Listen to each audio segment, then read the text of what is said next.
Part 1. Sister. Gorgoneon. I see you. I see all those whom men call monsters. And I see the men who call them that. Call themselves heroes, of course. I only see them for an instant. Then they're gone. But it's enough. Enough to know that the hero isn't the one who's kind or brave or loyal. Sometimes, not always, but sometimes, he is monstrous. And the monster? Who is she? She is what happens when someone cannot be saved. This particular monster is assaulted, abused, and vilified. And yet, as the story is always told, she is the one you should fear. She is the monster. We'll see about that. Panopea. As far towards the evening sun as it is possible to travel, there is a place where the sea winds inland in a narrow twist. You are where Ethiopia meets Oceanus, the furthest land and the furthest sea. If you could fly above it, see it as the birds see it, this channel, which is not a river because it flows the wrong way, but you may see this as part of its magic, coils like a viper. You have flown past the Graiai, although you may not have noticed, as they keep to their cave to avoid stumbling on their rocky cliffs and falling into the wild sea. Would they survive such a fall? Of course. They're immortal. But even a god doesn't want to be battered between the waves and the rocks for all eternity. You have also sped past the home of the Gorgons, who live not so very far from the Graiai, their sisters. I call them sisters, but they have never met. They are connected, although they do not know or have long forgotten, by the air and the sea, and now also by you. You'll need to travel to other places too, Mount Olympus, of course, Libya, as it will come to be called by the Egyptians and later the Greeks, an island named Seriphos. Perhaps this seems too daunting a journey, but the place you have found yourself means you are already at the end of the earth, so you'll need to find your way back. You're not far from the home of the Hesperides, but they won't help you, I'm afraid, even if you could find them, which you can't. So that means the Gorgons. It means Medusa. Metis. Metis changed.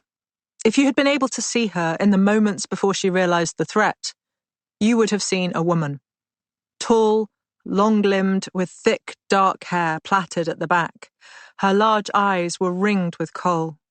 There was a quickness in the way her gaze seemed to fall on everything at once. Even when she was still, she was alert. And she had her defenses. What goddess did not?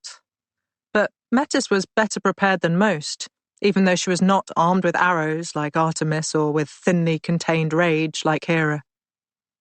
And so when she sensed, rather than saw, that she was in danger, she changed into an eagle and flew high, the gentle south wind ruffling the feathers of her golden wings. But even with these sharp eyes, she could not see what it was that had made the short hairs pulling at the edge of her plait prickle when she was in human form. She circled in the air a few times, but nothing revealed itself to her, and eventually she flew down and settled on the top of a cypress tree, curving her muscular neck in every direction, just in case. She perched there, thinking. She dropped down from the high branches onto the sandy ground, her talons scratching small furrows in the dust. And then she was not an eagle anymore. Her hooked beak retracted, and her feathered legs disappeared beneath her, as one muscled body became another. Only the intelligence in the slit of her eyes remained constant. Now she slithered over the stones, a brown zigzag stripe along her dorsal scales, her belly the colour of pale sand. She flickered across the ground, as quickly as she had flown through the sky. And as she paused beneath a large prickly pear, she pressed her body into the earth, trying to feel the source of unease that she had not been able to spot as an eagle.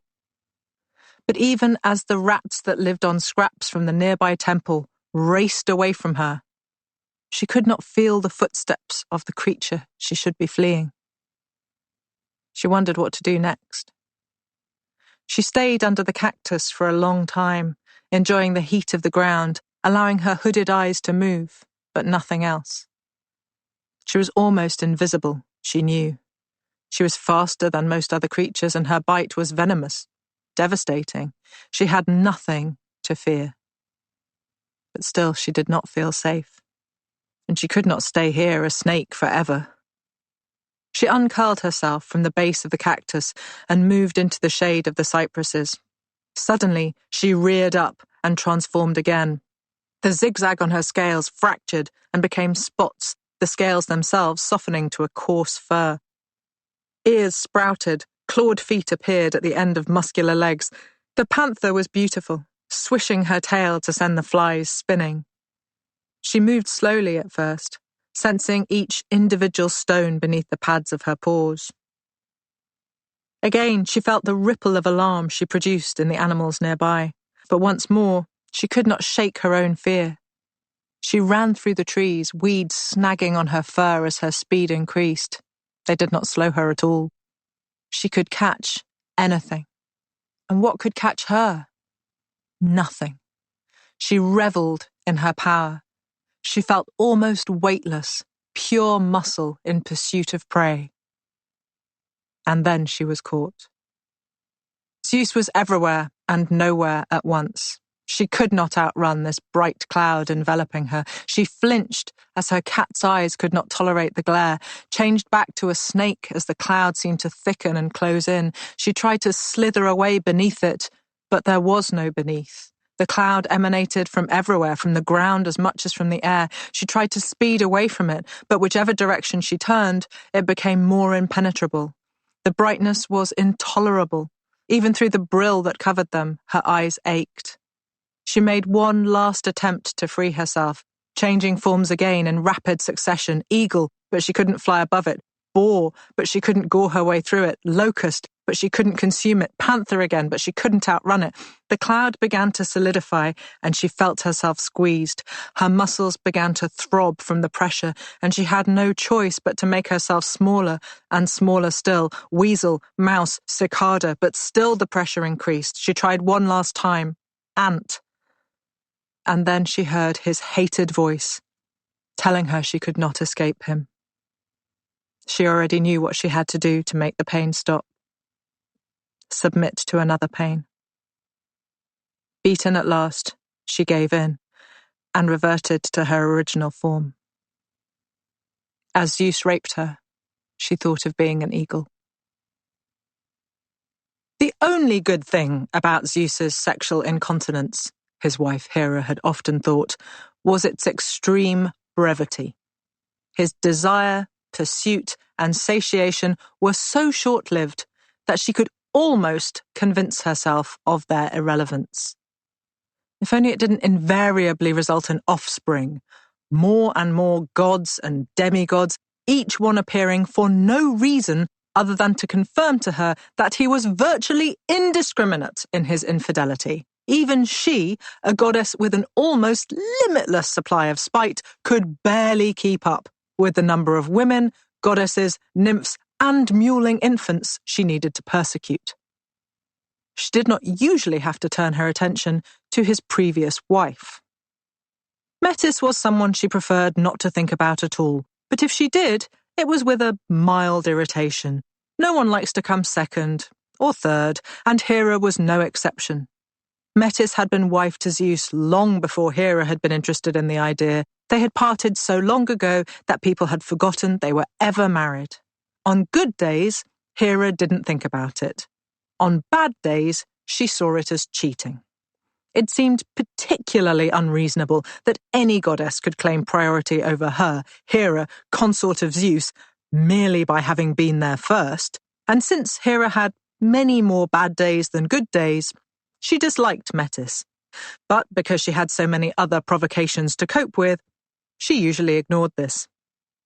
It had been Metis of course, who had advised Zeus in his war against the Titans, Metis, who aided Zeus in his battle with Kronos, his father, Metis, who was so wily and clever, always hatching a plan. Hera was just as clever as her predecessor, she had no doubt. But circumstances forced her to use her plots against Zeus, whereas Metis had offered him her wisdom as a gift. Hera snorted. Much good that had done her. Hera had replaced her. Who now thought of Metis in conjunction with Zeus? Who doubted the superiority of his sister and wife, Hera, queen of Mount Olympus? No mortal or god would dare. Which made it all the more infuriating that Zeus had betrayed her with his former wife. The rumour had flown between the gods and goddesses like a swirling breeze. No one dared be the one who told Hera, but she knew about it just the same. She despised her husband more with each fresh revelation, and she determined to take her revenge. Zeus had been very quiet for the past day or so, no doubt hoping that if he avoided his wife, she might somehow forget her rage. When she heard him returning, Hera sat herself on a large, comfortable chair in her chamber, deep within the echoing halls of Olympus, and looked idly at her fingernails. She draped her dress to reveal more than her ankles and tugged it down a little at the front. "Husband," she said, as Zeus entered the room, a slightly shifty expression on his otherwise majestic brow. "Yes," he replied. "I've been so worried about you." "Well, Zeus had learned over time that it was better to stop a sentence partway through than lie to his wife. Her capacity to unravel his deceits was one of her least appealing characteristics. "I know where you were," she said. "Everyone's talking about it." Zeus nodded. Of course they were. No one gossiped like Olympian gods. He wished he had had the sense to render them all mute, at least the ones he had created. He wondered if it might be possible to do so retrospectively. Hera sensed she did not have his undivided attention. "And I was worried," she repeated. "Worried?" He knew there must be a trap, but sometimes it was easier to jump right into it. "Worried about your future, my love," she murmured, and shifted artlessly so her dress fell open a little further. Zeus tried to assess his situation. His wife was often furious and sometimes seductive, but he couldn't remember an occasion when she had been both at once. He moved a little closer, in case this was the right thing to do. "My future?" he asked, as he reached out and pulled teasingly at one of her curls. She turned her head up to face him. "Yes," she said. "I have heard such terrible things about the offspring of Metis." She felt him stiffen before his fingers went back to caressing her hair. He was trying very hard. It was Metis, wasn't it, this time? She could not keep the edge from her voice, and Zeus quickly wrapped his hand in her curls. She knew he would wrench her hair from her scalp if she wasn't careful. "I was just wondering if you can really have forgotten what she once told you about her children," Hera sighed, "that she would give birth to one who would overthrow you." Zeus said nothing, but she knew her barb had found its mark. How could he have been so foolish when he had overthrown his father, with Metis's help, no less, and his father had done the same before him? How could he have forgotten what Metis herself had once told him when they were still married? How? "You need to act quickly," Hera added. "She told you she would have a daughter who would exceed all but her father in wisdom, and after her, a son who would be king over gods and mortals. You cannot take that risk." But she was speaking to the ether, because her husband had already disappeared. The second time Zeus came for her, Metis did not try to hide. She knew what was coming, and she knew she could not evade him. The only thing left to her was to hope that her daughter, she would have known it was a daughter even without her prophetic gifts, she could feel it, would survive.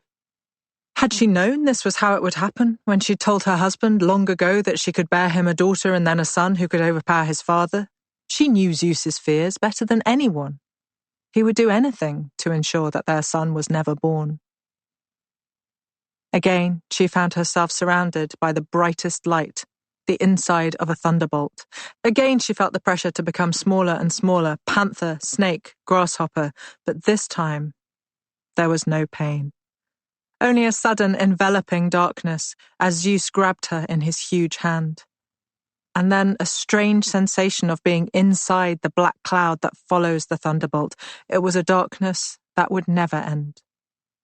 Zeus had, she realized, consumed her, swallowed her whole.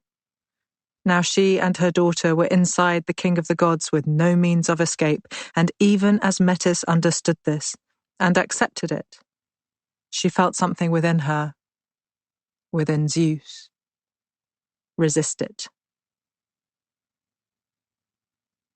Stheno. Stheno was not the older sister, because they didn't think of time in that way.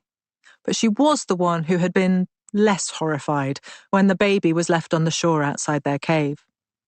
Euryale had been equal parts baffled and appalled. Where had the child come from? What mortal would ever dare to approach the Gorgon's lair, to abandon it there? Stheno had no answers to her questions, and for a while they both stared at the creature and wondered what to do. "Could we eat it?" asked Euryale.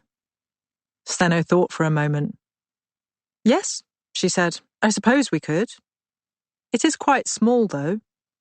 Her sister nodded glumly. "You can have it," Stheno said. She didn't need to finish. Her sister could see the pile of cattle bones lying beside her. The sisters did not eat from hunger. Gorgons were immortal. They had no need for food, but their sharp tusks, their powerful wings, their strong legs, all were designed for the hunt. And if you were going to hunt, you might as well eat your kill. They looked at the baby again. It lay on its back in the sand, its head propped up on a tuft of grass. Stheno did not need her sister to say the words out loud. It looked like a deeply unsatisfying kill. It wasn't running away. It hadn't even tried to hide in the longer grass.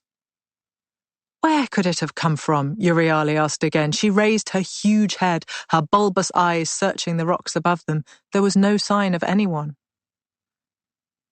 "It must have come from the water," Stheno replied. "Mortals can't find their way without divine assistance, and even if they could, they wouldn't dare to come here. The baby was brought to us from the sea."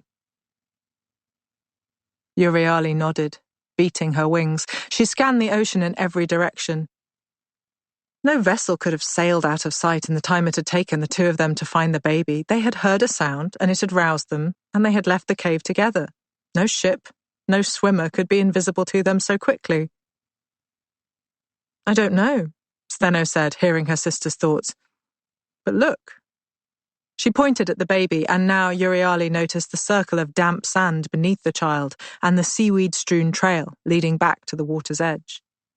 They sat in silence, thinking. "It could not have been left there by..." Euryale glanced at her sister, not wanting to feel stupid.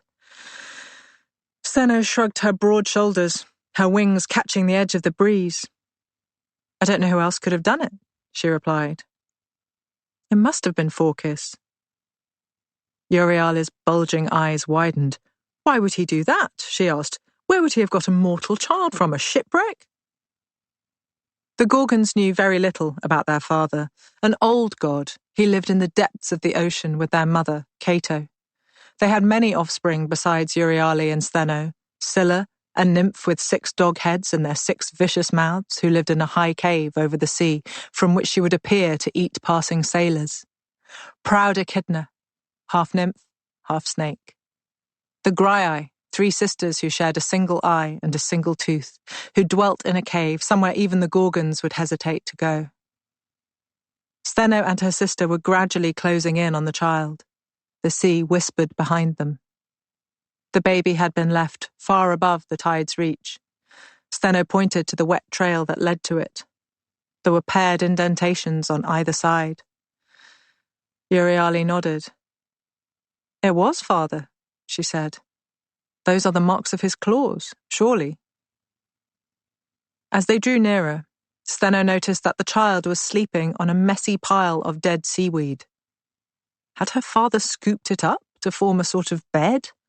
Everything she could see and everything she thought she knew were battling one another in her mind. The thought of Phorkys doing anything as, Steno hunted for the word, mortal, as laying a baby in a handmade crib, was impossible. And yet here were the marks of his claws, each side of the wide path made by his fishtail. And there was the baby, lying safely beyond the water, sleeping on a thick pile of translucent dead weeds, like empty skins snakes left behind in the sand, she thought. It was only when they were right on top of the child, and Euryale was eyeing it as an unwanted visitor and an undersized meal, that the two sisters understood that Phorkys had delivered it to them for a reason. She has... Euryale dropped into a low crouch, tilting her head for a better view of the child's shoulders. They could only see a little of her back through the seaweed, but her sister was right. The baby had wings. It took the Gorgons a whole day to accept they had acquired another sister, a mortal one. It took them several more days to learn not to kill her by accident. "Why is it crying?" Euryale asked her sister, prodding the baby with her hand, talon curled carefully into her palm so she wouldn't injure her. Steno looked at her sister in alarm. "I don't know," she said. "Who knows why mortals do anything?" Both tried to think of mortals they might have seen behaving similarly, but neither could bring one to mind. In fact, they couldn't remember seeing any human children, but Euryale suddenly thought of a cormorant's nest in the rocks nearby. The cormorant had chicks, she told Steno, who nodded as though she remembered. "The chicks made a terrible noise," Euryale said, "and the mother fed them." Her wide mouth split into a grin. She flew a little way inland until she came to the nearest settlements. She flew back with a stolen sheep under each arm. "Milk," she said. "They give babies milk." And so, even though they were goddesses, they learned to feed their sister. After a while, Steno found she couldn't remember what their home had looked like without a small flock of curve-horned sheep scrambling over the rocky ground with ease. Even Euryale, who had once combed the skies searching for prey, seizing it in her mighty jaws and crunching its bones for the sheer pleasure of the sound, seemed to enjoy looking after them. One day an eagle tried to pick off one of their lambs, and Euryale rose in the air to defend it. The eagle was too fast for her, and she returned empty-handed, a few of the bird's feathers falling to the sand behind her. But still, it did not dare to try again. In the early days, Steno wondered if Phorkys might return to explain his behavior or to bring a message from their mother, Cato. But he never came. The two Gorgons felt differently about this. Euryale was proud that their parents had entrusted the strange, mortal child to them to look after. Steno wondered if her father had left the child with them, hoping they would fail. It was impossible for gods to look at mortals and not feel some revulsion. Steno loved her new sister as much as she loved Euryale, but she still had to repress a shudder when she caught sight of her sister's horrifyingly small hands and feet, her revolting little fingernails. And yet, even if something had gone wrong with her birth, Medusa was a Gorgon too. And perhaps she would improve with time. Because this was the next upsetting development. The baby kept changing, growing, shifting as they watched like Proteus. No sooner had they adapted to some inexplicable feature of her than she developed a new one. They carried her everywhere because she couldn't move on her own, and then without warning, she could crawl. They grew accustomed to that, and then she stopped crawling and started to walk. Her wings grew along with the rest of her, and it was a relief to them both to discover that even if she couldn't fly very well, she was not completely earthbound. Euryale confessed that the wings reminded her they were sisters, in spite of everything. They felt a brief surge of hope when her teeth appeared, but they were small and stayed firmly inside her mouth, not like proper tusks. She could use them to chew, but what use was that to anyone? As Medusa would not stop changing, her sisters had to change too. Steno learned to make bread because milk no longer satisfied her. The three of them stared at the dough as it blistered and rose on the wide, flat rock they had balanced over their fire. Euryale had been watching women perform the same chore and had brought back instructions and advice. The more time went on, the more they found themselves copying the humans who lived nearby. Mortals had always feared the Gorgons, but the feeling was not reciprocated. Although their sisters, the Graiai, lived in a cave as far from humankind as they could, the Gorgons simply lived where they chose, and people avoided them. Neither sister could remember why they had decided on this particular spot on the shores of Libya, but they had made it their home. They had a wide, sandy shore, bordered on both sides by large, sun-bleached rocks, marked here and there by tufts of sturdy grass. The rocks formed great outposts, a hard climb, but an easy flight for a Gorgon to reach the highest points and gaze out over the sea with its sharp-beaked birds diving for fish, or turn to face inland across the vivid red earth and the dark green scrub. And cutting across the furthest edge of the shore was a jagged scar in the rock, left by one of Poseidon's earthquakes which had almost torn the land in two. The ground was higher on the Gorgon's side of the breach, but not by much. Nevertheless, it gave the two of them an unspoken sense that they had picked the right part, the higher part of the coast for themselves. Libya was home to many creatures. Cattle and horses were their closest neighbours, brought by the people who had settled nearby. Euryale remembered a time when there were no humans within a day's flying of their home. They used to be further away, but something had changed. She asked Steno if she could recall what had happened, but there was never any point asking Steno about these things. She always thought the world was as unchanging as they were. But even the Gorgons had changed, Euryale said. They had been 2, and now they were 3. Steno shrugged and said, perhaps it was the weather? Humans worried about the weather, didn't they? Because they had animals to feed and crops to grow, and perhaps that was the difference. The land was drier, hotter than before. Euryale reminded her sister of a time when they had flown across great swathes of green, bursting with noise, the conversation of swallows, the call of bee-eaters, and the song of crested larks. When they had landed beside a huge lake and watched the storks bathing in the still water. Steno nodded uncertainly. She never disputed her sister's memory, but she didn't always share its clarity.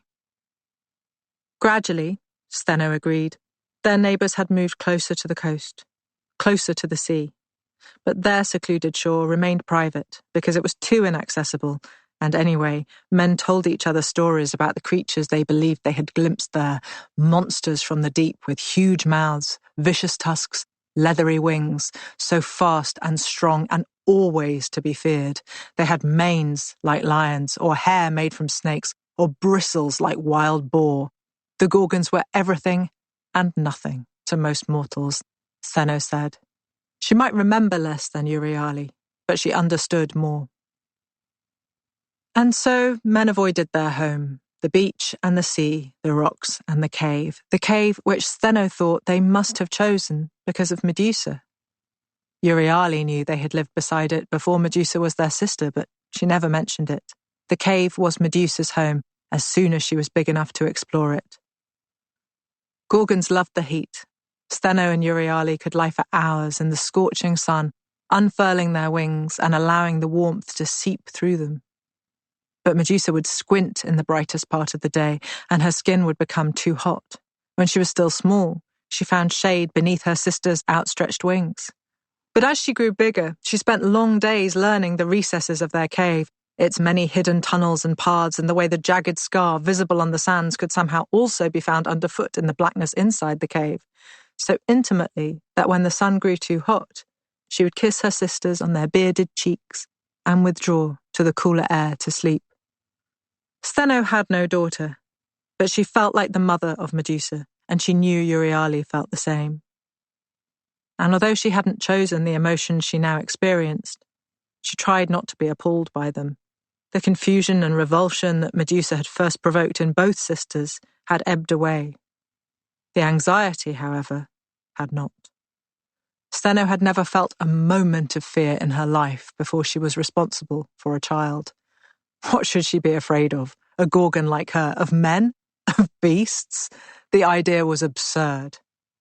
And she had never experienced fear for another creature until Medusa. She had never felt the slightest worry when Euryale was away hunting or exploring. Her sister could defend herself against any attack, just as she could. And then there was Medusa, who could be hurt by anything, even a stone. Did all children have such unsteady limbs when they were small? Did they all collapse without warning? Did they all spout blood when they came into contact with anything hard? Forgetful as she was, Steno remembered one thing, and that was the cold dread which shuddered through her when Medusa tripped over the grasses that their flock negotiated without hesitation. She had been playing up on the higher rocks, showing off the wings that had let her fly the little way she could not climb. Medusa's fall was sudden and brief as she dropped onto a jutting rock that pierced through the sand beneath her. Steno could not say how old her sister had been, but she was not even the height of Euryale's bony hip. The noise she had made. Steno and Euryale had exchanged a wordless glance, each knowing the other's thought. Was this the moment when their sister emerged as a true Gorgon? The moment when she finally made the same deathless howl that Steno could create if she merely opened her wide mouth and cried out? It was not. This was not a display of strength, but of fragility. The howl was disappointingly short-lived as the little girl had to gulp for more breath to sustain it. Breathing was an awful weakness. And then the blood appeared, pouring in a vicious stream down the child's leg. Steno hadn't even known what it was at first, had no idea that her sister's veins ran with this sticky redness when she should be filled with ichor like a normal creature. She and Euryale ran to their sister, lifted her in their arms, cradled their wings around her. Euryale licked the blood gently from Medusa's skin. The howls subsided, and the tears that ran down her cheeks disappeared, faint salt traces, all that was left of them, until Euryale licked those away too. Medusa stared at the rock that had hurt her. Euryale didn't need words to understand. She drove a clawed foot into it, watching her sister as the rock fractured and smashed beneath her. And every day after that, as the angry purple welt on Medusa's skin faded, she would look at the place where the rock had been as she rubbed the itching scar. And then she would smile, because it could not hurt her again. Euryale had seen to that. When Steno summoned her sisters to her, Euryale swooping down from the skies, Medusa running out from her cave, she would greet them the same way. We are one, but we are many. Medusa would always reply as though she had asked a question, which she had not. 3 isn't many. And Steno would smile and reach down to stroke her sister's beautiful hair, curling in thick, dark ringlets around her face. You are many all on your own. I don't know what you mean, the little girl said. I'm just me. And then one day, she said, Are we always 3? What? Steno didn't understand. Will we ever be more than 3? Medusa asked. She had been watching the sheep, which this summer had 5 lambs between them. Last year, there had been only 2. No, darling, we'll always be 3, Steno replied. Medusa saw the shadow cross her sister's face, but she didn't understand it. Who gave birth to me? Steno looked at Euryale, who looked at the sheep. Cato, said Steno. Who is that? Steno shrugged and said, Your mother, our mother too. But I've never seen her, said Medusa. How can she be my mother? I thought you were my mother. She looked between the two of them. If she's my mother, why isn't she here? They had looked forward to her talking. But now, Steno felt there should be more time between a child beginning to speak and a child asking questions of every single thing she could see or not see, from the birds in the sky to the wind in her hair. Why? Steno had tried to tell Medusa she didn't know why cormorants flew closer to the shore than other birds, or why their sure-footed sheep liked eating grass when it tasted bad to Medusa, or why the sea was colder than the sand when the sun shone equally on both. Steno had never even noticed these things. But a lack of answers didn't deter Medusa from asking more and more questions. Steno looked at her sister expectantly. They're in the sea, said Euryale. Who is they? Our parents. You have 2 parents, a mother and a father. Medusa frowned. Are they fish? She asked. Euryale considered the question. No, she said. Not fish. The little girl began to cry. The two sisters looked at one another in alarm. They had grown accustomed to her precarious moods, but it still seemed odd to weep over not having fish for parents. The more perplexed they became, the harder Medusa sobbed. "You wouldn't want fish for parents," said Steno, putting her arm around the child. "How would you tell one fish from another? You wouldn't know if it was your father or not." "But fish are the only things that live in the sea," Medusa wailed. "No, they aren't," Euryale said. "Why would you say that?" "Because fish are all you have seen in the sea, because they come closest to the shore where you live. But the sea extends far beyond what you can see from here. It is wide and deep and full of creatures and places you have never imagined. Phorcys and Cato live in the deepest realms of the ocean." "But I couldn't live there." "No," said Steno quickly. "You would drown if you tried. Promise you will never go past the rocks you know." She pointed at the huge rocks that formed the sides of their bay. Medusa nodded.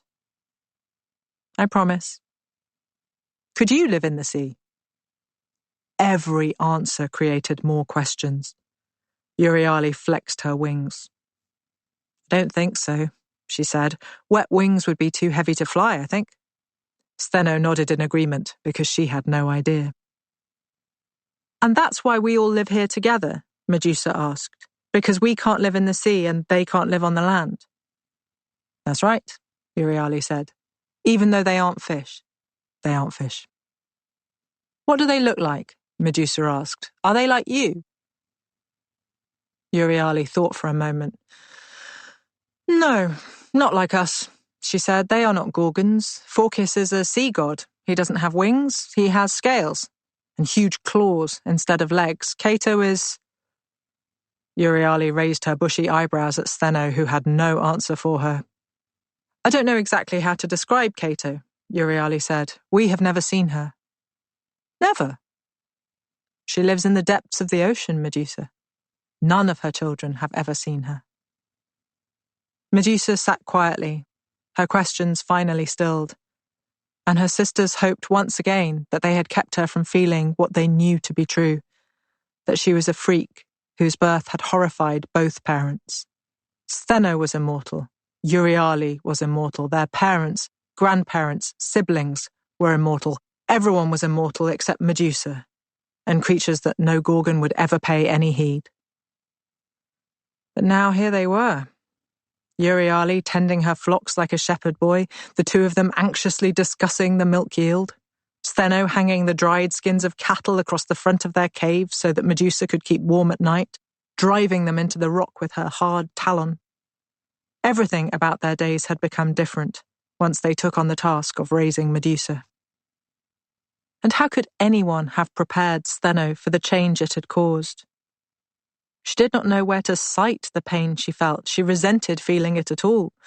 But somewhere in her body was a strange new ache, which she eventually concluded was fear. Fear! In a Gorgon! The idea was absurd, infuriating. But that was what it was. She could not keep pretending to herself it was anything else. She lived with this throbbing, this constant nagging twinge that Medusa might not be safe. So not only was she, a Gorgon, experiencing fear, but she was feeling it on behalf of another Gorgon who should be as impervious as she herself once had been. Euryale felt it too, though she was too ashamed to mention it. Steno could see the same fluttering anxiety in her sister that she saw in herself. No wonder Phorcys had deposited the baby with them. No sea god would want to feel so weakened. A shudder ran through Steno as she thought of what she had lost. The sweet sense of owning herself and her feelings of having no concerns at all or only the mildest kind. All of this was gone, exchanged without warning for a cold, gripping panic whenever a child stumbled or hid or cried. This, she knew, was love. And she felt it, even though she did not want it. Hera. Amid the lofty grey peaks of Mount Olympus, Hera could see that something was wrong. Zeus was irritable at the best of times, but he was not usually as malevolent as this. The king of the gods had stalked Olympus for days, threatening one deity after another for the most minor infractions. The rock beneath his feet had shuddered at his step. The pine trees lower down the mountain cowered together. Usually Zeus could manage to be civil to Apollo and Artemis, and yet there had been the most spectacular argument between the three of them earlier, and over nothing, really. Apollo was playing his lyre, which was annoying, certainly, but hardly a novelty, and Zeus sometimes cared for music. Hera preferred silence to everyone fawning over the pristine archer, but unusually, she hadn't started the fight. Apollo had been playing the instrument quietly, with only his sister cooing at his skill. He was, Hera thought, being quite tolerable. Then he had played a wrong note and Artemis had laughed rather winsomely, in Hera's opinion, but when did Zeus ever mind that? And yet her husband had shouted with rage, had blasted one thunderbolt after another in their direction. They were so shocked, they didn't even mock him for his atrocious aim. The columns supporting their lovely colonnades needed a little repair work, and the oak trees in the distance were briefly illuminated, then blackened. The stench of burning leaves angered Zeus still further. He had been so furious that Hera almost delayed her revenge for the Metis affair. Of course, he had done as she hoped, and wiped the smug goddess from the face of the earth. But Hera resented that it had happened at all. It was not enough to have punished Metis, she needed to punish Zeus. And she knew one way to do that. Well, she smiled to herself as she stared at her reflection in a shallow pool and found nothing wanting. She knew countless ways to do that. Hera and Zeus were ideally matched, at least in terms of their capacity to antagonize one another. There were days when she believed he could scarcely rise from his bed without seducing or raping someone. The time and effort it then took her to harass every goddess, woman, or nymph he had molested, well, it grew no less draining the more she did it. Quite the opposite, in fact. And on this occasion, she had decided Zeus's punishment should fit his particular, habitual wrongdoing. He had impregnated Metis, even if the child, god or demigod, had not appeared. Hera paused to consider the awful possibility that there was a bastard infant somewhere which she had failed to locate and persecute. No. Her large brown eyes gave the misleading impression of a sweet-natured creature, a deer, say, or a cow. But she was as sharp-eyed as any predator. She had missed nothing. So where was the child? It infuriated her that she didn't know, but she could hardly ask him, and none of her usual sources of information, nymphs trying to keep on her good side in case the worst should happen to them, had been able to give her an answer. She would puzzle it out, but first she would punish him. Hera did not mention Hephaestus to Zeus for a day or two. Actually, she was not sure how many days it had been since they all merged into one so quickly for her and the other gods. But it seemed to take only a few moments for her son to change from infant to adult. Perhaps all mothers felt this way, she wondered afterwards, and shrugged because how could she ever know the answer without asking one, and who could be bothered to do that? All that mattered was that one moment he had been tiny, the next moment he was grown.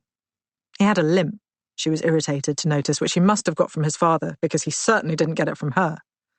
But since she would never reveal who the father was, no one would know. And Hephaestus was skilled with his hands. That had become clear straight away. In fact, if anything, he was too skilled, because Zeus's wrath that his wife had produced an illegitimate child of her own was swiftly ameliorated by discovering how useful this new deity was to have around. When Zeus had finally noticed a limping god with so much affection for the queen of the gods that she could only be his mother, he erupted with his customary petulance. But Hephaestus, always so eager to please everyone, especially Zeus, was quick to placate him by sculpting a bronze eagle and presenting it to his stepfather as a gift. The other gods looked on with interest. Apollo was holding his lyre, but his sister's hand was on his arm, advocating silence. Zeus scowled and grabbed the eagle, seemingly ready to hurl it at its creator, but as he raised it in his hand, the rays of the sun caught the bird. Hephaestus had somehow moulded the feathers in just such a way that when the light was on them, the eagle's wings were the dark brown of Zeus's favoured bird, but the feathered edges glowed gold, just as if Helios were catching the real bird in full flight. Zeus was on the verge of saying he had never seen anything more beautiful unless she was naked when he caught sight of his wife's eyes, softening as she looked at her son and her husband, and decided that perhaps some thoughts were best left unsaid. Hephaestus built his own forge, behind the halls in which the other gods dwelt. He was there more than not, happiest alone, making things. He would create anything from clay, bronze, or stone, and it was always the most exquisite object. He remained as he had always been, disliking any kind of conflict unless he had built the armor for the combatants himself, and even then he only wanted to see how it fared in usage, whether his spear design could withstand the shield he had crafted, reinforced with layer upon layer of leather. He would indulge the whim of any god who asked. Artemis murmured to her brother that it seemed impossible that anyone so amenable was related to Hera, and Apollo nodded, as he admired his sister's new quiver and her beautifully weighted bow. But Zeus's temper did not improve. He could be placated with gifts, but the improvement in his mood was always transitory, and the following day he would be as irascible as before. "What?" Hera eventually asked him, when he reduced his cupbearer to tears for the third time in a day. "How can you keep being angry with the poor boy? He does nothing except fetch and carry for you, exactly as you desire. You're making him miserable, and he isn't even nice to look at when he cries." "I know," Zeus said. "How is it that women cry so prettily and men don't?" "I can't imagine," Hera replied, "but he's wept all over the floor, and if I slip and fall, I shall blame you." "I don't care who you blame," her husband replied. "I don't care what you do, so long as you do it quietly." "Are your ears hurting you?" she asked. "No," he said. "Be quiet." "Is your laurel wreath too tight?" "No, I don't think so. How can something made of leaves be too tight?" he asked. "I don't know, I just wondered." "Do you think the king of the gods can be injured by leaves?" His rage was mounting. "I think something is making you angry," Hera snapped, "and it isn't the quality of nectar that boy brought you." There was a long pause. His bearded face darkened with anger. Her solicitous expression did not change. "My head aches," he said. "I didn't quite catch that." Hera leaned forward, turning one elegant ear towards him. "I said, my head aches." "A headache? That's why you're in a filthy temper." His golden eyes glittered. "You get enough headaches and they put you in a terrible mood." "Well, thank goodness you always manage to find comfort elsewhere," she replied. "Why haven't you asked one of the centaurs for help?" "Is that what you do?" "They're good at herbs, aren't they?" "I think so. Apollo would know," he said. "He might even go and ask them if you stop screaming at him for the slightest thing." "You could ask him." "I'm sure that would help. Perhaps if I told him, 'You're sorry you smashed his lyre.'" "I'm not sorry." "Perhaps if I pretended you were sorry." They stared at one another. He loved her when she was like this. It was a pity she was so often angry. "Very well," he said. "Pretend I'm sorry." "Yes, husband," she said, and she kissed him gently on the cheek before walking away to explain to the archer that his help was required, broken lyre or no. The centaur produced a concoction of uncertain origin and off-putting hue. Apollo brought it to Hera, explaining that he had only just acquired a new lyre from Hephaestus and had no intention of losing this one also. She would have to take it to Zeus and suggest he drink it. Hera walked through the lofty halls and light-filled precincts until she came to a small, dark chamber, which Zeus had now made his own. She had transferred the potion to a golden cup to try and improve its appearance. As she poured it, she thought that if anything, she had achieved the reverse. The potion looked just as unappetizing, and somehow the cup looked worse. "Husband," she said. He groaned in response. "I have the centaur's medicine for you." She pulled the thick curtain aside, and even the slight increase in light made Zeus groan again. Here. He was lying on a couch, his head propped up on cushions, and she held out the cup. He took it and drank in one long pull. His grimace showed her that it tasted at least as unpleasant as it looked. But he did not shout or hurl the heavy cup at his wife. He simply sank back into the cushions and waved her away. Hera found herself in the upsetting position of being worried about her husband. She had no experience of this. The greatest threat to Zeus's well-being was usually her. But in the days that followed, his condition did not improve. The halls of Olympus, which always rang with music, arguments, and chatter, had fallen silent. Hermes had found a sudden rash of messages to be delivered. Ares was fomenting some small war to keep out of the way. Aphrodite was distracting herself with a handsome lover somewhere. Artemis was away in the mountains hunting. Apollo had gone with her. Hera found herself wandering alone, hearing her footsteps echoing back from the surrounding mountain peaks. She was both anxious and bored. She checked on her barely conscious husband in the earliest part of the day, when the bright glare of Helios would disturb him the least. And, with no one to talk to and a disquieting sense that she should be doing something she was not, she did not know what else to do with her time. Hera found herself returning each day to the forge to talk to her son. He was always happy to see her, always quick to offer her the curved chair he had made for her. He would listen to her for as long as she could talk. He made her little models of birds and animals, which she didn't need, but didn't want to hurt his feelings by refusing them. And anyway, who else was giving her presents? One day, she wept as she told him her fears, that mortals would stop their sacrifices, that Zeus would never recover, that the Olympian gods were scattered to the winds. Her son could not bear to see her in pain. "Let me come with you," he said. "I will talk to him. Perhaps I can help." Hera looked at the lame little blacksmith and did not have the heart to tell him that the king of the gods was not an automaton made of metal or wood. At least Hephaestus wanted to try. Unlike the other gods who had made themselves scarce, she would still have refused his offer, had she not realized in that moment that she wasn't even plotting revenge against the gods who were avoiding Olympus and abandoning her. What had things come to? Hera and Hephaestus made slow, painful progress uphill from the forge. The uneven mountain paths were hard going for her son. Hera shortened her stride so he could keep up. "Did you need to bring your axe?" she asked. Hephaestus flushed. "I feel better if I have it," he said, "or a hammer, in case someone needs something." Hera nodded, choosing not to embarrass him further.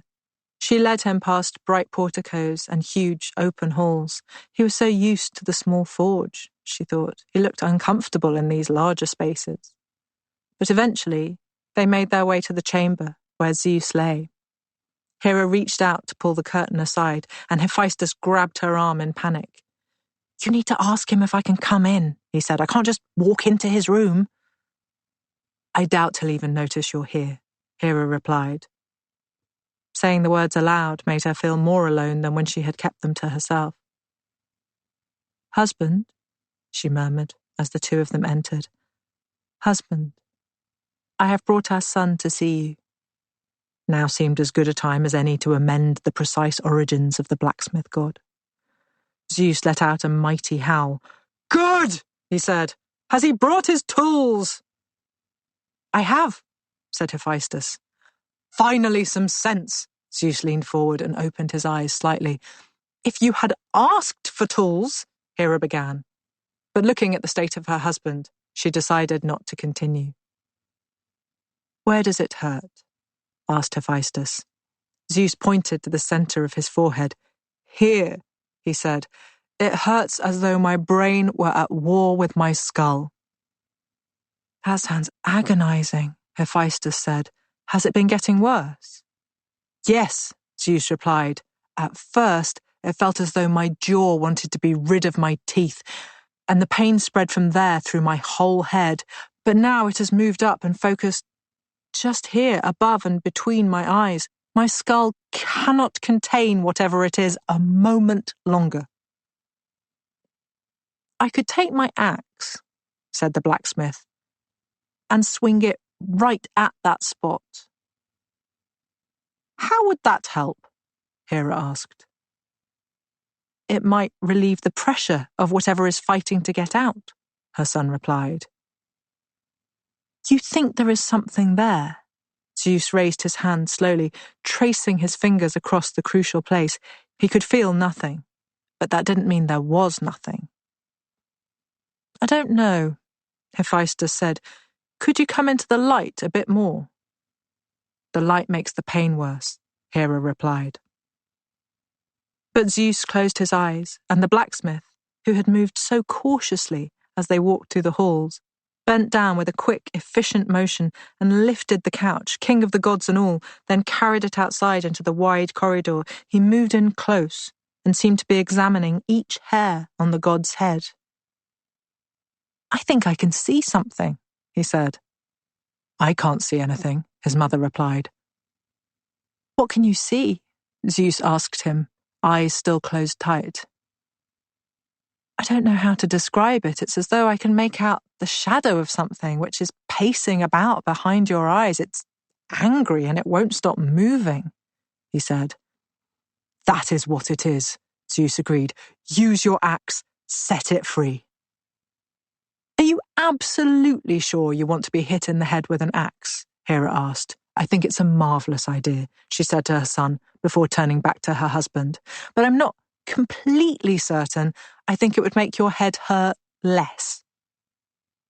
I have tried everything else, Zeus said. Use the axe.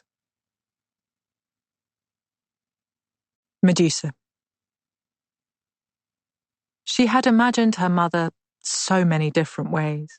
Medusa sat on her favourite rock, smooth, shaded from the brightest sun by a small outcrop above, an easier climb, now her legs had grown so long. She perched up here every day, waving at her sisters if they glanced her way, so they knew she was safe. She wasn't avoiding them exactly, but sometimes she found she wanted to be on her own, so she could consider things without having to explain what she was thinking, or why.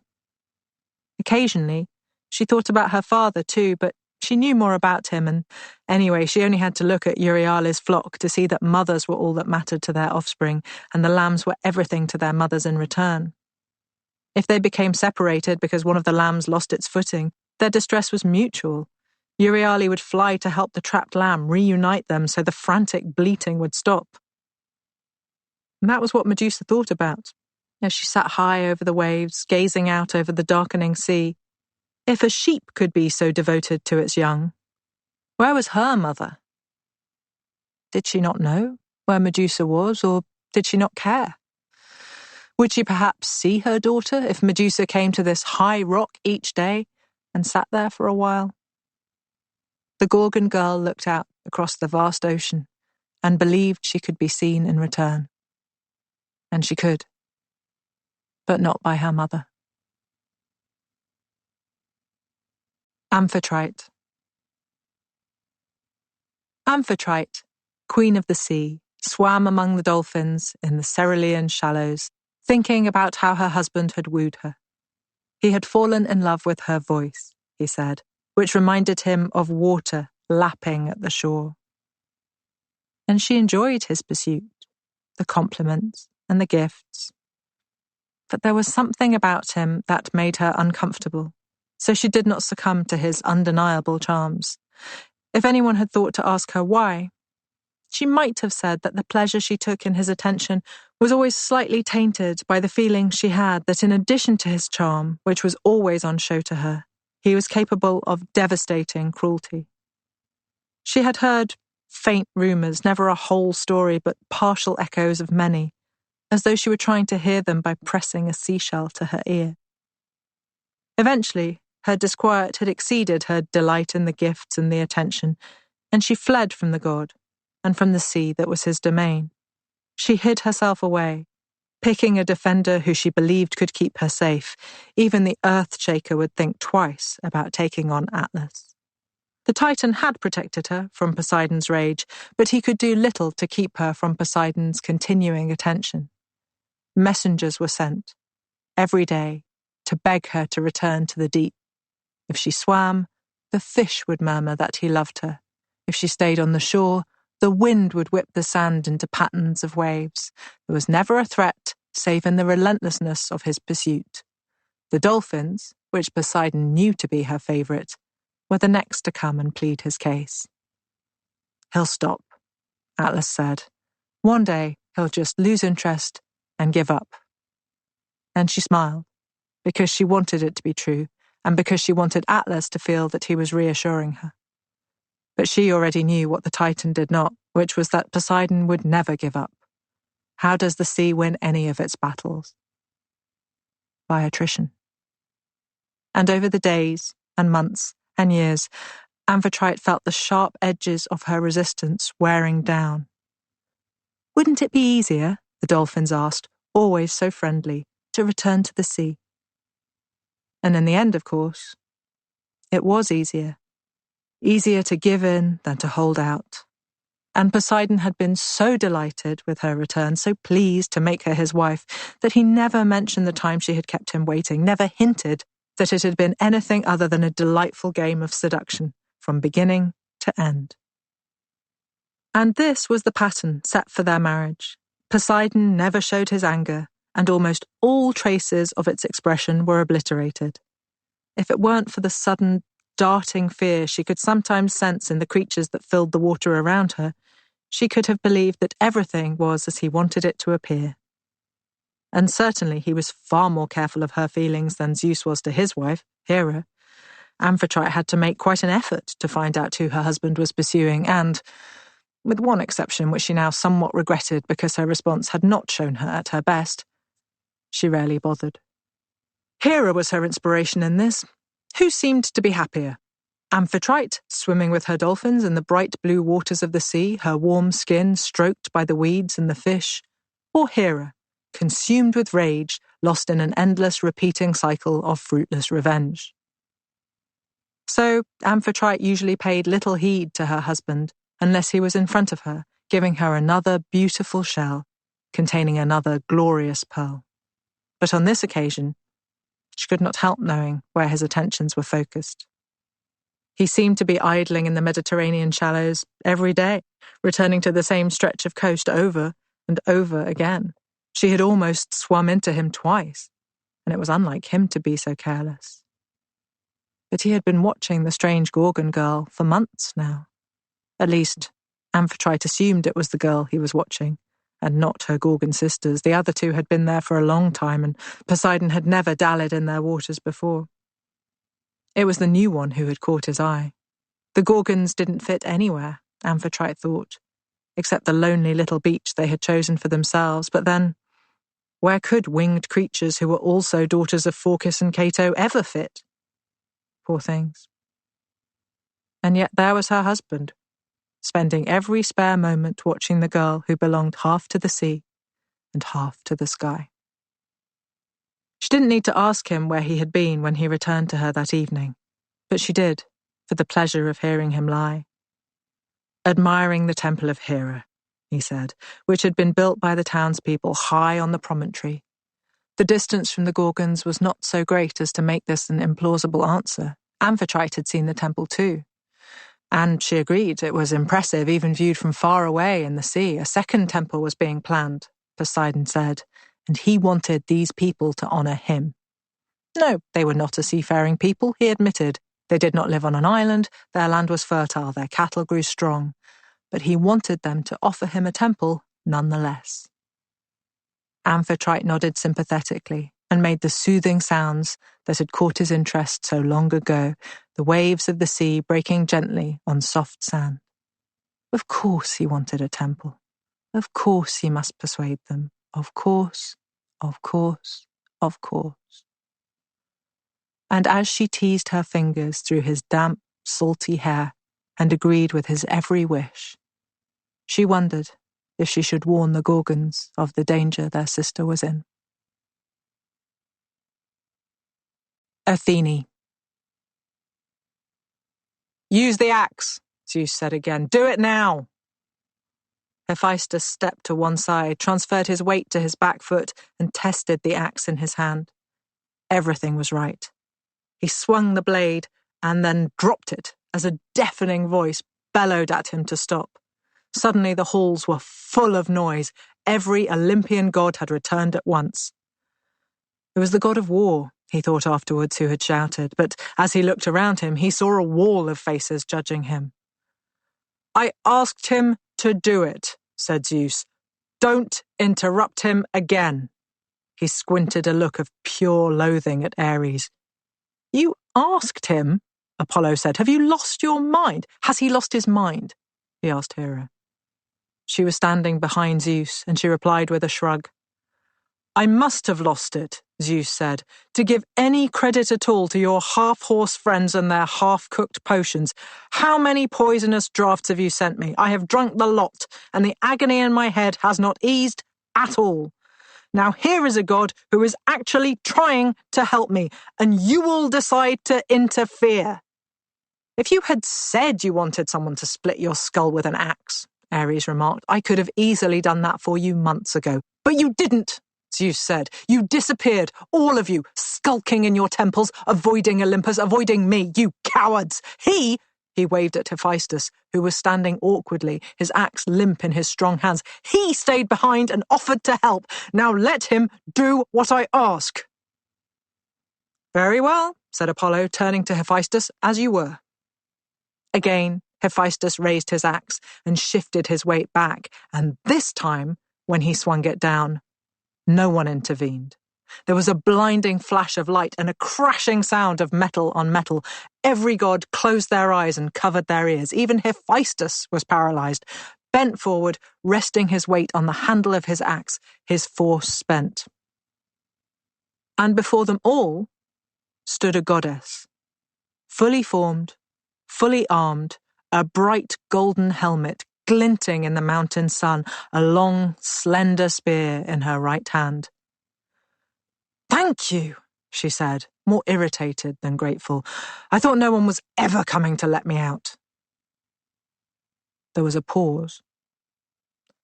"I can't pretend I was expecting that to happen," Artemis murmured to Apollo.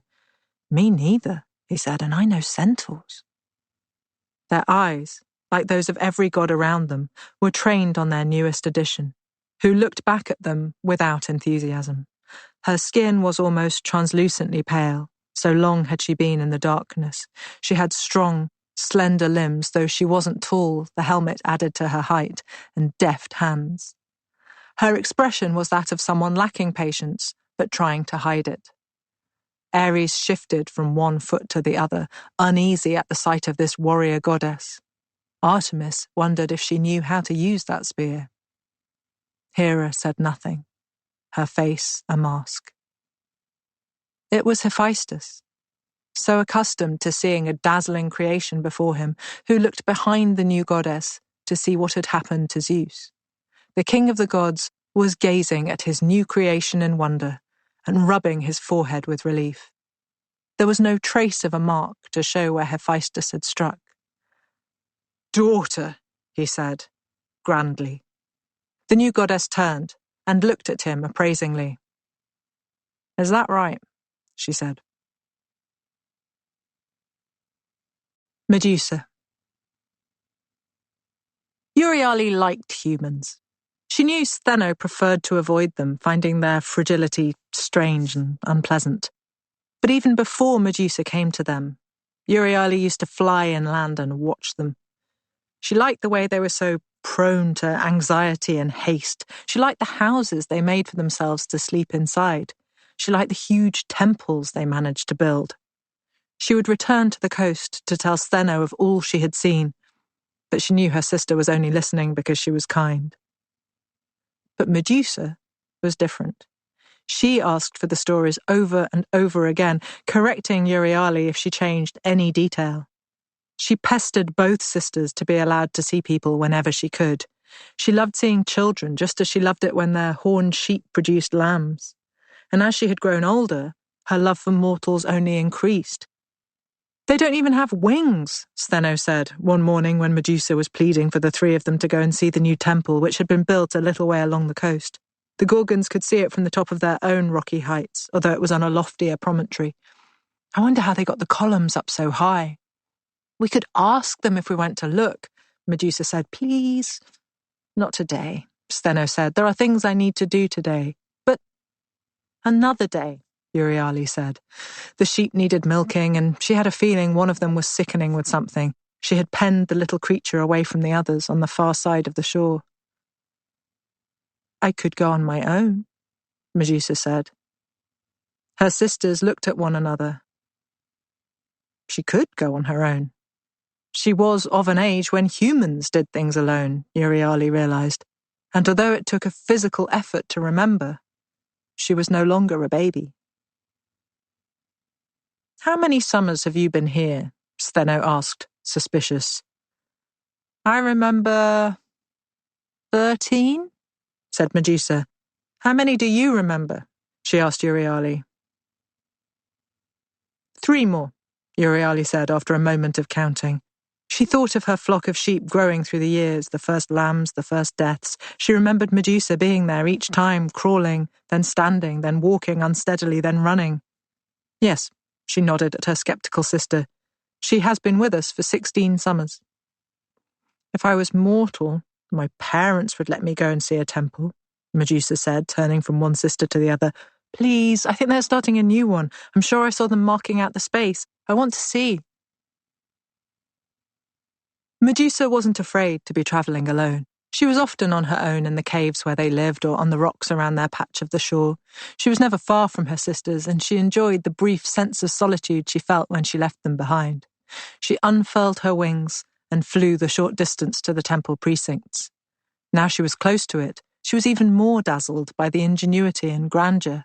Vast, sturdy columns were topped by a brightly painted frieze, and Medusa wondered how mortals standing at their base would ever be able to see the story of the war between gods and titans, a story her sisters had told her many times, without craning their necks. The whole edifice seemed to have been designed to be admired by someone who could fly. She fluttered up to look more closely at the painted figures, which ran all the way around the outside edge of the roof, the blues, reds, and yellows, each catching her eye in turn. She followed the story around, panel by panel, the titans rising up against Zeus, the Olympian gods banding together to subdue them. When she landed back on the ground, she wondered where the mortals were. She could see none.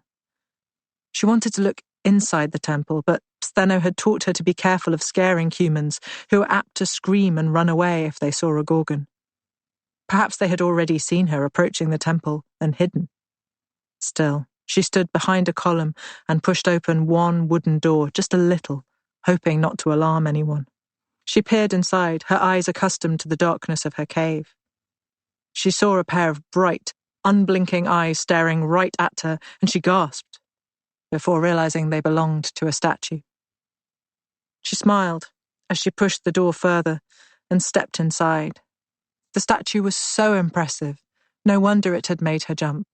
The goddess sat proudly on her grand chair, her skin glowing white, her helmet, spear, and shield painted gold.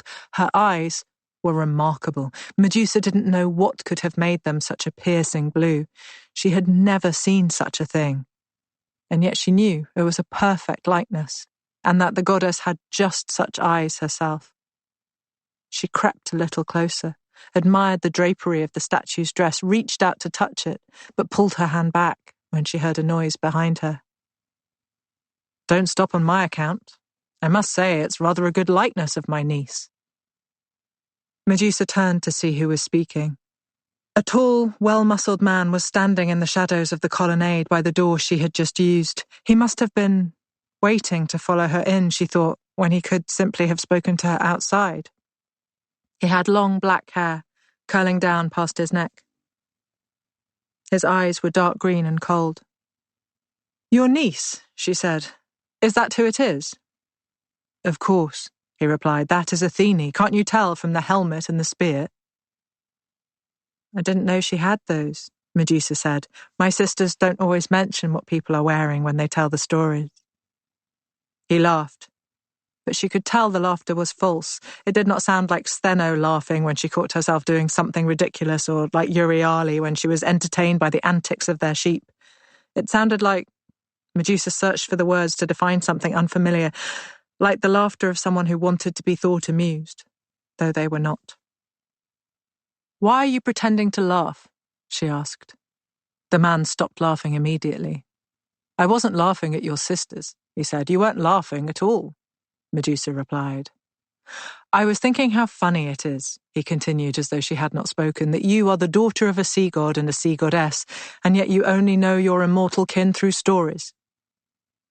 Medusa did not know what to say to this, since the man was lying to her, and she had no idea why. She found herself wishing suddenly that Euryale had left her sheep for a while and come with her, or that the priestess of the mighty goddess Athene were present, or that the tall man wasn't so close to the door. "How do you think I should know them?" she said. She moved to the side of the statue, and the man moved silently in the same direction, so the distance between them was lessened. "I think your sisters should have taken you to Mount Olympus to meet your ethereal family," he said, "or perhaps they could have brought you to my kingdom instead. My borders lap up against your shore, after all." "Are you my father?" she asked. And this time, his laughter was real. But again it sounded wrong. She realized it was because it was tinged with contempt. "No, child.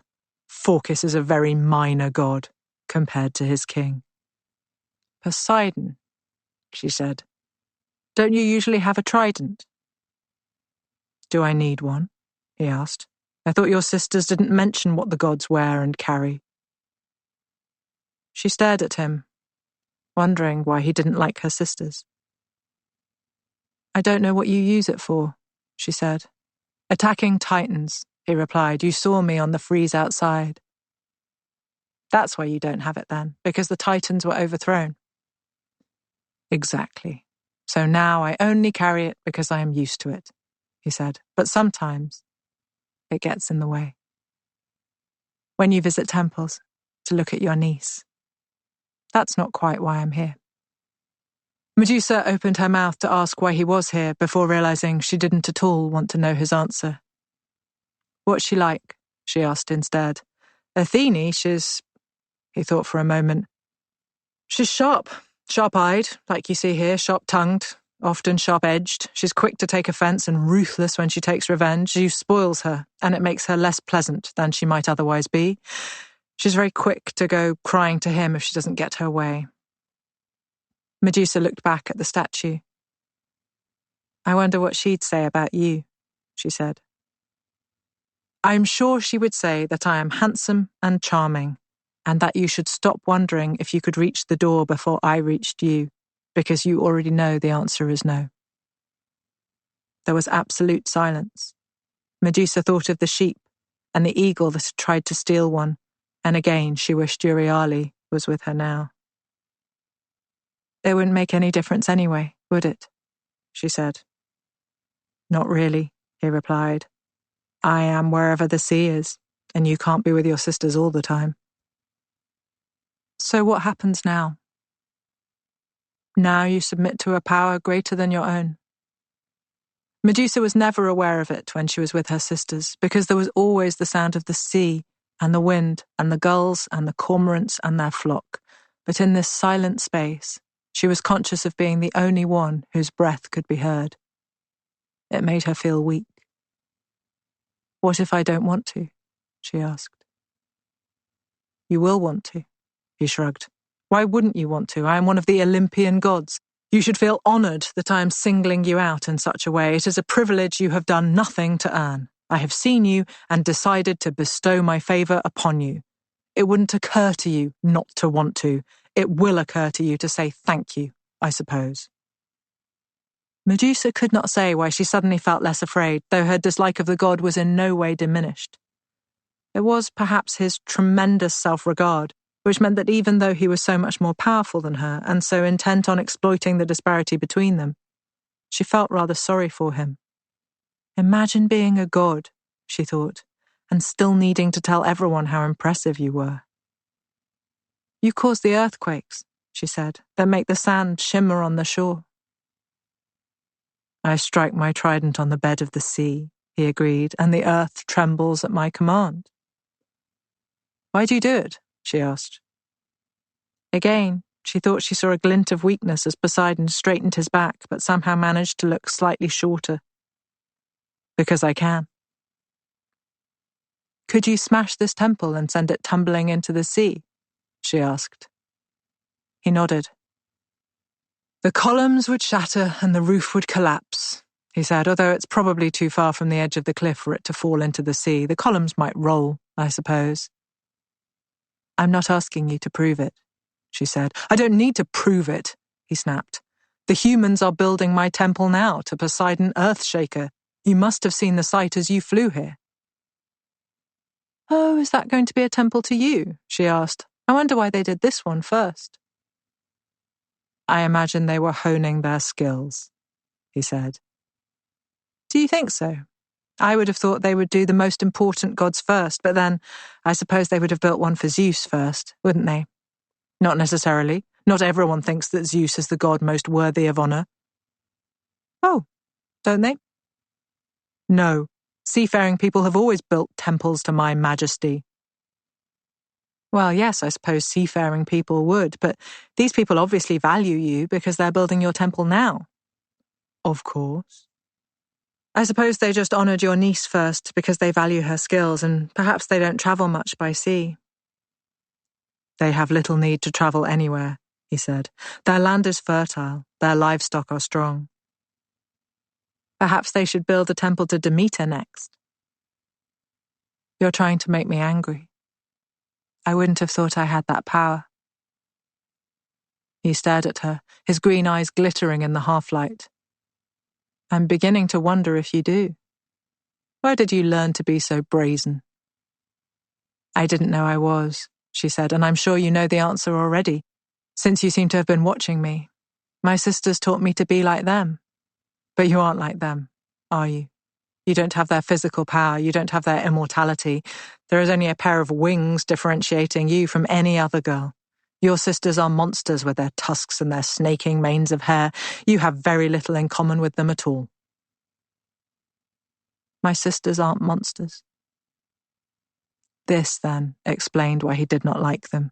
He was appalled by their appearance. Medusa wanted to laugh, but she was still afraid. As if anything that was important about Stheno or Euryale was visible in their teeth or their hair. Aren't you loyal? He said. Can love really have blinded you so much? You're the one who is blind if you can't see anything beyond a pair of tusks. Euryale has 2 sets of tusks, I believe. It doesn't matter what you believe, she replied. You cannot possibly fail to see what anyone else could see, he said. Why do you think I have picked you and not one of your sisters? You know you are beautiful. You know they are not. I know when you talk of beauty, you mean something different from what I mean. I see. He took a step towards her, and she forced herself not to take a step back. So what do you mean by beauty, little Gorgon? Euryale tends every one of her sheep like it is a child. Stheno learned to cook so she could feed me when I was little. They care about me and protect me. That is beauty. Neither of them is protecting you now. You waited until I was alone. I did. Very well. If these qualities are so valuable to you, if you really claim to believe that caring and tending are beautiful, when it is so common, it is not even limited to humans, any animal cares for its young, then prove it. How? Come here, he said, and he strode towards her, grabbing her hand. She wanted to pull away from him, but she knew immediately that however strong she was, he was much stronger. There was a clamminess to his touch, a smell of seaweed emanating from his skin. He dragged her to the columns closest to the sea and pushed his hand against her back, forcing her to look across the wide promontory. Look, he said, out there towards my temple. What do you see?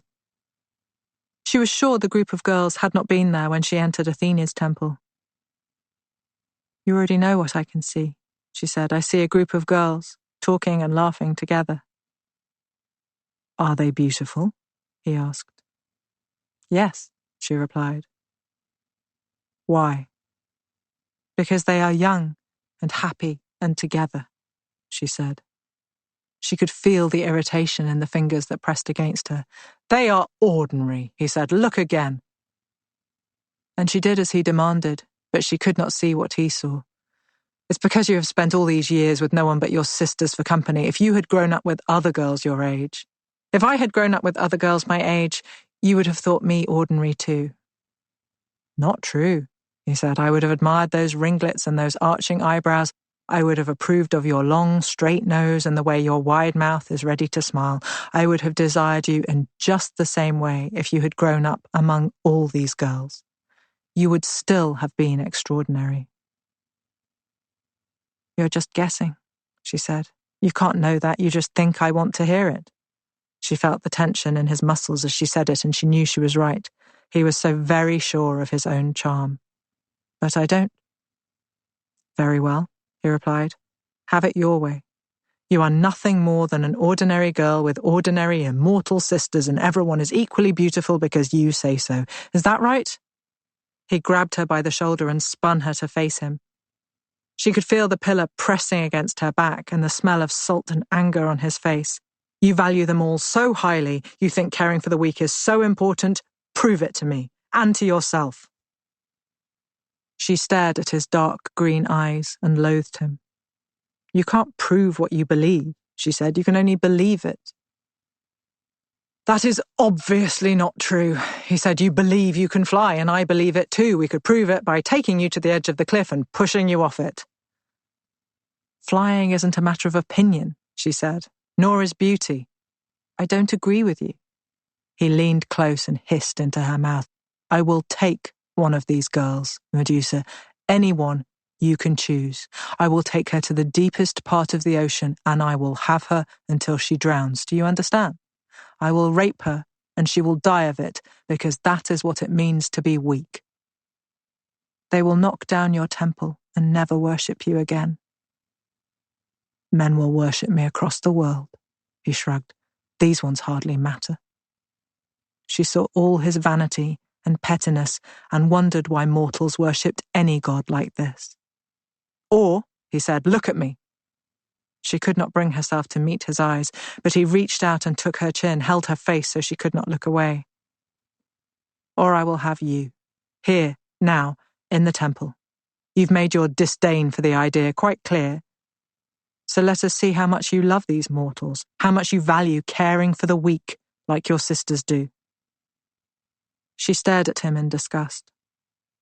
If I agree to this, you'll leave them alone? He shrugged. I might. Then yes, she said. They will never repay your affection. Do you understand that? She nodded. They will fear you and flee you and call you a monster, just like they do your sisters. It doesn't matter what they think of me. Then why do you want to protect them? Because I can, she said.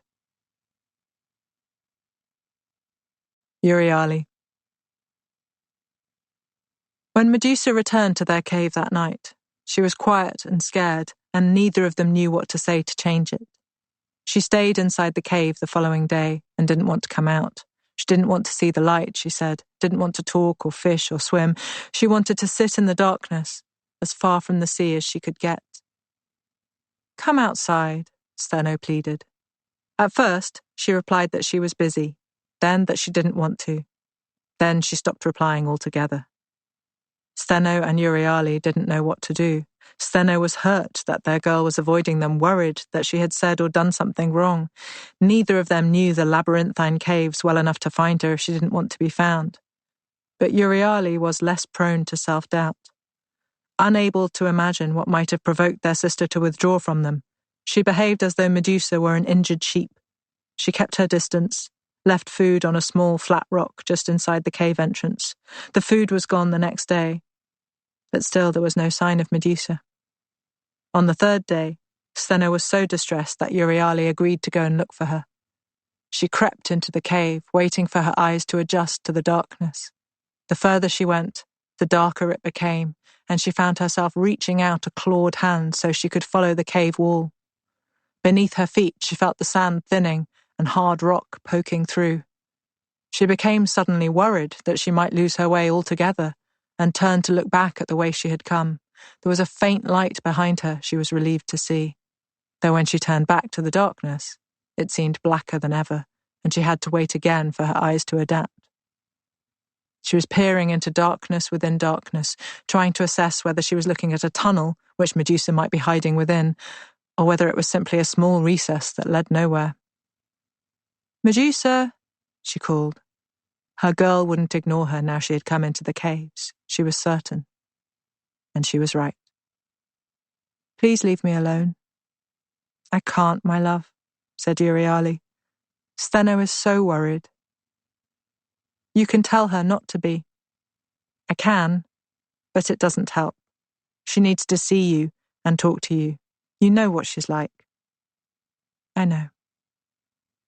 "Please will you come outside?" Euryale asked. She had no idea how far she had travelled, but her feet were now walking on solid rock. No trace of sand left. "I can't," said Medusa. "Why not?" "I'm afraid," she replied. No one could see Euryale as she stood in the blackness. Medusa was further along the path which twisted and turned, and even with a torch, she would have been unable to see her sister because solid rock separated them. Steno was outside pacing, fretting on the shore. The rays of Helios could never penetrate this gloom, and the waters of the ocean could not reach it. But in this moment, though no one could know it, Medusa was proved right. Her sister was indeed beautiful.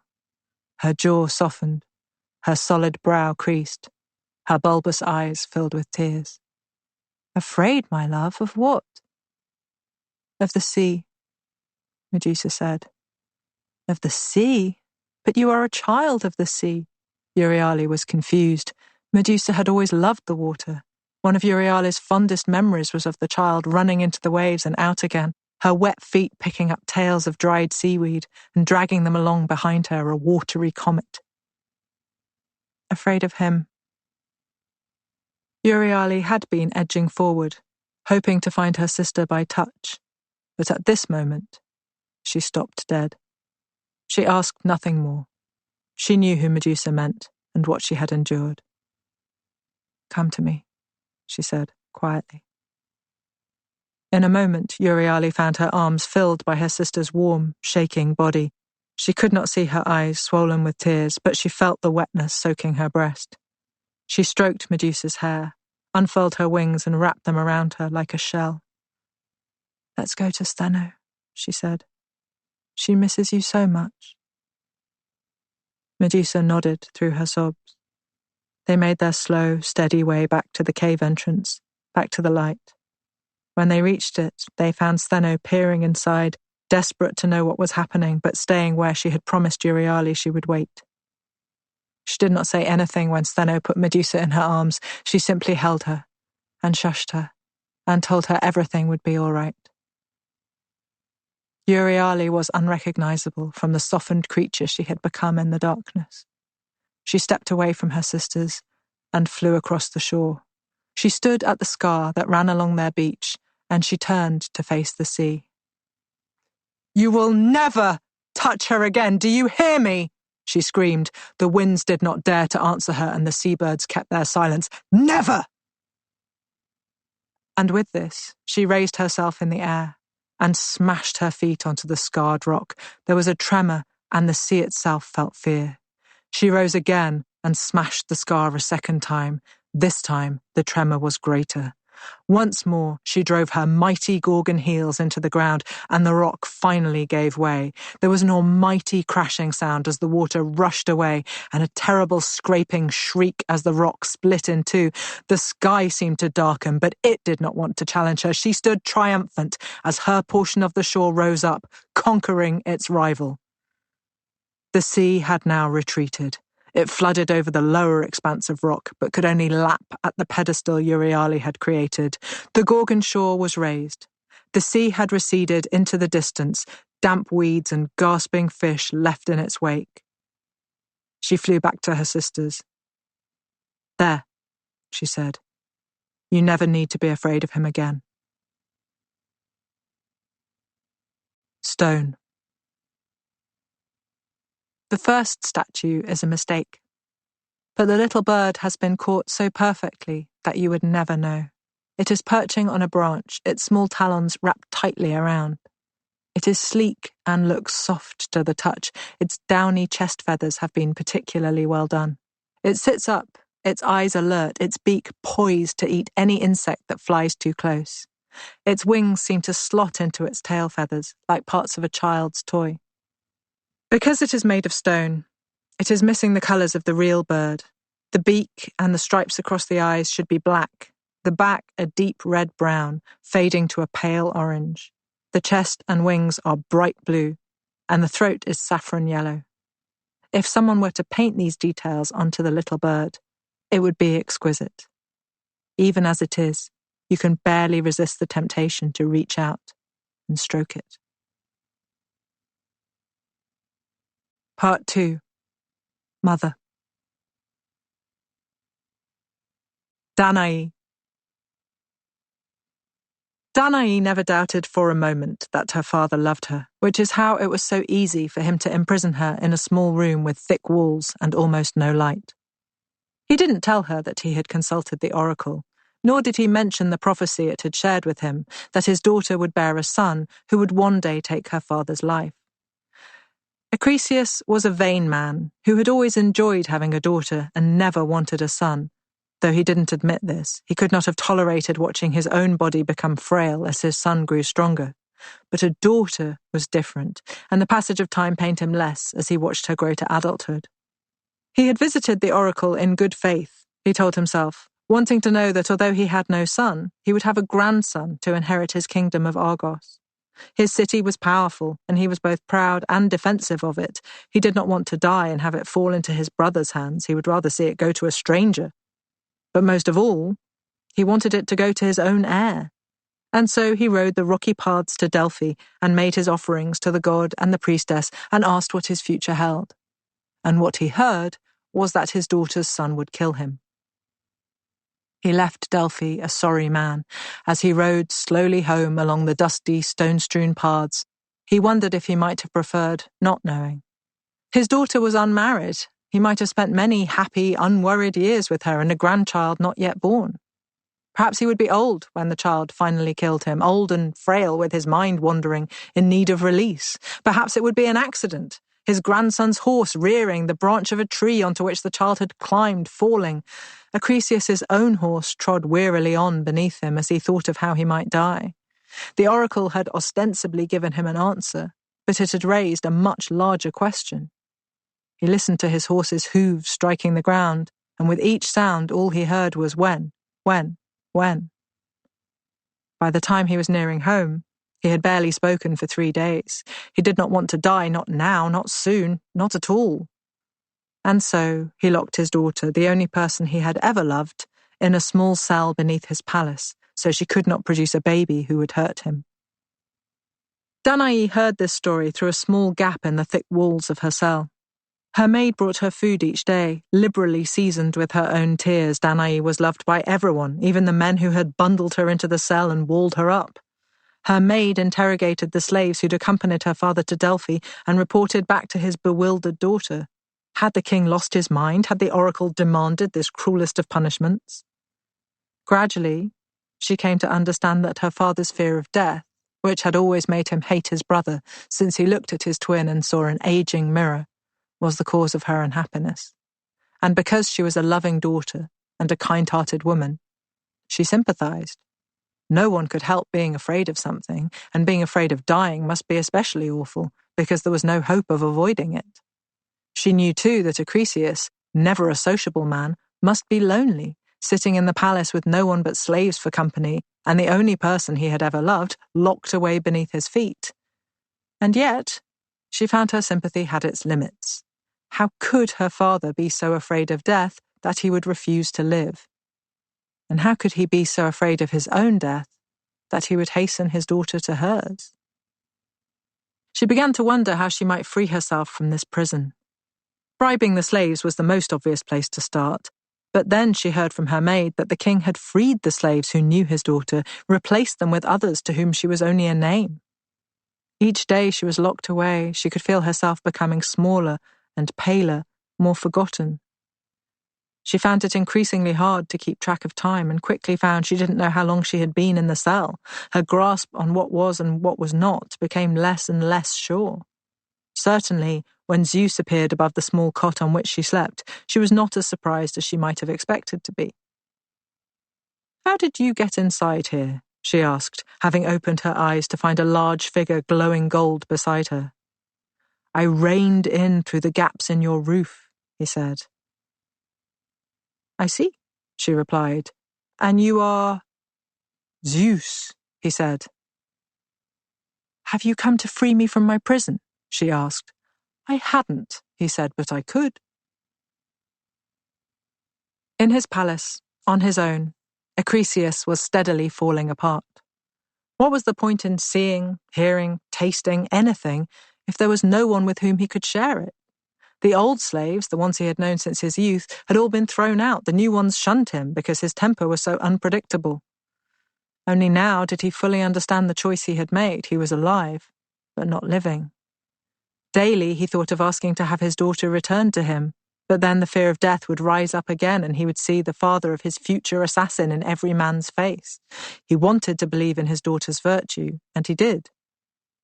But he would not bet his life on it.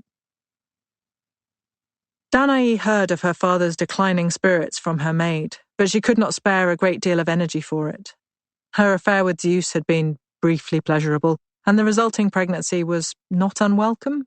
She too had missed having someone to talk to, but her loneliness had been assuaged first by Zeus and then by the baby that she proudly carried.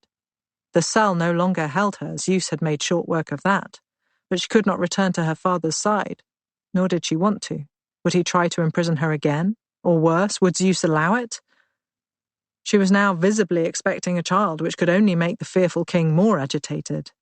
The slaves who had worked at the palace before his ill-fated trip to Delphi were pleased to help her, though, and she found herself living with her maid in a small house nearby, where the women spoke of the king as though he were already dead.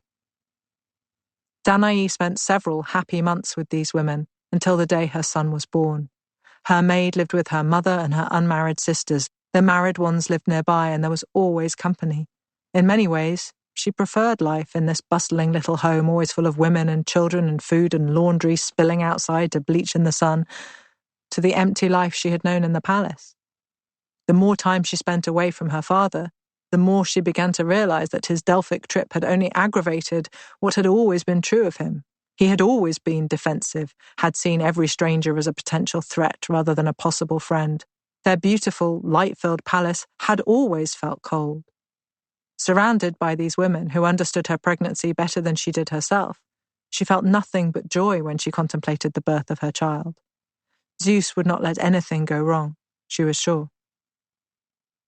And her confidence was rewarded. The women all said it was the easiest birth they had ever witnessed. Her son was beautiful and alive, and so was she. In the fuzzy aftermath of it all, as she looked at his tiny closed eyes and fists, she thought she would take him to meet her father, and that he would see he had been mad and wrong to fear this tiny, perfect boy. And then she remembered the darkness in her father's eyes on the day he had her locked away, crazed with fear of something that would never happen. She didn't trust him anymore, and never would. So in the moments after becoming her son's mother, she ceased to be her father's child. Still, she should have guessed that someone would betray her to the king. Danae felt nothing through the whole terrifying experience of discovery and retribution. She was numb, as though it were happening to a stranger, and she was watching it from far away. She must have spoken to her father, must have pleaded with him and with the men who grabbed at her and dragged her outside, and somewhere in her memory must be the final words she said to her father, or that he said to her, but they were lost to her for good. All she was sure of was that she had been cocooned in a haze of love and fatigue, and then there had been shouting and wrenching and glaring sun and an open sea and then darkness. And the only constant through this time was the weight of her soft child in her arms, her chin tucked down to protect his head, the faint smell of sour milk as she inhaled. And then she was lost forever on the ocean waves. Athene. "You need to intervene if you're going to save that girl you like, father," Athene said. The new goddess no longer felt new. She had settled into life on Mount Olympus with ease. She didn't like anyone particularly, and none of the other gods seemed fond of her either, except for Zeus. Athene assumed his favour was what caused the others to be so aloof, and it only made her more prickly. But Olympus was a nest of temporary alliances and rival irritations, so she fitted in perfectly well.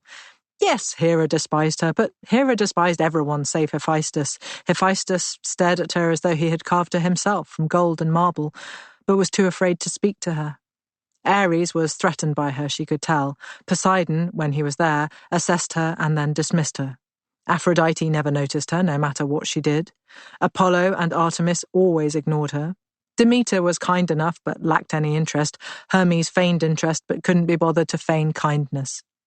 But Zeus loved her. He was proud of his clever, argumentative daughter and often took her side in disputes with the other gods. And since Athene would always rather be right than happy and would rather win than be right, this worked out well for everyone. In return, she tried to help him with his affairs, and on this occasion, that meant noticing something Poseidon should really have seen first, which was that one of Zeus's offspring, and one of his lovers, had been set loose on the open sea in what looked, at least from up on the heights of Olympus, like a wooden chest. "Which girl?" Zeus asked lazily. He assumed that Hera was busying herself turning one of his favourite girls into a cow or a weasel or whatever, which meant it may well be too late to intervene and save her. Although there was always the possibility that the world had just gained an attractive new cow, so all was not lost. "Danae," Athene said. "Which one is that?" he asked. "The one whose father was keeping her in a prison cell so she couldn't get pregnant," Athene replied. Zeus frowned. "Did it work?" "No. You turned yourself into golden droplets and rained down on her through the gaps in the roof." "Oh, yes," he smiled. "That was a good one. She was lovely, young, pretty, desperate for company." "I imagine she was."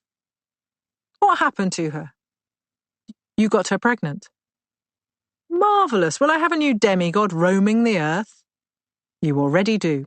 That's wonderful. He's about to drown."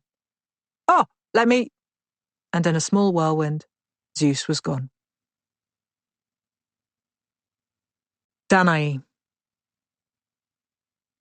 The chest in which Danae's father had shut her and Perseus, another prison cell smaller and more dangerous than the last, came to rest on the shore of Seriphos. Danae didn't know it was an island, nor that it was in the middle of the Aegean, nor that Zeus had asked Poseidon himself to guide her and her baby to safety there. She didn't even know, for a while, that she had reached dry land. The swell of the ocean was in her bones now, and she would always feel it. She had lain quite still in the chest for so many hours, perhaps days. She knew vessels capsized and sank, and she had no idea what provoked or prevented this. She had never even been on a boat. Unable to swim, she did not dare move, so she was lying inside when the chest was cautiously opened. She blinked hard into the dazzling sun, still holding her baby tight. The dark silhouette of a man moved quickly to one side, blocking the light from her eyes so she could see. "I didn't mean to blind you," said the man. "I didn't know someone was inside." She tried to tell him that it didn't matter, and of course he couldn't have known she was inside a chest, and to ask him who he was and where she was and if it was safe, but her throat was too dry, and all that came out was a croak. "Wait," he said, and reached beneath the edge of the chest, where he must have placed his belongings before using both hands to open the lid. He brought a wineskin into view and offered it to her. She wanted it desperately, but could not let go of her son to take it. "Here," he said, "let me help you." She flinched as he reached into the chest and his hand brushed her hair. "I'm sorry, if we can just get you sitting up, you can drink," he said. "If I give it to you as you lie there, I'm worried you'll choke." This was such a sensible, normal thing for someone to say, that Danae forgot her fear. This man did not want her dead. He pushed his hand beneath her shoulders and helped her to sit. She drew her knees up to protect the baby. The man undid the stopper of the wineskin and held it closer, so she could take it with one hand. She snatched at it, and he stepped back. She was relieved to discover that she was drinking water, not wine, and she drank it greedily. "You're safe now," the man said. Let me get you some more water? Yes, please, she tried to say, but she couldn't make a sound yet, so she just nodded and felt herself coming back to life. The man disappeared for a few moments, but returned with a fresh skin of water. She drank again, trying to finish it all before he took it away. You keep that, he said. We can refill it at the spring up there when you are recovered enough to walk. She didn't loosen her grip on it. If you can't walk up there, I will go and get you some more, he continued. There's no need to worry. You won't be thirsty now. She nodded again. Her throat was still too painful for speech. I'm thinking, given how thirsty you are, that you might be hungry as well, he said, when you've had time to adjust to not being thirsty, or seasick, or afraid. So this is what I suggest we do. I give you my hand to help you out of your little boat. He smiled at her, and she tried to smile back, but her lips cracked, and she stopped. You can wait on those rocks while I build a fire, and I will cook you some of the fish I caught today. Or we can go to my house. It's just up there, on the ridge. You can see the roof from here. And then you can have bread with your fish, if you'd like.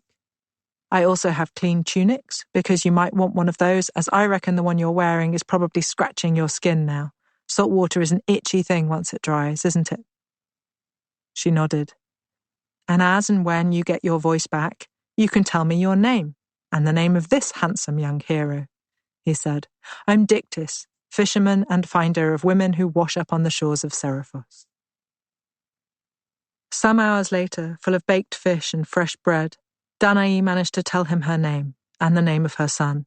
He gave her a room to sleep in with a proper bed and a small window. He found a flat basket and a blanket so that the baby could sleep comfortably by her side. When she woke in the night, which was often, she would jump up from the bed to listen to her son's breathing and then look out of the window to check the stars were all still there and that the blackness of night was not total. She would do this every night for the rest of her life. It took several days for her to tell her story to the fisherman. He would leave silently before she was awake and return after the middle of the day, carrying his catch. Only when she had begun to recover from her ordeal did she notice the appearance of the man who had freed her from her second prison. Stocky, hair bleached by sun and salt, bright green eyes shining from his leathery face, nose bent from an old break. In her Argive life, she might have described him as kindly and paternal, but her perspective on these matters had shifted. He lived in this spacious house alone, with no company. He cooked his fish and his bread each day and drank his wine well watered. It was such a simple life that Danae almost choked on a fishbone when, after listening to the story of her father's descent into paranoia and cruelty, he told her that he had also witnessed insanity descend upon a king. There's nothing to be done when it strikes them, Dictys said. Any attempts at reasoning with them just make it worse, because they convince themselves you're the threat. I didn't have the chance to reason with him anyway, she said, thinking again of the raging glint in her father's eyes and the fear behind them. It was all so fast. It is natural for a man to fear for his life, I suppose, replied Dictys, but to turn on his only child? And to be so afraid of an infant who could not possibly do him harm? It's hard to imagine what could make a man behave in such a way. The gods must have sent him out of his wits. Danae wondered if she should tell her rescuer that she knew from an unimpeachable source that the gods had had nothing to do with her father's madness, but she decided she had probably told him enough for now and changed the subject. What happened to your king? She asked. Dictys reached for the ladle and served them both more wine. He believed his younger brother wanted to displace him. And did he? No. Did he hear a prophecy like my father? No. Dictys leaned over the table and looked hard at his cup. No, he didn't need one to rouse his suspicions. He was always angry with his brother, even when they were both boys. Why? She tried to read his expression, or at least work out what he was studying on the wine cup. Who knows? Brothers don't always get on, do they? As he turned the cup in his hand, she saw it showed Prometheus stealing fire from the gods. No, I suppose they don't, she said. So what did the king's brother do? As you see. Dictys smiled as he gestured at the room in which they both sat, plain but comfortable with everything he needed in its place. You're the brother of the king, she asked. I am, he said, dropping his head in a small bow. But you're a fisherman. You of all people, Danae, know why. At the palace, I was putting my brother on his guard and myself in danger. I like the sea, I enjoy my own company, I'm happier living this way. It's much safer than a wooden box. She shivered. Ah, I'm sorry, he said, but your tale has brought back painful memories for me. When did you last see him? She asked. Years ago, he said. I live a quiet life here, and you and your boy are welcome to stay for as long as you'd like. If you prefer to be in the town, I will take you inland and find you somewhere safe.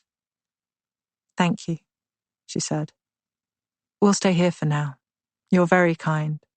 Fishermen have a rule that if you find a shipwrecked sailor, you have to offer him a safe haven, he said. If I failed to extend that courtesy to you, the fish would swim away from my boat and I would starve. She saw he was smiling and also serious, and she knew now that Zeus had protected her after all. Athene. I want a thing, she said to Zeus. Everyone else has one. What sort of thing, dearest? Asked her father. You have thunderbolts, she said. His chest puffed up. I do, he replied. You can't have thunderbolts. They are indivisible from my nature. People call me Zeus the Thunderer. I don't want thunderbolts, she said. I want something of my own, like Apollo has a lyre, and he has a bow. He has two things. I don't even have one. Artemis has a bow and a spear. You have a spear and a helmet, Zeus said. Ares has a spear and a helmet, she cried. I want something that is just mine. Does Hephaestus have anything? He asked. He has a whole forge, she said, and everything in it. Zeus nodded slowly. He supposed that was true. Does Aphrodite have something? Aphrodite has everything she wants, Athene snapped, whenever she wants it. Zeus nodded again. That did sound like Aphrodite. What sort of thing would you like? He asked. Does Demeter have something? She has a daughter, Athene said. She's either with her or she's complaining about not being with her all the time, so she doesn't need anything else, and if she did, she could always have some sheaves of corn or something. It's not about her anyway, it's about me. You could have a loom, Zeus said, stroking his beard. You're very good at weaving. I can't carry that around with me, can I? I suppose Hephaestus can't carry a forge around with him either, said her father. I said it wasn't about anyone else. It's about what I want.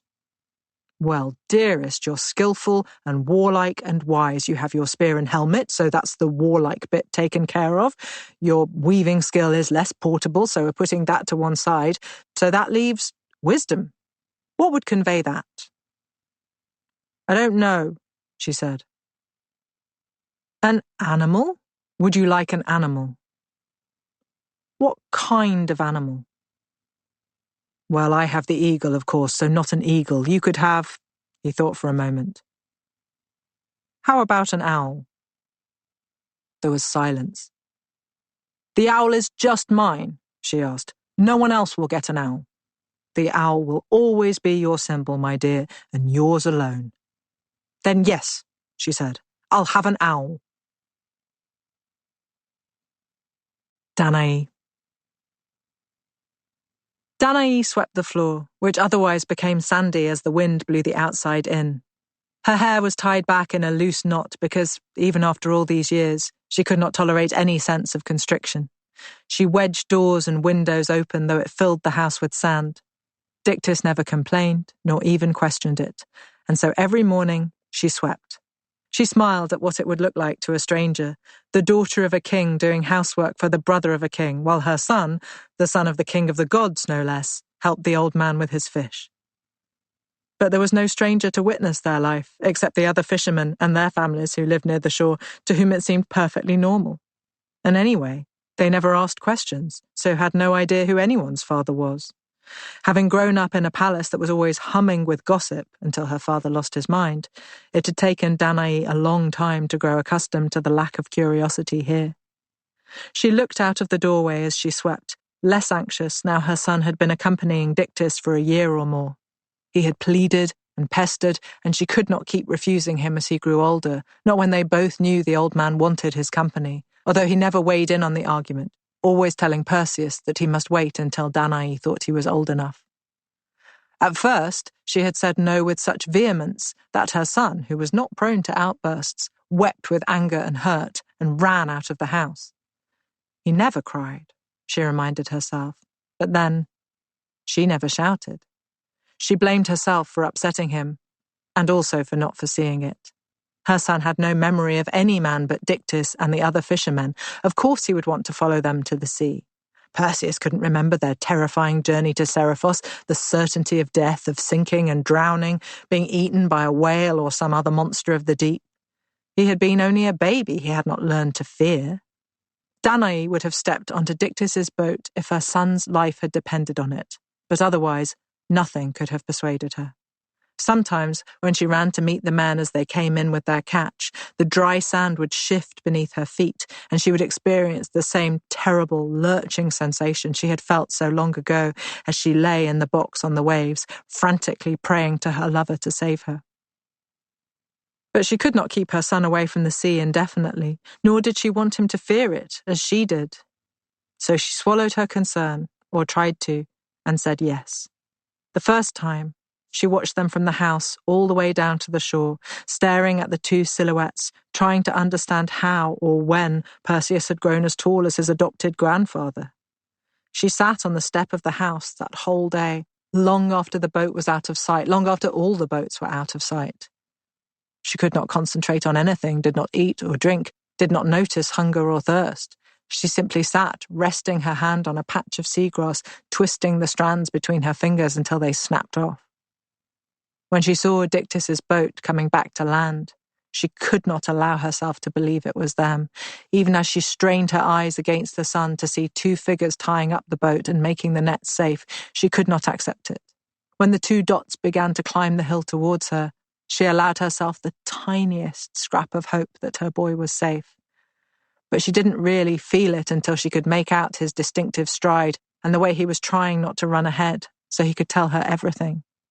Dictys could cover the ground as quickly as a man half his age, but even he could not keep pace with her excited boy. And yet, as she felt the relief sink through her body, she felt something else. Pride, that Perseus would not abandon the older man. The sun glimmered off his salt-crusted skin, and she wondered how anyone who saw him could fail to guess he was the son of Zeus, her beautiful, strong boy, carrying the fish he had caught in the ocean he didn't fear. Unbidden, she had a memory of her father, sitting alone in his echoing halls. She wondered if he was even still alive. He had convinced himself that he would be killed by Perseus, of course, but he would certainly not be the first king to be tricked by an oracle. And his once devoted daughter realized she did not care if he was alive or dead. She looked back on her childhood as she might a story. Her true home, she felt, must always have been here. Now, many months after Perseus's first day fishing, as she swept the sand from her floor, she still found herself looking out at the water, keeping one eye on his boat until it was too small to see. But her fear had subsided, and she watched from habit as much as anxiety. Her boy went to sea, unafraid. His mother was unafraid too, until the day the men arrived. Athene. No one remembered who started the war, but it was definitely one of the giants. Athene had heard it was Porphyrion trying to rape Hera, but someone else said it had been Eurymedon, and then there was the other claim that the attack on Hera happened during the war, so couldn't have caused it. In that case, the war had been started by Alcyoneus, pilfering cattle that belonged to Helios, the sun god. Looking at Helios's perpetually smug expression, Athene thought, you wouldn't imagine he had it in him to go to war over anything. And who cared about cows enough to start a war? She stroked the wing feathers of her owl jealously. Whoever was to blame, one of the children of Gaia, whom all the gods knew to be boastful and arrogant, had behaved in such a way that even their mother could not save them, though she tried. The giants were determined to offend Zeus, Athene thought. Hurling rocks at Olympus was one thing, but setting oak trees aflame and sending those heavenwards was a mistake. Zeus was fond of oak trees. The Olympian gods would descend to Phlegra for a battle Athene relished. The giants were a serious threat, huge, aggressive, and with the immense power of their mother on their side. Everyone knew that giants were impervious to attacks from the gods and could not be killed. But the gods consulted an oracle and found there was an exception they could exploit. If a mortal fought alongside the gods, the giants were vulnerable after all. So the only thing the gods needed was a mortal willing to fight giants, one who was loyal or foolish, or ideally, both. Hera suggested one of Zeus's sons before any of the others had time to open their mouths. Zeus looked a little put out. Hera had been trying to kill this one since he was a baby, which not everyone considered a fair fight. But they did need someone, and he couldn't protect them all. He sent Athene to ask him herself. She shimmered into view among the tall pine trees that grew outside the man's palace, but even if you had been looking straight at them, you wouldn't have seen her appear. She wasn't there, and then she was, and it seemed as though she always had been. She found him training in his courtyard, his skin painted with oil and coated with red dust to protect against the sun. She paused for a moment to admire his biceps as he raised himself up and down. "Zeus needs you," she said. The man collapsed to the ground, and Athene tried not to snigger. Are you—" The man grabbed at his throat as though someone were choking him. Athene frowned, trying to make out the words. "Am I a goddess?" "Yes, Athene. Good to meet you. Could you come and help us fight the giants?" The man nodded vigorously, but still couldn't speak. "You'll probably die," Athene said. It was best to be honest, she felt. "But we need a mortal, and we chose you, so it will be a very noble death." The man's expression lost some of its enthusiasm. "And quick," she added, "if you get trodden on by a giant or a god, which wouldn't be intentional on our part, incidentally, but in the heat of battle, one of us might step in the wrong place, and there you'd be. Well, would have been. Anyway, it would be painless. Probably very painful just before it was painless, but not for long." The man looked her up and down in confusion. "Yes," she said, "I'm actually quite a lot bigger than I look to you, but I didn't want to scare you, so I decided I would appear to you mortal-sized. I can change my appearance at will. You see, we all can. I wonder how Zeus appeared to your mother. Well, we probably don't have time to get into that, do we? Because there's a war we need your help with, and it can't start until you and I get there." "Where?" the man asked. Athene almost squealed with delight. "Listen to that," she said. "You can talk. I thought perhaps you were mute for some reason, but you can talk quite well if it's just one word at a time. Well done. We fight the giants at Phlegra. I'll take you. Are you ready? I suppose you are, aren't you? It's not like you can really prepare yourself for fighting giants. If you've got any weapons, you might want to gather those up, I suppose. Hurry, though." The man ran to a large wooden chest in the corner of his courtyard and grabbed a spear and a sword, a bow and arrows. He held them with practiced confidence, and Athene thought perhaps Hera hadn't been wrong when she suggested they use this one. "Wonderful," she said. "Come on. If you do die, I'll put in a word for you to get a constellation. Promise." Gaia. While Athene was recruiting the mortal, Gaia was plotting against the gods. She too had heard about the oracle, about the decisive role that would be played in the upcoming conflict by some human. She scoffed at the very idea she might fear such a man, given that he and all his fellow mortals depended on her for their lives and homes. But she decided her offspring might need help, just to be on the safe side. She knew that somewhere in her green expanse was the herb she needed. She just couldn't quite remember where. Was it in the mountains? Did it grow under the trees, near the sea, among the crops? If only she could think. Gods weren't used to doing things in a hurry. She needed a little time to look around for it. She could almost smell it, a tangy scent that made her think it must grow deep in the forest, among the spores and the fallen pine cones. But did it flower? What colour was it? She began her search, aware that her children's lives depended on her. But she had barely begun before she was plunged into darkness.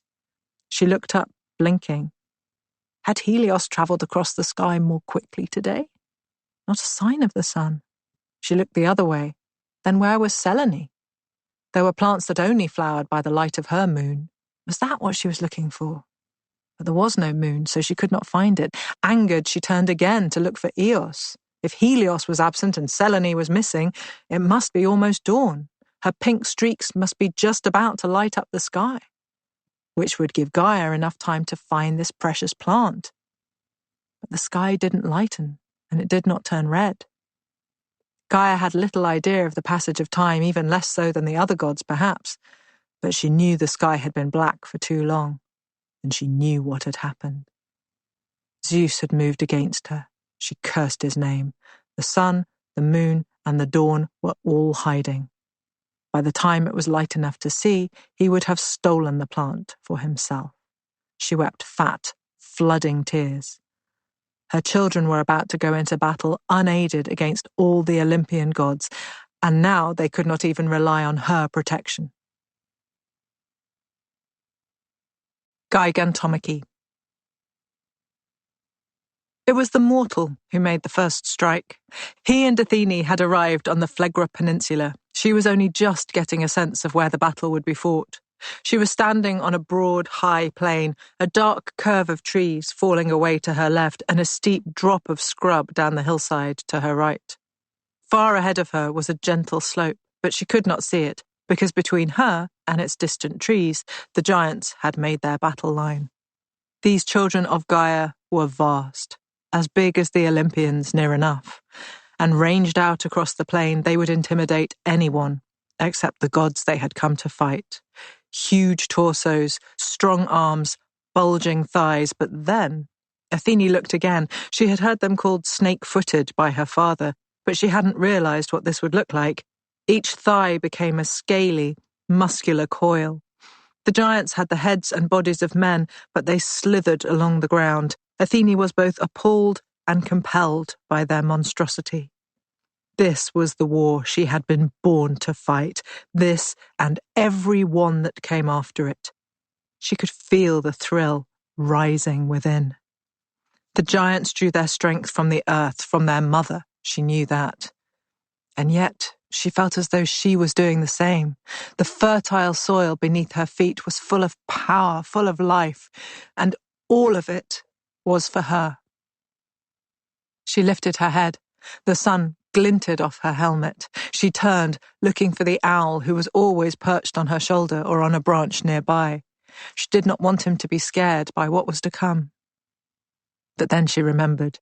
She had left her owl on Olympus, murmuring to him that he should stay there, out of harm's way. The thought of him being injured made her almost dizzy with rage. If one of those snake giants even thought about her owl, she would... But her thought went unfinished, because the giants had begun advancing towards her. She had positioned herself as near to Zeus as she could, although Hera, her chariot pulled by 4 winged horses, was between them. Athene turned to look at them all, the Olympians and the other deities who had come out alongside them, lined up to crush this impudent rebellion. Every one of them was ready to fight.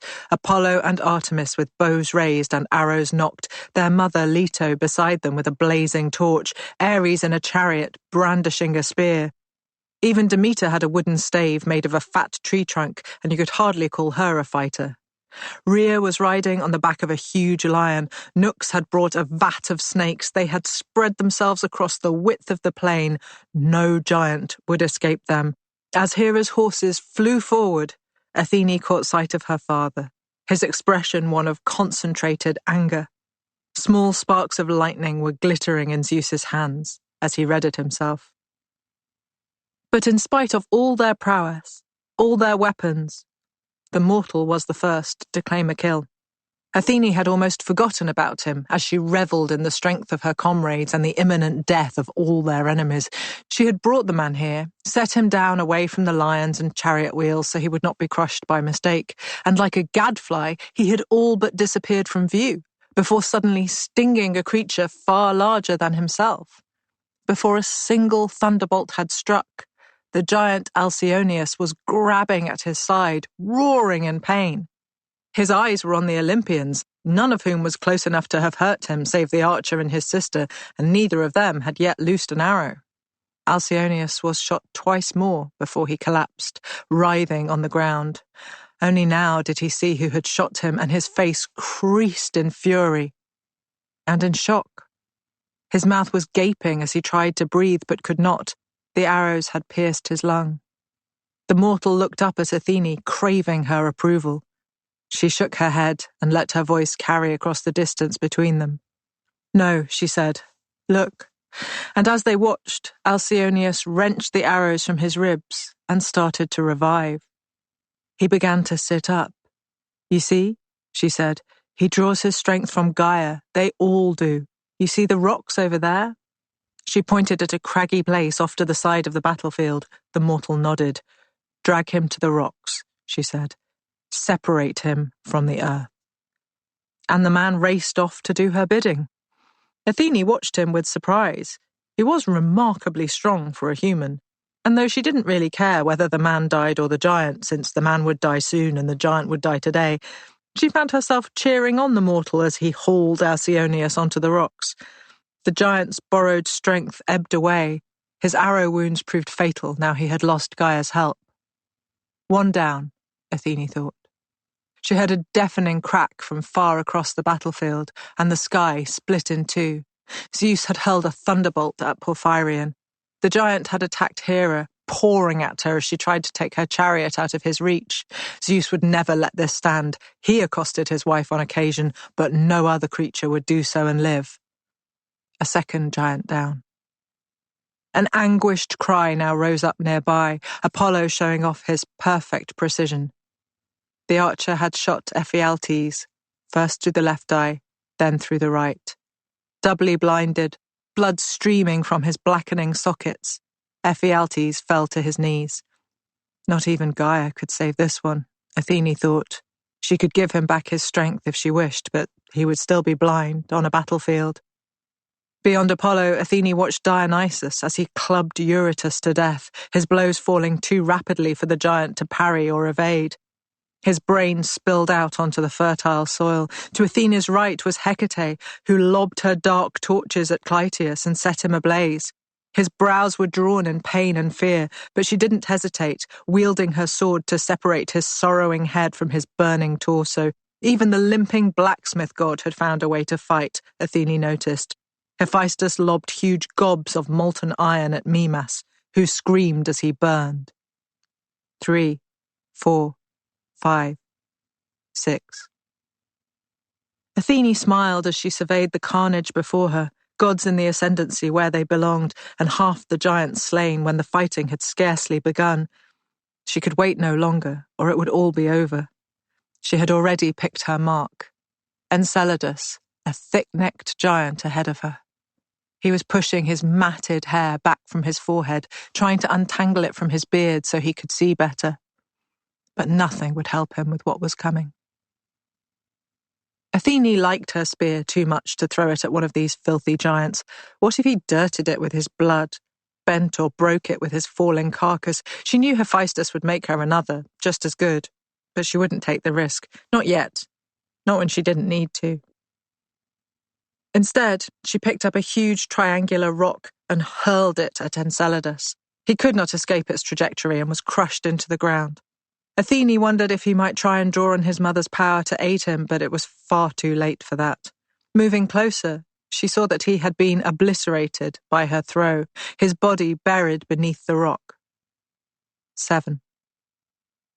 She experienced a rush of exhilaration to have made her first kill in this most mighty of wars, but even as she felt it, she felt something else too, a strange sensation, like ants were crawling all over her skin. One was not enough. She needed more. She could not leave this battlefield having done the same as Apollo, as Dionysus. War was supposed to be her speciality, not theirs. All around her, she heard the crashing of thunder and the clashing of metal, but the chaos only increased her focus. Her senses had become tuned to the noise and speed. She watched as Poseidon chased one giant right off the plain and into the sea. Athene rolled her eyes. What kind of idiot tried to evade Poseidon by running into the sea? The giants had strength and size in abundance, certainly, but they were still not worthy opponents. This fool might as well kneel down and offer his throat to the trident. She looked away, still searching for her second conquest. She already knew how Poseidon's fight would end. 8. Athene had moved closer to Artemis as she followed her uncle's battle in the sea, but an ear-splitting howl made her turn her attention inland. The hunter goddess had just shot another giant, her quick arrows bringing him down to the ground, his snake legs slithering and squirming beneath him. Perhaps Gaia was reviving him, but Artemis had brought her hunting dogs into battle. Athene felt a brief pang for her owl, but no regret for having left him on Olympus. She would not see her bird's beautiful wings sullied. Still, she had to admire the way the dogs launched themselves at the fallen creature, teeth fastened around his throat. And this would make 9. Athene couldn't see Hermes anywhere on the plain, but she knew he was there. Wearing the cap of Hades, which he had borrowed, or more probably stolen, the messenger god was invisible, even to her bird-sharp eyes. He was also invisible to the giant who flailed and bellowed into what looked like the breezes. But it wasn't the wind that pierced his skin time and again, slicing through his hide from every direction and none. Screaming, the giant tried to grab at where he thought the god must be, but Hermes was nothing if not quick. And the giant was getting slower as blood poured from wound after wound. Forearm, shoulder, neck, thigh, belly. That was 10. And then over to her right were... Athene could scarcely believe her eyes. The Moirai, the 3 all-powerful fates, who spent their days spinning the threads of mortal lives and cutting them when deaths were due. They weren't half as good at weaving as she was, Athene thought, but no one ever mentioned that because people lived and died with the length of yarn they spun. But no mortals were dying today, because the fates had walked away from their spindle and their wool weights and their sharp knife. They were here on the battlefield, using bronze clubs to batter 2 more giants to death. Where did the fates keep those handsome weapons in the normal run of things? Athene wondered. Did they have them hidden under their wool just in case? For the first time, she felt a grudging respect for the sisters, and that made 11. 12. As the gods each pursued their enemies, Zeus was above them all, showering Phlegra with lightning, one bolt slamming into another without pause. The fields would be alight for days after the giants were defeated. The trees were blackening everywhere she looked. And with so many duels taking place in every direction, there was, as far as Athene could see, only one more giant left for her. She could not imagine how the other gods had ignored him, because to her, he seemed to glow as he stood in the middle of the plain, lightning bolts illuminating him from all sides. Athene looked at him and felt something she had never felt before, and would rarely feel again. She had a ravening hunger for this giant. The huge creature was swinging his club, shifting his weight from foot to foot, looking for an Olympian to attack. But he could not seem to move in any direction. He was either distracted by the carnage of his brothers or blinded by the lightning that exploded around him.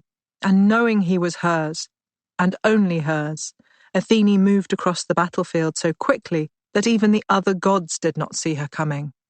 This one last giant could not fall to any other hand. She hurled her spear as she ran, all concern for keeping it pristine suddenly gone. Her aim was true, and its elegant point pierced his throat. He staggered back under its momentum. He grabbed at the sight of the pain, but there was nothing he could do now.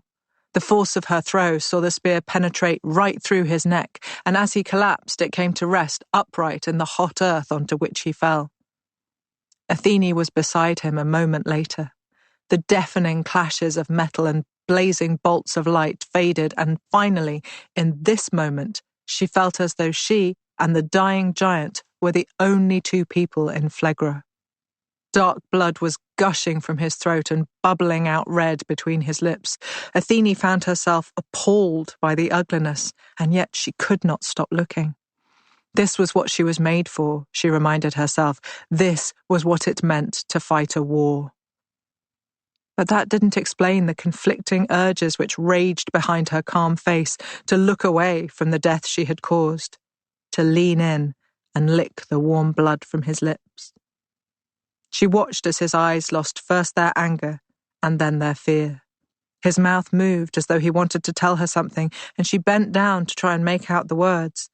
But all she heard was the last breath leaving his lungs, the last red globule pop, leaving a thin veil of blood in a perfect circle on his upper lip. She looked up at the battle around her and saw it was now all over. She didn't know if it had taken a long time or no time at all, but as she watched, the mortal loosed his arrows into every giant but this one, her one, as the prophecy had demanded. Every giant must sustain an injury from the man if the gods were to win the day. Athene watched him busying himself around the place and wondered how he had shot Enceladus, crushed beneath her enormous rock. Perhaps a snake scale or two had stuck out somewhere. She knew the man would soon be here, despoiling this kill. And she felt a rush of protective anger. Her giant was dead by her hands, and hers alone. She required no help from god or mortal, no matter what the oracle had claimed. She would not see the body damaged. Instead, she drew a sharp knife from her belt. Zeus had always said the giants had hide like leather. And she had always wanted a breastplate, just like her father had. She skinned the giant herself, like a cobbler preparing the skin of a heifer. In this way, she would keep her kill beside her forever, wear him next to her breast. His raw body lay on the ground, unrevived by Gaia, who was scarcely able to comprehend the scale of her loss. Every one of her children, cut down in a single battle. It was just as Athene had always known. Mothers did nothing to protect their offspring. His mother had not kept him safe in spite of all her foolish promises. She had failed him. But Athene had not. Danae. The day Polydectes arrived was the same as any other, until the thud of many feet brought Danae out of the house. Perseus and Dictys were not yet back from the sea, but they would be, soon. She glanced up reflexively, if Zeus willed it. She could see a group of men approaching the village from higher ground. They came not from the sea, but from inland. She could hear the clank of metal, but she wasn't yet afraid. They weren't wearing helmets, so they weren't planning to fight. They had short swords for self-defense, she concluded, as her father's men would have carried when they travelled any distance. She felt a sudden surge of panic that her father might have discovered she and her son had survived his attempt to kill them both. She tried to breathe evenly and make the fear subside. She could see the sky. Perseus was safe. Zeus would not let her father kill him. And then as the men drew nearer, she saw their tunics were not the same kind as the ones she had seen men wear when she was growing up. The women who lived in nearby houses also came outside to see what all the noise was about. The fishermen never made this cacophony. This was the sound of city dwellers invading space that was not their own. They looked at the approaching men with suspicion, but not hostility. The men stopped at the nearest house and asked a question. A jerk of the head was their only reply, so they kept walking, ever closer. Danae found herself looking down at the sea, like she had done when Perseus was new to fishing. Where were the men? Were they returning home soon? By the time the party approached her house, she could just see the little boats coming in to the shore. The men stopped and parted like the guards had done when her father welcomed visitors to his palace. This was why they seemed so familiar, she realized, why they made her think of her former life. They were bodyguards to this man at their center.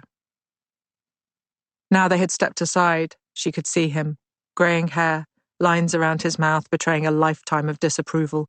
He was a short man, broad-bodied with weak legs, and though she had never seen him before, there was something familiar about his expression.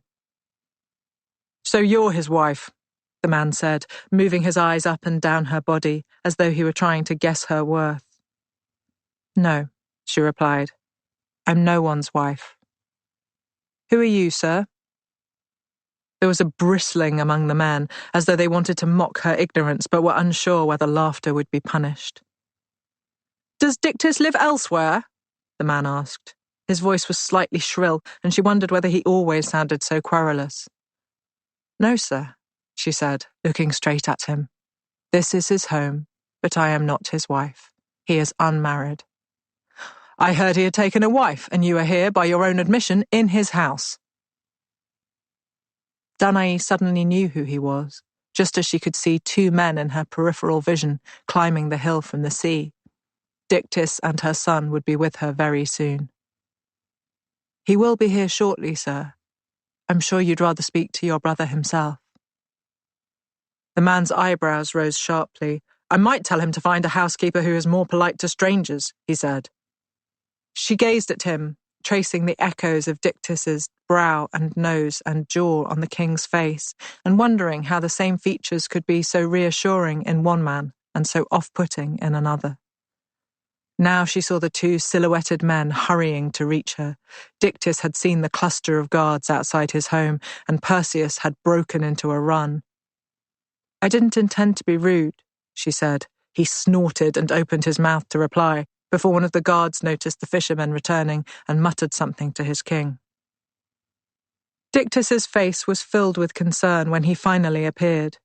Perseus ran straight to Danae and stood in front of her. She remembered in a rush the first time she realized she couldn't see over his head anymore, and then barely over his shoulder either. Her boy had grown so tall and strong, out on the water every day. "Brother," said Dictys, "this is a surprise. What brings you so far from your palace?" "I heard you had a family," the king replied. "A wife and a son, I heard, and I see it is true. Did you really think you could take a wife without asking your king's permission?" "Danae is not my wife." "I'm not sure that's something to boast about," Polydectes snapped. "She is my adopted daughter." Dictys continued speaking as though he hadn't heard the interruption. "Did you need this entourage to find that out? You could have sent a messenger." "Could I indeed?" Danae understood why Dictys had taken to the sea rather than deal with this brother. She would have been tempted to do the same herself, and she feared the sea like the river Styx. "Yes, brother." Dictys sounded exhausted, although I'm delighted you came to visit. Please, come inside. Polydectes waved at his men, pointing at the modest house in front of him. "You'll have to wait out here," he said. Danae stepped back, her hand on Perseus's arm, so that Dictys could lead his brother into the house, but he smiled and shook his head. It was her home too. So she and her son turned their backs on the men and walked inside. Danae could feel the tension pulsing from Perseus. He was angry and afraid of this man, she knew. He had grown up with only the fishermen for company, and a show of force like this was alarming. She poured wine into a mixing bowl and set a jug of water beside it. They had 2 good cups, which she placed on the table as the men sat on either side. She stood back, nodding to Perseus that he should do the same. The men busied themselves with their drinks, and she found herself looking at the king. He resembled his brother so closely one moment, and then not at all. He was older, she knew, but she couldn't see it. Years at sea were hard to hide. And, though she knew it must be in her imagination, she kept seeing traces of her father in the face of this stranger. Not in his appearance, exactly. Polydectes looked nothing like her father, but there was something about the irritated downturn of his mouth, as though the world existed only to disappoint. As the king finished preparing his drink, he looked up at her and she flushed, embarrassed to have been caught staring. "Your adopted daughter," said Polydectes. "From whom did you adopt her?" Danae felt her whole body stiffen as this man spoke about her as though she could not hear. Dictys took a sip of wine before replying. "Her father was sadly afflicted," he said. "She and her boy needed a home, which I was glad to provide." "The boy is not yours?" "He is the grandson I wish I had," said Dictys, and Danae felt her son soften beside her, and tried to do the same. "Ha!" The king's laughter was intended to be unkind. "For that to happen, brother, you would have had to desire a woman." There was silence. Dictys tilted his cup, watching the light flicker across the surface of the wine. "Yes, brother," he said, "I would. But the fates brought me a daughter and a grandson regardless." "You are a disgrace," said the king, "to have a woman like this in your house and take no pleasure from her." He shook his head in disgust. "I don't take pleasure from anyone unless they offer it freely," said Dictys. "You have always been weak." "I have always seemed so to you, certainly." "Where is the boy's father?" Polydectes turned to Danae. "Is he alive?" This was a surprisingly difficult question for her to answer, since she did not want to blaspheme but was unsure of the truth. Gods weren't alive, were they? They were something more than, or certainly other than, alive. No, she spoke quietly, hoping this would make the king think it was a painful subject and stop pursuing it. I see, he said. So you live here with my brother as a young widow, giving him the appearance of respectability he requires? No, sir, she said. Your brother was well respected before I arrived here. And will be after you leave, no doubt. She isn't going to leave. Perseus could no longer keep silent. We're going to stay here forever. What is your name? The king turned to her son with the full force of his disdain. Perseus, the boy replied. What's yours? The king ignored him and looked back at Dictys. And you still go out on your boat every day? Live off the fish you catch? Dictys shrugged, and Danae loved him for it. It was a small gesture to convey feelings too large for the words he had. Of course he went out on a boat every day. Dictys belonged to the sea. And of course he lived off what he caught. He and his fellow fishermen always did. If one of them had a run of bad luck, the others would share their catch with the man's family, no matter what the king said to make this life sound pitiful. It was not. It was, Danae knew, full of a dignity that you would not find in the largest palace. Polydectes' men were all nervous around him. Was that the enviable life? The quiet companionship Dictys had offered was the greatest gift any mortal could have given her. And now, she knew it, even before the words were spoken, it was about to be taken away. This is no life for a woman like her, the king said. She leaves with me. Dictys said nothing, but shook his head slowly, and Danae saw her world fall apart.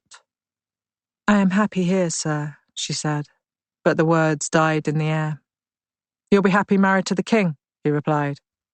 It was clear to everyone that this wasn't a question. Perseus looked at his mother and at Dictys, trying to comprehend how these two all-powerful people were suddenly incapacitated. Dictys could steer a course through a sudden storm. He could catch any fish the ocean chose to offer. He could outsail the monsters of the deep. And yet there he sat, wordless.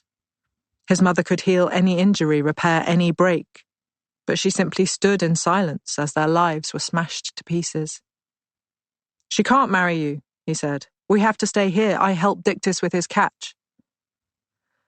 How old are you? Asked the king. Danae prayed to her son's father. 16, said the boy, trying so hard not to look like a boy anymore as Danae tried to will him back to infancy. It was her fault, she saw. She had never taught him about men's cruelty. She had never wanted him to need to know. And here he was, sure that his answer would make this powerful man reconsider. 16, the king nodded. Old enough. Old enough for what? Perseus replied. You want your mother to stay here with you and him? Danae could almost taste the viciousness in the king's voice that her son could not even hear. Yes, I do, said Perseus. Very well. Polydectes turned in his chair so he could look the boy fully in the face. Then she shall stay while you go and fetch me something I want. You can sail, we know that, and you must be strong from carrying all those fish up the hill every day. I am. Perseus straightened a little, not seeing the trap. Good. Then you can bring me something that would be impossible for an ordinary young man, the king smiled. The head of a gorgon. Brother, said Dictys. Please.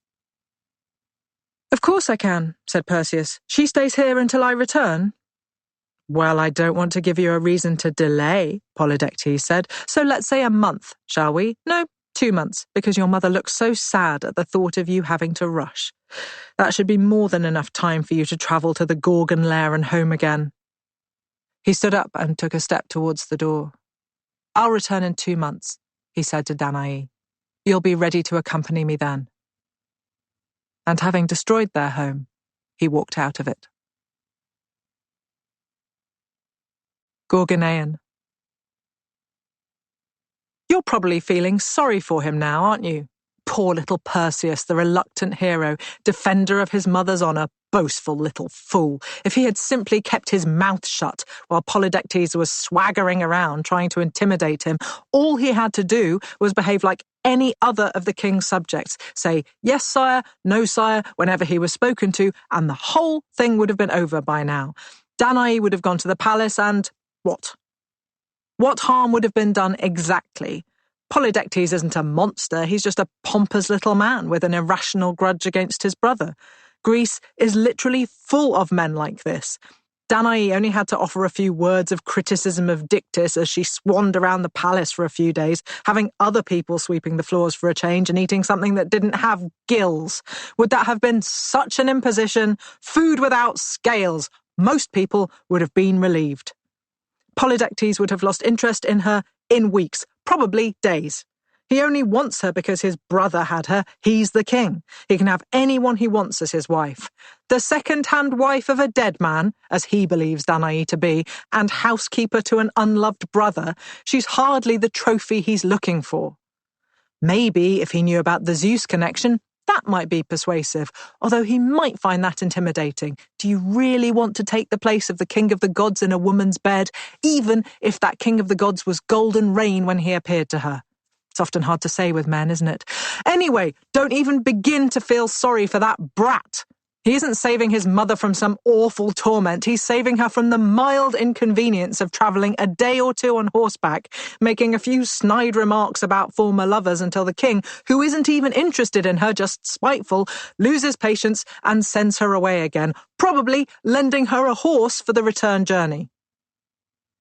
The idea that Perseus is a hero is one I have taken exception to since I can't even tell you how long it is, as long as I've known his name. He's arrogant and he's spoiled. You can't blame Danae for it. She had such a traumatic start to his life. She's always let him do as he pleases.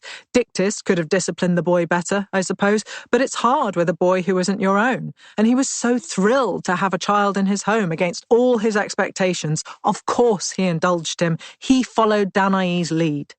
And none of that would even have mattered if Perseus had stayed in his little village, catching fish for the rest of his life, upsetting no one. Well, the fish probably wouldn't have liked him much, I suppose, but no one thinks about fish. Certainly not Perseus, who, you'll soon see, has no interest in the well-being of any creature if it impedes his desire to do whatever he wants. He is a vicious little thug, and the sooner you grasp that and stop thinking of him as a brave boy hero, the closer you'll be to understanding what actually happened.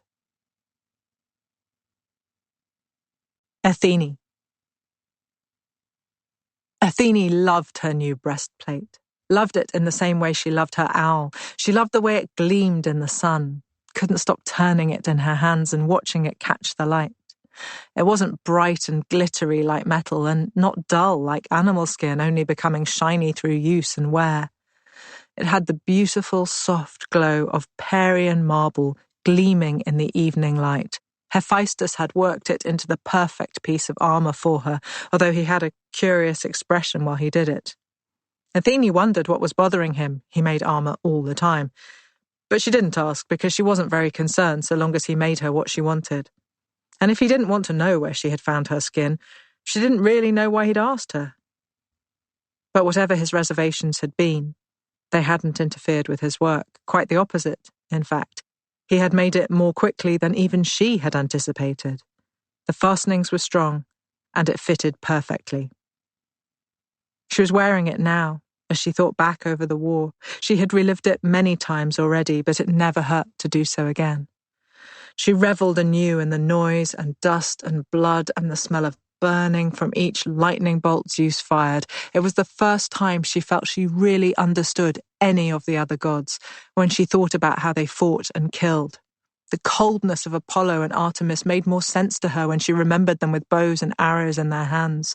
The shiftiness of Hermes wasn't directed at her, it was in his nature. That was why he fought using tricks and deception. Her father raining his anger down almost indiscriminately. Poseidon cornering his opponent in the sea where he was strongest. And then a small annoyance rose within her when she had that last thought. She couldn't quite identify it. The sea? Was it something about the sea? She allowed the sea to fill her mind, cast her nets around it. No, that wasn't it. Poseidon, then? Yes. The annoyance buzzed a little louder. Something to do with her uncle. But whatever it was hadn't happened during the war on the giants, had it? They had barely noticed one another, fighting in quite different parts of the battle. He hadn't said or done anything to her. And then the buzzing intensified again. Yes, it was something he had done somewhere else, to someone else, but it had also been done to her. He had injured her in some way. And then in a rush, she remembered. He had taken some girl, mortal, nymph? She wasn't sure, but he had done it in her temple, hers, where her statue could look down and see it all. She felt an encompassing rage. How dare he? How dare he when his temple was being built next door? He could rape or seduce whoever he liked there. Athene wouldn't interfere. But to profane her temple, and not even to consider the insult worth an apology, she would have to find a way to get her revenge on him later. He was, as so often, away in his ocean kingdom. She could not harm him there. There would be an opportunity to humiliate him later, she was quite sure. But in the meantime, her anger was roused and she needed to expend it. The girl. The girl would do. Medusa. It happened at night, so that Medusa could never be sure if she had dreamed it, or if it was real, or if there was any difference between the two. She knew it was Athene who stood before her, anger consuming her lovely face, helmet tilted back, spear in hand. She could see the goddess's lips move, but she could not hear the words, so that afterwards she felt that if only she had been able to make them out, she might have saved herself. She was mistaken. She felt a searing pain in every part of her skull, as though someone had wrapped her head in a cloth and then twisted and twisted it. Her eyes were burning hot and seemed to be pulsing against their lids, so she believed she must be going blind. She felt as if her scalp was tearing apart. Afterwards, when she looked down at the place where her head had lain, there was a perfect halo of her curling hair left behind. She reached up to touch her head and found she could not. She screamed until her voice was gone. It changed nothing. Stone. This statue has never been seen, because it lies on the bed of the ocean. Perhaps that's just as well, because it would never stand up. It is too narrow at the base, top-heavy. It's a cormorant, diving for fish, and it is just about to make its catch. Its beak is open, ready to snatch the fish from the waves. It seems impossible that the beak will not be filled in a heartbeat, that the cormorant will not rise from the water with its belly full, that droplets will not fall from its sleek, damp wings. But it is impossible, because this is only a stone bird. But it looks so real. Its whole being is focused on its goal, wings folded back to elongate its body as it enters the water, feet tucked in beneath them, pointing to the sky. The bird knows that the fish have the advantage as soon as it breaks the surface, so it does everything possible to make itself faster, increase its chances. Besides, there is a whole shoal of fish. The cormorant only needs to get lucky once. If someone had painted this statue, it would be black. But not a true black. There is a tinge of green beneath the blackness on cormorant feathers that only reveals itself in the brightest sunlight. Would the artist have captured that? A green that is almost black, a black that is scarcely green. The bird has glassy dark eyes, a membrane runs down the centre. It is represented by the slightest ridge in the stone. Part 3. Blind. Cassiope. The Queen of Ethiopia had every reason to admire herself as she stared into the mirror her husband had made for her. When they first married, he had been so dazzled by her beauty, he had gazed at her all day and then demanded the torches be lit so he could continue to gaze at her all night. Cassiope told her mother he did this. Her mother made a sign to ward off evil spirits. No man could maintain such intensity of desire, she said. Cassiope must ensure she was pregnant before his stupefied pleasure dissipated. Cassiope had been very young at this point, she remembered, and prone to the fear that her mother might be correct. She wanted to have Cepheus's child before he could tire of her, and yet she also wanted to continue their lives as they were. She didn't want to watch her body swell and distort. She was not ready for what the women whispered about when they believed their new queen couldn't hear. And her husband didn't seem concerned when she was not pregnant straight away. Stroking her flat belly, he adored her as she was. And, contrary to her mother's fears, Cepheus never wearied of gazing at his wife's face. One day he decided that the pleasure should be shared by her. She asked him what he meant, and he smiled in a way which he intended to be enigmatic, but instead made him look like a small child struggling to keep a secret.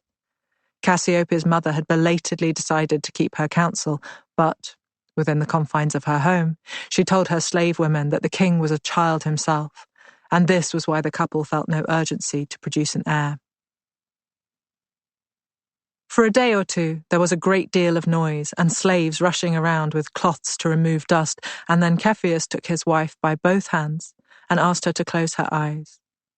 He walked her carefully, as though he were carrying a priceless object, from their bedchamber into a room that had never seemed to have much purpose. She followed him, keeping her eyes closed even when he told her there were 2 steps coming, even when he paused to check he would not walk backwards into the wall. Finally, he stopped and told her she could look. She opened her eyes to see the palm of his hand, which he had placed a little way in front of them, so she wasn't dazzled by the bright torches. And as he watched her pupils contract, he moved his hand away, so that she could see a large, very shallow pool filled to the brim. Now she could stare at her reflection for as long as she wished. She never found it wanting. Her beauty was her proudest possession, more than all the gold and jewels Cepheus had showered on her when she became his queen. These things were intimately connected, of course. She would not have been chosen as queen had she not been beautiful. And not many queens had jewelry like hers. But none of the gems gave her quite as much pleasure as her long, elegant neck, her perfectly poised shoulders, her smooth, ebony skin, and none of those satisfied her as much as the frank intelligence that brightened her eyes. Her mouth was always quick to smile because she was happy with what she saw, and that gave her an expression which was both challenging and amused. Visitors to Cepheus's palace could rarely remember anything about the building, the furnishings, the food, or the wine. They could hardly remember what they discussed with the king, although they had always enjoyed talking to him because he was a kind man, full of generous interest in his guests and their stories. But all of this was driven from their minds by the magnificent gaze of his wife. Just as their subjects were beginning to murmur that a happy king was better than the other kind, but that the kingdom nonetheless required an heir, Cassiope realized she was pregnant.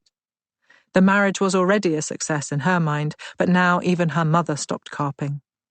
The midwife assured her it would be a boy, but sitting by the pool one night, illuminated by the flickering torches, she told the gods that she wanted a daughter. She wanted to watch another iteration of her beauty growing up, because nothing could stop her own looks from fading, she knew. And when Andromeda was born, the midwives tense in the moments after her birth in case their blithe predictions of a son were met with punishment, Cassiope looked down at her tiny face and saw exactly what she had hoped to see, a miniature, perfect echo of herself. She did not resent her daughter's beauty, although no seller of unguents and creams ever went away from the palace with his goods untried. Rather, she relished her daughter's loveliness. Every visitor would always say that Andromeda looked just like her. Then they looked away from the child so they could spend their gaze on her instead. And Cepheus never stopped telling her that her beauty was without equal in the whole of Ethiopia, so instead of resenting her daughter, Cassiope viewed her much as she viewed her glorious reflection in her pool. Another way of looking at herself and finding nothing wanting. And if, as Andromeda grew into a woman, more young men stared a little longer at her, they still could not hide their admiration for her mother. Cassiope thought of her own mother, still handsome even now, and felt relief, even as she took a second darting look back at the water to check her jawline was as flawless as ever. Her perfection must appear, as it always had, to be effortlessly, divinely bestowed. Andromeda loved her parents and was proud to be their daughter. She would never have admitted that she found her mother's obsession with beauty, her own and Andromeda's, to be a burden. If it meant that her mother spent more time indoors, avoiding the harsh light outside, that only made her like any other woman of status in Ethiopia. And Andromeda was realistic. Her friends were always saying that every man looked at a girl's mother to see who she would become. No man looked at Cassiope, even now her daughter was of marriageable age, without holding his breath for a moment. Andromeda's whole future was brighter because of this. Her friends never passed an opportunity to mention it.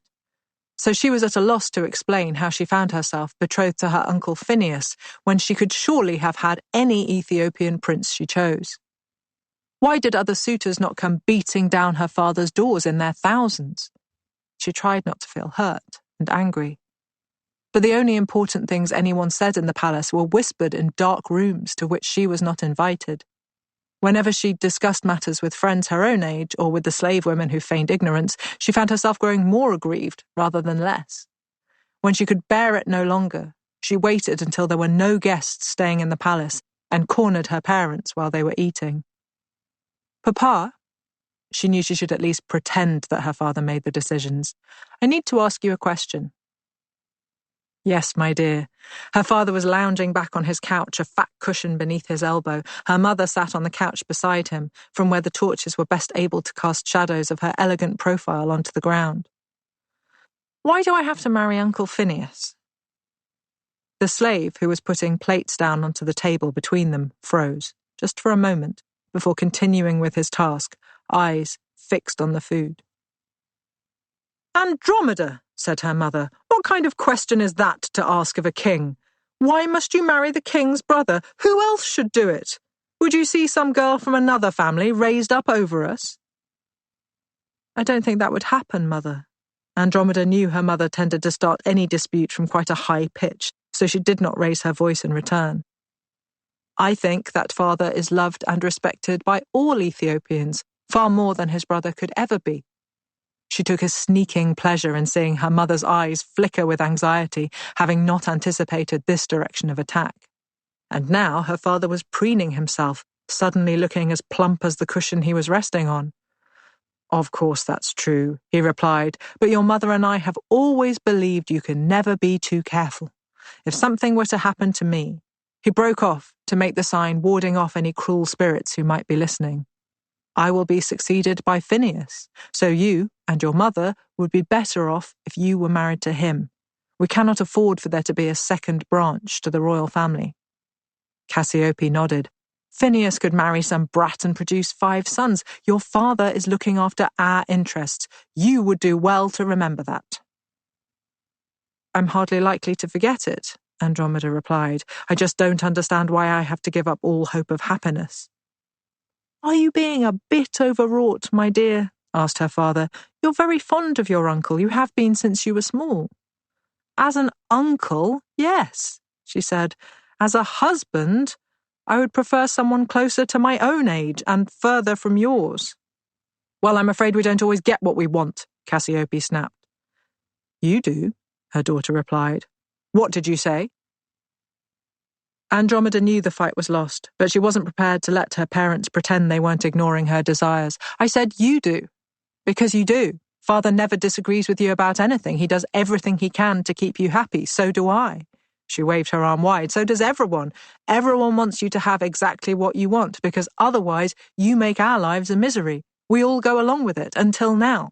Because I don't want to marry a man as old as my father, who even looks like my father, to make sure you don't have to worry about being thrown out of a palace when you're old. If you're so worried about who Phineas marries, you marry him." She jumped up from her couch, and as her weight pushed it back, its curved wooden feet screeched against the stone floor. "I want suitors," she said. "I want men to come here and vie for my hand." She was aware that she sounded childish, and at the same time she wasn't sorry. She was barely past childhood, and her uncle was old. None of their explanations for this betrothal would change that. Cassiope knew her authority was waning. Her daughter would never have dared speak to her in this way before. She would talk to her husband about Phineus tomorrow, hurry the wedding along before Andromeda could persuade him to reconsider. She would not see her status diminish more than it had to. She was leaving nothing to chance. What if Cepheus died before her? What if he died soon? She would never be one of those old women sitting by the side of a dirt track begging for scraps from travellers. Never. And now she knew she could not trust Andromeda to put her mother's needs first. So in spite of what people thought and said, it was anxiety rather than arrogance that made her say the words that ruined her life. Athene. Athene decided to leave Olympus for a while. She had grown weary of its quiet perfection. No wonder the other gods came and went, Poseidon to the sea, Artemis to Mount Kithaeron, to avoid the monotony of home. She walked around its precinct sometimes, half hoping she could find someone to talk to, half trying to avoid them because she could think of nothing they would say that would interest her. Sometimes she stopped by the forge and Hephaestus would pause his hammering to make her a gift of something. They were figurines sculpted from marble or clay, wood or bronze. He would paint them in bright colours, pouring life into the tiny faces. Athene took them, usually, and admired them for a while as she walked. But then she would lose interest in them and drop them wherever she was standing. Hephaestus never asked what became of his gifts, and it did not occur to her to ask why he kept making her these figurines when she never kept them. It would have surprised Athene if she had known that the blacksmith god watched her when she left the forge and kept careful note of how long it took her to lose interest in each gift, that he decided what to make next depending on which ones she dropped immediately and which ones she kept for a little longer. It took him several attempts to make the one she eventually carried all the way back to the halls of Olympus. He'd never had trouble with the eyes or the quizzical angle of the head, but he'd struggled to make the tail feathers so delicate they looked real. Eventually, he found a way to carve the finest lines into the marble so the solid stone looked capable of fluttering in the breezes. He painted the bird in a dappled pattern of cream on brown, its eyes flat yellow discs around huge black pupils. Its short beak was gilded, and its small, strong legs ended with splayed feet and sharp black claws. He had caught the characteristic pose of Athene's own owl, head turned sideways. When Hephaestus showed her the model bird, she looked briefly furious, as though someone were playing a cruel trick on her. Then she snatched it from him, and he worried he had made the wrong trinket again, and that she would hurl it to the ground or smash it against the walls of the forge as she had done once or twice before with other figurines she had not liked. But once she had it in her hands, her expression softened. He watched in silence as she turned the model over and examined its folded wings. She lifted it to look more closely at its flexed feet, and then lowered it again to examine the beautiful soft brow line he had created. She scratched at the top of its head, cooed as though it could hear her. He said nothing. The model was so realistic that its living counterpart grew irritated and pecked at her fingers until she stroked him instead. She laughed to see the bird's jealousy. This statue she did keep. Euryale. Steno and Euryale never really slept, only tried to, so that Medusa did not feel left out when she grew tired. So on the night she was cursed and her screams pierced the blackness, they were awake and they ran inside the cave to try and save their girl from whatever was hurting her. But there was no one there, no man, no animal. Euryale caught sight of a scorpion scuttling away in her torchlight and stamped on it, just to be certain. Their flickering light fell on Medusa, who had buried her face into the crooks of her arms. Her hands, though, were lost in a seething mass of snakes. Steno had given up, hoping that Medusa would have snake hair like she and Euryale did. And yet here it was at last. But whatever had caused the change was clearly causing her terrible pain.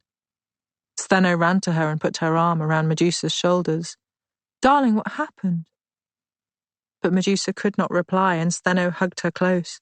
Euryale stood back, because Steno had dropped her torch, and she didn't want them to be swathed in darkness. It took her a moment to see that something had changed, that now there were two snake-covered heads together. She had always loved Medusa's tight black curls, of course. Medusa was beautiful, her hair perhaps more than anything.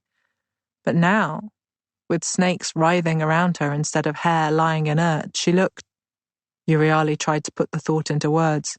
She looked right. She looked like her sisters, like a Gorgon, like an immortal creature. Steno held Medusa and rubbed her shoulders. "Don't cry, darling. I know, your beautiful hair, you loved it so, don't cry." Euryale didn't want to scare these new snakes with fire. Her own were well used to such things by now, so she still held back. But Steno looked up and beckoned her, so she drove the base of her torch into the hard sand and approached Medusa slowly. She need not have worried. The snakes didn't rear or hiss. Her snakes and Steno's and Medusa's tangled and untangled themselves contentedly, as though they all sprang from a single head. But Medusa still shuddered and wept. Even Euryale could see that although she preferred the snakes, Medusa did not. And where had they come from? Their sister was mortal, they both knew it. And the only way you could tell she was a Gorgon by looking at her, unless you knew already, was if you noticed her wings. In all other regards, she had always looked like an ordinary human girl. Had the snakes just sprouted, fully formed from her head? Euryale couldn't imagine what it would be like not to have them. But then, she also couldn't imagine what it was like to feel pain. Unable to offer anything else, she took her sister's arm and held it to her chest. Gradually, Medusa's sobs eased. "Did the snakes just appear?" asked Steno. "No," Medusa said. "She made them." "Who?" "I'm not sure," she replied. "A goddess. She was here in the cave. She was angry with me. It might have been—" Her voice died. "We know who it was," Euryale said. "Vengeful and cruel, always blaming women for what men do to them. She has always been like this. You know she has." "Yes," Steno agreed. She did know. So did Medusa. She just couldn't bring herself to say it. "You'll grow used to the snakes, dearest," she said, squeezing Medusa's shoulders once again. "You've never minded ours. I know you'll miss your hair for a while, but it will be all right. I promise." "I know." Medusa still buried her head in the crook of her arm, but her shoulders had relaxed a little. "Do they hurt?" asked Euryale. Medusa's snakes shivered, as though they understood the possible threat. "No," Medusa replied. "They did at first, a lot, or it might have been my hair getting torn out that hurt so much I couldn't tell. It all happened at once. But no, they don't hurt now." "There," said Steno, "so it's getting better, even though it isn't good." "It's my eyes that hurt," said her sister. "I can't open them." The Graiai. Perseus had left his mother and Dictys behind with a great show of confidence. Dictys had offered to lend the boy his boat, but Perseus had to refuse him. He could not deprive the old man of his livelihood. What if he never returned? There were no spare vessels among the fishermen, who tended to use all the materials they had to repair the boats they loved. And even if Perseus had a supply of wood available to him, he didn't have time to make a boat. He had less than 2 months to do the impossible. Since no one knew where to find the head of a Gorgon, his mother suggested he ask his father for advice. Perseus did not know exactly how to do this, and his mother could not really advise him. Danae had attracted Zeus's attention while locked in a cellar, but Perseus had never managed to do so at all. In the end, he decided he should head inland and try to find a sacred grove or a temple. Perhaps then he could make his offerings to Zeus and receive help. He set off across the island, avoiding the well-worn paths that would take him to the palace of the king, and asking everyone he met if they knew of a place sacred to the king of the gods. Some had no answer. 1 or 2 told him to keep walking and he would come to the place he sought. But after several days of slow and dusty travel, he felt no closer to his father or any answer to his problems. If anything, he felt further away. Wherever the Gorgons lived, he was sure it wasn't on Seriphos. Why would Polydectes ask for something that was close to home? So travelling away from the sea had been a fool's choice.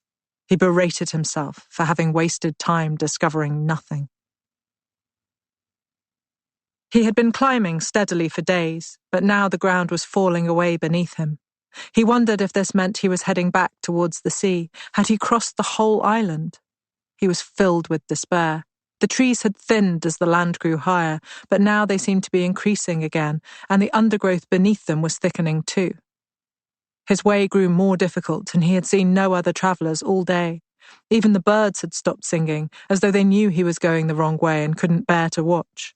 He found himself in a small clearing. Large trees surrounded him, but one had lost a huge branch, which lay across the open space, tempting him to sit and rest. He sat and unstopped his wineskin. The wine had long since run out, but he had filled it at a spring earlier, and the water was cool and sweet. He looked down, idly kicking pine cones away from his feet. The branch had lain here for a long time, he saw. There was no smell of burning, but it had been sheared away from its tree by lightning. The end of the branch was still black. Curious, he moved closer to look at the damage and saw smaller branches covered with burned pine cones, blackened on the outside but still bright terracotta within. He reached down to pick one up and see if the soot came off on his hands. "Do you think the pine cones can tell you where the Gorgons live?" asked a voice. Perseus jumped. He had heard no footsteps. When he was walking, that was all he heard, the sound of his own weight crushing the twigs and seeds beneath him. But now he looked up and saw not one, but two fellow travellers. Except he knew somehow that they were not travellers. Afterwards, he wondered what had made him think that, but he couldn't be sure. It was something about their posture or lack of possessions. He didn't know. He had learned to assess travellers by how well or ill-prepared they appeared for whatever was to come. These two looked like what was to come would have to prepare for them. Their clothes were pristine and their faces serene, showing no signs of fatigue. They had not lain down on a bed of leaves last night. "No," he said, staring at them. He assumed they had been sent by Polydectes to follow him and taunt him for this early failure. He did not want to give the king's servants, were they siblings? They looked similar and yet unalike. He could not quite make sense of it. The satisfaction of seeing his despair. He certainly didn't want the king to find out that he was doing everything wrong. "No, of course not," said the woman. A bird flew from one branch to another behind her. Perseus blinked because he would have sworn it was an owl, but he knew perfectly well they wouldn't be flying around at this hour. "Of course we haven't come from Polydectes." Perseus was sure he hadn't said anything about the king. But then, he hadn't said anything about Gorgons either, and she had known about them. If these people hadn't come from the king, how did they know what he was looking for? A thought rushed into his mind and he flushed. Did everyone on Seriphos know what he was doing? Had the king and his entourage told everyone they met to keep an eye out for the stupid young adventurer making a fool of himself? A second thought grabbed at the tail of the first. Had the travellers he had spoken to on his way here misdirected him on purpose? He felt his eyes prickling with tears of rage. "Well, don't cry," said the woman, contempt accruing with every word. Perseus, used to the caring tones of his mother, flushed an even darker shade. "We're here to help, son," said the man. He wore a thin cloak which could not possibly keep him warm at night, and a brimmed straw hat. His tunic was short and plain, and he rested his hand lightly on a staff. His boots were leather and laced up the front, the tongues curving down and the sides winging out at the top. He looked exactly like a normal traveller, and nothing like one at all. His sister, if that was who she was, wore a longer tunic, her cloak decorated with embroidered snakes. Her hair was bound into a knot at the back of her head. A simple band around her forehead held loose strands out of her eyes. Perseus looked again at the cloak. The snakes were so realistic, he thought he had seen one move. But it must just have been the way the light fell through the trees. "What kind of help?" he asked. "Do you know where the Gorgons are?" The woman snorted. "Of course we do," she said. "Is that your plan? To just go there and ask if you can have one of their heads? Really?" Perseus felt smaller and weaker with everything she said. He should have thought of all this himself. The man flashed a look at his sister and she shrugged. "We can help you to prepare yourself for the encounter," the man said. "You need guidance, don't you?" Perseus wanted to say yes, but feared a further dose of the woman's scorn. She muttered something about Zeus, but he didn't hear the rest. The man took a step towards him. "She's right," he said. "You will die if you go into this unprepared, and that won't help your mother, and it won't please your father." "My father doesn't know what I'm doing," Perseus replied. "I was trying to find him, but—" The man reached out and put a restraining hand on his sister's arm. "He does know," he said. "Why else would we be here?" "Even the Graiai might not be able to help someone this stupid," the woman said. "I think he's doing it deliberately." Perseus started to ask who the Graiai were, and while he was at it, who he was talking to, but the man shushed him with a look. "Your father sent us," the woman said slowly and clearly, "though he probably didn't realize what he was asking of us because he didn't know you struggled with such basic things." "I don't struggle with basic things." Perseus could no longer contain the humiliation. "I don't know who you are. I don't know where I am. I don't know what a Gorgon is. I don't know how to find one. I don't want my mother to marry the king. I need help. I don't think that makes me stupid." "Oh, don't you?" she replied. "That's fine then. If you don't mind being nothing beyond an absence of knowledge or capacity, I can see how that might not be disconcerting for you. We just sort of assumed," she gestured at her brother and he nodded awkwardly, "assumed that you had some idea of what you were trying to do, but you were just— What were you doing actually? Just climbing a hill and then going down the other side of it, hoping a Gorgon might appear? Does that often work?" "I was trying to find a sacred grove," Perseus shouted, "where my father might be so I could ask for help." "I see," she said. Perseus was beginning to find her helpful interest more harrowing than her contempt. "And you were planning to recognize the grove by— I don't know. Maybe a tree blasted by lightning?" she suggested. He stared at her. "Lightning bolts are something Zeus uses quite often," she said. The man said nothing. "Lightning comes down from the sky," she added. "It's a very bright light. You might have seen it sometimes." "I know what lightning is." "Good, that's a start," she said. "So you know you're sitting on a branch that Zeus separated from this tree with lightning." Perseus felt his face grow red again.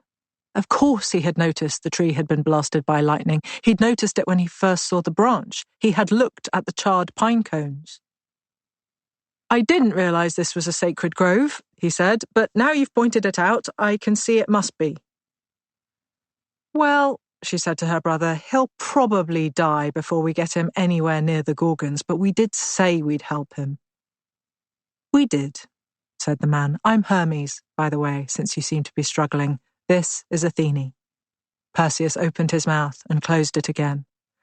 "It's lucky we already know who you are," Athene said. I'm sorry," he said. "I'm not used to gods just wandering up to me and telling me they can help." "Gods have been helping you since the day you were born," Hermes replied. "You should pay more attention," Athene said. "I will now. Did you say we had to go to see someone else?" "The Graiai," said Hermes. "Don't worry. We know the way." "And they'll help me?" Perseus asked. The gods looked at one another. "It probably depends how you ask," Hermes said. He was standing on a broad ledge, midway up the cliff face. Perseus had no idea how he had travelled from the sacred grove to this rocky outpost where an angry sea battered the grey stone beneath his feet. Turning to look up, he had to grab at the rock beside him and steady himself. He probably could climb it if he had to, but it was a long way to fall if he lost his footing. He couldn't have made his way here without divine assistance, he knew. Even his year at sea had not taught him how to moor a boat against a sheer cliff. No wonder the gods had laughed at him. He looked left and right and realized he was alone. He felt a sudden lurch of fear and crouched down before his legs lost their strength. This was how Dictys had taught him to cope with seasickness when it had overwhelmed him on his first voyages. He breathed through his mouth, watching the horizon until it steadied. Gradually, he felt able to stand again, so he did. He decided he was more likely to find the Graiai above him than below, and followed the ledge up the side of the cliff. It was a slow process, punctuated with occasional bouts of terror when the wind picked up and threatened to toss him into the ocean. Again, he would crouch down, shrink his body to create a smaller target, and press himself against the cliff. He traversed one section on hands and knees when he could see no other way to continue, and as he climbed, he tried to believe that he was on his way to the first real part of his quest, and not that he was a plaything of the gods who were watching him from some impervious vantage point and enjoying all this. He crept a little further up the ledge, wishing he knew what he was looking for. Did the Graiai live on top of the cliff? Why had the gods abandoned him where they did?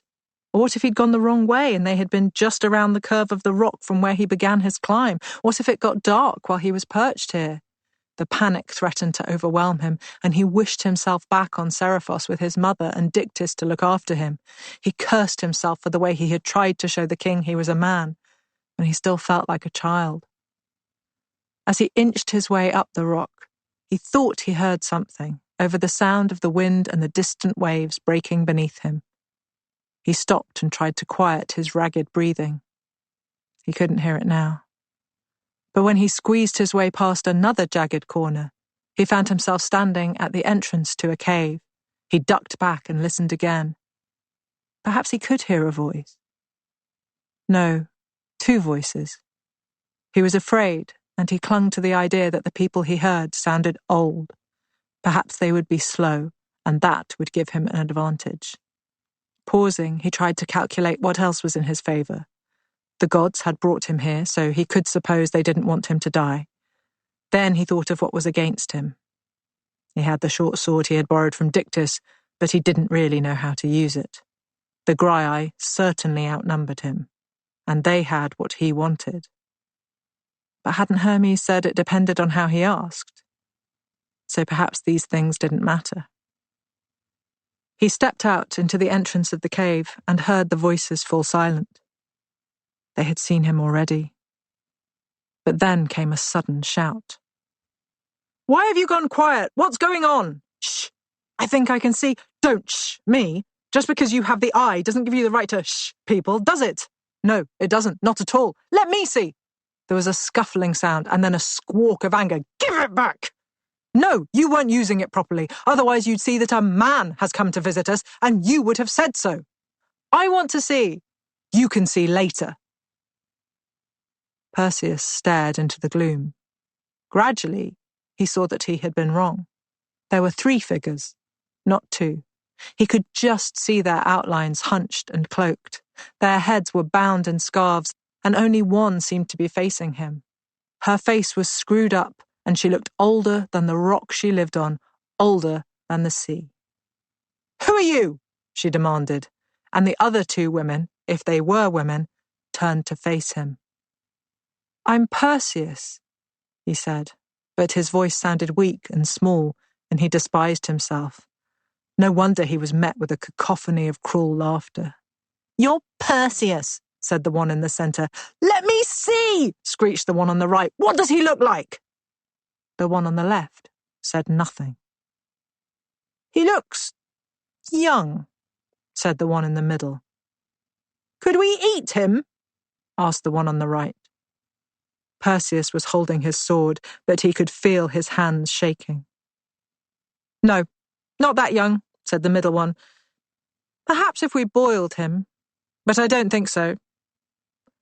The one on the left suddenly delivered a sharp blow to the middle one. There was a howl of pain and a flurry of cloaks, and then suddenly the middle one went silent. "Why don't you come closer?" asked the one on the left. Perseus grew cold and tried to convince himself it was sweat from his climb that was making his back clammy and his hair damp.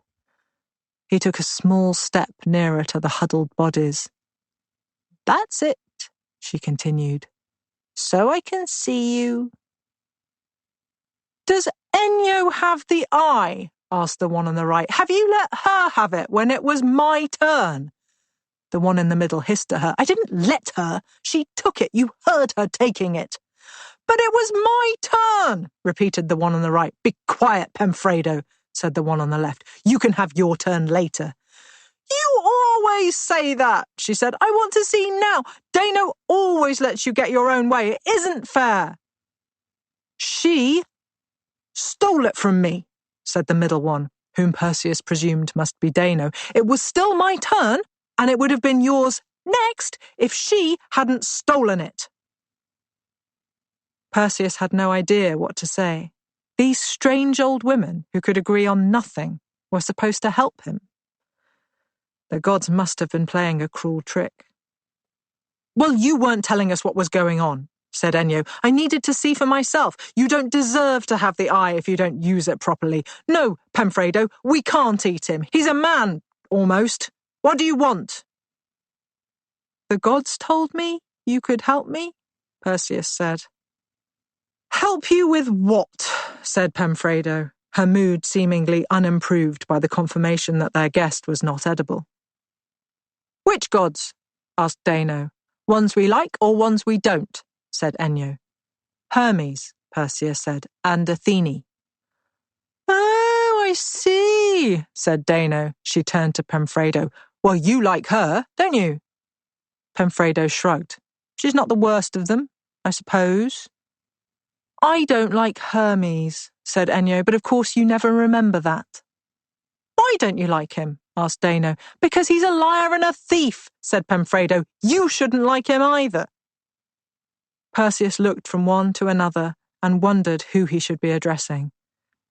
They sent me to seek your help, he said, into the space between them, with my quest. Dano threw back her ancient head and laughed. The other two women joined in. Perseus wondered if mocking him was the only thing the old hags agreed on. With your quest, said Ennio. What kind of quest would that be? Perseus straightened his shoulders. I seek the head of a Gorgon, he replied. All sounds of merriment ceased. The head of a Gorgon? Said Dano. Now what made the gods think we would help you with that? I have to take it back to Polydectes, Perseus said, in case they thought he was just greedy. Otherwise, he demands that my mother marry him. And why would we care about your mother's marital plans? Asked Ennio. She wants to stay with Dictys, said Perseus, but he could feel his voice getting smaller. It doesn't matter what she wants if we don't care about her, said Pamfredo. Mortals are all the same, she said to her sisters. They think their concerns are everyone's concerns. So you don't want to help me? Perseus asked. It was Ennio who replied. Why would we? What's in it for us? What do you want? I could get it for you. Perseus had no idea how he could get anything for these old women, not least because he didn't know how he could get away from their cliff or get back here with whatever it was they asked for. What do we want? Asked Dano. That's a good question. What do we want? The three sisters muttered to each other for a moment, and Perseus waited, hoping they might want something that was just outside the cave. Another eye, said Pamfredo. 2 more eyes, corrected Dano. Each, said Ennio. I'm sorry? We want more eyes, Ennio repeated. We share one. I don't understand, said Perseus. What do you mean you share one? It isn't difficult, said Pamfredo. We only have one eye, and we have to share it. Some of us get less of a share than others. How do you share it? He asked, staring into the darkness. He had assumed that their eye sockets were wrinkled because they were old, but now that he knew he was looking at empty space, he could see it. One of you just tells the others what she can see. Is that right? No! Screeched Pamfredo as she and Dano attacked Ennio together. There was a muffled fight, and then it was Dano who stepped forward and blinked a single eye in his direction. You see, said Pamfredo, I never get a turn. You had a turn yesterday, snapped Ennio. You never remember your turns, so you always make a fuss about nothing. I haven't had it once today, Pamfredo replied. You and Dano have stolen my turn. Dano rolled the communal eye. And Perseus realized the sisters were speaking quite literally. They took turns using one eyeball between them. He shuddered at the thought, and then hoped Dano hadn't noticed. "Have you only ever had one eye?" Perseus asked. He had no idea where he could possibly find more eyes for these old women to use. "Of course we have," said Ennio. "Do you think we had more eyes and put them down somewhere? Misplaced them?"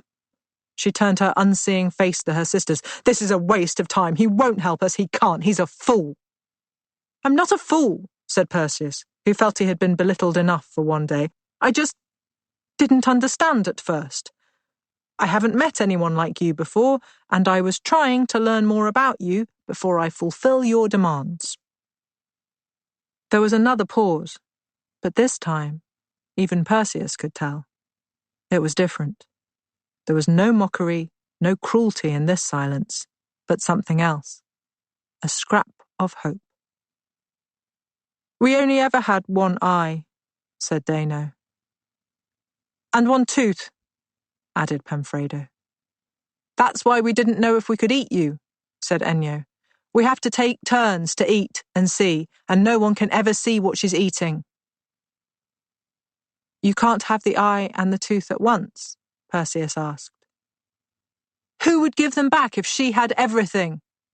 said Dano. For the first time since he had walked into the cave, Perseus felt something other than fear and disgust. To have so little, to live so pitiable a life that a partial share in a single tooth and eye could seem like everything. And just as he felt the surge of pity, he knew what to do. "Could I see the eye, please?" he said. "And the tooth?" "Of course not!" screamed Dano. "Of course you cannot! Why would we give you the eye or the tooth? You might take them and keep them and never give them back. Mortals are all the same, greedy, deceitful, and cruel. Everyone knows. How dare you even ask?" But Perseus noticed that the other two did not share her fury. Without the eye, they had less to lose. "It would make it much easier for me to find more eyes for you if I've seen your eye properly," he said. "Otherwise, I won't know exactly what I'm looking for. And I am sure that's why the gods sent me here today, so I could help you." "No," said Dano. "How about the tooth?" asked Pemfredo. "Would it help if you saw the tooth?" "Yes, of course," said Perseus. "Hand it over, Ennio," said her sister. "I don't want to," said Ennio. "I want to eat something first. The tooth isn't the same as the eye. You have to eat with it, or there's no point having it. You're just minding it until the next meal." "We ate before the boy arrived," said Pemfredo. "I'm not hungry. Just give him the tooth." "No," said Ennio. "We can take it if you won't give it up," Dano said. "I'm not giving him the eye, so you'll have to give up the tooth." "You can't take it. I'm stronger than both of you." "You're not stronger than both of us at the same time," said Pemfredo. "Not if we hold you and the boy takes the tooth." Perseus loved his mother with what he believed was a single-minded devotion, but he hoped from his innermost soul that this was not the only way to find a Gorgon's head. "Very well," said Ennio, and reached into her mouth. She took out one large tooth and held it up in her hand. Dano rotated her towards Perseus, so she was reaching the right way. And, his whole body rigid to disguise his horror, Perseus stepped forward and took the tooth from her leathery fingers. He stepped back again and peered at it, holding it up to the dingy light. "Ah, I see," he said. "Must be nice," muttered Ennio. "I mean, I think I know where I could find more of these," said Perseus. "Ideally, you'd like one each or more than one?" The shift in the sisters' mood was unmistakable. This silence dripped with hope. "More than one?" asked Dano at last. "Each," said Pemfredo. "Some people have more than one tooth," said Perseus. It makes it easier to chew, I think. It must do, said Ennio. More than one, said Penfredo. Each, and eyes the same. The other two nodded. That's right, said Dano. 2 eyes each, and as many teeth as you can find. I feel confident about finding the teeth for you ladies, Perseus said, but I don't know if I can manage the eyes. If you don't, Ennio said calmly, Dano will kill you, and I will take back the tooth and gnaw the flesh from your bones. Please, said Perseus. I want to find you more eyes, and I will if I can, but without the original eye, I wouldn't know exactly what size I was looking for. There's no point my bringing you eyes that don't fit, is there? Give him the eye, said Penfredo. No, said Dano. You can give it to him when it's your turn. I never get a turn, and if you give him the eye, we won't need turns. She's right, said Ennio. We would never have to share again. There was silence. Very well, said Dano, but if he comes back with eyes that are too small and fall out, it's still my turn. Agreed? Yes, said Ennio. Yes, said Penfredo. Perseus managed not to retch as he heard the gelid scoop of an eye being pulled from its socket. Dano held it out to him, and he took it from her. It was not the slimy texture that was its most revolting feature, he would remember in later years, but the warmth. There's only one more question, and then I will go and find what you need, said Perseus. I know you could tell me when I come back, but I'm worried that in the happy excitement of new eyes and teeth, I might forget to ask. What is it? Said Dano. I need your help with my other quest, he said, the search for a Gorgon's head. To save his mother, Ennio said, from death. Was it death? Asked Penfredo. Marriage, said Perseus. Penfredo shrugged. You'll need what the nymphs have, said Dano. The Gorgons are our sisters, Ennio cried. Don't tell him that. When did we last see them? Asked Dano. When did they last offer to find us a new tooth or an eye each? Each! She's right, said Penfredo. The Hesperides can help you, she said. And that's all you can tell me? Asked Perseus. They have what you need, Ennio replied. Now bring us our eyes and our teeth.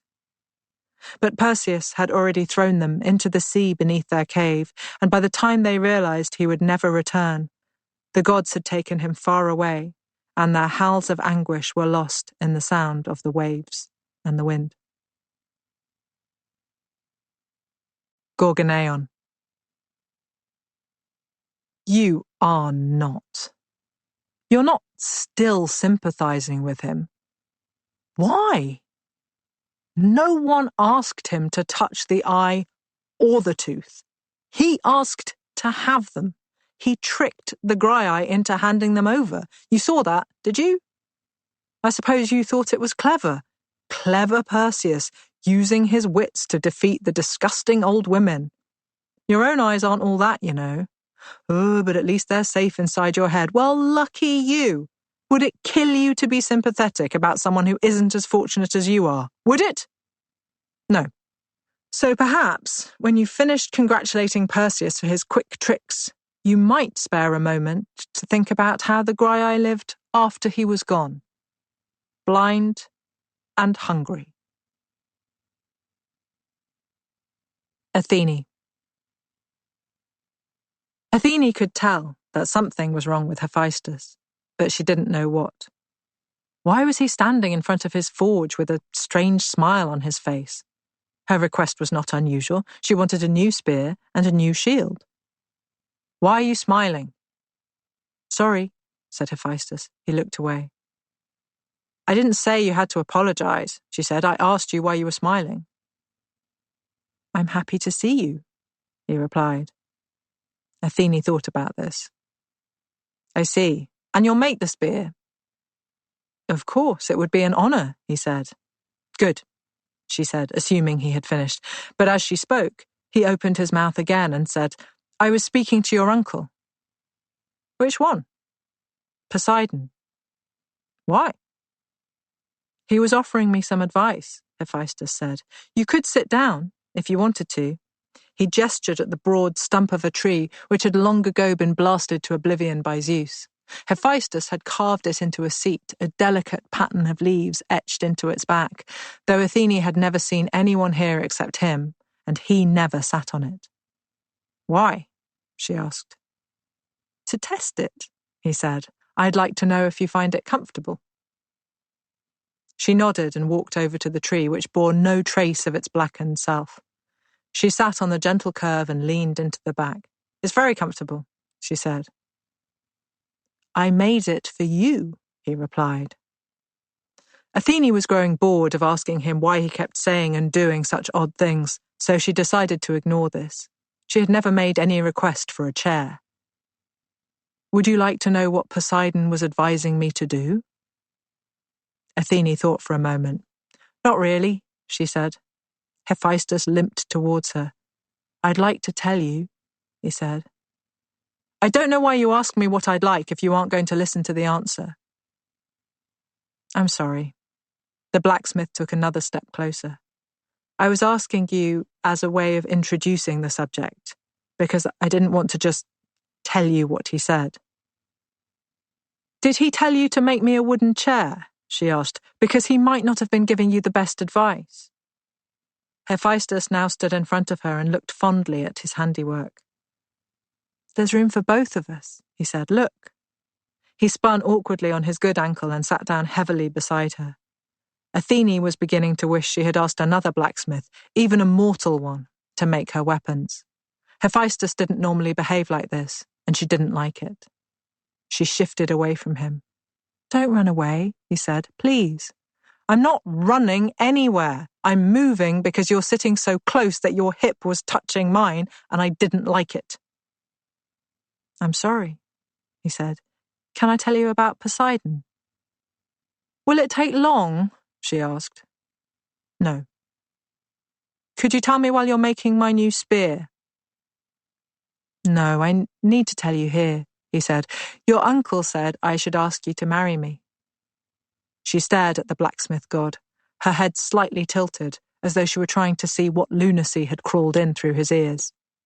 He was mistaken, she said. He wasn't. Hephaestus grabbed her hand in his and held it. Athene knew she could easily outrun him, but his arms and hands were like the iron they worked. She wondered if it would be more effective to stamp on his good foot or the bad one. I don't like to be touched, she said. I know, Hephaestus replied. It's one of 1,000 things I love about you. But you're touching me when you know I don't like it. Because I want to be the one whose touch you like. You aren't. No one is. You don't mind when your owl flutters down and perches on your shoulder. He said you hold out your arm to him so he can land more easily. He's an owl. I think you could love me like that. I couldn't. He pulled her hand towards him. I've already asked Zeus. He approves the match. It doesn't matter whether he approves it or not, because there isn't a match. I want you. He leaned towards her, pulling her closer. She could smell hot metal on his skin. I don't want you, she said. Let go of me. She wriggled to try and free her hand and felt his body tense.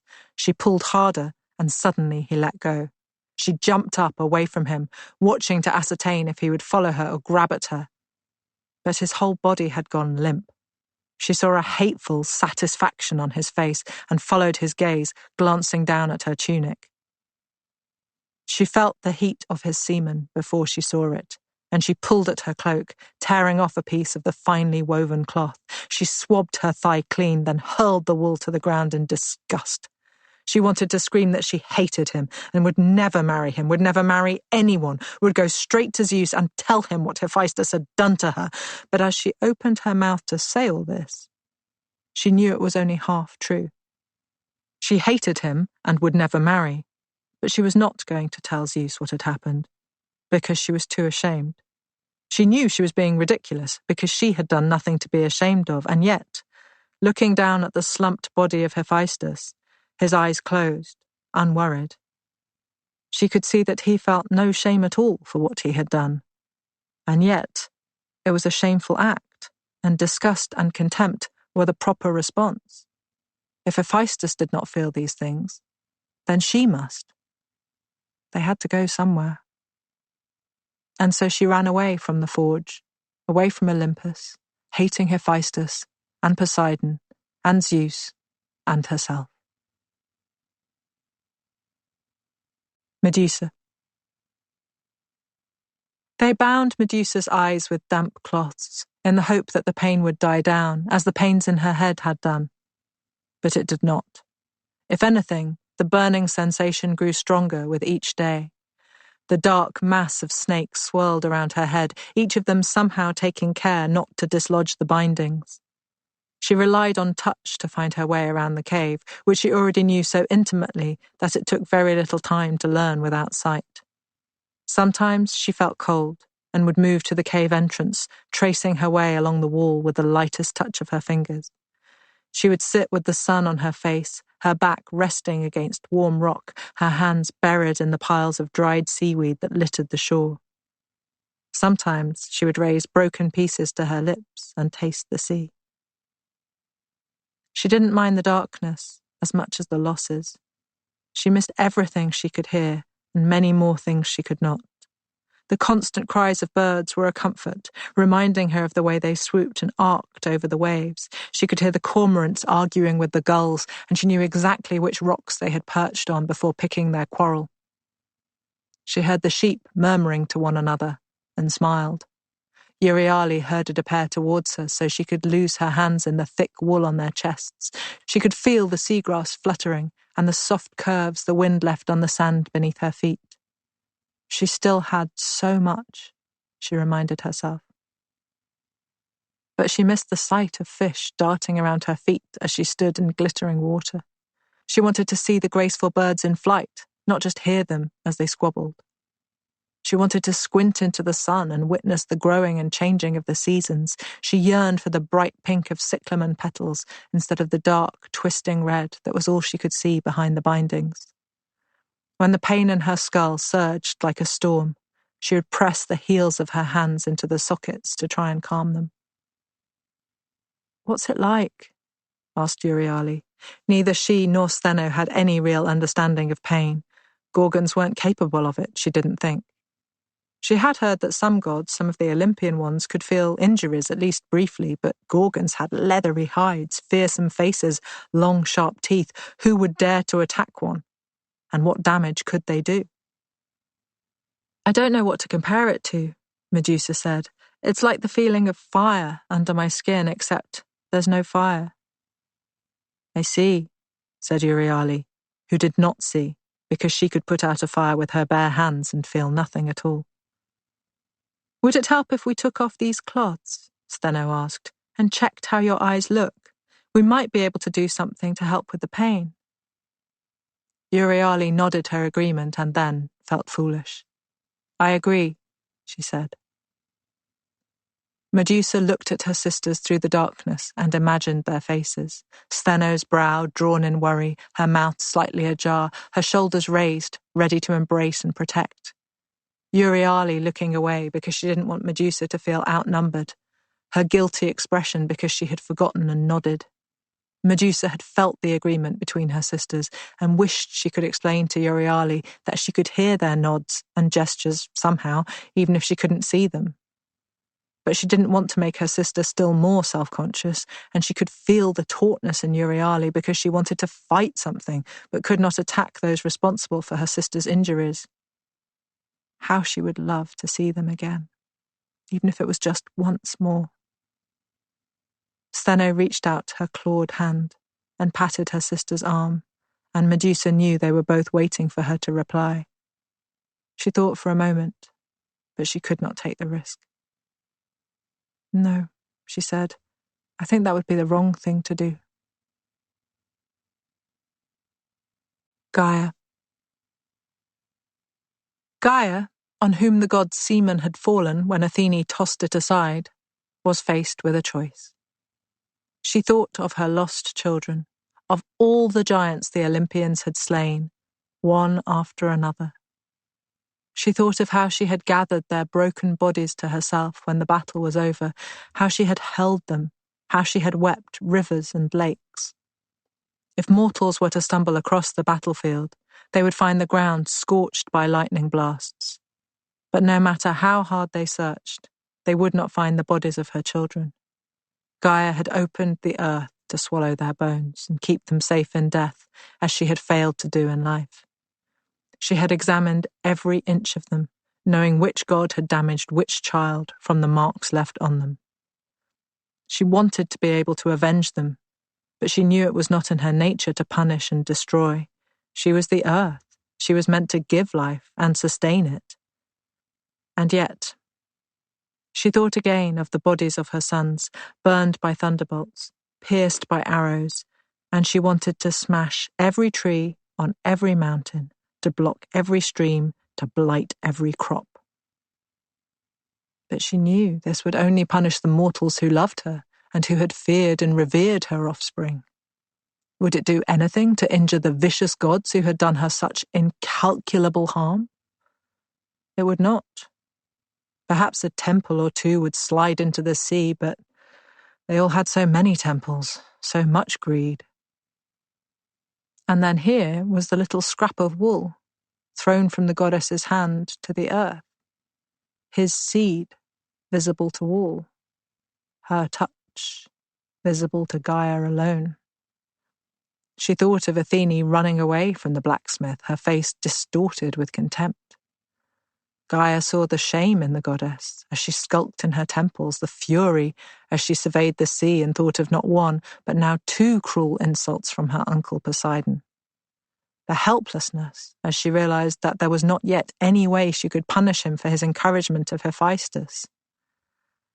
And, in her memory, she also saw the glowing joy that had suffused the goddess as she peeled the skin from Gaia's beautiful son. She watched Hephaestus at his forge each day, wondering why Athene never came to collect her new weapons.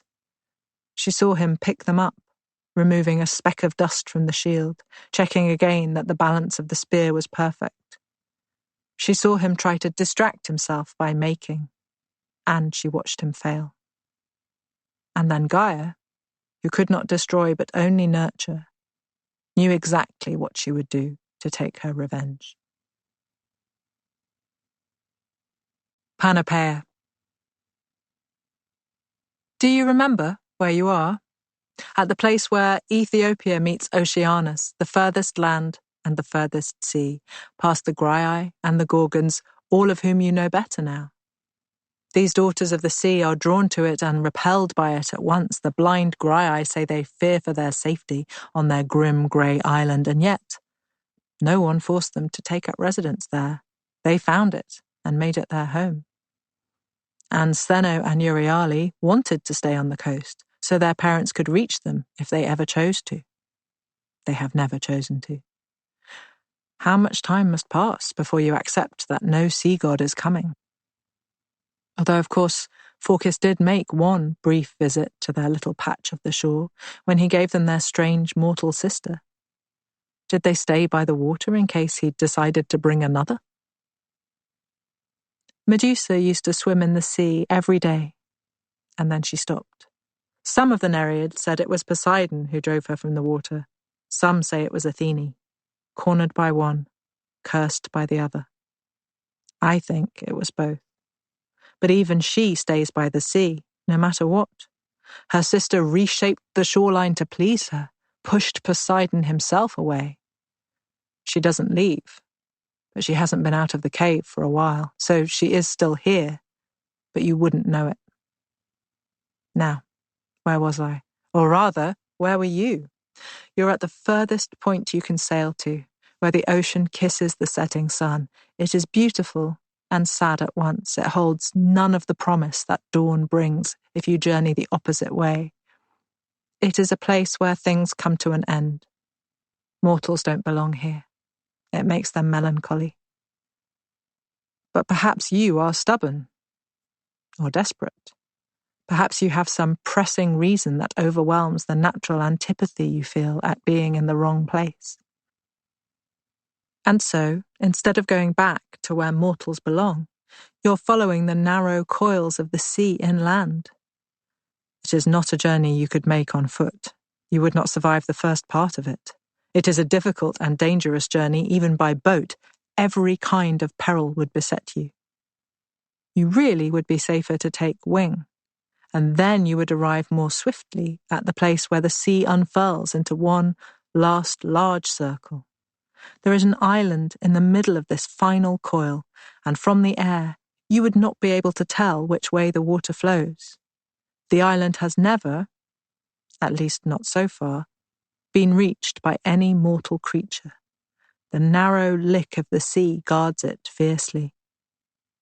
Even if you could find a way to be close enough to see it, you would not. Those sea coils shroud everything in a thick mist, no matter which wind is blowing or how hard Helios burns down. You would believe you had reached a miserable spot, this dismal lake where the sun never penetrates. You would wrap your cloak more tightly around your shoulders and bow your head to walk into the wind. The relief you first felt, the land around it is arid and baked to a dark red, would soon disappear. You could not even slake your thirst, because the only water you would find is briny, and you would spit it out. You would hurry away from this place and vow never to return. You would follow the water back the way you had come. And because you could not see the island, you would never be able to tell another soul that it was there. Its inhabitants remain uninterrupted by mortal men. Or at least they always had, until now. The Hesperides. No one was quite sure how many nymphs there were. Some said 3, some believed 4, and one enthusiast went as high as 7. But the disparities were easily explained. The Hesperides lived in an isolated spot. They did not travel, and they never encouraged visitors. So most things that people repeated about them as certainty were not certain at all. Which was how Perseus had found himself at a loss for how to proceed, even with the Graiai's advice drumming in his mind as he climbed to the top of their cliff. He had no idea if this was the right thing to do, or how his divine companions might find him again, or why they couldn't just appear a little sooner before he had scraped the skin from his hands, clinging to the rock face and believing throughout the climb that he would fall into the crashing water or smash onto the stone beneath him. But he could not stay where the Graiai could hear him, even if they could no longer see him or eat him, and clambering down towards the water seemed riskier, than climbing away from it. When he finally reached the summit, his relief was immediately blown away by the gale which almost took him off his feet. He lay face down on the rock, holding on for his life. He had no idea how long he clung on, but it was more than enough time to believe he had been abandoned to this most desolate place for good. "What did they tell you?" asked Hermes, when he and Athene arrived. Perseus raised his head as far as he could without letting go of the rock. "Why are you lying down?" Athene added. "Are you tired?" She smiled at Hermes triumphantly, delighted to have learned something about mortals that she could share. "I am tired," Perseus said. "It was a long and difficult climb." "Was it?" asked Hermes. "Very.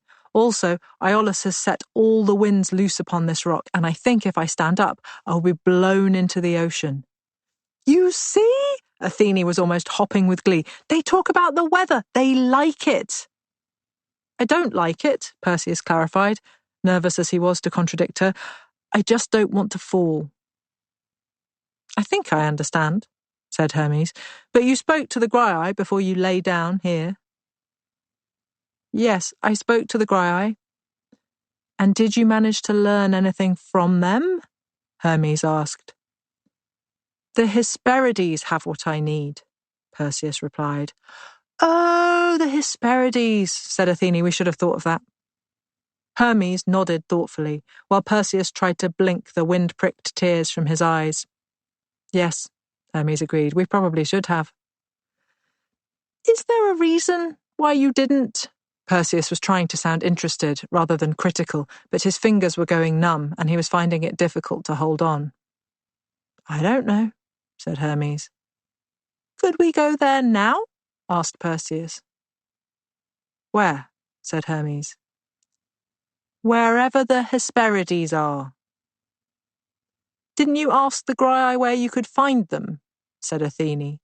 "No," a particularly belligerent gust almost sent him flying. "No, I was hoping you would know."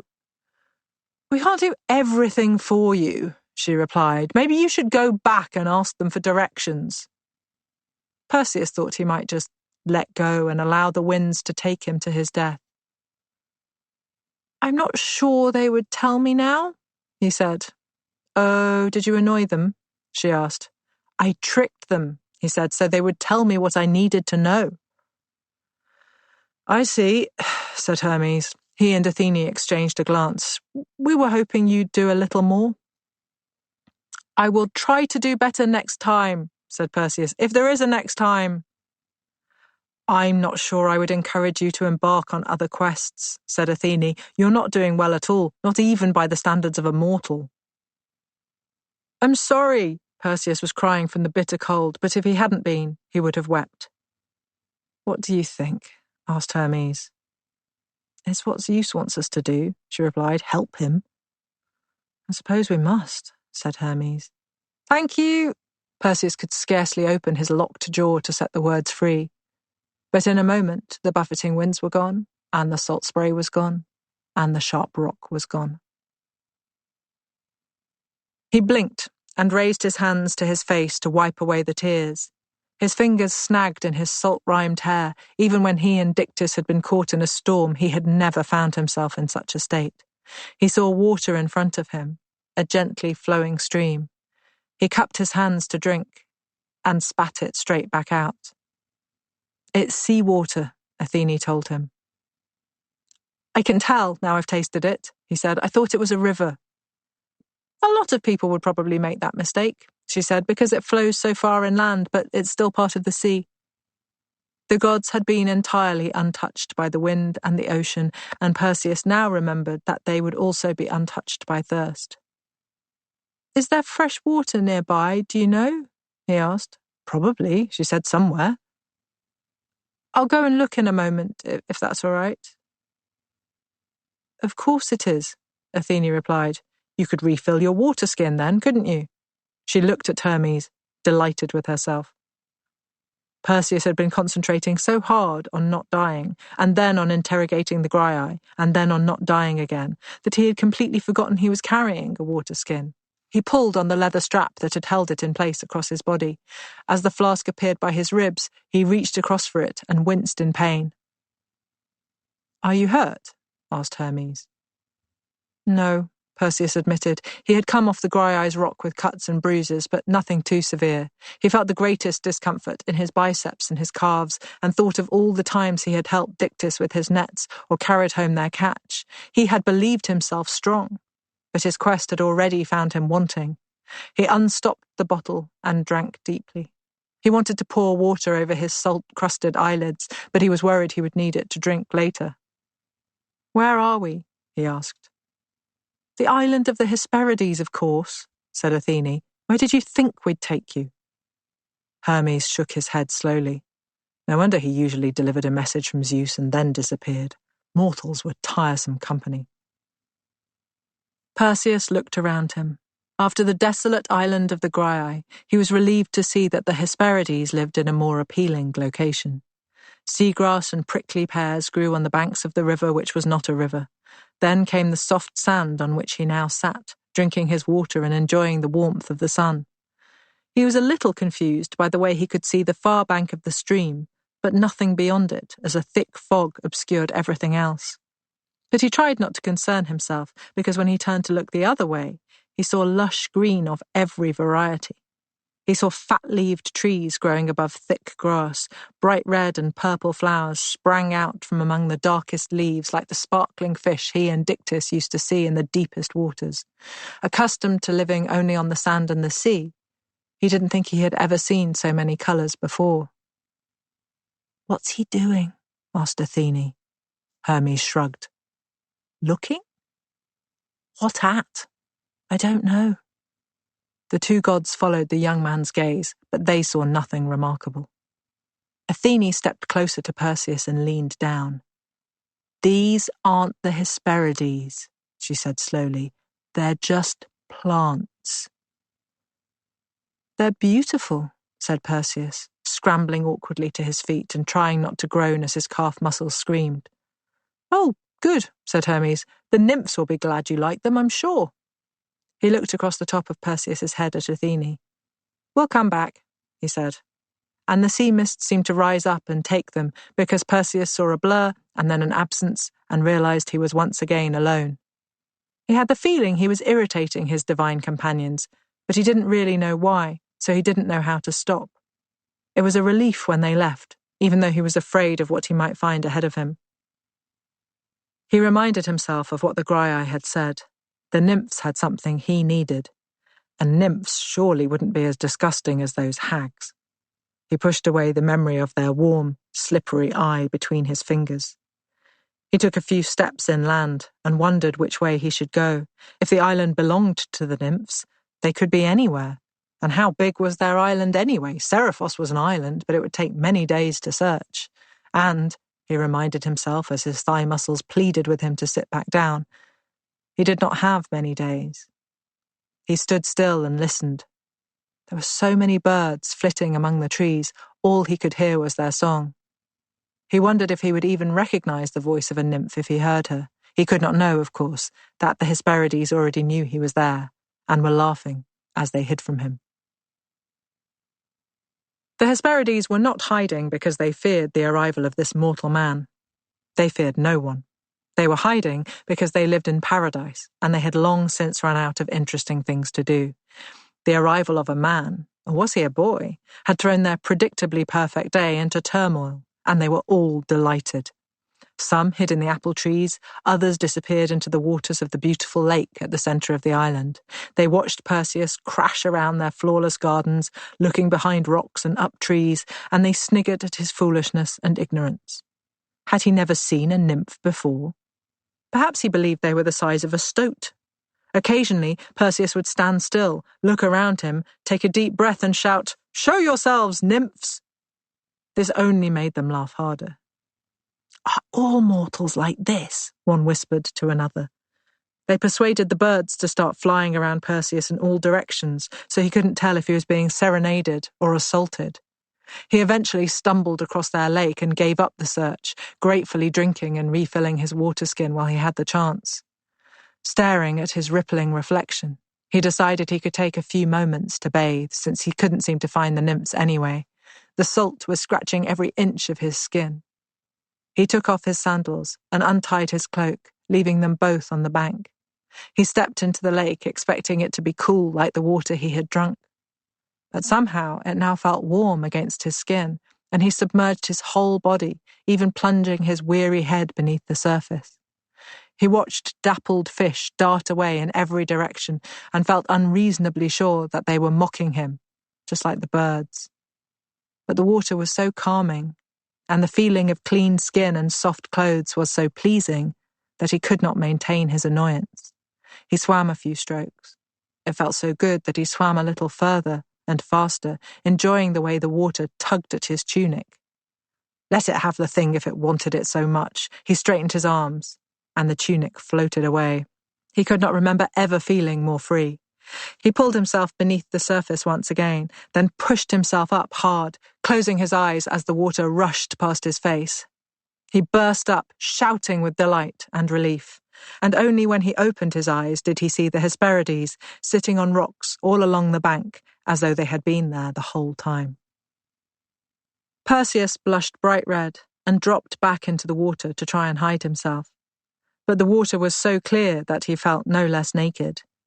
He looked around for his tunic, which must surely be within reach, but somehow it was not. Perseus felt a rush of panic, which only deepened when he saw a fluttering white shape on the rocks in front of him, and realized that two nymphs were sitting on what looked a great deal like his tunic. Moments ago, he had felt like the dolphins he used to see leaping gleefully alongside Dictys's boat. Now, as he tried to walk through the water towards the Hesperides. He felt like a man wearing rocks for shoes. "It's easier to swim through the water than walk through it," one of the nymphs called out. "He's scared we'll see more of his naked body if he swims," said another. "I don't think we could see more than we've already seen," said a third, "although I am very happy to see it again." They all giggled and stared, and Perseus did not know what to say or do. If he backed away from them, they might disappear again, and he might lose his only chance to ask them for their help. The Graiai and the gods had seemed equally certain that he could not pursue his quest without their assistance. But they were mocking him, and one of them had taken his tunic. He blinked water droplets from his eyes. Another had, it seemed, stolen his sandals. On Seriphos, men went naked whenever they wished, of course, but women weren't standing around watching them, or lounging on their tunics, or wearing their shoes and impersonating the inelegant way he moved. The nymphs were certainly much more beautiful than the Graiai, but Perseus was not sure he felt any safer in their company. "I wonder if you'd mind passing me my tunic," he said to the nymph who was sitting on it. All the others started laughing at the sound of his voice. He found himself unable to ascertain precisely how many they were, because every time he tried to count them, one seemed to disappear and reappear elsewhere, without him ever being able to catch the moment when she moved. They were each very beautiful in their own different ways, and yet he could not quite calculate how many perfect golden faces, long golden arms, or flowing golden hairstyles he could see. As soon as he tried to memorize one deathless beauty, he looked at another, and she was so exquisite that he forgot who he had been staring at only a moment before. He wanted to line them up and look at each in turn and compare her with her sisters, but more than that, he really wanted not to be naked in front of them all. "Would I mind?" said the golden nymph. "No, I don't think I'd mind. But you see, it was all wet from the water, just like you. So we fished it out and stretched it over the rock here to dry it for you. We thought you'd be happy." She turned her face downwards a little and gazed at him through long lashes. Perseus found himself terrified that he had upset her, and she was about to cry. "I am," he said. I'm very happy and grateful. It's just that I don't have anything else to wear, so—" "You aren't cold?" asked another nymph. At least, he thought it was another. She was certainly sitting on a different rock, but she too had huge, limpid eyes that looked ready to fill with tears. "Our garden has been admired by the immortal gods and goddesses for almost as long as time itself, and you find it cold?" No, not at all." Perseus stumbled on a rock as he tried to move closer while covering some of his nakedness by hiding under large leaves that hung over the water from trees growing on the bank. "I'm certainly not cold. Your garden is perfect in every way." "What do you like about it most?" asked another nymph. Perseus really wanted to be less exposed before he answered this, not least because he seemed to upset them so easily. He paused to think of the honest answer. "I like the birds. I've never seen so many kinds or heard so many different songs." "He doesn't like the flowers." One nymph put her arm around her sister's shoulders. "I don't know what more you could have done." "No, I do like them," Perseus said.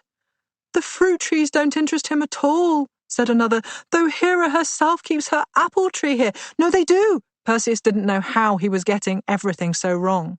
"I admired them the moment I saw them. I wasn't sure what fruits they were because I have never seen a golden apple tree before, but I was very interested in them in spite of that." Seeing another nymph's face fall, he corrected himself. "Not in spite of it, because of it, really." "I suppose it's too much to hope that you noticed the beautiful soft grasses you lay on," said another, and Perseus could no longer tell if she had addressed him before, or if he was affronting a different nymph each time. "I like those too," he said, "beautiful and comfortable." "But you aren't enjoying the lake," said the one who was now sitting on his tunic. "I am," he said. "I would just feel like I was addressing you more respectfully if I was on the shore alongside you and, wearing clothes." "Oh, I see," said another, and he turned to try and keep track of her this time. "You'd be happier if we were all in the same position, as it were." "Yes," he said, just before realizing that he would actually feel a great deal less comfortable if they were suddenly naked and in the water beside him. He wondered if it was possible to die of embarrassment. The sound of an unspecified number of inhumanly beautiful women giggling at him was almost as upsetting as the sound of the Graiai quarrelling with one another. He tried to reach up to the rock and grab his tunic, but now it was suddenly in the hands of a nymph who was using it to dry herself. Perseus wondered if they would keep laughing at him if he burst into tears, and concluded that they certainly would. "Please let me have my tunic," he said. "My mother made it for me, and I might never see her again." "Oh, the poor boy," said one, "losing his mother so young." "When did we last see our mother?" asked her sister. Fat tears flowed down the first nymph's face. Perseus wanted to comfort her, but feared that if he left the water now, his intentions might be misconstrued. "You've upset her," said another of the Hesperides. "I'm sorry," he said. "If I could just have my tunic." But none of the nymphs was listening. They flocked to their sister, embracing her. Not knowing what else to do, Perseus climbed onto the bank, discovered his cloak near where he had left it, and wrapped that around himself. When one of the Hesperides noticed, she too burst into tears and had to be comforted by the others. Perseus wondered if he should again ask for his tunic, but he feared the response. He decided to try a different strategy. "I am sorry to have caused so much distress," he said. Sniggering broke out again. He knew he sounded pompous and foolish. If anything, he sounded like Polydectes, but he didn't know how to address the Hesperides. They were powerful but also beautiful, immortal but emotional. They had nothing whatsoever in common with the girls he had grown up with in the fishing village. The Hesperides, meanwhile, were beginning to tire of their diversion. It had all been very entertaining, seeing this mortal man who Athene and Hermes had decided to bring to them. It had been fun hiding from him, more fun stealing his clothes and teasing him. But there was something so monotonous about mortals, which was one of many reasons why they usually kept their distance. The boy wanted something, and he would ask for it, and they would either reward him or deny him. But what did they get from the encounter? They had quite enjoyed seeing him naked, but was he really more delightful than the creatures that lived in their garden? Aegle seemed to think so. She was always the most emotional one. This was how she could cry at will.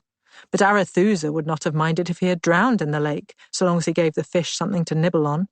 Erythea, meanwhile, preferred the snakes that twisted their muscular bodies around the golden apple trees, though she was enjoying wearing the man's shoes. Hesperiae had not even bothered to come down to meet him. She would have to remove her lovely hairband if they were all to appear the same, and after going to the trouble of acquiring it and choosing one with such a beautiful checkered pattern, she was hardly likely to take it off just to play a trick on some trivial man. It had taken her the longest time to tie it just right under her hair. Chrysothemis asked if she didn't want the mortal to see it and admire her, but what did she care if he admired her hair or not? He would be dead soon either way. Lippera, meanwhile, was sure that the man had broken a twig off her favourite laurel tree as he blundered through their garden. She was sitting beside Arethusa on the tunic, wondering if they should push him back into the water and hold him under. Neither of them could completely remember if this was fatal to mortals, but so much was dangerous for them that it might be worth the attempt. But then there was Anthea, standing beside the olive trees, gazing at the man with frank hunger. If he were to ask for an apple, generally, when anyone approached the Hesperides, it had something to do with the apples. She would have handed over a whole tree. "What do you want?" Chrysothemis finally asked the boy, and he mumbled something about the Graiai and a quest. He stumbled over his words and mangled his story at every stage, but eventually the nymphs uncovered what had happened. He was on a quest to take a Gorgon's head to appease some mortal who would otherwise marry the boy's mother. Even Arethusa was intrigued by this element. What could the man possibly do with a Gorgon's head that would compensate him for losing a wife? Surely the more suitable gift would be a bride who liked him better than the boy's mother apparently did. The nymphs murmured among themselves, aware that the boy could not hear them unless they chose. The whole thing sounded so peculiar. What had the Gorgons done to be embroiled in this young man's family matters? Nothing, came the reply. As far as they could tell, he did not seem to have thought about the Gorgons at all.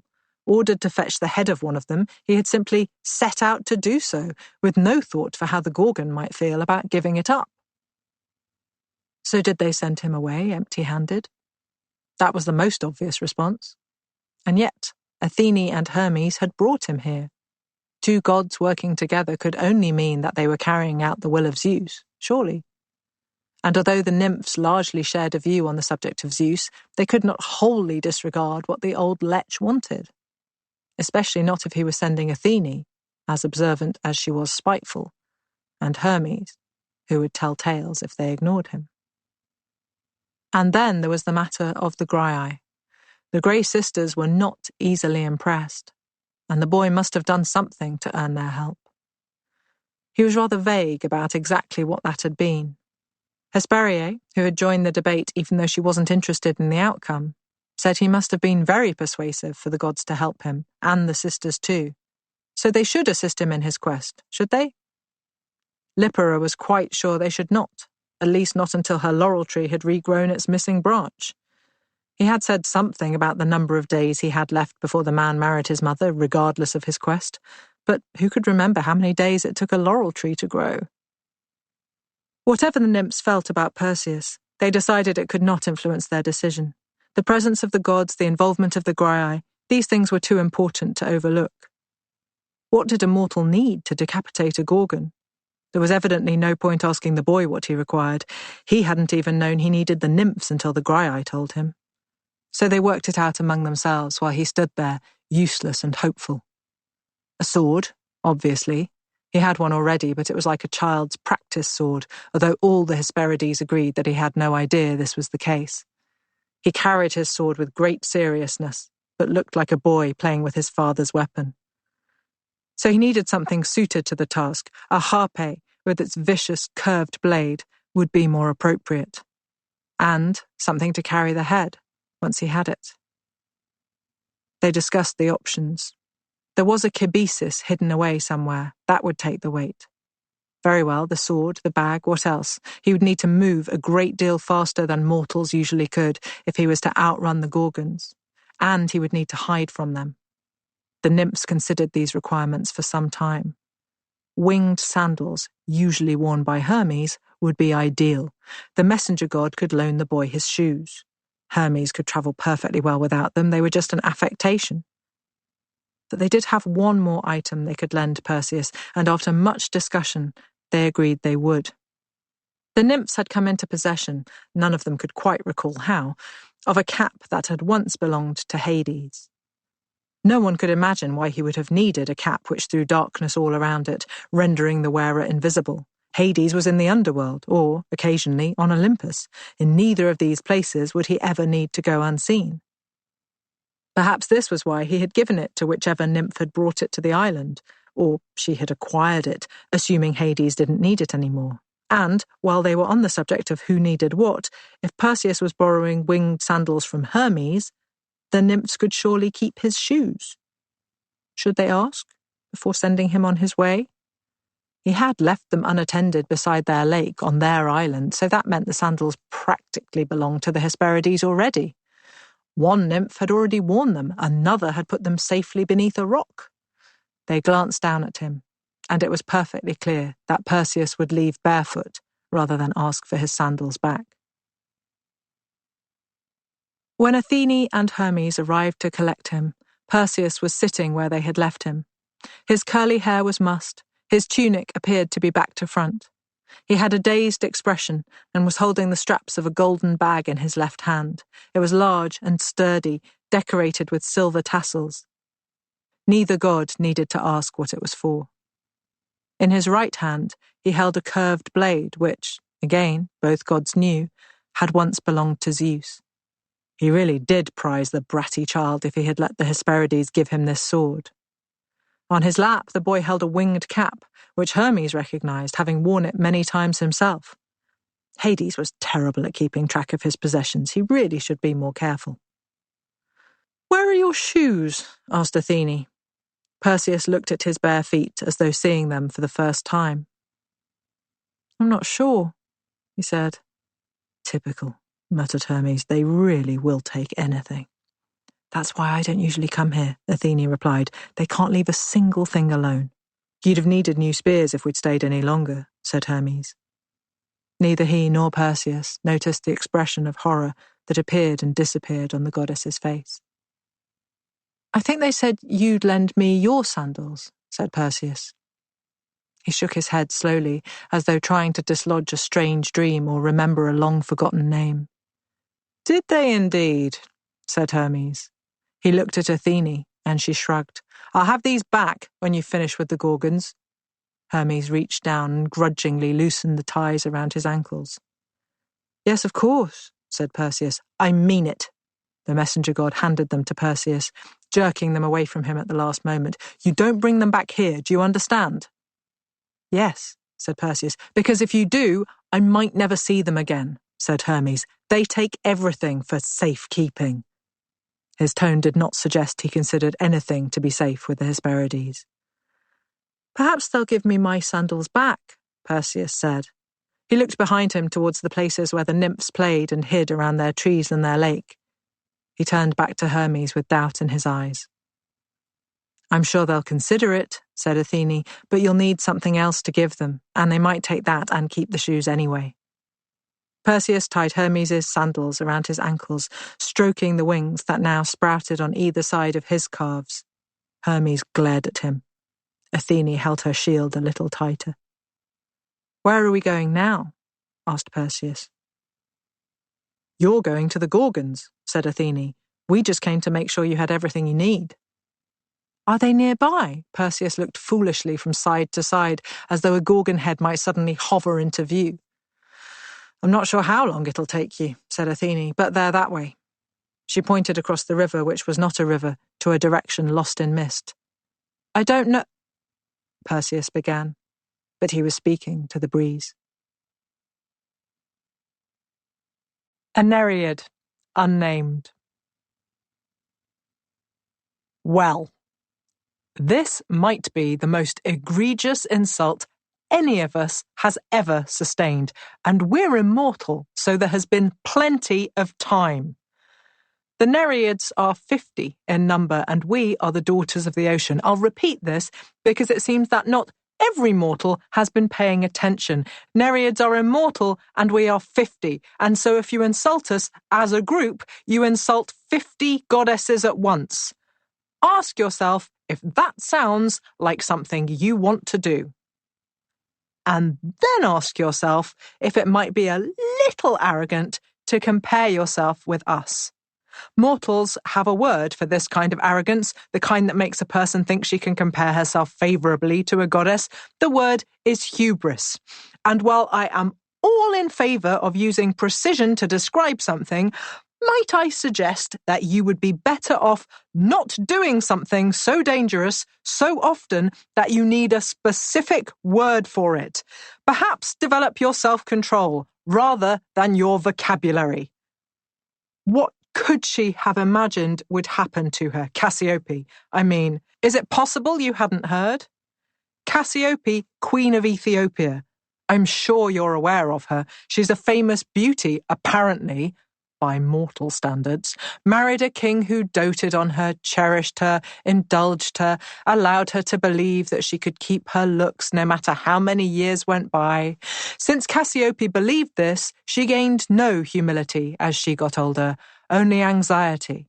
She became more and more fearful that her beauty was slipping away, more in need of reassurance, more desperate to convince herself that the compliments she heard from her husband and her slaves were still true. And every day she looked at her reflection and persuaded herself that somehow age had not touched her the way it does every living creature. She looked at her daughter, who you might recall is named Andromeda, and believed they must look the same. While she was occupied with this delusion, she added another. She and her daughter were as beautiful as the Nereids. More beautiful, perhaps. Can you even imagine? To have such a thought is madness and folly, equal and immense. To express such a thought, tantamount to a death sentence. Perhaps you are thinking, if the woman was so foolish, so deluded, what difference did her words make? Surely the gods would simply overlook them, because why would they concern themselves with the words of a stupid woman? If I know so much about her frailty and her aging, why am I angry? Carry on that way, and I'll lose patience with you too. Nereids are not minor deities, and we will not be treated as such. We are the daughters of the sea. I bet you can't even name one, can you?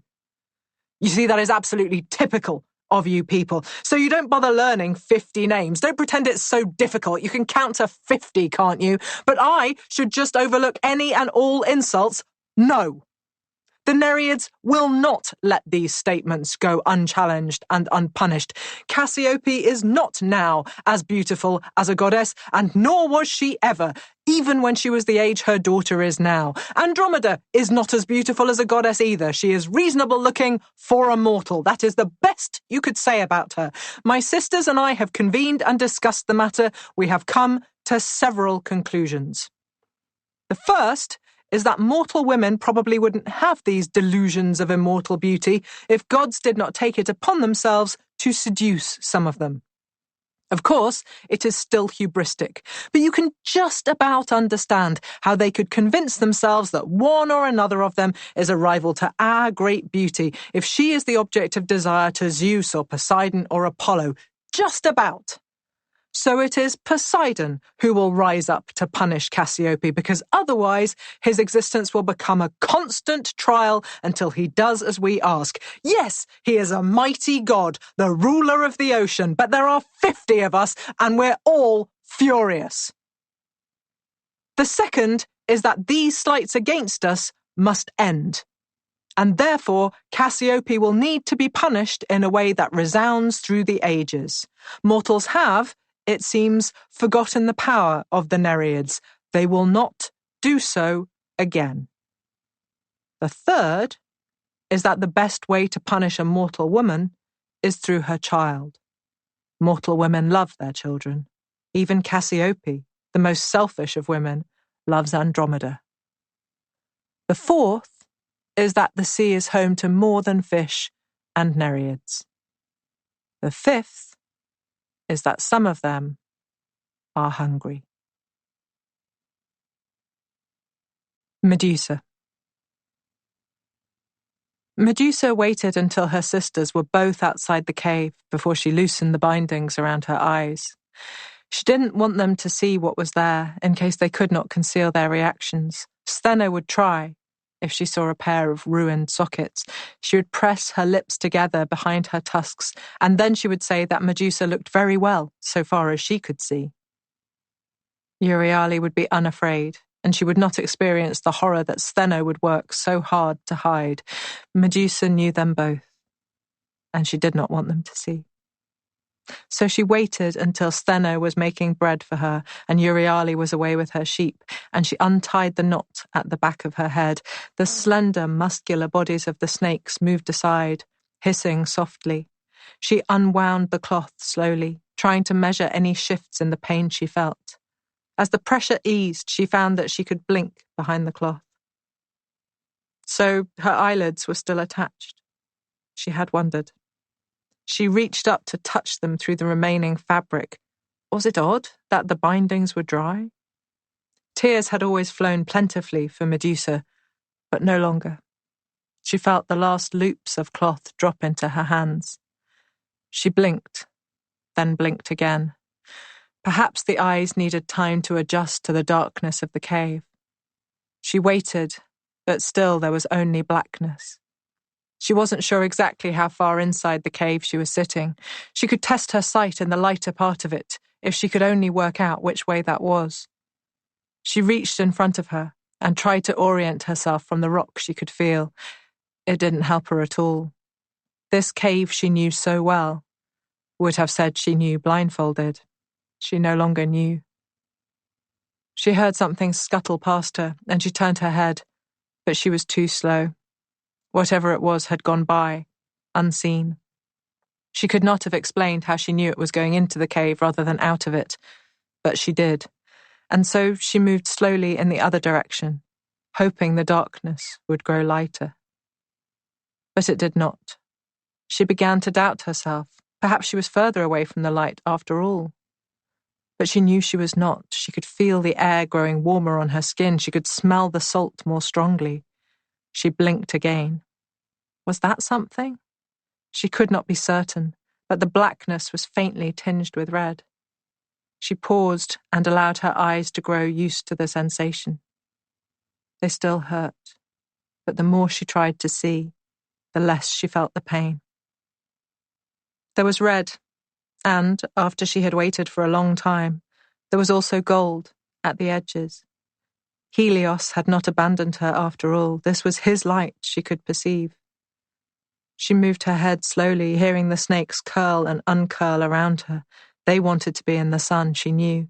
This was the first time they had expressed any kind of desire to her, but the message was quite clear. The snakes longed for the warmth of the sun on their scales. They longed, and somehow now she longed, to feel hot sand on their bellies. If she lay on her back, on the shore, they would have that, and they wanted it, and she knew they did. Gradually, she saw more here, a brighter core and a darker circumference. When she moved her head, the brightness did not move with her. It was not her eyes, but the image they saw that held the distinction. She was looking at the cave entrance then. Still she waited, and eventually the image developed further. Now she could see gold, and also a darker, cooler light. The sea.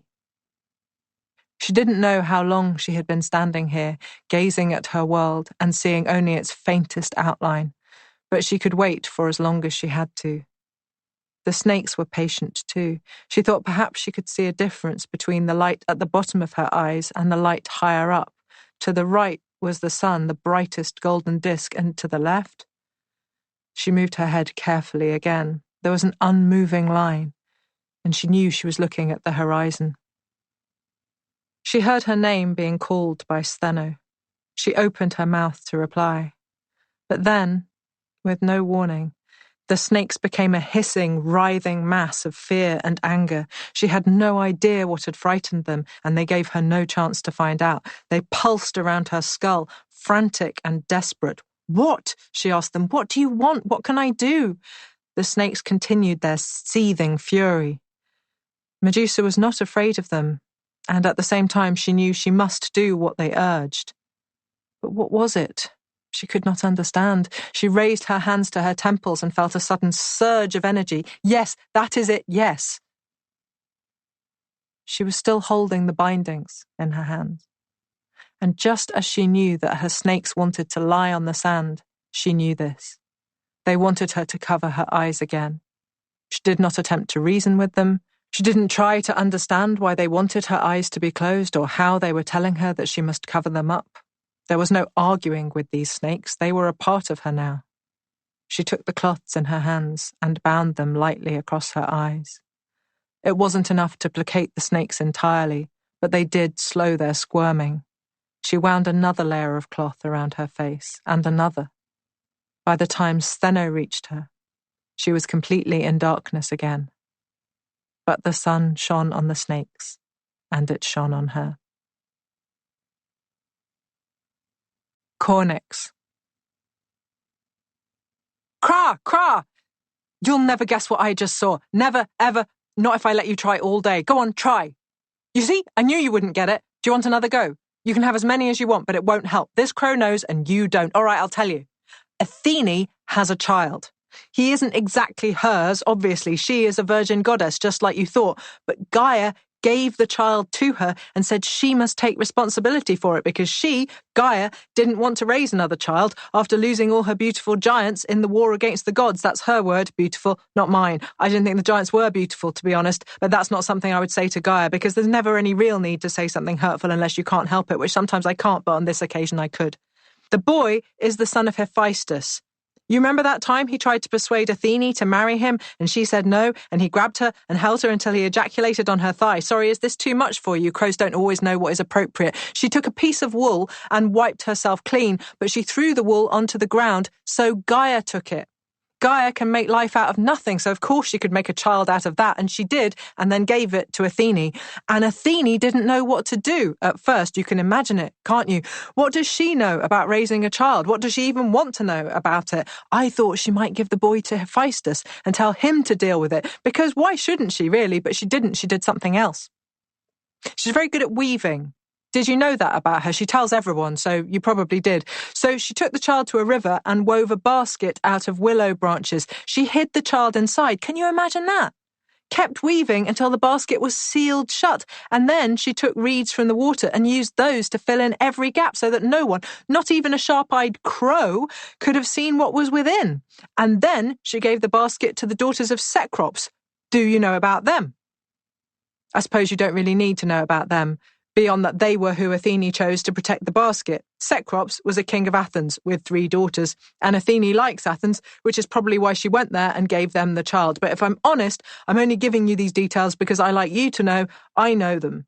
It doesn't make much difference to what happened next, except it does now I think about it, because the daughters of Cecrops are named Herse, Pandrosus, and Aglaris. 3 daughters chosen by one goddess to guard one basket. She gave them an order before she left, which was that they were on no account to open the basket and find out what was inside. In case you're doubting my story and wondering how I know so much, I was hiding in an elm tree nearby, and I saw the whole thing with my own eyes. And I heard every word, too. Athene told them it was a secret, and she trusted them to keep it safe. And 2 of them did.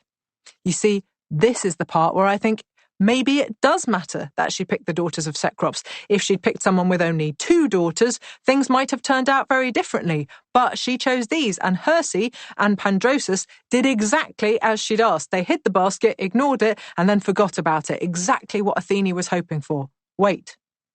You look upset. Are you worried that the baby will die? Suffocate or starve or something? The offspring of the gods and the earth itself is not as fragile as a mortal child. Remember how difficult it was to kill the giants? Gaia's offspring are not made lightly, so don't concern yourself with the child's well-being, because in a moment you'll understand that you're worrying about quite the wrong person in this story. Aglaris wanted to know what was inside the basket, and she wouldn't leave it alone. She went back over and over to look at it and turn it about and wonder what was inside. She couldn't understand how her sisters were so accepting of Athene's orders. She couldn't bear not knowing everything. She peered at the basket and held it up to the light, tried to push the reeds aside so she could just make out something of the contents. She told herself as she did this that once she had slaked her curiosity, she would leave it alone. But Athene doesn't weave in such a way that a woman can just peer through the gaps. She doesn't leave gaps. Cra, cra. So Aglaris couldn't see a thing. And you might think this would be enough to warn her of the danger she was in. If the goddess had meant for someone to see inside the basket, she would have allowed it. But, foolish girl, her curiosity only intensified, so she found the end of one of the reeds and she worked it loose, just gently pushing it and pulling until one little strand stood proud. She worked it a bit more, now she could grip it more easily. It was loose anyway, she told herself. She might as well undo it. But because she didn't dampen it first, the reed snapped between her fingers. A crow could have told her how to do that better. She should have asked me for advice. But she could always replace it, she decided, so she kept going. She unwove one reed and then another and then another. But even that wasn't enough for her to be able to see.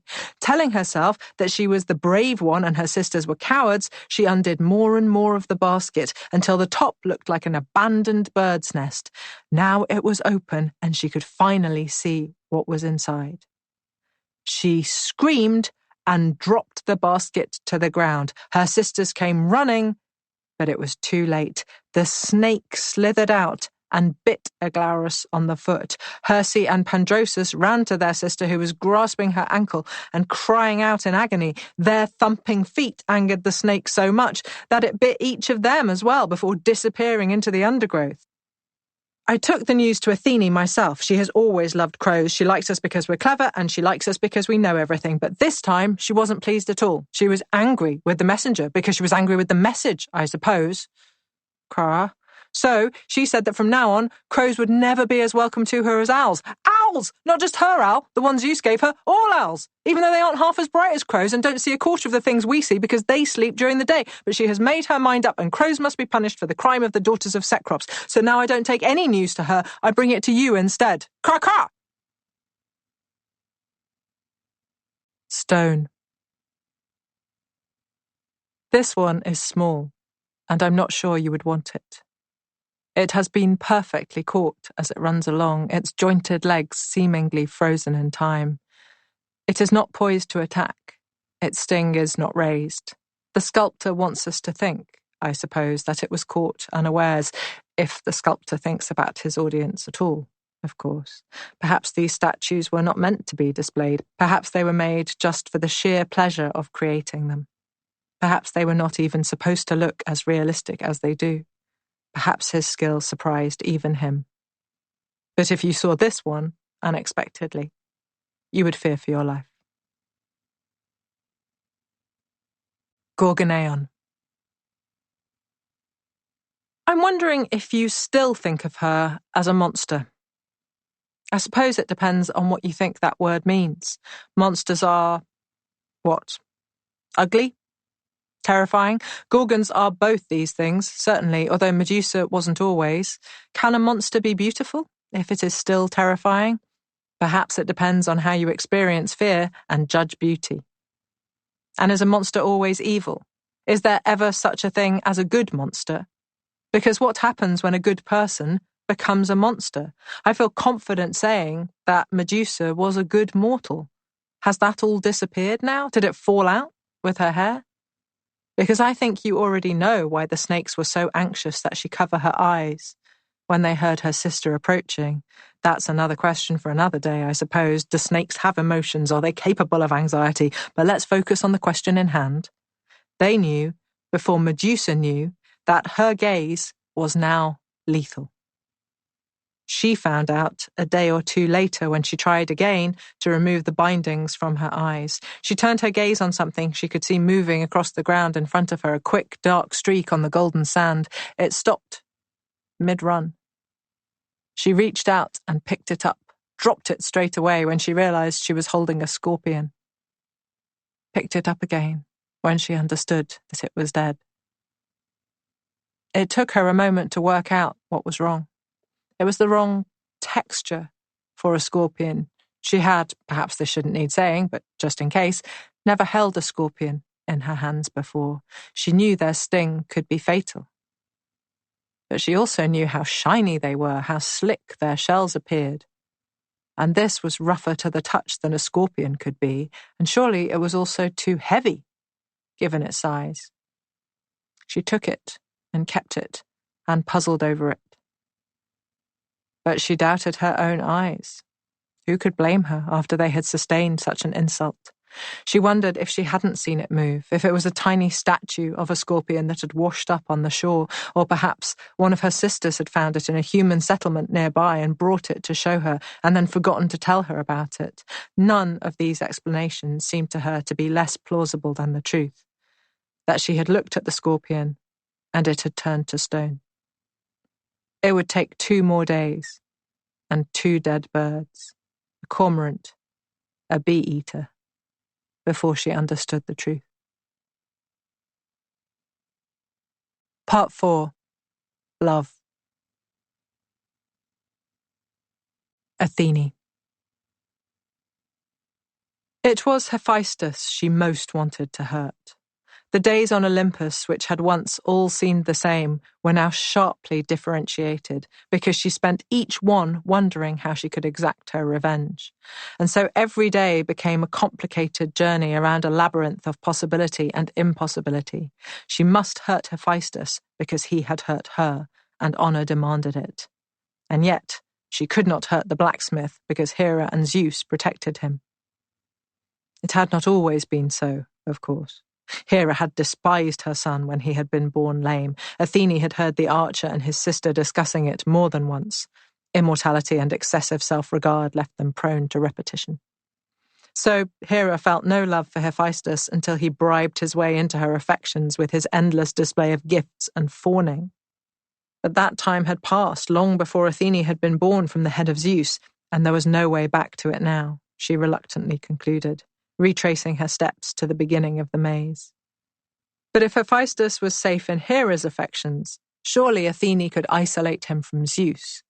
He had turned on Hephaestus once, she remembered that. A time when the king of the gods had finally lost his temper with his queen. Her conspiracies and criticisms had made him blind with rage. He aimed a mighty thunderbolt that would have maimed even a goddess. But he missed, which only increased his wrath. He advanced on her, roaring, determined to punish her somehow. The other gods shrank back, either because they were too afraid of Zeus to intervene, or simply did not care if Hera was obliterated. Only Hephaestus, the loyal little hound, stood by his mamma, threw himself between them, begged them to make peace. Zeus had picked up the blacksmith by his lame foot and hurled him from the mountain. Hephaestus had been quite badly injured when he landed. Athene shivered with delight to think of it. If she could only find a way to provoke her father's rage so he would do it again. But how? This was the part of the puzzle that took her in circles. It looked so promising, but follow it for a few turns and she found a dead end, whichever way she went. What would provoke Zeus to such a pinnacle of fury? Only Hera at her worst. And why would she antagonize him for Athene's benefit? She did nothing for anyone but herself. Perhaps Athene could irritate Hera enough to create some friction between the two of them, but it wouldn't be enough. Could she trick Hephaestus into believing his mother was in danger once again? Perhaps he could be induced to start another fight with Zeus, but this threw up two further stone walls. Hephaestus would do anything to avoid conflict with Zeus, except stand by while his mother was in danger. He would never begin anything, and even if he would, she could not inveigle him into such a course of action without speaking to him. And she did not want to do that ever again. And so she turned the labyrinth around and approached it from a new direction. If there was currently no way to harm Hephaestus, she would take her revenge elsewhere and destroy something Hephaestus loved later on, whenever the opportunity presented itself. She had an eternity to take her revenge. Yes, she wanted it now, but it could wait. Meanwhile, she would turn her wrath against a god who had now injured her twice.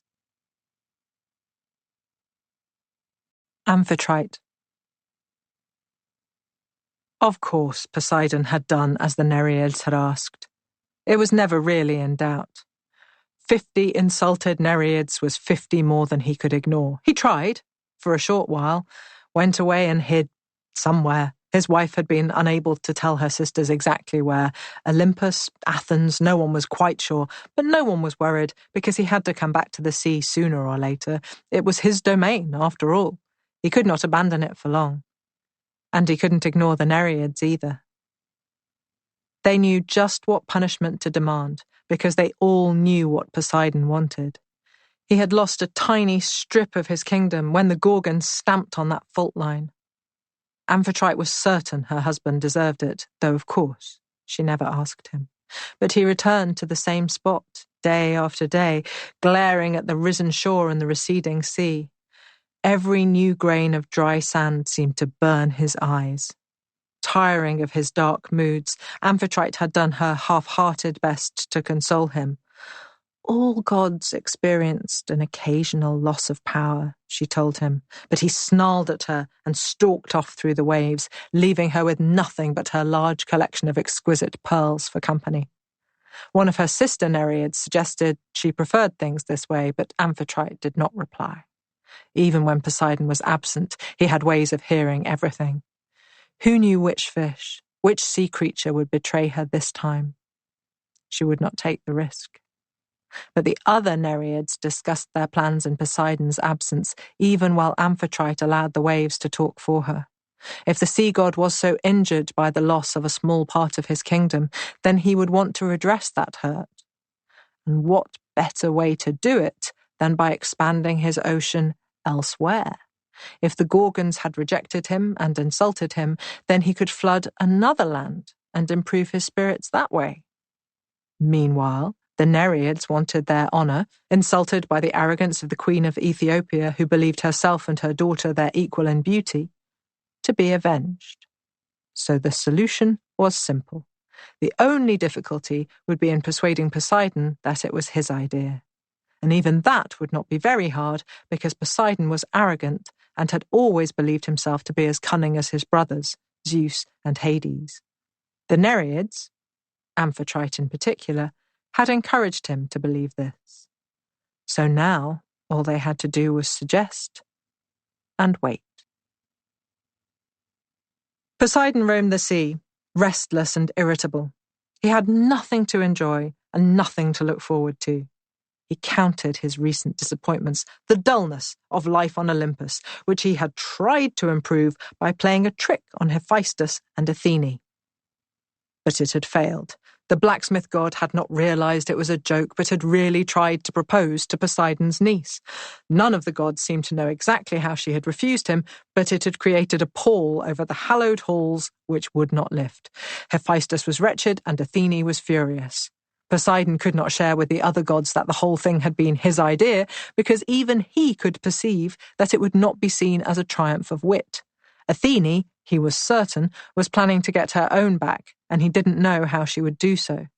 Would her wrath be directed at Hephaestus alone? Or would the blacksmith have told her that it was Poseidon who had encouraged him? He briefly entertained the thought that Athene might think her uncle was sincere, that he wanted her to marry and thought the pair a good match. But whenever he summoned a memory of her scorn-filled eyes, he knew this was unlikely.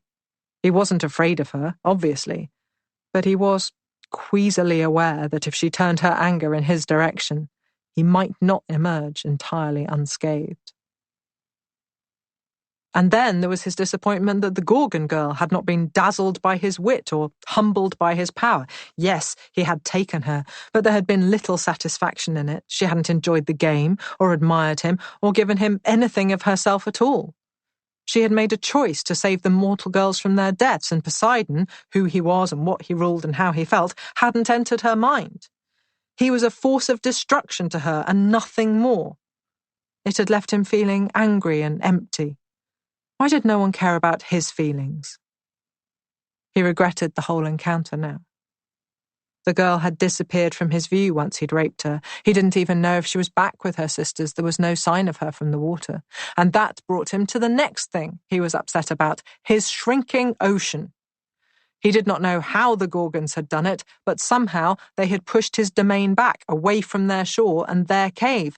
And though he had complained to Zeus that his kingdom had been diminished and that he had been insulted, his brother had displayed no real concern. Anyway, going to Olympus had been tiresome because his niece was staring knives at him whenever he caught sight of her. He had no idea what had made her so sour, nor did he see why he should ask. But this was why he had decided to play his trick on Hephaestus, and even that had backfired. Every simple pleasure was denied him. He surfaced beside a large rock. Birds flew in every direction as seawater spurted into the air. He lifted himself out of the waves and lay on the warm stone. He had never questioned his grandeur before. And yet, as he admired his mighty trident glinting in the violent sun, he felt a brief shudder. What was that? It could not be that he was cold. Gods did not feel hot or cold. It certainly wasn't an earthquake. How could the ocean tremble if he, Poseidon, had not struck the seabed with his trident? It was something else. Something internal. He frowned with the effort of trying to name this bizarre sensation. Uncomfortable. As though he could see himself with Athena's eyes. This was clearly absurd, and he dismissed the feeling. He looked magnificent, the king of all the seas, lounging atop this handsome rock, utterly at home. But then it came back, the odd feeling of something being wrong. For the briefest moment, he wondered if he looked like a lolling seal. But this was impossible. He was an all-powerful god, and droplets of his beautiful ocean dripped grandly from his beard. And here was the thought again. He might resemble a lumpen seal, basking on a rock. He shook his head, sending water in every direction. A mighty god. A damp, petulant sea creature. He looked around him, eyes scanning the horizon. Athene was not there. Her contemptuous gaze was not trained on her uncle. She might be cunning, but she wasn't usually invisible. So if she wasn't there, why did he feel that she was watching him? He dismissed her from his mind once and for all. He knew she was plotting against him, but he could do nothing about that until she revealed her plan. He must simply wait and be ready for her. He waited for the discomfort to subside. Poseidon had long trusted his instincts, and now he had listened to them and their advice to be wary of Athene. Surely they would leave him in peace. She was going to try to take something he wanted or destroy something he loved. Those were the only two possibilities, and now he was prepared. He turned over to stare at the sun. The only eyes on the sea god now were those of Helios, flying overhead with his blazing light. He could enjoy this time above the water, away from his wife in the ocean depths, from his niece in the Olympian heights, from the rest of the Nereids who were angry about something some woman had said and demanding he punish her and her husband. He would have to give them what they wanted. Even a god as powerful as him could not ignore 50 Nereids for long. They made so much noise. The prickling feeling had not subsided. It was not Athene who had made him nervous, nor Amphitrite, nor the other Nereids. If he could be honest with himself, he knew whose eyes he could feel on him, though he didn't know those eyes had now been changed beyond recognition. When Poseidon skulked back to his wife, she knew something was troubling him, but she did not ask him any questions or offer any comfort. He sighed and moaned, and Amphitrite ignored him. He lay beside her, resting his head on her shoulder, his greenish locks wrapped around her shoulders like seaweed. "Are you comfortable, my love?" she asked. She shifted her arm a little to see the dappled light move on her pale skin. "Not really," he replied.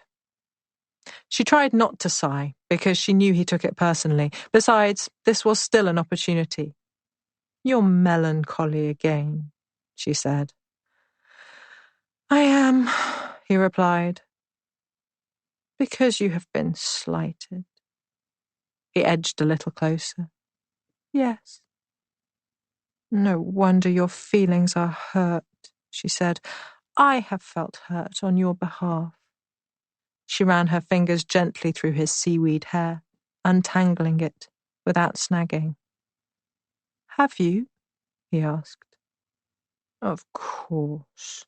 Amphitrite knew he loved to feel her fingers on him. "What kind of wife would I be if I felt nothing when you are insulted and rejected?" She felt him stiffen slightly and realized that he was afraid she might know about the Gorgon girl. Poor, stupid Poseidon, she thought, always so sure he was discreet in his pursuits, always so utterly mistaken. She continued, as though she hadn't noticed. "How could the other gods be so unfeeling?" She felt him relax against her. "They are jealous, my love." "Do you really think so?" he asked. "Of course," she replied. "Your kingdom is vast." "Zeus's kingdom is bigger," he said. "I suppose that's true," said Amphitrite, "if you like that sort of thing. Empty skies. Weather." "The other Olympians do like that sort of thing," he said. "They think my kingdom is dark and damp." "That's because if they thought about what it really is, a vast world teeming with life, all ruled by you, they would be even more jealous. I suppose that might explain." She stroked his hair, her voice faltering. "Might explain what?" he asked. "Why they are content to see you lose part of your kingdom to Zeus," she said. "The Gorgons stole my territory," he snarled. "Zeus will claim no responsibility for it at all." "I'm sure that's right," she said. "I don't suppose you could—" "No, I'm sure you wouldn't want to." "Want to what?" Poseidon sat up and looked at his wife. "What could I do?" "You could take something in exchange," she said. "Or somewhere." Oh, you know what Zeus is like, he groaned. He wouldn't let it go. We'd be at war for generations. I suppose there is a way round that, she said, but I'm sure you're right. Let's not think about it any more. Let's not, he agreed. What sort of way? Perhaps if you were seen to be punishing a mortal for hubris, she said. Zeus can hardly object to you doing that, can he? No. Poseidon shook his head so vigorously that waves smashed onto every coast, breaking distant fishing boats into flotsam. Zeus is all in favour of punishing hubris. Have you a particular example in mind? Do you know I have the perfect example, she said. Andromeda. Andromeda knew something terrible was about to happen, and she knew it in the same way that she knew when an earthquake was imminent or a terrible storm was about to break. Her father used to say she was a seer, and although he laughed as he said it, he was only half joking. But Andromeda knew she had no special powers, because she was never sure exactly what terrible thing was coming, only that something was.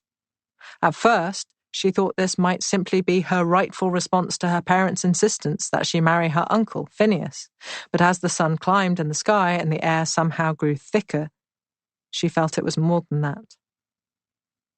Cassiope was refusing to speak to her daughter or anyone, having shut herself in her rooms. Cepheus had pleaded with her to open the doors, had sent slaves to offer her every sweetmeat she might want. On previous occasions when his wife had been angry, begging and bribery had worked. What shall we do? The king asked his daughter, as they ate another meal amid jolting spurts of conversation. Andromeda did not know what to suggest. She had always placated her mother in the same way her father did, by giving her what she wanted until her mood improved. Do you know exactly why she's angry? She asked.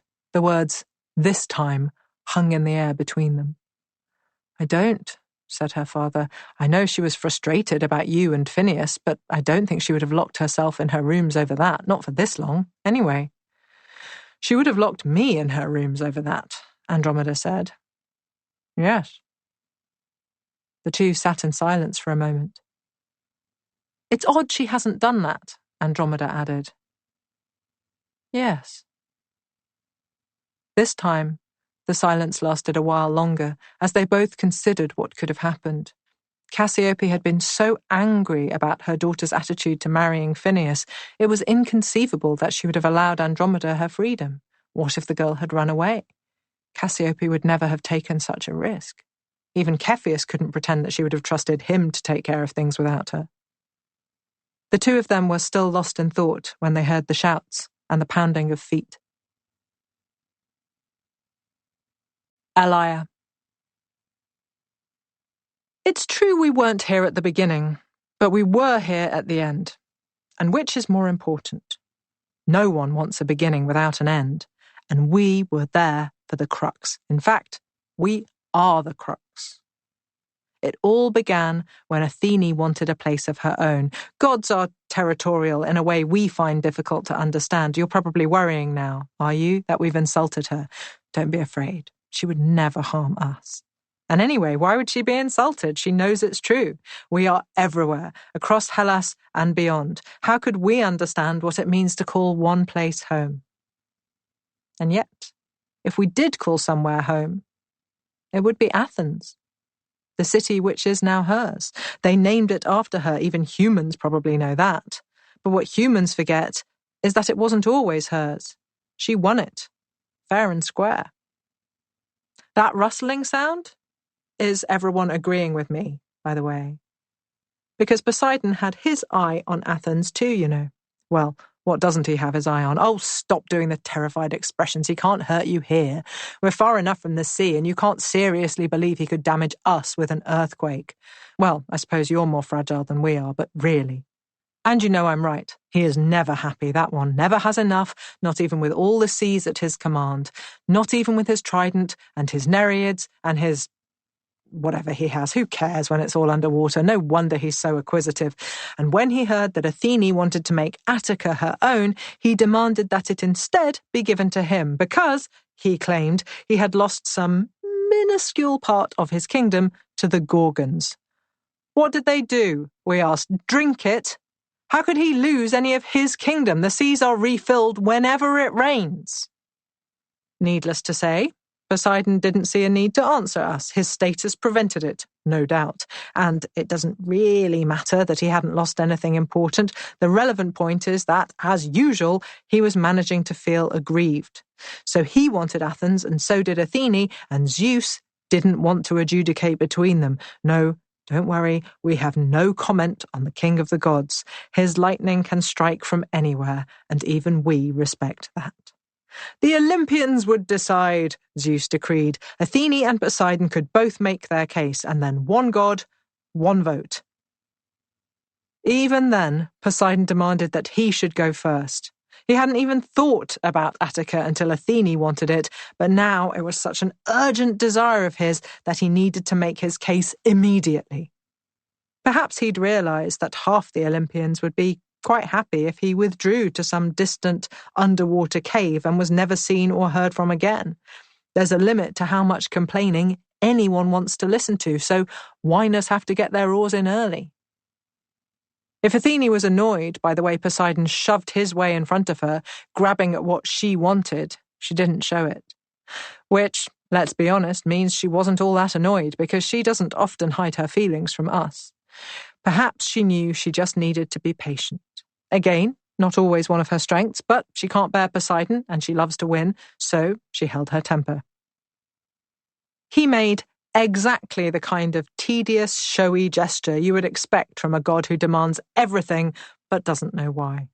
He swept up to the Acropolis, stood there for a moment to make sure everyone was looking at him, and slammed his trident into the ground. The Olympian gods were trying to pay attention because Zeus had only just charged them with the task of deciding who should take Attica. Even Apollo and Artemis weren't yawning, and that takes some effort. But when a new sea bubbled up beneath the trident, quite a long way beneath it, naturally, it takes a sea god to decide he should try and form an ocean at the highest point on a plane. But not everyone can be gifted in the same way. The archer gods began nudging each other and sniggering. Was that it? A little sea? We felt much the same way ourselves, truth be told. Poseidon spread his arms and shook his trident above his head. One of us believes he shouted, "Behold," but the rest of us are choosing to give him the benefit of the doubt. Anyway, we all beheld his new pond, whether he demanded it or not. It's just that most of us weren't wildly impressed. Athene usually has quite a placid expression. You've probably noticed it on her statues, have you? She looks so calm and patient, spear in hand, helmet tilted back at that characteristic angle. You may not know this about her, but that is how she likes to appear, no matter what is going on in her heart. How do we know? How do you think we know? She tells us a lot more than she tells her human petitioners and priests. She knows we support her, and besides, we are excellent listeners. Only if you knew Athene as well as we do, and were as well placed to observe her as we are, only then might you have seen what we saw. A tiny flicker of scorn crossed her face. She had nothing to fear from this opponent. She watched Poseidon sink into his small waves, and she turned her attention to the Acropolis, where he had been standing moments before. She looked at the bare, dry earth, and she saw that it was lonely. She saw the animals who wanted shade, and the humans who yearned for a new crop, one they would treasure above all else. She stared at the retreating sea, and she said nothing. And then she glanced at the other Olympians, who were mildly interested to see what she would do to rival Poseidon's bid, and all of whom were perplexed when she kneeled down to plant a tree. How could a tree rival an ocean? They might have thought. But then, how could a god think anything so foolish? Attica was not short of oceans, but it was missing something, and Athene had seen what the land required. It needed the sound of the wind, rustling slender green-silver leaves. It needed an elegant pale trunk, and it needed bright green fruit. In short, it needed us. Andromeda. Andromeda glanced to her left and felt the strange sensation of seeing her own hand, but not really believing it was hers. Because why would her left hand be bound to a tree? Looking to her right, she saw the same thing. A roped hand which seemed to be connected to her, but couldn't be hers, because 2 days earlier she had been sitting opposite her father in the palace, discussing what was wrong with her sulking mother.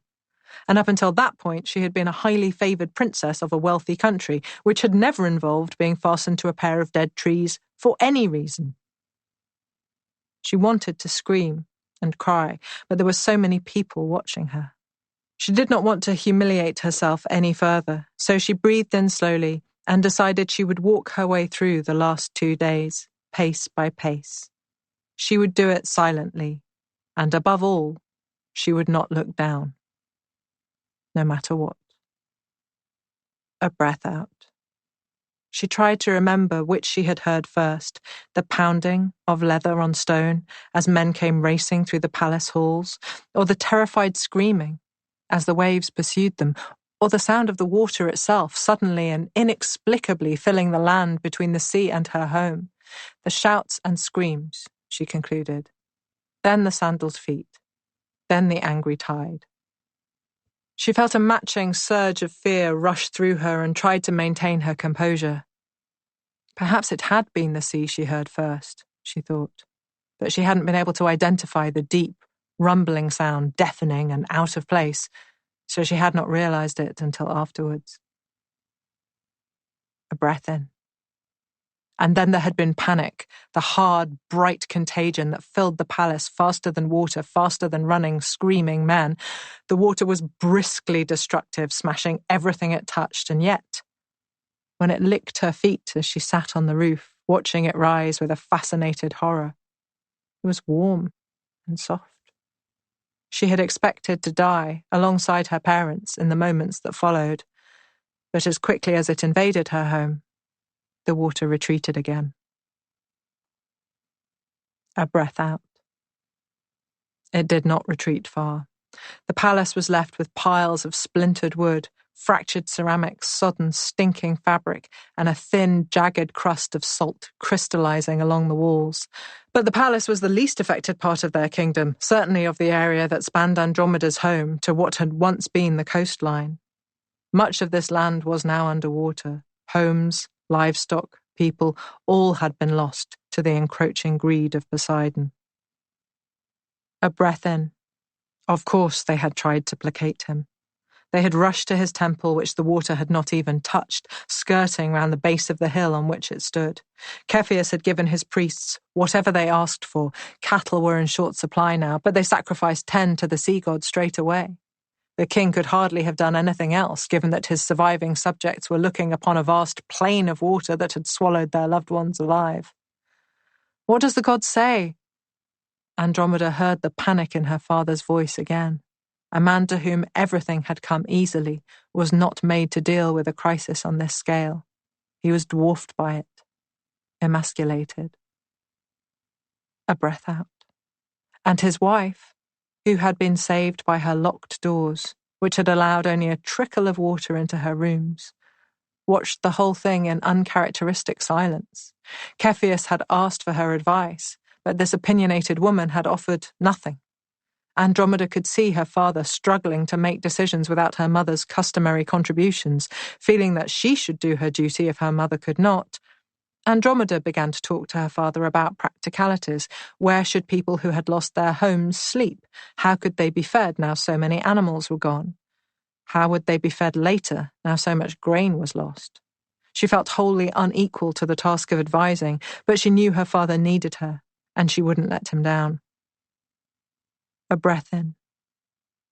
And then that night, the three of them sat together in a dingy chamber she could not remember ever noticing before. From the seeds that lay on the ground in the corners, swept there with a hasty broom, this had been a storeroom until today. It was, however, drier than any other room she had checked, and the musty odour of damp was fainter. A jar of oil lay on its side by one wall, impossibly unbroken. The table had been nailed together by slaves in a rush, and Andromeda watched as her father reached for a dented goblet filled with undiluted wine, snagging his sleeve. Always so fussy about his clothes, Cepheus didn't even notice the tear. The palace steward brought them bread, which had burned at the edges, and a soup made from whatever had not been washed away: onion, caraway, chickpeas. A breath out. Trying to eat because it seemed petulant to refuse when so many had lost so much, Andromeda discovered she was ravenous. She watched the same realization cross her father's face, though her mother picked at the bread without interest.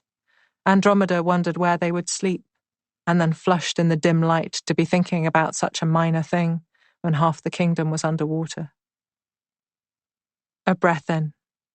The sound of men's footsteps hurrying through the halls, her father's head turning as he leapt from his seat, the three-legged stool clattering over. But these men weren't coming to warn of another tidal wave. Andromeda could hear the difference between purpose and panic, even if her father no longer could. The steward had returned, but this time he was accompanied by 2 priests from the Temple of Poseidon. One was wearing an ornate headdress and held himself with the air of a man who wanted to seem comfortable speaking to his king in a palace storeroom. The second man stood just behind him, like a fearful shadow. Cepheus recognized them both and waved them to come inside, but they stood awkwardly in the doorway instead. Andromeda did not know whether to stand herself, but stayed seated as her glassy-eyed mother showed no sign of moving, and she did not wish to draw attention. A breath out.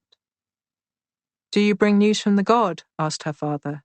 "We do, sire," said the chief priest. His eyes darted around, seeking any possible route for escape. "The message has come from Poseidon, and it is unmistakable." "Unmistakable," echoed the second man. "We are punished for a crime committed in this palace," said the priest. "Here?" Cepheus's bafflement was complete. "What crime? When?" Seated behind him, his wife let out a harsh, keening cry. Elia. "Oh, come on. You must have realized an olive tree was the way Athene won Athens. We're an integral part of the city's identity. We're even on the coins. Well, just behind the owl. We still grow here now. Everyone knows us. Our grove is sacred and has been since that day. And we're not just important to Athens, we matter to the whole of Hellas. What do you think of when you think of Greece? Don't pretend. Fine, you might think of blue oceans lapping sandy shores, yes, sure, but when you want to recreate the feeling of Athens, it's olive trees you see in your mind's eye and olive oil you taste. To pretend anything else is foolish and insulting. Now, where were we? That's right, the god's decision. The Olympians looked at the sea Poseidon had created, and they looked at Athene's magnificent olive tree. They saw another expanse of salt water, as if any part of Hellas required another drop of brine, and they saw a sturdy tree with silver leaves. Then, because they are gods, they saw us in the spring, covered with tiny white stars. Then they saw us in the autumn, our boughs sagging under the weight of our fruit. Then they saw the olive presses. They saw their temples flickering in the light of torches burning olive oil. They saw offerings made of honeycomb and grapes with oil poured over the top. They saw the bodies of athletes gleaming with oil. They saw funerary rites performed with oil. They saw men consuming the oil and cooking with it too. They saw huge amphorae filled with liquid gold. They realized that there was no future for this city without us. No, it wasn't a unanimous decision, since you ask, but it obviously should have been, and it was perfectly clear to all of us that the gods who voted for Poseidon had an ulterior motive. Athene voted for us, obviously. Poseidon for his stupid sea. Demeter for us, because how could a goddess of agriculture not vote for the best tree? She loved us the moment she saw us. Aphrodite for the sea. Because, she said, limpid eyes full of insincerity, she owed it to Poseidon having been born from the foaming deep herself. I mean, if you want to pretend that's a reason to vote for anything, then there's no arguing with you, is there? Apollo voted for us. He's always had a weak spot for trees. Ask Daphne. She'll tell you. Well, no, I suppose she won't tell you because she turned into a tree rather than be raped by the archer, and even then he couldn't resist tweaking her leaves. Trees have a word for that sort of behaviour. Artemis voted the same way as her brother, of course she did. The two are almost inseparable on Olympus, but when they are separated here, she roams the mountains of Boeotia with her women and her pack of wild deer. Do you know what deer like to eat? Leaves. So, obviously, she was on our side. Ares went for the sea. Why? I'll tell you why. We are sacrosanct in war. Do you hear that? We are so precious, so irreplaceable, that when an army invades, they burn the crops. They cut down men like so many stalks of wheat, but they do not touch the olives, because we are too beautiful and perfect. So of course the war god resents us. Pathetic. Hephaestus voted for us, a hopeful expression on his face as he moved towards Athene. She turned away from him and stepped back. Hera went for the sea out of spite for Athene. Why change now? Hephaestus was suddenly filled with anxiety that he had done the wrong thing, but he couldn't change his vote. Hestia voted for Poseidon.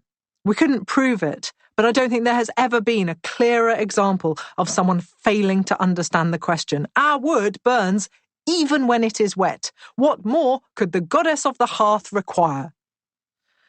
Zeus voted for Athene because he loved her more than Poseidon, because she was his daughter and she complained less, and also because we were clearly better.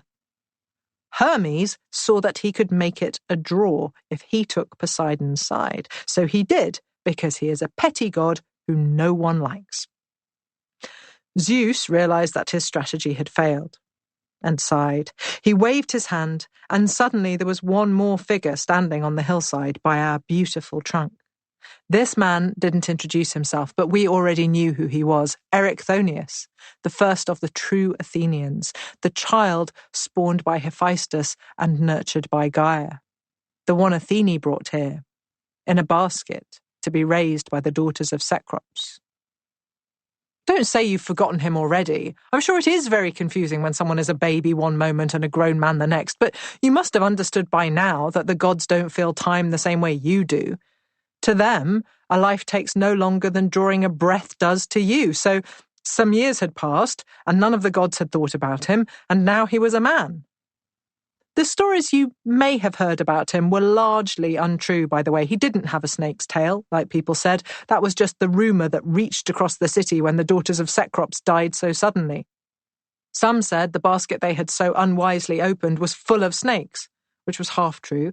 Some thought the child himself was a hybrid of man and snake, which was not true. Some said he was cursed, obviously wrong. Some that he was divine, half right. But everyone believed he was protected by Athene and that she had sent snakes to destroy the girls who had disobeyed her. And so the Athenians admired and feared him in equal measure, and when he overthrew the previous ruler, they made him their king. And they felt a little closer to his guardian goddess, and wondered if she might also become theirs. Did Zeus know this? When he summoned Erichthonius to the sacred hill to be his judge? Of course he did. Zeus knows whatever he chooses to know, and he wanted his daughter to be happy, or at least happy enough never to discuss this again. Poseidon would soon be carping about something else, so there was no gain for Zeus in trying to please him now, or ever, whereas Athene would be grateful to him for this intervention, or something approaching grateful. Besides, he had already voted for her trees, and he saw no reason to be on the losing side in this battle. The other gods should have followed his lead. Erichthonius was a small, neat man who, Zeus imagined, made a perfectly adequate king. On this occasion, he appeared somewhat dazed, but mortals always did when gods interacted with them directly, so no one was surprised that he was temporarily silent. Zeus explained the contest and the tied votes with a hard stare in Hermes' direction to the king, who nodded bravely. Erichthonius, a mortal man, was suddenly in a position of judgmental power over, Zeus had to repeat himself at this point, his own protector goddess or the god of the sea. And though Erichthonius seemed stupefied, he knew he could not make this decision unless he was protected from its consequences. He murmured to Zeus, unaware that every god could hear every syllable, and so could we. "If I must choose one of these deities," he said, "what is to stop the other one from drowning me the next instant?"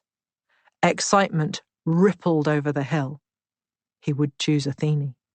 Poseidon raised his mighty head and stood tall. Erichthonius quaked, but did not collapse. Zeus frowned, because it had not occurred to him that there would be any consequence for the little king beyond the immediate reward from his patron goddess, but now he saw the man's expression and noticed that he was shaking uncontrollably. He could see that, for some reason, the king was terrified. Zeus thought for a moment, then made a promise to the man that he would suffer no ill effects from his decision. And Erichthonius chose us. Chose Athene. Poseidon slammed his trident into the ground, and distant cities sank beneath his raging waves, never to be seen again. He slunk off into his puny sea, determined to take his revenge on someone, even if he couldn't punish Erichthonius.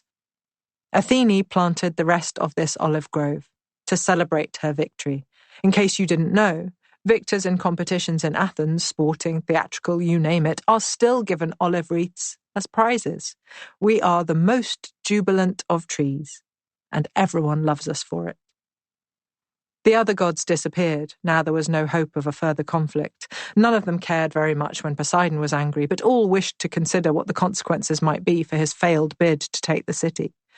Erichthonius became the first true king of Athens. We don't count the ones that came before him, because Athens wasn't really Athens until it belonged to Athene and until we were here. The king ruled well, married wisely, and was succeeded by his son. Athens flourished as no city has before or since. They built a huge temple to Athene on their most advantageous spot. The colossal statue of her that they placed inside was famed across the whole of Hellas. They built a smaller temple to Poseidon on a lower hill, further away, with excellent views of most of the city and unrivaled views of the temple of his niece. Zeus congratulated himself on a successful outcome to an awkward situation. Poseidon lurked in the briny depths and loathed every mortal and half the Olympians. He would find a way to wreak havoc on someone, even if Zeus was protecting the hated Athenians now. Athene considered how she might punish the gods who had voted against her. But mostly, she showered love on her new trees for how we had helped her humiliate her uncle. Andromeda. Andromeda jumped when she heard the inhuman sound. She watched her father do the same, almost laughed to see the alarm she felt appear on his face too. Mirror images, they both turned to see that the source of the noise was her mother, her face a mask of pain and fear. "Dearest, what is it?" asked Cepheus. Neither he nor his daughter moved towards Cassiope. There was nothing about her expression, her posture, that suggested she would welcome it. Her voice eventually faltered, and there was a brief silence before her body convulsed with sobbing. Andromeda had never seen her mother in distress before. She was always so poised. And she too had felt like screaming when she saw the water running through their halls, sweeping bodies and belongings away. But she didn't feel like that now. Now she was numb with shock and fatigue. The priests stood in silence at the door beside the steward, all of them staring at the queen. Had the events of the day suddenly crushed her mother beneath their weight? Cassiopei's hands were clawing at the air as she tried to take a few juddering breaths. Andromeda felt quick irritation seize her in its warm grip. Her mother could even make a disaster on this scale all about her. "Dearest," Cepheus had broken free of his stupor and kneeled before his wife, taking her face in his hands. "Please, enough of this. It has been a long, terrible day, but you are safe and we are unhurt, and tomorrow we will begin to rebuild our kingdom." Cassiopei's racking sobs began to subside. Cepheus held her gaze and stroked her hair. "These men will tell us what we must do to appease the gods," he said. "All will be well." He paused. "Or at least, all will be better." Andromeda felt the same as her father, no longer able to be certain of things. Cassiope renewed her weeping, and Andromeda wondered if she should tell the steward to escort the priests to somewhere safe and dry enough and offer them refreshments. But she felt uncomfortable issuing orders with both her parents present. The whole dismal wedding proposal had made it all too clear that they didn't trust her to make decisions for herself. So she stood, awkwardly, while Cepheus murmured comforting words to his wife. "Tell me how I can help," he said. "The priest did not mean to upset you, I am quite sure." Andromeda watched the visitors in silence. They offered no reassurance. "The crime was committed here, my lord," said the chief priest. "There can be no doubt." "What crime?" asked Andromeda. The two men looked at her in alarm, unused to being addressed by a young woman, even if her father was the king. "The blasphemy," said the older one. "The provocation," said the younger.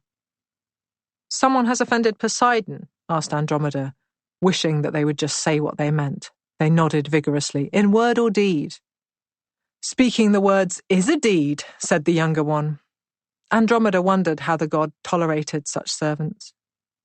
Then she wondered if that was the sort of thing that counted as blasphemy. "Speaking which words?" asked her father, groaning slightly as he stood up again. "She knows which words," said the older man. Andromeda felt a shock of fear, thinking he meant her, but both men were staring at her mother. Cassiope began to shudder, first in her hands and then her whole body. The stool on which she sat rattled against the stone floor. Andromeda could not bear it and moved in to embrace her, holding her tight until the shaking eased. Her father disliked the priests, Andromeda realized. He wanted to have them both thrown out of the palace, but he did not dare to treat the emissaries of Poseidon with such disrespect. "When you address the queen," Cepheus said, "you will call her that." "Forgive me, sire." The older priest was dripping contempt. "The queen knows which words.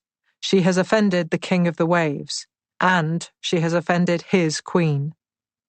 "She will make it right," Cepheus replied. Andromeda felt the tension in her mother's body. "We will make offerings in the temple immediately. Why aren't you doing that now?" "We have made offerings," said the younger man. "That is how we know what has angered him, my lord." "This is what you asked us to do," said the older one. "It is hardly our fault if you do not like the answer we bring." "My wife will make the offering then," Cepheus said. "She will offer her finest jewels, and you will sacrifice 100 oxen. There was silence. Andromeda didn't even know if her father still had 100 oxen, or if her mother now possessed a single jewel. Everything had been washed away. Perhaps Poseidon had already taken by force what her mother was supposed to give him by volition. "That is not enough," said the younger priest. Andromeda could see how much both men were enjoying this moment, wielding their power so cruelly. She wondered why they hated her mother. "Then what?" asked Cepheus. He sounded so weary that Andromeda worried he might collapse where he stood. "What did you say, my love?" he asked his wife. Andromeda expected her to scream again or start shaking, but she did not. Instead, Cassiope rose to her feet and stared at the men who were so enjoying her downfall. Both men tried and failed to meet her gaze. "I made a mistake," she said. Andromeda could not recall hearing her mother ever say these words before. Cepheus nodded. Everyone made mistakes. "What did you say?" he asked. "I told my reflection that I was more beautiful than a Nereid," said Cassiope. Andromeda watched the spasm of fear and sorrow pass over her father's face. "I see," he said. "I understand what I have done," Cassiope continued. "I must pay for my hubris, of course." "Of course," said the older priest, still unable to look at her. "I will give myself to the sea." The queen stood tall and proud, and in that moment, Andromeda thought she might have been right. She was more beautiful than anyone, goddess or mortal. Cepheus closed his eyes. He could not save her, and he could not look at her. "That won't be necessary," said the younger man, reassuring words seasoned with the cruelest smile. Her father understood. She saw his shoulders slump. "It isn't you they want," said the priest.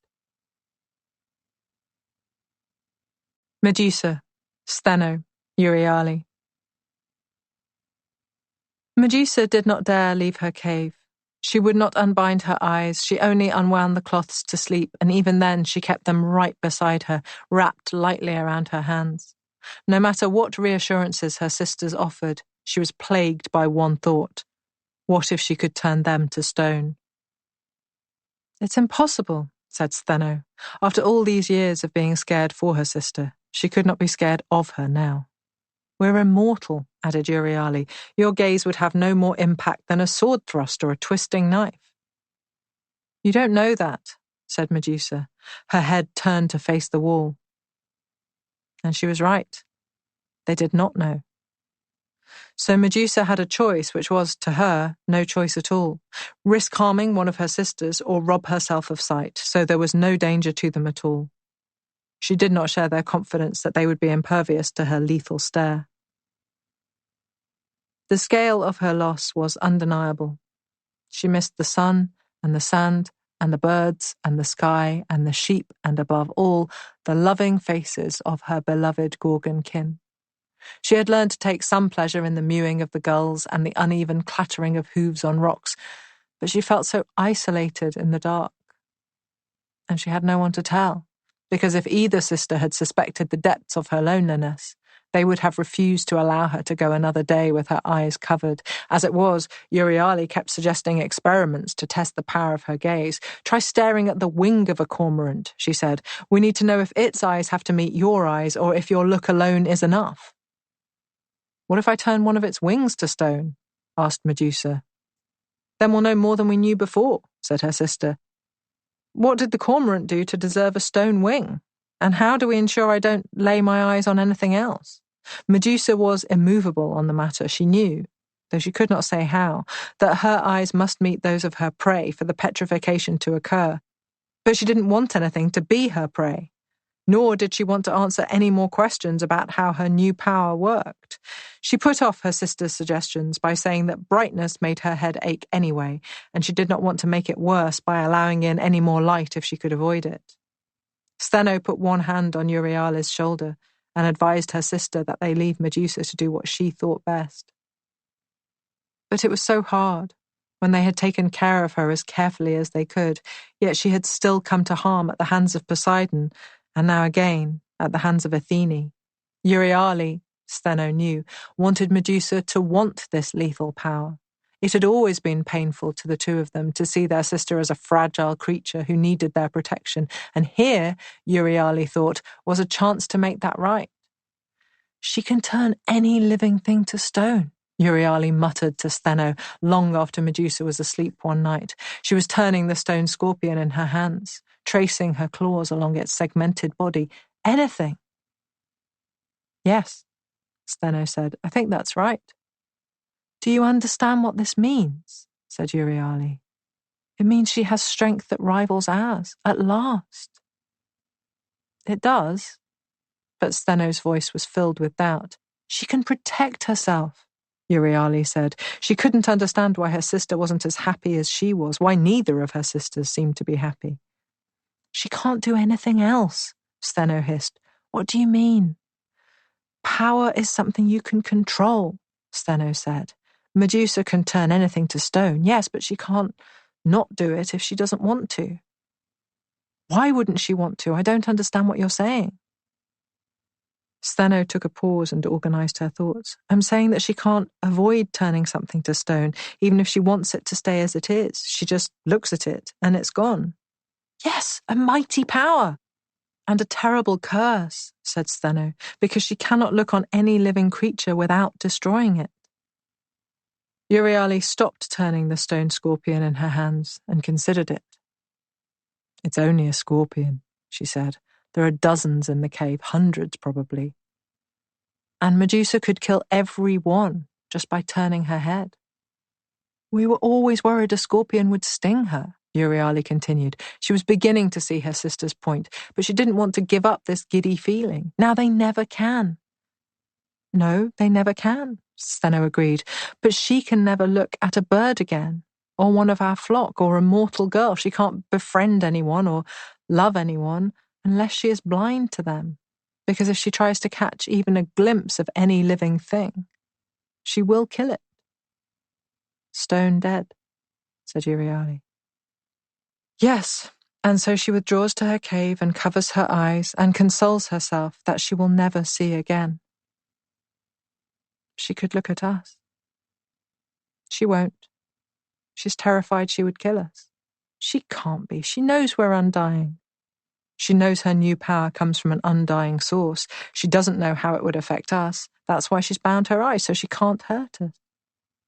She could test it, Euryale said. She won't. You know she won't.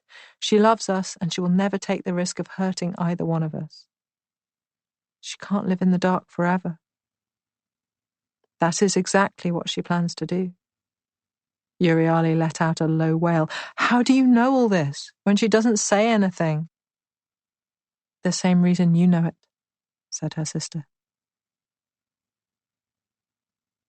Athene. The cliff split and splintered ahead of him, and Perseus had no idea which way he was supposed to go. He saw a reasonably flat boulder and sat on it, panting. Helios was high overhead and hurling his brightest rays down onto Perseus's aching head. He thought of Hermes wearing his angular sun hat when they met on Seriphos at the sacred grove of Zeus. It seemed so distant, in both time and space, that Perseus was filled with a sudden melancholy. He didn't think he had failed on his quest yet, but it was so hard to keep track of the days. How long had it taken him to reach the Graiai? How long had they spent travelling from there to the Garden of the Hesperides? It had felt instantaneous, as though the world had simply reordered itself before his eyes. And yet, he had arrived at each new place exhausted, ravenous, parched. So perhaps the journeying had taken many days, and the gods had simply addled his mind so he didn't notice. He could almost hear the corrosive scorn in Athene's voice if she knew what he was thinking, as if he needed any more derision from her. A bright green lizard darted across his foot, and he started. He wished he had Hermes' sun hat rather than the cap he was carrying in his bag. And, now he thought about it, he wished he wasn't carrying the bag either. It was so heavy it left dark red marks on his shoulders. There were thin white streaks of salt on his tunic, where his sweat had formed echoes of the straps, so that even when he wasn't carrying it, he was thinking about it. Not that there was ever a time when he wasn't carrying it, he thought, apart from when he slept or rested, like now. The first night he spent with it, he had tried to use it as a pillow with his cloak folded on top of it. Despite many unpleasant evenings since he embarked on his quest, it was the least comfortable night he had ever spent. The bag hated him, he had decided. It didn't want to be used by him or even borrowed by him. It grew heavier with every hour, and resentment was the only cause he could name. He dug around in the bag for his water skin and raised it to his lips. The liquid tasted warm and gritty, and he was no less thirsty when he stoppered the skin and put it away again. He knew he would come across a stream at some point, but not when or where. He felt his cheeks burn, and this had nothing to do with the heat of the sun. It was the persistent shame he experienced at being so unsuited to adventuring. He could not shake the belief that another quester would know how far he had travelled and which path he should take. Perseus felt like he just blundered from place to place until the gods intervened. Of course, he reminded himself, it was a sign of his heroic prowess that the gods intervened on his behalf. A lesser man would not have such powerful allies. This didn't raise his spirits for long. Zeus was his father, yes, but that was down to his mother, whom Zeus loved. He, Perseus, was almost incidental. He had never even met his father. And now, here he sat. He could clamber down the rocks that seemed to lead him closer to the sea, or climb higher and hope to find fresh water and supplies further inland. He wondered again how far he was from the Gorgons and felt another rush of anger that he knew so little but was expected to achieve so much. He muttered a brief but heartfelt prayer to his father. "Well, you shouldn't have picked him then, should you?" Perseus jumped at the sound of Athene. He turned and lost his balance, sliding off the rock he had been perched on before realizing, with relief, that she wasn't shouting at him. nor was she looking at him, which meant he could pick himself up without further embarrassment. "You can't possibly mind." The disbelief in Hermes's voice was entirely at odds with the rage of Athene. "What do you mean, I can't possibly mind?" she shouted. "Why wouldn't I mind? It was my city for the taking, and you tried to give it to him." "I didn't do anything of the kind," he replied. "My vote wasn't enough to change anything, and you know it." "It was enough to make it a draw," she said, "so that father had to get an independent judge to decide." "Not quite independent," Hermes murmured. She stared at him. "And anyway, my vote wasn't worth more or less than any of the others. Why aren't you arguing with them?" "Because they aren't here," she snarled, "and you were last, and you enjoyed it." "Everyone enjoyed it," he said. "What difference does it make that I was last?" Perseus could see he should keep quiet. "It meant I thought I might win," Athene said. "I thought you might choose me, since we've been on these trips together." "I'm the messenger god," he replied. "I've been on trips with everyone." "Well, I thought you liked me." "Why?" he asked. There was a pause. "I don't know," she said. "Why does it matter if I do or not?" "Well, do you?" Perseus glanced up from the stone-strewn ground, which he had been studiously considering. Hermes was facing Athene, his smirk less pronounced than usual. Athene looked exactly like she always did, Perseus thought, but more so. "Not really," said Hermes. "I think Zeus spoils you. It makes you petulant and prone to shout." "Well, then I don't like you either," snapped Athene. "Then you can't mind who I voted for or why," said Hermes. Athene turned and looked at Perseus. "Do you like me?" she said. Perseus wondered if he should simply throw himself off the cliff before things got any worse. Yes," he replied. "You see?" Athene turned back to Hermes. "I'm likable. He doesn't think I shout, do you?" "No," said Perseus. "Not unless you want me to." Hermes began to laugh. "He's scared of you," he said. "He'll say anything he thinks you want to hear." "Are you scared of me?" she asked. "Yes," said Perseus. "Good. But you also don't think I shout?" "No," he replied. "I don't suppose you could help me again, could you?" Athene rolled her eyes. "I knew Zeus had sent us for a reason. What is it now?"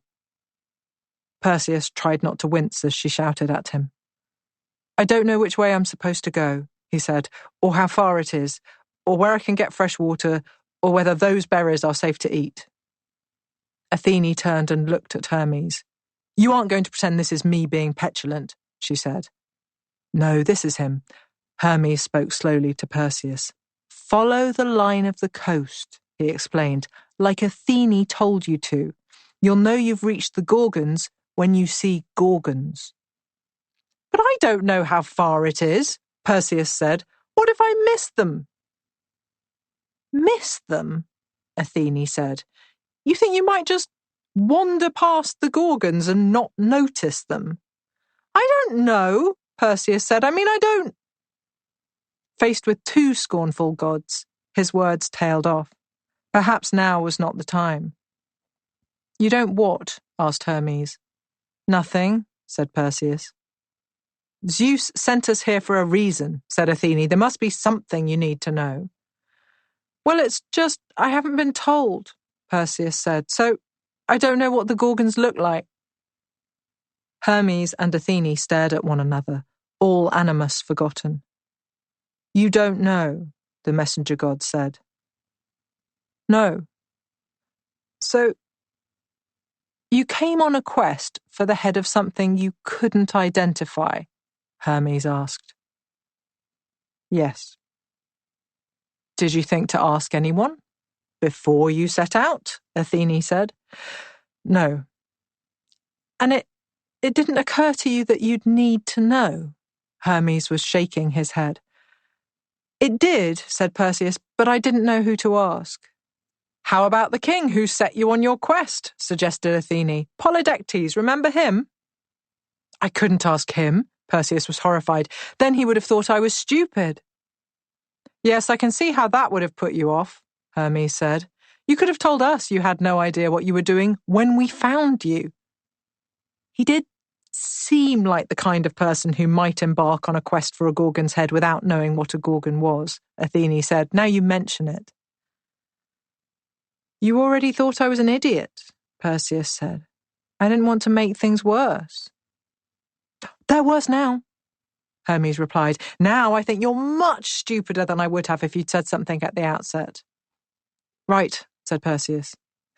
I probably don't, Athene added, but that's because I thought you were incredibly stupid when we met and there wasn't much scope for me to think less of you. Yes, said Perseus, I appreciate that. So you've been walking along the coast, wondering if whatever you see might be a Gorgon, Hermes checked. Yes, said Perseus, like gulls or sheep or prickly pears, Athene asked. Well, I know what all those are, he said, but otherwise, yes. So you just asked Zeus for help, and the help you need is to know what a Gorgon looks like, Hermes said. I'm sorry. No, I just wanted to be sure. I could just tell you anything was a Gorgon and you'd believe me.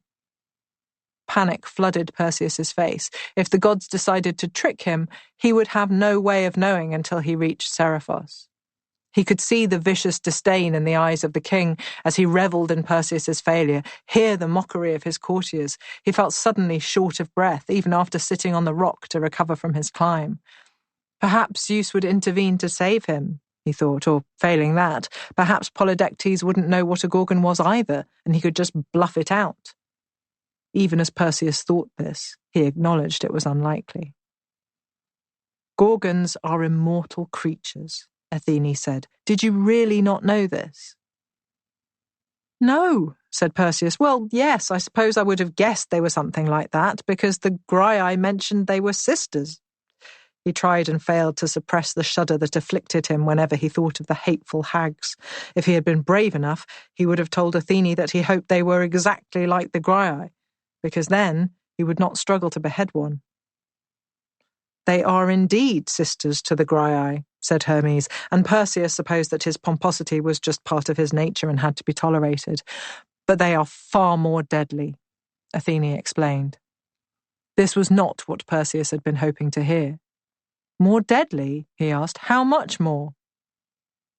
Well, said Hermes, leaning on his staff, a lot more. The Graiai are old and blind and only have a single tooth between them. Had, I should say. The Gorgons are predators. Like wild cats? Asked Perseus. Or eagles? No, said Athene, like dangerous creatures who would swallow you whole if you irritated them. I see, said Perseus. Lucky the Hesperides gave me this sword. The harpe was the only thing he hadn't complained about since he received it. Lent you this sword, I think, said Hermes. It belongs to your father, and he will want it back. What do they look like? Asked Perseus. You really need to worry about the tusks, said Hermes. They have huge, sharp teeth, and they could crunch your bones in a beat of your puny heart. Right, said Perseus. Avoid the teeth. They also have wings, Athene said. So they can fly at me with their teeth. Yes, she said. They're incredibly strong, added Hermes, as strong as a god, really. So it's not just the tusks I need to avoid, Perseus said. It's more the whole creature? That would be ideal, said Hermes. Except I need to decapitate one, Perseus thought for a while. Perhaps I could sneak up on one from behind? Yes and no, said Hermes. Why no? The snakes, of course, snapped Athene. They live somewhere surrounded by snakes? Perseus asked. He hadn't even begun to think about the environment in which the Gorgons might live. He'd been too busy concentrating on what they might be. No, Hermes said. They are surrounded by snakes.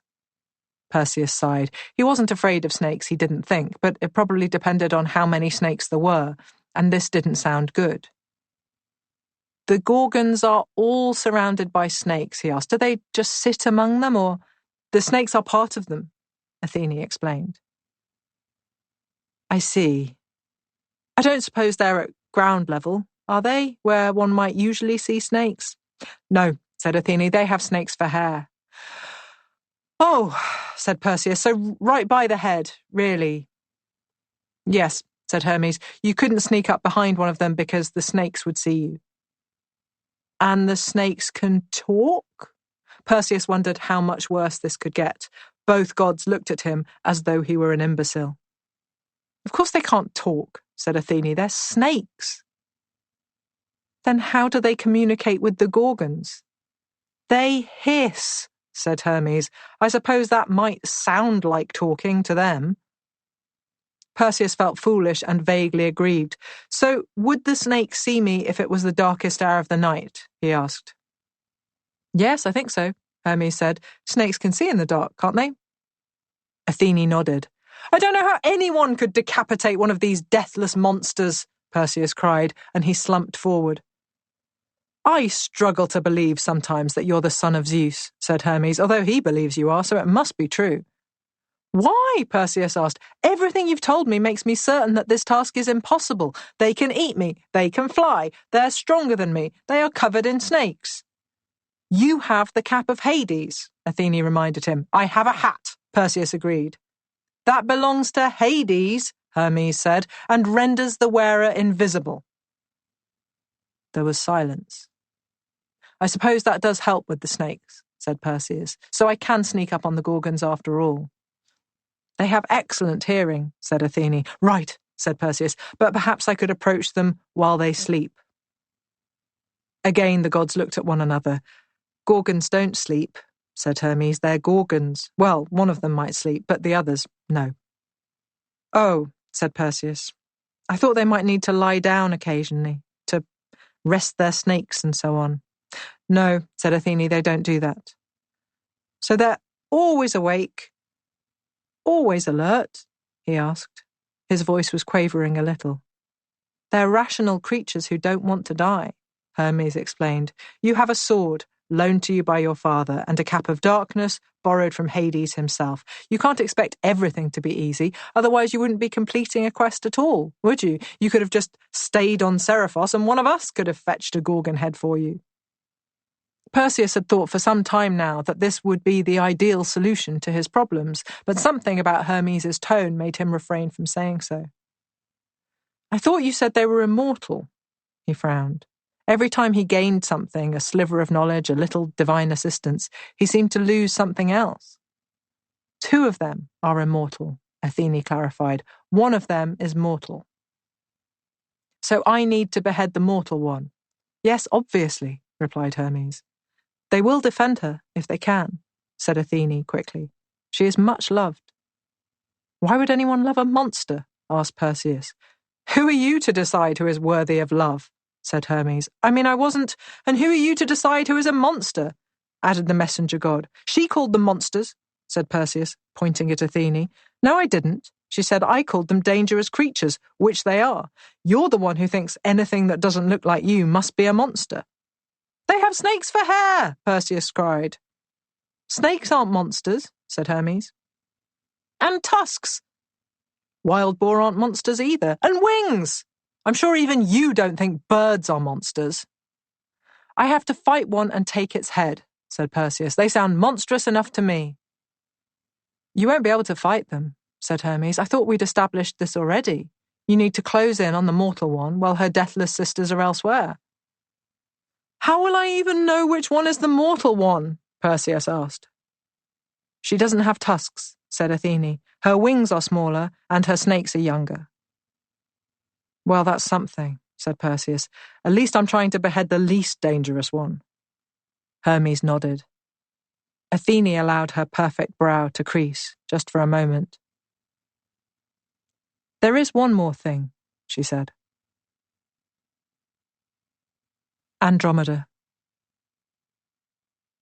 Andromeda had not screamed or struggled when they told her she was the sacrifice Poseidon demanded.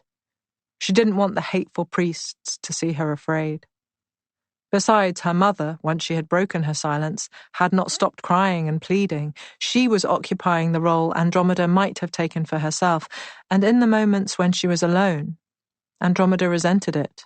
How dare her mother decide that she was the innocent victim in all this, when her stupid, thoughtless boasting had cost so many lives already, and when the one life spared by the sea nymphs she had offended was her own? But she even held her resentment in check. She was losing her mother anyway. What would she gain from raging at her first? She cried quietly when alone, and otherwise she behaved as though this awful end to her young life had been decreed by the fates and not incurred by her mother's foolish pride. She was, if she was completely honest, delighted to discover that her uncle and unwanted future husband was nowhere to be seen. Her father had sent messengers in every direction, and no one was able to say where Phineas was or what had happened to him. There was no confirmation of his death, no body had been found, and his home lay inland from the water's reach. Andromeda took a grim pleasure in the remaining few days of her life, having her expectations of the man both met and surpassed. He really was only interested in a young bride and greater proximity to royal power. He really did have no interest in Andromeda herself. Her father expressed concern at first for his missing brother, but as the hours slipped by, even he could see that Phineas had no intention of supporting his family. Wherever he was, he planned to stay there until there was no danger of being embroiled in their crisis. Andromeda did not gloat about having been right and her parents having been wrong. There seemed no point when she had so little time to enjoy it. But she did find herself wondering if, by some divine intervention, she survived whatever punishment was deemed necessary, her parents might allow her to choose her own husband. There would have been so much pleasure to be derived from all this. If only Andromeda had more time. On the morning of the sacrifice, she awoke early and sent away the slave women who came to help her dress. She picked out a chiton she didn't much like, but which had survived the flood undamaged. It was creamy white, with a pair of dark, dotted lines down the front. Vertical stripes also dropped from under her arm to the hem on each side. She added a necklace of large carnelian beads and earrings made of delicate gold spheres, pressed together into a circle. From each disc hung 3 gold and carnelian drops. She slipped her feet into the sandals she had been wearing when the water came, because they were the only ones she hadn't lost. The women did help her with her headdress, which was ornate and heavy and had been locked away until today.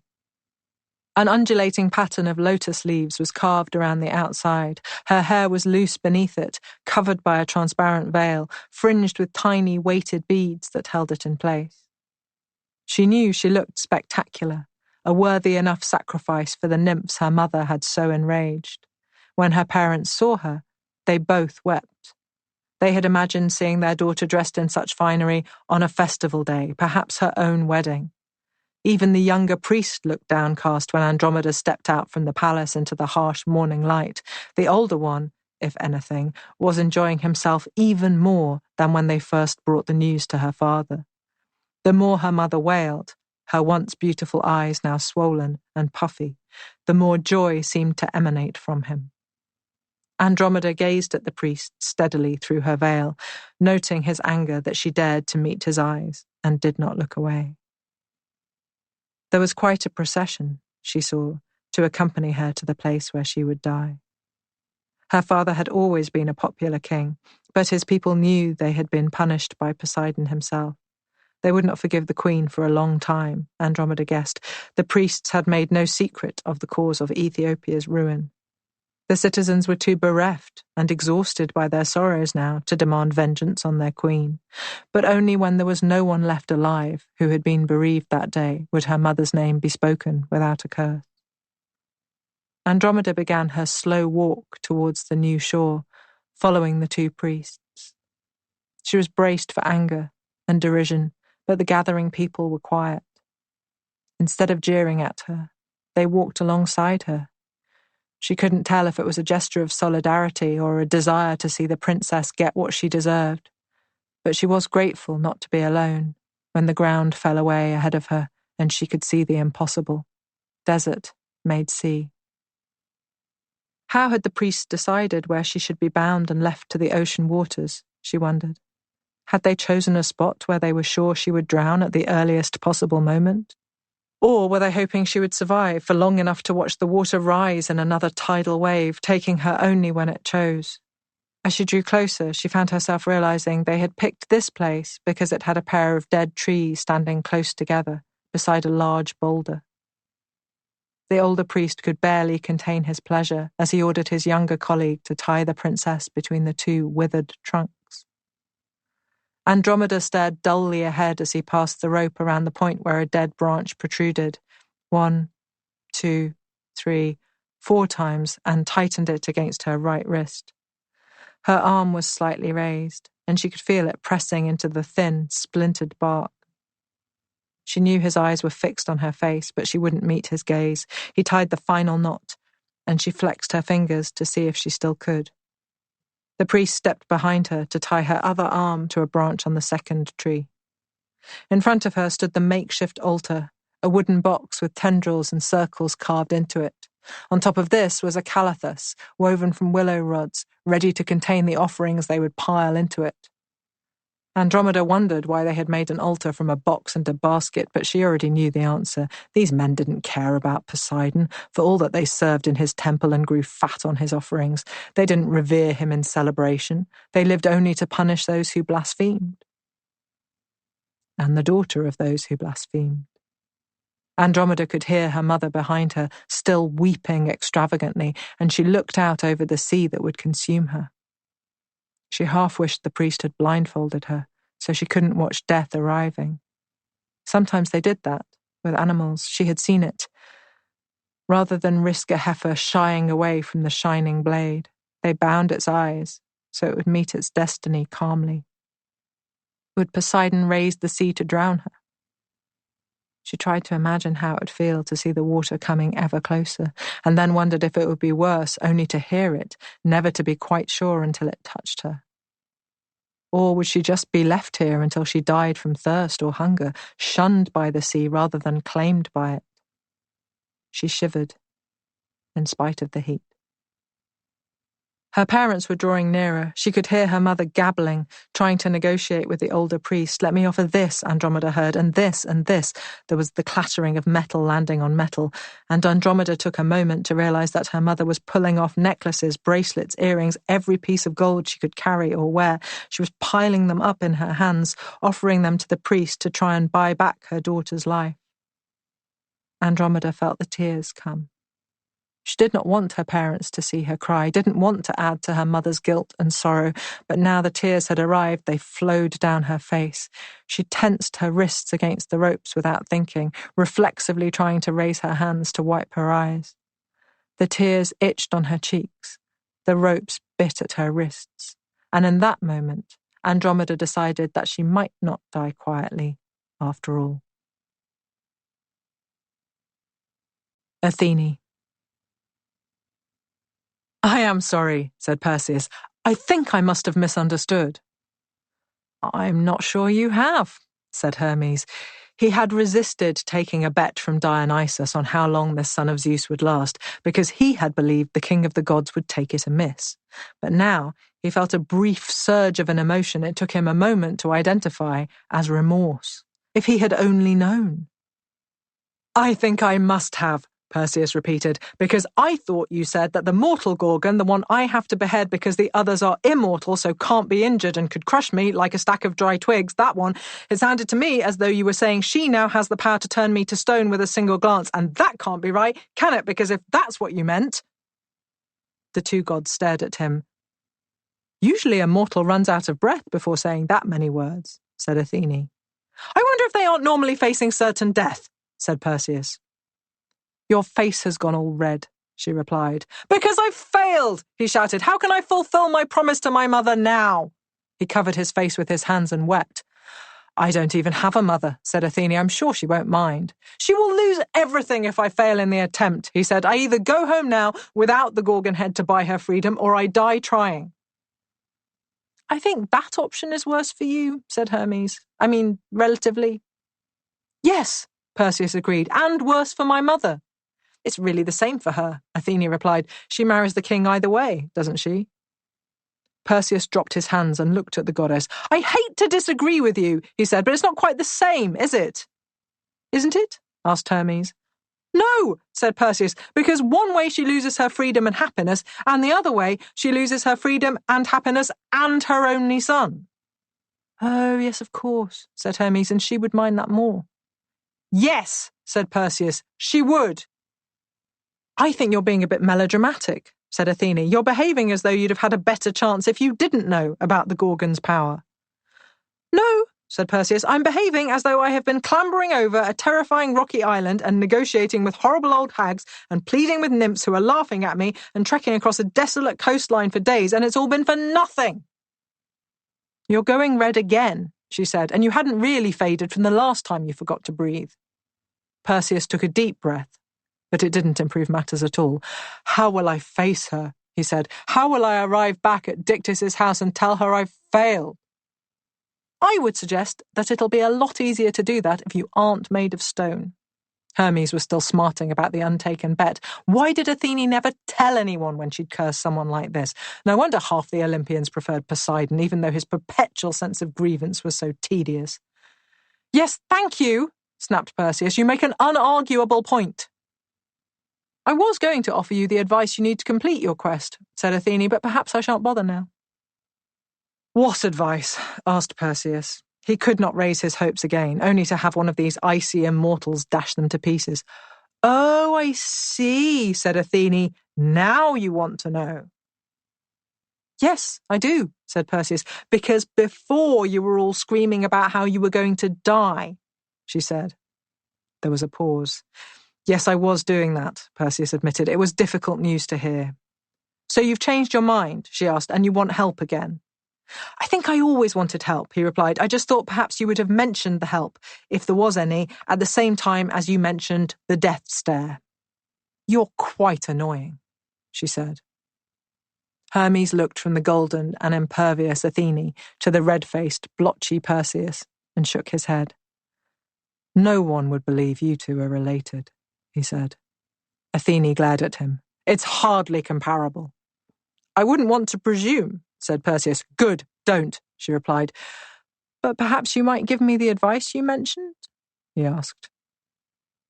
Athene sighed. Everything about you makes me regret we're helping you. But since we promised Zeus, this is the advice. The Gorgon can only kill you if you meet her gaze. A reflection wouldn't be enough. Do you understand? Yes, Perseus said. So I should behead her from behind a mirror. Perhaps a shield, said Hermes. Right, Perseus said. And the mortal Gorgon sleeps, Athene added. Unlike the immortal ones, Perseus asked, the ones that can also kill me. Yes. I'm not sure how this helps me, he said. She closes her eyes when she sleeps, Athene explained. Oh, I see. Perseus finally looked less miserable. So I just have to wait till she's asleep and then behead her while her sisters are distracted. Using only Hades' cap of invisibility and my winged sandals, Hermes replied, and the curved sword you have from Zeus himself, and advice from the goddess of wisdom. I suppose it's a start, said Perseus. Medusa. Medusa saw her cave, much as she always had. She could feel every part of the smooth rock as she traced her fingertips around the walls. She could hear every corner and crevice as the creatures that inhabited its darkness moved across its sandy, stony floor. The touch and the sounds created pictures in front of the bindings on her eyes, and, as she tried to recover from the curse, she moved with almost the same confidence she'd had before. And even though she had made her own eyes blind, she had acquired many more. The snakes were patient at first because they knew no other life, but they longed for heat and light. The cave bored them, and they wouldn't pretend otherwise. They belonged to Medusa and she belonged to them, and they sighed and seethed until she accepted that she could not hide away from the light they craved. And then the snakes relaxed because they had the light she needed.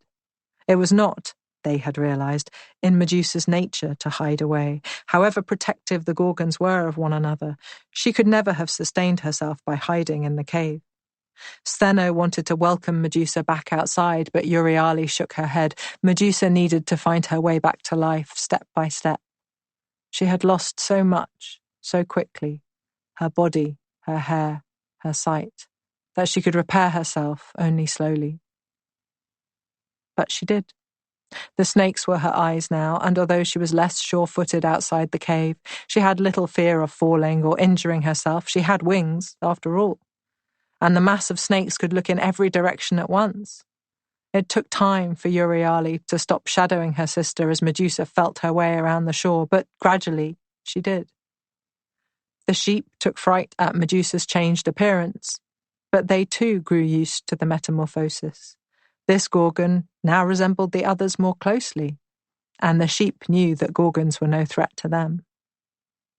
The sisters settled into a new life that was closer to the old life than any of them had imagined could be possible. Medusa saw all she needed to see, and it was enough. "We are one, and we are many," said Stheno as she pulled hot, puffy bread from atop the charred wood and gave it to her sister. Medusa's snakes would not approach the fire at all, and anyway, cooking for her sister was Stheno's passion. Euryale nodded, and Medusa raised her head towards the light of the evening sun. "Are we still one?" she asked. "Even after everything?" "We will always be one," said Stheno, "one family of Gorgons." "But I've changed so much," said Medusa. Stheno could hear the frown that the bindings covered. "You've changed every day," said Euryale thickly. She liked the taste of warm bread, even if she didn't need it. "Since you were a baby." "I suppose so," said Medusa. "It's true," replied Stheno. "You were so small and could hardly move, and then you grew longer, and then you stood up and grew taller." "The noise," Euryale added. "You used to cry," Stheno agreed, "and then you learned to talk." "But I was always me," said Medusa. "I never changed." "You always changed and never changed," Stheno said. "Then how did you know I was still Medusa?" "Because of the ways you stayed the same," Euryale said. "Everything changes except the gods. We don't think the sheep have stopped being sheep because we sheared them." Medusa ate in silence for a while. "But you always had each other," she said, "and you never changed." Stheno looked at Euryale and smiled, her outermost tusks pointing in towards her nose. "We do change," she said. "You changed us when you came here." "And you didn't mind?" Medusa asked. "No," said Euryale. "Gorgons aren't supposed to be like gods. We belong here, in the place between the land and the sea, not on a lofty mountain. They put our image on the outside of temples, not within. We look out on mortals, not down on them. When Phorcys delivered you to our shore, he brought you to where you needed to be. So I wouldn't die or embarrass him," said Medusa. The Gorgons had discussed this a great deal before. "Yes," said Stheno, "and so we would become three, as we were meant to be." "How do you know we were meant to be three?" "Because we are three now," Stheno replied. "You ask so many questions." "So was I meant to have snake hair? Was I meant to be more like you?" Medusa asked. And this, Euryale realized, was the question that had been gnawing at her sister's heart. "No," she said, "that was just Athene finding a clever way to punish you, clever as she thinks of it. I mean, she would have been so pleased with herself, punishing you by making you a monster like your sisters." "You aren't monsters," Medusa said. "Neither are you. Who decides what is a monster?" "I don't know," said Medusa. "Men, I suppose." "So to mortal men, we are monsters. Because of our teeth, our flight, our strength, they fear us. So they call us monsters." "But they don't know who you are." Medusa stopped eating and turned from one sister to the other. The snakes never stopped swirling around her head. "Men call you monsters because they don't understand you." "I don't mind being a monster," Euryale replied. "I would rather have power than not. I like being what scares them." There was a pause. "I like you having snakes," she added. "I didn't like how they hurt you at first. I didn't like how you lost your hair. But I don't see this change as any different from the others, except we know who caused this one." "I don't mind the snakes as much now," said Medusa. "I do miss my hair." Panopea. He is almost upon them, though he doesn't know it. He has travelled across the sea and along the coast, and he has never stopped petitioning his father for aid. He knows he cannot do what has been asked of him without divine assistance. Some people, I know, find humility an endearing trait. Others might wonder why one bastard child deserves so much attention. And now, he is closing in on the Gorgons, ready to kill a creature that has done him no harm, just to acquire a trophy for a man he despises. Men often kill for trophies, I suppose, animals, certainly, but not the children of gods. Not often. And not with the help of other, mightier gods. It makes me wonder, and I never wonder because I see it all. Is no one going to rouse Phorcys? Will no one call to Cato? Will these immortals not rise up from the deep to protect their daughter? Perseus wants to save his mother from marriage. Will neither of these sea gods intervene to save their daughter from death, from mutilation? Are they afraid of Zeus? Or has no one told them she is in danger? Her sisters don't know what's coming. Of that I am sure. Neither would blink before she defended Medusa from a son of Zeus, no matter how much power he had. Euryale would tear his head from his shoulders and take the consequences without fear. And perhaps she will. Because I have watched Perseus for many days now, and he is as likely to fail in his quest as succeed, I would say. From the water, all we can do is watch. Athene. But we only just got back. The goddess scuffed her foot against the perfect marble floor. Well, how fortunate that you can be anywhere more or less instantly, said Zeus. I know, but nothing. He is my son, and I'm asking you to go and help him. We have helped him, Athene snapped. If it hadn't been for me, he would have drowned in a box years ago. He is praying to me all the time, said her father.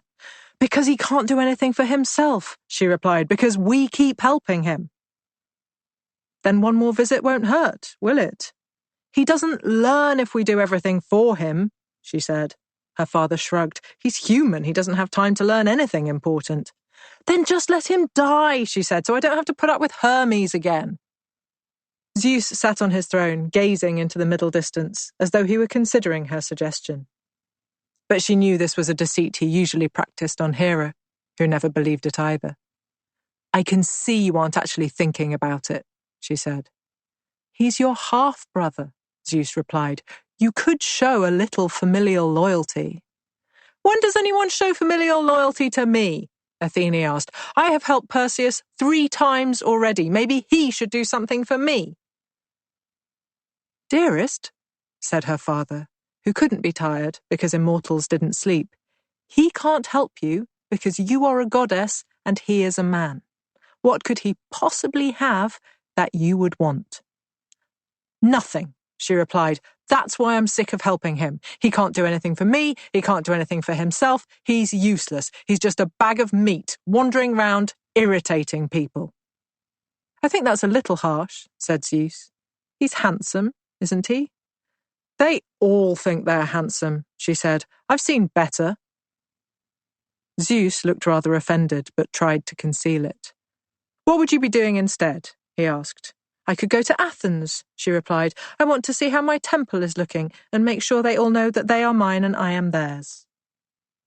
That's very sweet, said her father. Athene frowned. You can do that as soon as you've helped He broke off. Perseus, she said. I knew you didn't know. Of course I knew, he said. I was just testing you. Why? She asked. I spent more time with him than his mother has lately. Zeus shifted his weight, and she stared. That's it, isn't it? She said. What is? You still want his mother, she said. Don't be ridiculous. She's too old. Well, that's what I would have assumed, said his daughter. But that's it. No. Well, if you don't want her for yourself anymore, you still don't want her to marry some king. Athene refused to let it go. Zeus sighed. No, he admitted. I don't want her to marry that king. Or anyone else. Now she had puzzled it out. She was triumphant. That's why you washed her up on Seriphos with that man who doesn't desire women. Coincidence, the king of the gods replied. It is not, she said. You forgot he had a brother, that's all. I am omniscient, he said. I don't forget things. You just forgot your own son's name. Will you please go and help him decapitate one single Gorgon? Bellowed her father. It is hardly a difficult request, is it? Is it? I knew Hermes would only do half the job because that's always the problem with him. Takes the message, doesn't bother with the task at hand. But I thought you would help me. You are my daughter. I supported you in your petition for Athens, and now you throw obstacle after obstacle in my path. Athene couldn't believe what she was hearing. I have already helped him 3 times, she cried. Why don't you go and do it? Because I am ordering you, he shouted. Well, then I have to, don't I? Yes, he said. I want the chance to help a mortal man I like in return, she said. Fine, Zeus replied. Anyone I want, she said. You can choose whoever you like, he agreed. Even if the other gods are against him? Yes. Whenever I decide? Yes. And with this agreement, she left Olympus and reappeared behind Perseus, out of sight. Herpeta. Alpha. We sensed him coming. We could feel his uncertain steps on the rocks. We felt them in our bellies as we nestled on the sand. Beta. We sensed him coming. She was asleep. We were awake, but she was asleep. It's important that you know this, because he will try to claim there was a battle. But there is no battle to be had between an armed man and a sleeping girl. Don't forget. Gamma. We sensed him coming, but we didn't know what to do. The sisters were outside the cave entrance, as always. We could hear them murmuring to one another, and we could smell the charred meat left on their fire. Delta. We sensed him coming. We should have woken her. I wanted to wake her, but the others wouldn't let me. Epsilon. How did we stop you from waking her? I don't remember you saying anything about it. Zeta. We sensed him coming. He was drawing closer, and we could feel something was different about the way he moved. Delta. That's what I'm saying. I felt something different and dangerous. Epsilon.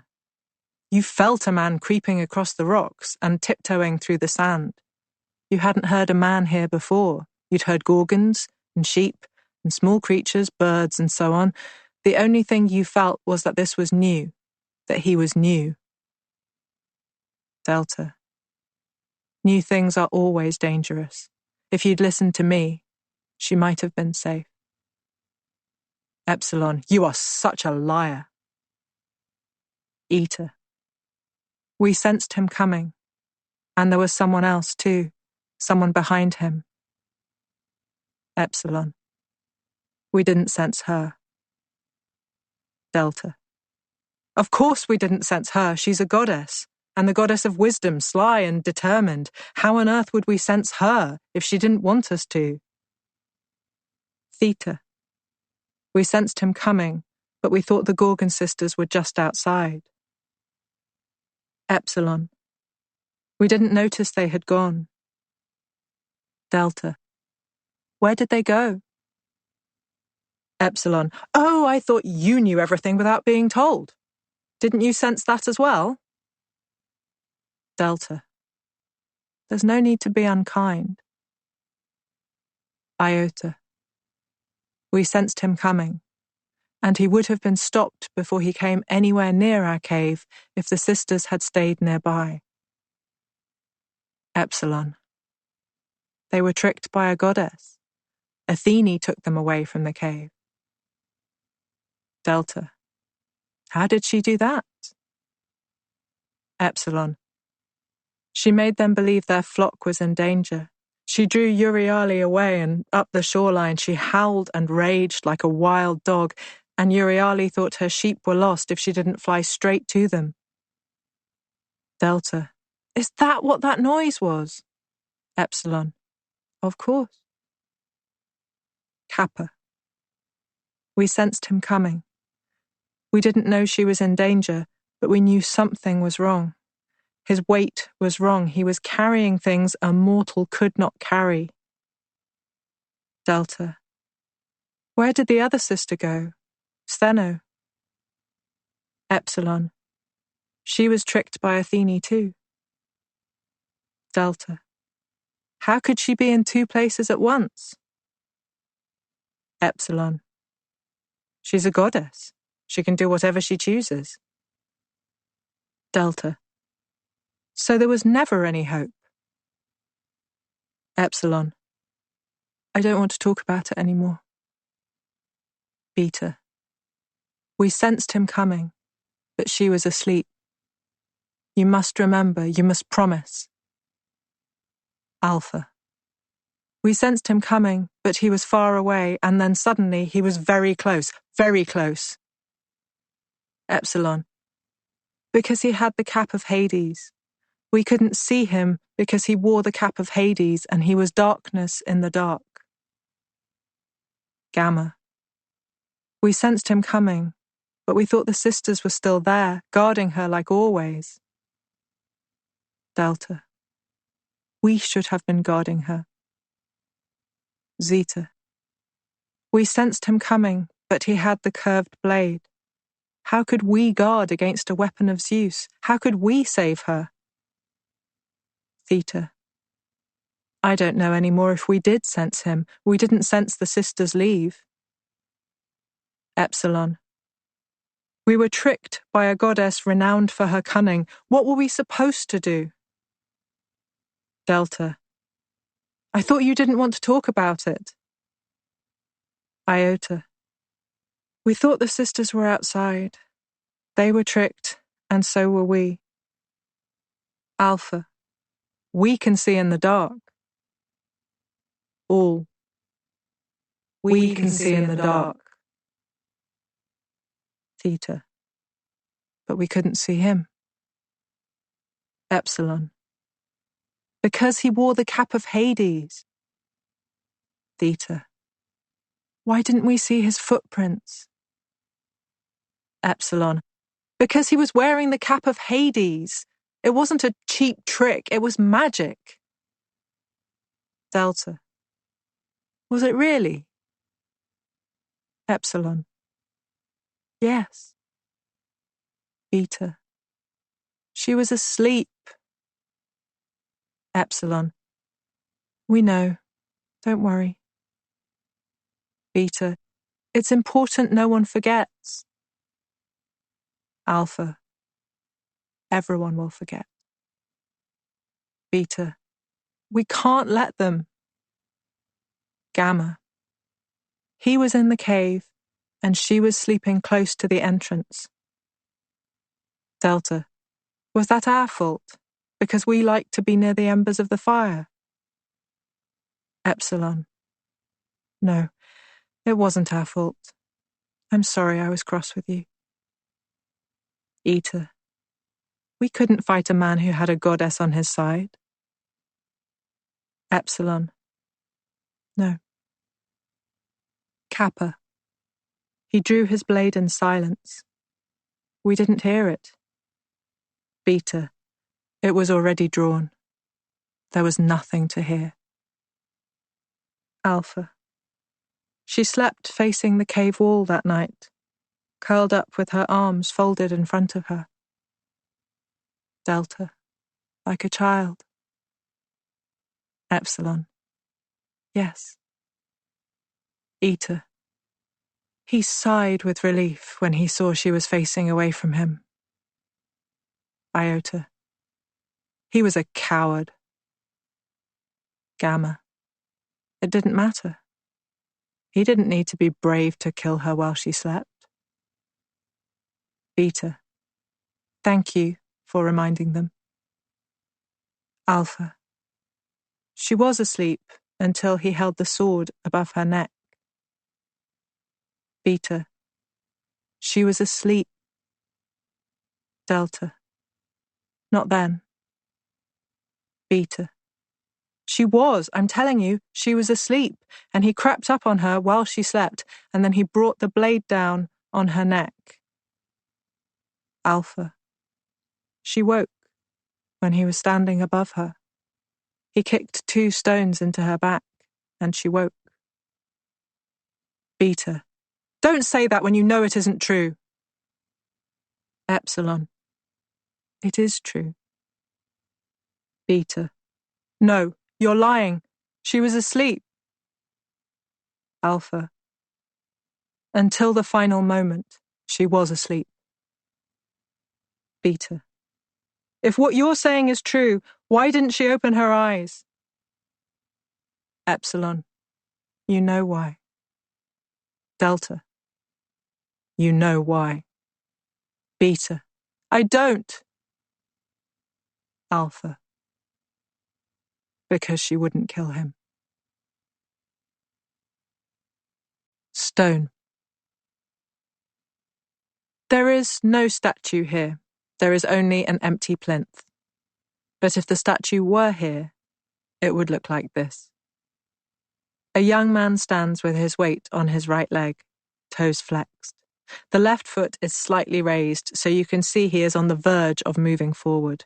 If he were real, he would be on the point of walking into you. He is well-muscled, his biceps are clearly defined, and his shoulders are straight. He wears a knee-length tunic, beneath which are slender calves. He is strong, but not yet a warrior. He has no shield, nor does he wear armor. His cloak is fastened at the neck with a simple round clasp. The cloak has a thin, dark border that forms a solid line all round the edge. It is a plain travelling cloak. It looks warm and serviceable. On his feet are sandals, which must have been very difficult to carve. They have leather straps and they come up high to mid-calf, and they are decorated with wings, one on either side of each ankle. Each feather is distinct, and you might reach out to touch them because they look so soft. But they are hard stone, like the rest of the piece. Your eyes have been tricked by the skill of the sculptor. There are more feathers on his cap, a soft hat with a folded brim. There is a small bird's wing on either side of that, too. They taper into gentle points above the young man's nose if you look at him in profile. His jaw juts out almost as far as the turned-up brim. He is determined to carry out whatever task he has been given. His curls spring out from the back of the cap. You can imagine if he were to take it off, his hair would lie matted against his skull. You can see dozens, hundreds more statues of young men, and you will never see another one wearing a hat or shoes like this one. It is a plain traveller's cap, but the wings make it unique. The sandals would look more at home on the feet of a god, surely. In his right hand, he carries a sword with a short, curved blade. It is like a scythe. If you didn't know better, you'd think he was about to cut wheat. But, although only a small part of it is visible beneath his clenched hand, he is clearly holding a weapon by the hilt, rather than an agricultural tool by the handle. The blade is curving away from him, as though he does not know from which way the attack will come.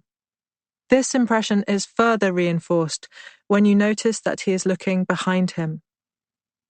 How odd. Has he just heard a sound that has captured his attention? His sword hand is raised, but he is looking away from where he would strike if he were to swing his arm. It seems a rather indiscriminate way to go about things. Perhaps he is consulting with another figure behind him, but we do not see her. And nor, as I said, do we see him. Because this statue was never made, so only the idea of it exists. Part 5. Stone. Gorgoneon. How did they know so quickly that she had died? There must have been something in Steno's belief that they were one, because the first thing I remember hearing was the beating of wings, and the first thing I remember feeling was the rush of air as Euryale landed outside the cave entrance where their fire had been. It was immediately extinguished by her clawed feet. She wasn't looking at where she landed, and anyway, the heat was nothing to her. And then Steno, a moment behind her, another pair of feet standing on the sand. Are you wondering why I was looking at their feet? I'm sure you've worked it out by now. I am the Gorgon head, the head of Medusa, born, or perhaps I should say created, in the moment she died. And I have a much lower opinion of mortal men than she did, for reasons which I would assume were obvious. In case it is in any way unclear, I am looking at their feet because I was determined not to look at their eyes. But I had to keep my eyes open for the chance to lithify the one with the sword. I didn't yet know his name was Perseus, but I did know he deserved to die. They could see nothing of him, of course. He wore the cap of Hades, and he was invisible even to those beautiful, bulging Gorgon eyes. I could see him because that is the trick with things that belong to Hades. They have no secrets from one another. And now I was dead. I was a servant of Hades too, in a way. Not the way that would ever see me obey him, you understand, just in terms of categories, to keep things simple for you. Medusa is dead. I am dead, but I'm still the best narrator for this part of the story because I was there for all of it, and because I am not a lying, deceitful, hateful, vicious murderer. It's important to keep these things clear. If you're wondering how come I am able to see and hear and tell you what happened after Medusa died, the answer is simple. I was a Gorgon, a child of Phorcys and Cato. We cannot speak of Cato yet, so let us focus on my father for now. I am, the daughter of a sea god, and even though I was fated to die, I was hardly an ordinary mortal. Was I? I had wings, for a start. Do you have wings? No, I didn't think so. Here's something else I have, the ability to retain my memories, my faculties, even after death. I really wasn't like other girls. All this is a long way of telling you that I could see Perseus no matter how much he believed that Hades kept him invisible. And I wanted to stare unblinking into his vacuous eyes and turn him to cold, pale stone. Are you feeling scared yet of the monstrous head with no heart? Perhaps you should, because what have I to lose at this point? 2 things. My sisters. Are they still my sisters? Now I am just a head? Euryale has found my decapitated body, and her mouth is open in a silent scream. Not my body anymore, her body. On the sand, resting on her hands, the legs are folded beneath her. I could still be asleep if it weren't for the thick, black blood that flows from her neck. Perseus is terrified when he catches sight of them both. I don't know which gods prepared him for his violation, but they have not warned him of the size of Gorgons or the strength, the speed. He is shaking as he stands there, terrified to move in case they hear him. He wants to run, but he doesn't dare. And then Euryale finds her voice. She will never lose it again. She opens her wondrous mouth wide, and she howls. Perseus almost drops me where he stands. He had not thought he would be in danger after he had killed me. He had focused all his energy on getting to the Gorgon cave and killing a snake-haired monster with a death-bringing gaze. It hadn't occurred to him that escaping might be harder than arriving. A fat drop of blood falls from my neck, my neck, not Medusa's, onto the sand beneath me. Steno's sharp eyes see something fall, but a snake wriggles across the sand, and she believes that is the movement she noticed. Perseus feels the next drop land on his foot, and I hear him retch beside me. He is pathetic. Suddenly, he seems to remember that someone had prepared him for this moment, and he reaches round and opens a gold bag that he's carrying on his shoulders. He puts me inside it, and everything goes dark. I can still hear, though, so don't think this is an end to my part of the story. It isn't, and I have been waiting a long time to have my say, so I'm not giving it up now. The bag is a thick and heavy blackness, so I open my eyes wide to see, and the material still moves around me, so I haven't turned it to stone. This is another thing I've learned then. Objects are safe from me. It's only the living that need fear me. Perhaps you think I should have known that already, but remember, Medusa had spent almost all her time with her eyes bound or inside a cave. The cave is made of stone already, obviously, so this is when I found out. Perseus is numb with fear as he stands unseen before Euryale. I can hear her mighty jaws working as she bellows her rage and grief. Medusa would have comforted her, but now she cannot, and nor can I. I wonder if he feels any remorse at all as he hears my sister crying, "No, no, no, no, no." Of course he doesn't. He saw Medusa as a monster, and he sees Stheno and Euryale as the same. If he had the power to kill them too, he would. All he hears is danger from this creature that wishes him harm. He doesn't hear sorrow or loss. He claims to care about family. It will be later that I discover this, and I wonder how his mother would feel if she saw his decapitated body lying on the sand before her, where moments earlier she had left him asleep. Just to be clear, even that act of imagination makes me more human than him. I can feel her, even though I can't see her or hear her. Athene, I mean. I know she's nearby somewhere. Don't ask how I know. How do you think I know? If someone had ripped out every hair in your head and replaced it with living snakes, do you think you might be alert to their presence in future? Just maybe? I can sense her, and the oddest thing is, I'm not surprised or even especially angry. This goddess, to whom I have done nothing and who has gone out of her way to torture me and conspire in my murder, is right here, and all I can think is, of course she is. Why stop now? And the next thing I think is, who else is helping you to destroy me? Because the cap belongs to Hades. That I knew straight away. Death knows death when she sees it. And Athene is standing by, encouraging him. The bag I'm now inside, this is a divine object for sure, but someone else has lent it to Perseus, unless we're all imagining that Athene has a helmet, a spear, a shield, a breastplate, and a backpack, which we aren't, or I'm not. So he's also been given this by a god. What else? The sword, of course. Well, I just listed Athene's weaponry collection, and I didn't mention a sword, and such a nasty sword too, with its cruel, curving blade, designed to embrace the neck of the sleeping woman he decided to kill. I don't know who it belongs to, and I'm not sure I want to. I'd like to know why they wanted me dead, of course. I can feel his body shaking as he hoiks the bag back onto his shoulder. Euryale still issues her mighty cry. No wonder he's afraid. He stands stupefied at the noise, and it's clear he has no plan for what to do now. And then I hear the voice of the goddess who assists him, and she tells him to run. I think, interesting.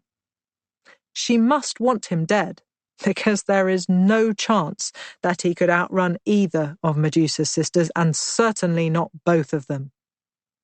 But, of course, I haven't seen the sandals he's wearing, and I won't until later, so I don't know that he has the assistance of yet another god in his quest to murder me and escape unpunished. The sandals belong to Hermes. I'll recognize them when I see them.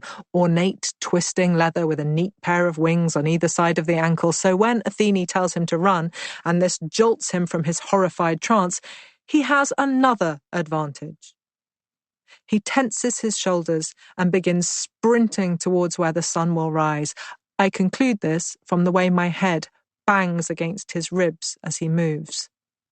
The snakes cushion it, of course, so it doesn't hurt. And anyway, it wouldn't hurt because I have already been severed from my own body, so what difference will the bruising make now? Gods, I despise him! Euryale sees, not the man, not Perseus, but she sees the indentations in the sand as he runs across it, and although she has no idea how he is there and also not there, she knows that the man who killed her sister is running across the shore right in front of her, and she lets out a curdling roar, and suddenly I hear the beating of wings and I feel the night displaced as Euryale rises into the air and flies straight at Perseus. Even through this golden prison, I can feel the movement, and I hear a strangled scream from the murderer as he pumps his legs, trying to speed up. He twists his back, and I wonder if he is about to jettison the weight of me. But he is just looking to see how close she is behind him, and he would have been better off not knowing, because she is gaining on him as fast as thunder, faster, and I know Euryale will not miss her prey, not now, not ever. She could catch a bird in the air in full flight. Medusa saw her do it more than once. And I feel a surge of something, not joy, because I can't feel that, not vengeance, because I haven't reached there yet, but I want her to snap her jaws around his pathetic trunk and break him into two halves. I want her to catch the bag as his unfeeling hands drop it, and I want her to hold it, to hold me as he expires before her and she drags her clawed feet across his twitching body. I want her to carry me back to Medusa, back to Stheno, back to the cave. I want to be buried where I fell. No, where I was cut down. I want to stay with her. I don't want to be carried away by my killer in the darkness. I want it all to be over. But what I want has no effect on what happens. Athene intervenes, of course. Perseus is suddenly shoved to one side. He has climbed the rocks by their patch of the coast. Or rather, the sandals climb the rocks. Perseus is panting from the exertion, or more probably from fear. Nothing I have subsequently observed about Perseus has changed my original opinion of him. He is spineless. Euryale can no longer see his footsteps in the sand. She has simply followed the only line of ascent he could have taken. And Athene, who must have been watching this whole time, pushes him hard, and he stumbles and loses his footing and crashes down onto his knees, and I am gratified to hear a muffled cry of pain, and I hope it hurts. Although realistically, it is unlikely to hurt as much as having your neck severed. Euryale flies over us. I feel her quickening wings. She is so close. I believe I could reach out and touch her, but I can't, of course. And then she is gone, and I will never see my sister again, or hear her, or be held by her. Stheno is still on the sand, I think, because I hear her keening cry, and I know that she is holding my broken body and cradling it in her arms. I wish I could comfort her.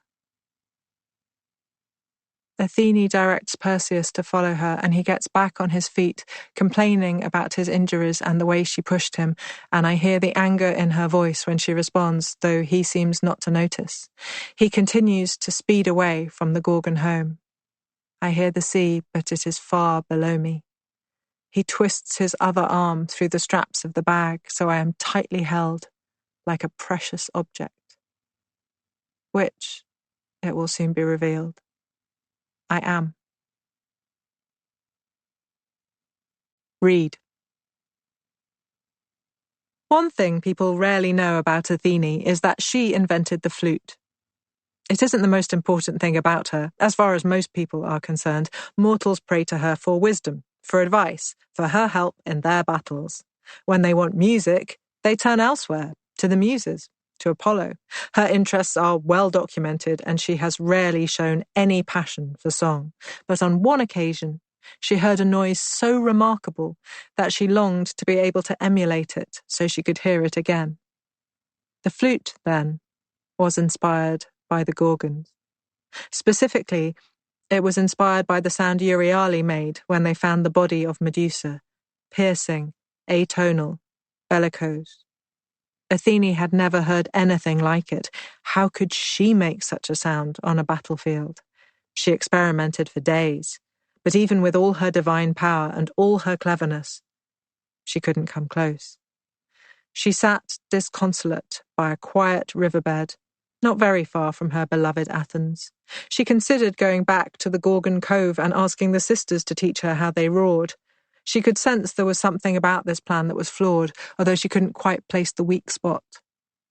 Her frustration was mounting. If she hadn't helped Perseus kill the Gorgon, she would never have known what she was missing, and if she had let the Gorgon kill him, she might have had more time to study her battle cry. But she did not know what else she could do. And then she felt the gentle zephyr breeze gathering strength. It whipped through the reeds beside her, and the quiet riverbed was transformed into a wild cacophony. Athene looked around her in astonishment as she realized here, all around her, was something that could help her achieve her desire. She took a sharp little knife and hacked at the plants, cutting a large hollow reed that she hoped would create the noise she wanted. She bored small holes into the stem so she could adjust the note with her fingers. Later flutes would be decorated with burned rope held against the body of the reed, but this was the very first, and it was quite plain. When she blew into the top of it, the reed made exactly the penetrating scream she demanded. Musicians, satyrs in the first instance, would come along later and bend the instrument to their talent, creating the far sweeter sound we associate with the flute today. But Athene was no musician, and nor was she looking to play a tune. The first flute therefore sounded exactly like what it was: the desperate cry of a reed that has been severed from its root. Gorgoneon. He escaped, of course. With the aid of all his gods, Perseus escaped. And, though no one ever thinks of things this way, so did I. I left behind the mortal body that had made me weak and vulnerable, and I escaped into... what, exactly? A new life? Please, this isn't life, it's death. You can't have forgotten how Medusa was sliced in two by this man, this hero. Now she is dead and mourned and loved by her sisters, and I am this, the stolen head, the hidden trophy. The snakes are wrapped tightly around me. They protect me still. But we are all hidden in this golden kibisis, carried by Perseus to keep him from danger. He complains all the time about how much the bag weighs. There isn't even anyone else here to listen to him. He just moans into the breezes about how heavy and awkward it is. What I would like to say to him is, if it is so inconvenient carrying someone's head around in a bag, perhaps you should think about that before you decapitate them. So I do say it. He doesn't respond, and I assume he hasn't heard. Perhaps the gold muffles sound, or perhaps he can't hear anymore after Euryale shouted in his pathetic mortal ears, but he stops complaining. So perhaps he heard me after all. He is walking from wherever Athene abandoned him, and he probably wants to complain about that too, but he is still wearing the sandals of Hermes, so these steps must take no effort at all. He wants to return to somewhere because he keeps muttering about getting back to Seriphos before it's too late. I don't know where or what this place is, so I ask, and again, he doesn't reply. But now he is worrying about finding a boat, so it is across the sea. An island? A port? I wish I knew. No, that isn't true, is it? That's a last little trace of Medusa, who really did care about what mortals wanted and where they might want to go. Me, I don't care if Perseus lives or dies, let alone where he's trying to get to. What difference would it make? If he opened the bag now, and I turned him to stone, what would happen to me? I'd stay here in exactly the same condition. If I don't turn him to stone and he reaches his destination, it's the same, isn't it? I am still the Gorgoneon. Medusa is still dead. So I have only a slight interest when he sees a shepherd and shouts at the man to please tell him where he now finds himself. The shepherd explains that he has reached the kingdom of Atlas, where the land bridges the sky. Perseus asks if he may have shelter with the shepherd, but the man refuses him. There is a nervousness in his voice, and I believe it is caused by me. The shepherd has not seen me, of course, but he can tell there is something dangerous in front of him. He has honed his instincts, perhaps, protecting his sheep from unseen predators. I hear the sheep bleating as Perseus walks into their midst. They remind me of Euryale's flock. He asks the man again for a bed and food, and the shepherd replies that he is in the service of the king, so strangers must petition him if they need shelter. Perseus asks which way he should go to speak to this king, and the shepherd tells him the way. The directions are complex and involve many landmarks. I can feel Perseus growing irritated by the details the man is giving him, and I am just wondering why he asks for help when he is so ungrateful about receiving it, when he shrugs his shoulders so the strap of the bag slips down, and he reaches inside. I see his fingers grasping at my snakes, and I know what he is about to do, and I think he is being extraordinarily petty. He lifts me out into the open air, and I blink once, twice, at the sudden brightness of the sun, which I have missed more than I can describe. When did my eyes last look into the light? I have no way to measure time anymore, and nor did Medusa. Once she was cursed, I feel warm and alive, though I know I am neither. I see everything at once, the vast sky, the rock-strewn ground, the fluttering trees. I feel the warmth of the sun and the cooling breezes, and the fingers of Perseus gripping my snakes and brandishing me like a torch. I see the shepherd man. He sees me too. For just a moment, our gazes meet, and his face forms a silent mask of fear, and then he is stone, frozen at the point in time when he encountered Perseus. I hear him, Perseus, now a double murderer, gasp as he sees how swift and lethal I am. He stuffs me back into his cabesus, and I feel a huge surge of energy. The shepherd is dead, all thanks to my power. How can I not revel in this strength now I have it? Perhaps you are wondering what the shepherd did to deserve such an abrupt end. What do any of us do? What did I do? He was in the wrong place and met with the wrong man. Could I have averted my gaze, you're thinking? Could I? Yes, probably I could, but obviously I didn't. But couldn't I have saved him from Perseus and his nasty little temper? I don't feel like saving mortals anymore. I don't feel like saving anyone anymore. I feel like opening my eyes and taking in everything I can see whenever I get the chance. I feel like using the power the goddess gave me. I feel like spreading fear wherever I go, wherever Perseus goes. I feel like becoming the monster he made. I feel like that. Perseus is terrified of me.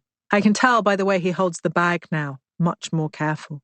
I'm sure he didn't doubt whatever Athene had told him about my power, but who believes what he has not seen?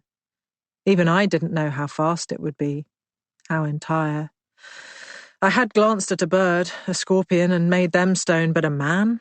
It was dizzying how quick it was to petrify him, and in that moment, between his death and my return to darkness, I saw his face held in the expression he wore when he caught sight of me.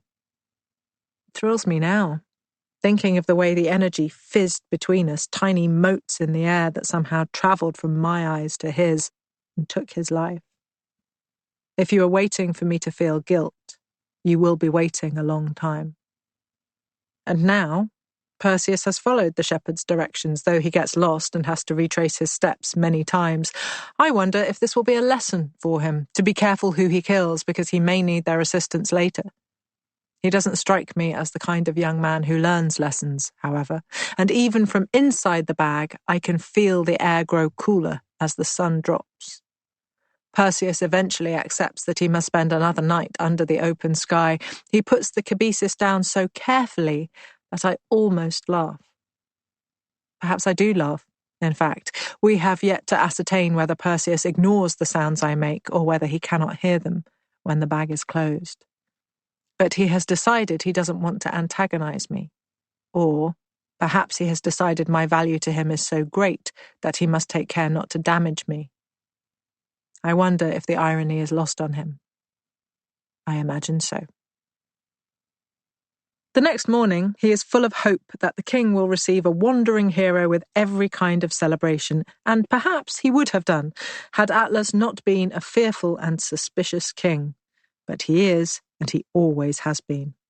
Atlas owns many beautiful things in his expansive kingdom. He cherishes each of them, from his lovely flocks to his wonderful orchards. He probably even cherished the shepherd, but he doesn't yet know the man is dead. He especially loves a grove of trees that produce the most remarkable fruit, golden apples.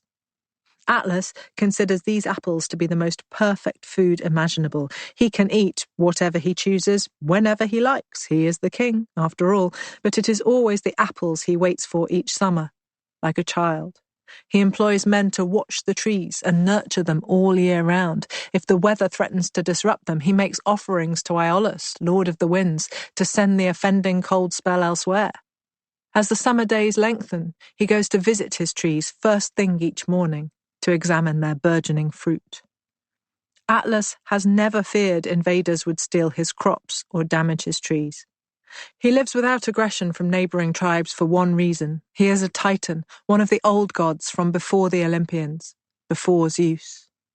What mortal would be so foolish as to pick a fight with a god? Well, I'm sure you have already guessed the answer. When Perseus arrives at the enormous dwelling, he is bad-tempered from the night he spent sleeping under a tree. He still doesn't blame himself for killing the man who could have guided him here more quickly. He is briefly chastened, I feel the hesitation in his step, by the size and grandeur of the palace he now sees. But he raises his chin and tries to convey his heroic stature that way.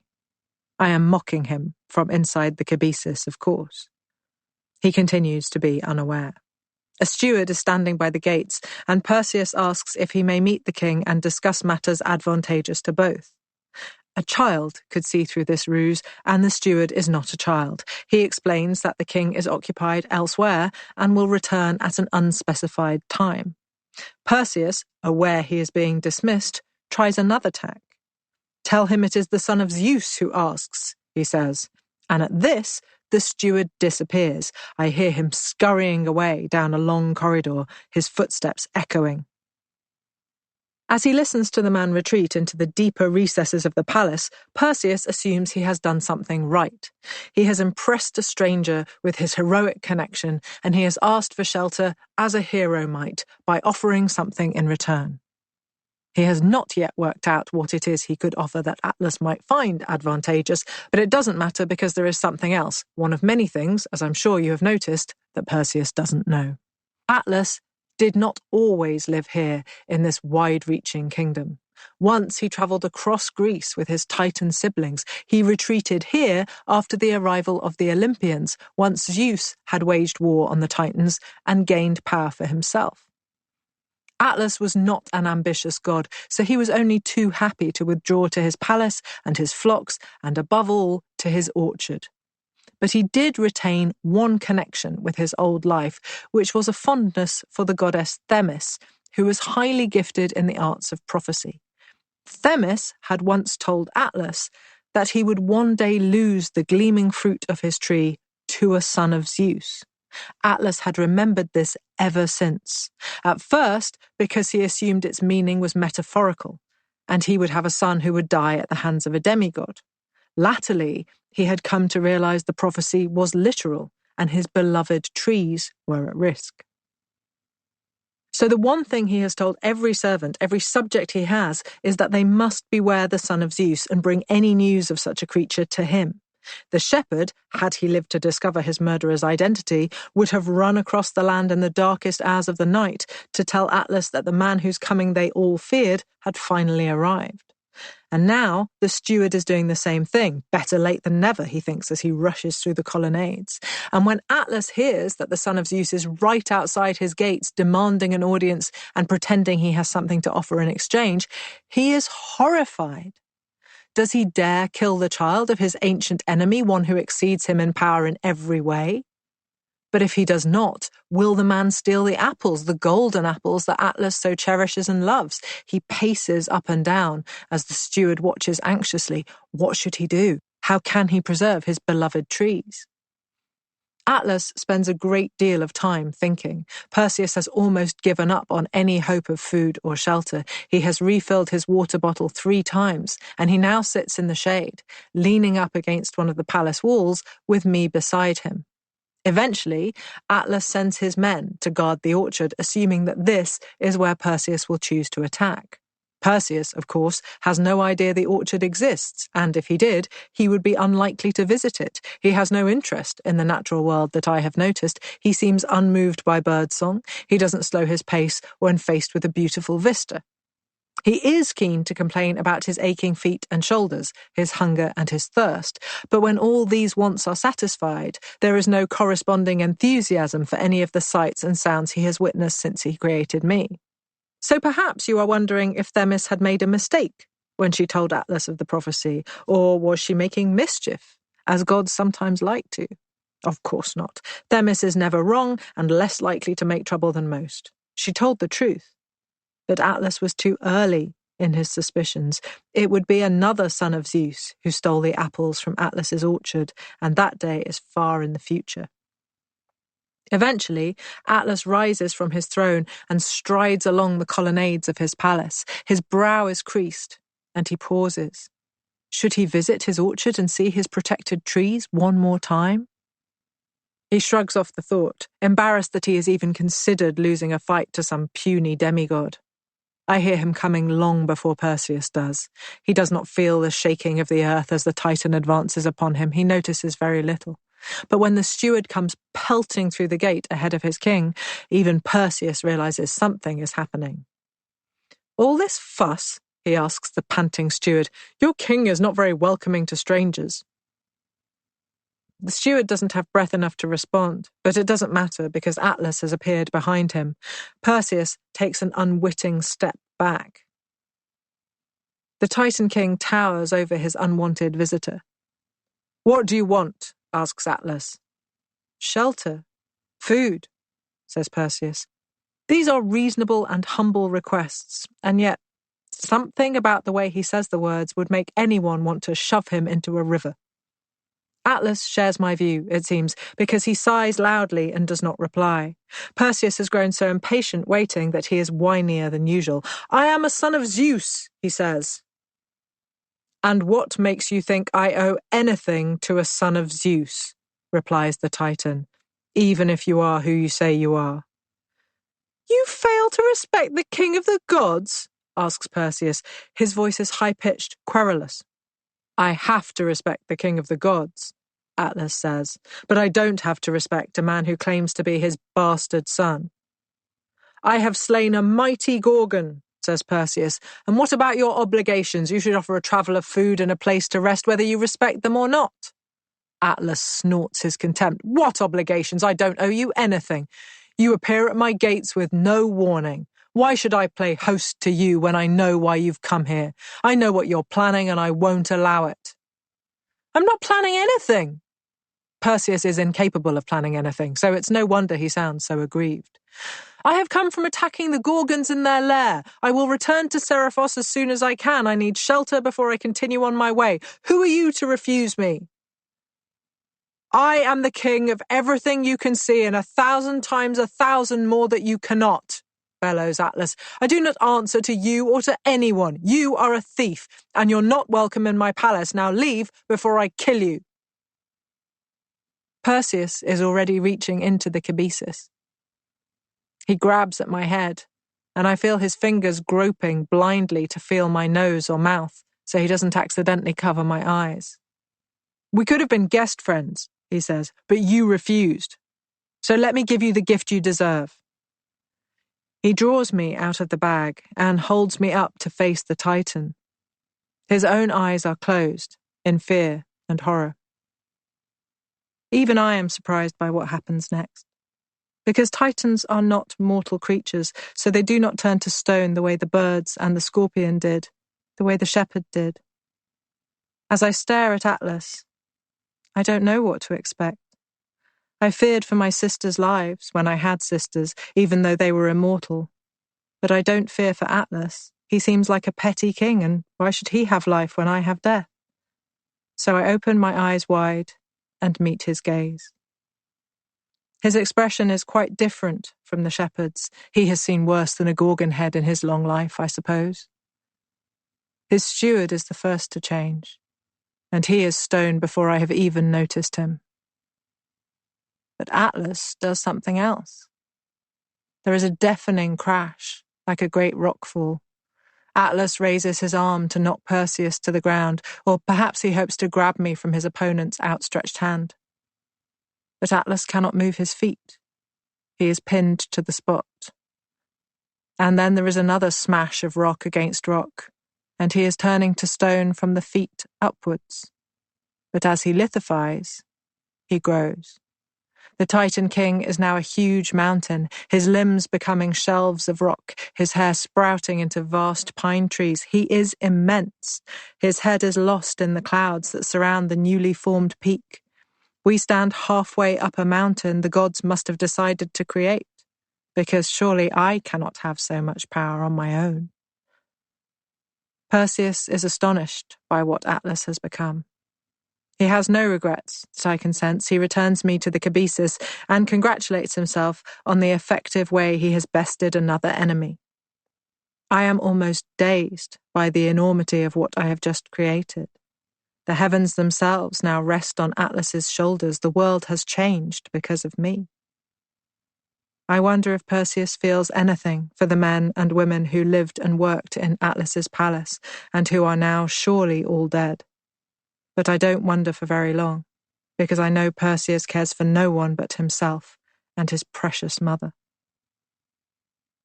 The apple orchard survived, incidentally. It continued to grow on the lower reaches of the Atlas Mountains, and this brought the Titan some pleasure every day. He nurtured a dragon to protect the trees, because all his men were dead.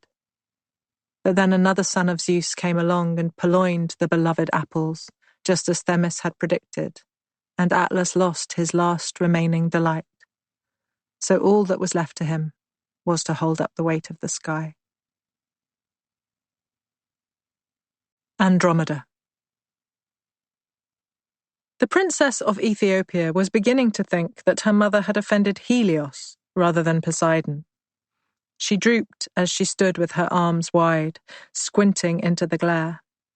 She tried to straighten her back as the pull on her bound wrists was making the ropes bite, but the heat emanating from the red boulder behind her was almost as intense as the dazzling rays hitting her from above. Her lips were cracking, and she felt as though every part of her exposed skin was ablaze.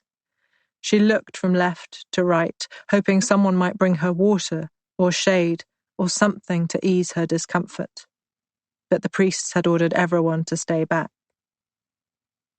Andromeda knew the gracious thing to do was to be silent. She knew it would make things less agonizing for her parents if someone could tell them that their daughter had slid away into unconsciousness before her death. Or perhaps they were still there, watching from whatever distance the priests would allow. She could stay mute until her throat swelled and her voice was lost for good. Would that be the dignified thing to do? She felt it was. But that was before she saw the dark shape rippling in the water beneath her feet. At first, she thought her eyes were tricking her, because nothing that size could be so close to the land. It could not have swum this far from the old shoreline in so short a time. Sweat dripped into her eyes, and the stinging left her blinded for a moment. She waited for her vision to clear and looked again at the water. How deep was it? She wondered. Had this been a valley until Poseidon's greed took it away? She had lost all sense of place because nothing looked familiar at all.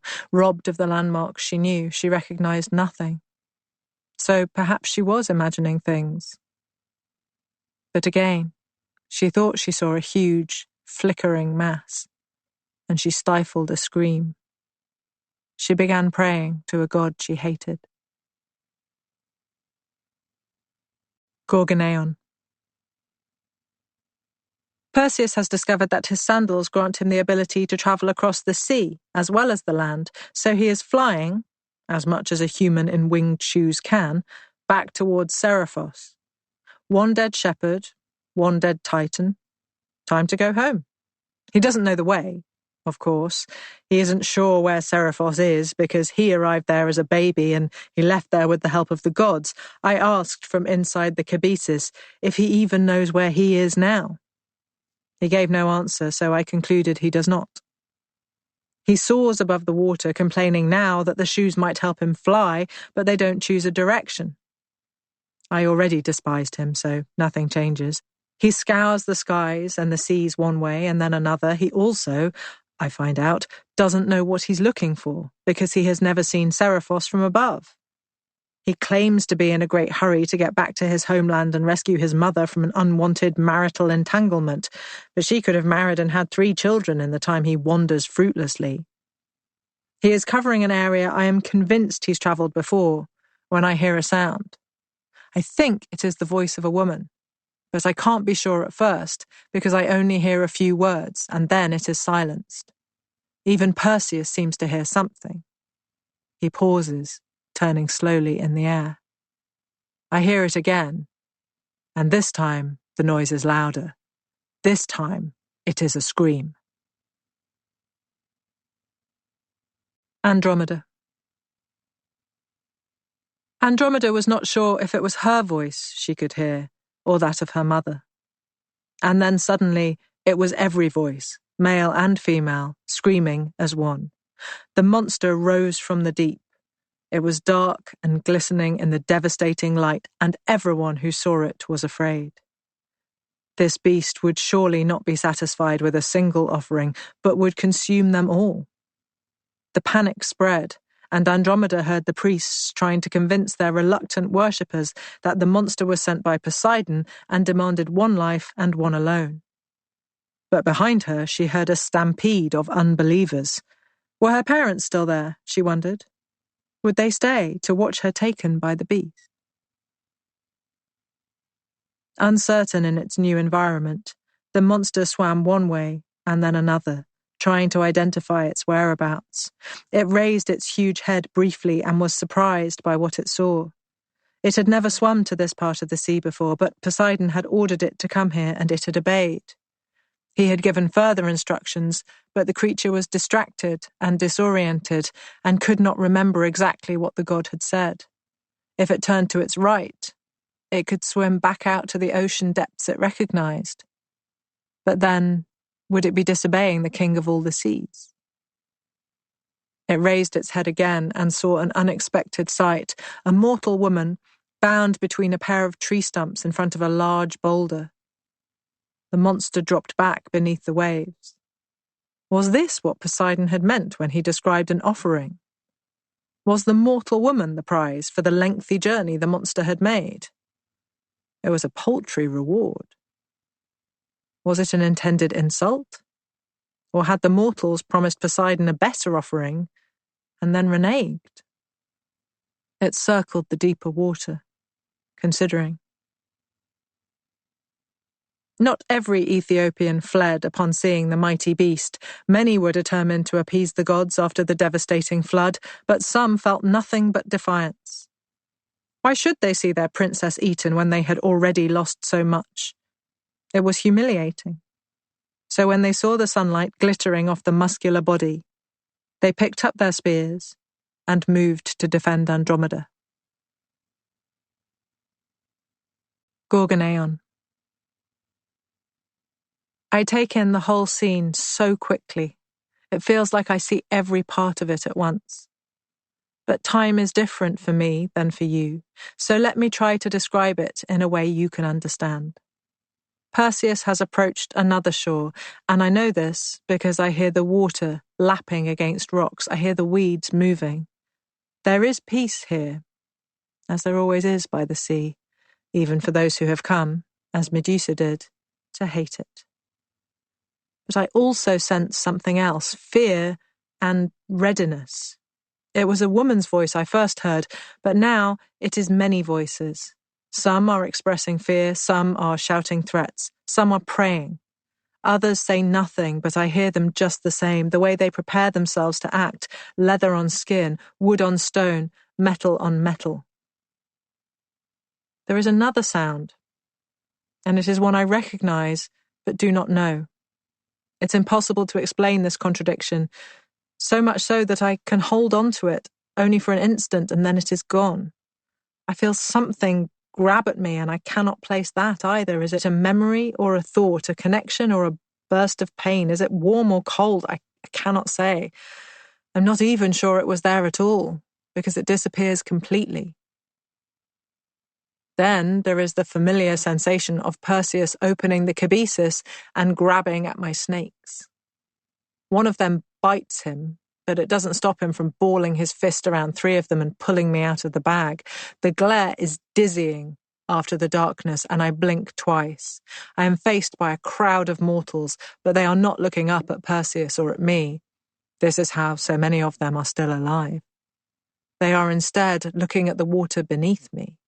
It is a large crowd spread across a wide area, men armed with spears, women holding rocks that they are ready to throw.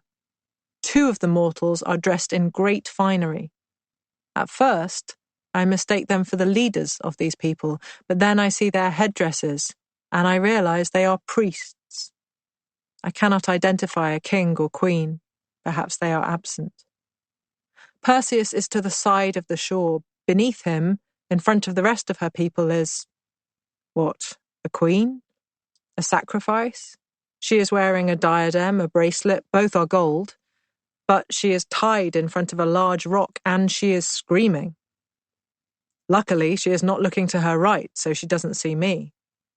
Then Perseus whirls in the air, and now we are facing what the sacrificial offering is facing, which is a calm sea marred by only a few ripples. And yet something must have made her scream. The mortals behind her are now advancing towards the water. There is the sound of men arguing and pleading. It is the priests, I think, trying to persuade their people not to attack. The water is stirred and something appears on its surface. If it was much smaller, it could be a dolphin. It is a quick, dark body glistening in the light. An eel? But it is vast, whatever it is. A second creature appears far across the bay. There are no fins or gills, just a dark tentacle unfurling, and then a third, a fourth, a fifth. This is a huge shoal of fish or dolphins. There is a sudden plunging sound as these giant fish all descend at once, and another rises in their midst. And then I understand why she screams, because it is not a shoal of creatures, it is one immense creature. I have never seen anything like it, and nor has Perseus, because he gasps. Obviously, he is scared of everything, so this isn't a reliable indicator, but if I took breaths, I would gasp too. Men will tell you that Gorgons are monsters, but men are fools. They cannot comprehend any beauty beyond what they can see, and what they see is a tiny part of what there is. So for Perseus, the only difference between this great creature and Medusa and her sisters is one of scale. They terrified him because of their claws and teeth and wings. I terrify him with my gaze. The beast in the water terrifies him because of its size and its mighty jaws. But he has me to fight the creature, so why is he still afraid? Because he is a coward, and even when he fights with the assistance of the gods, he never stops fearing for his life. So why has he decided to come here and defend the woman who is tied between those tree stumps? There are several reasons I could give you, and each of them is part of the truth. He did not know what he was getting himself into when he flew here. He heard a woman screaming and imagined himself a hero, and then he arrived and saw a creature that terrorized all who laid eyes on it, all but one, and it was too late then to just flap his shoes and fly away, so now he is stuck with trying to attempt an audacious rescue. He was frustrated by his many failures so far, and by his inability to complete his quest. He is testing his father's love for him by fighting a creature that can obliterate him with a single bite. He is getting a taste for adventure, rather late in the day. He is heavily armed and favored by the gods, and he wants to take advantage of this. He has already destroyed a titan and left a great stone monument to its destruction. What else could he achieve? He sees a woman in danger, and he tries to save her. He is malevolent, and he wants to kill. The people armed with spears and arrows are letting them fly at the monster they fear as it towers above their sacrifice. Mortals are perplexing. Why did they tie her up if they didn't want her to be eaten? The creature shows no sign of feeling the few arrows that hit their mark. It shrugs them off. Spears hit the side of a huge tentacle, but they too bounce useless into the water. The beast drops back beneath the surface, and the men pick up their second spears, knock more arrows. They jeer, thinking they have scared it away. Perhaps Perseus is not unusually stupid by mortal standards. The water churns, and the creature rises up and drops immediately back. The resulting wave rushes inland and knocks its assailants off their feet. When the water retreats, their weapons are drawn back into the sea. The men are left lying on wet sand, little knowing that the beast has chosen not to create a larger wave and take them too. The girl bound in front of the rock is drenched. Her tunic is ragged, her crown askew. She screams again as the water begins to surge. Perseus has no spear or bow, and his curved sword is no good to him here unless he flies much closer, which he is unwilling to do. He maneuvers himself to a place next to the rock and slightly behind it. He drops to just above the height of the water and raises his hand. The hand that holds me. I look out over the ocean, the expanse sparkling before me, and I feel no fear, not of Poseidon or Athene or the creature. And then it rises again. Dark limbs everywhere. I look to the center, because that must be its head. But it is hard to tell, as each part of it looks like the rest, a rippling mass of muscle. The light falling on it is so bright, it is dazzling, and I cannot tell if I am looking into its eyes or not. But I am. Its gaze has met mine, and it is frozen into stillness. I wonder, how will this one die? Will it turn into a statue, like the birds and the shepherd, or a mountain, like the Titan? Will it be left here forever, a tribute to my great power? Or will it be remembered as a marker of Perseus's power? Will it sink beneath the waves? I don't want Perseus to be remembered at all. But it is too late now, because the creature is petrifying, limb by limb, from the tip of each tentacle towards the core. Its glittering black flesh becomes dull grey stone, and I know I have saved the life of the sacrifice, even if Perseus claims the credit. The creature writhes as its extremities go numb, and I see that the weight of each limb is dragging it beneath the waves. It has only moments left before it is solid rock. And suddenly, I see its eyes, and I recognize them. Andromeda. The princess stood with her mouth agape. All thoughts of the discomfort of her tied wrists were gone.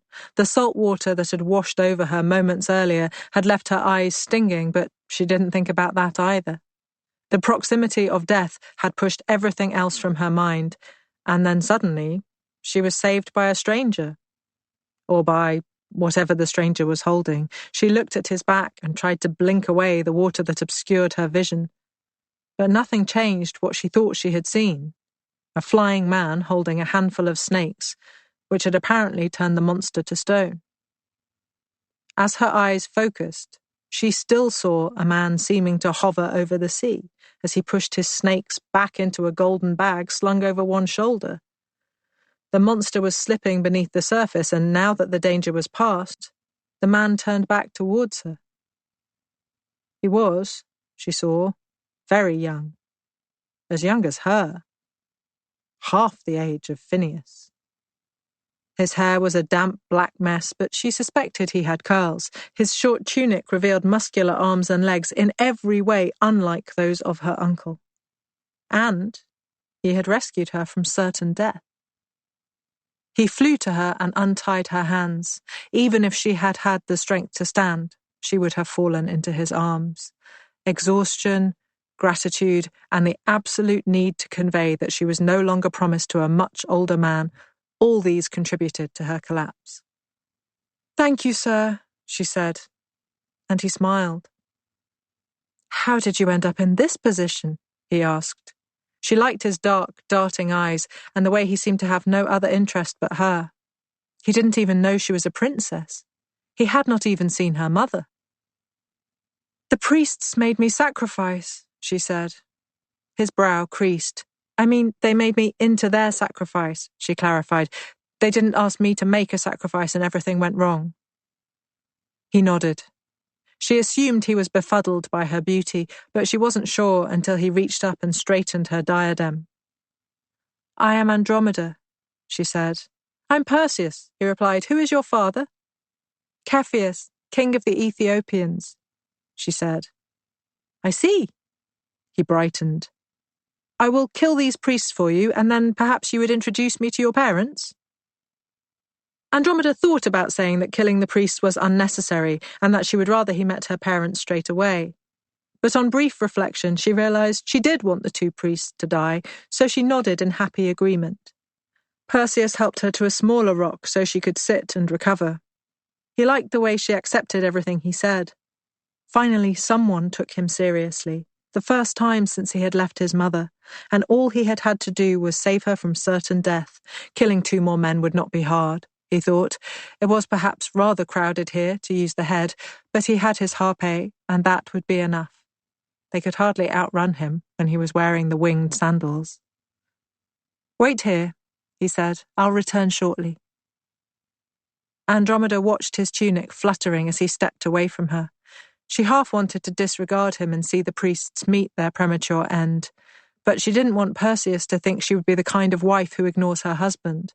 It would be better, wouldn't it, if he thought she was the kind of woman who needed rescuing and to be kept away from killing. Perhaps it would even be better to be that woman, rather than merely to be thought so. Her mother had taken an influential role alongside Cepheus, and look where that had got everyone, half the kingdom lost and Andromeda almost dead. Andromeda must be more careful than that. And anyway, she didn't want to scare the boy.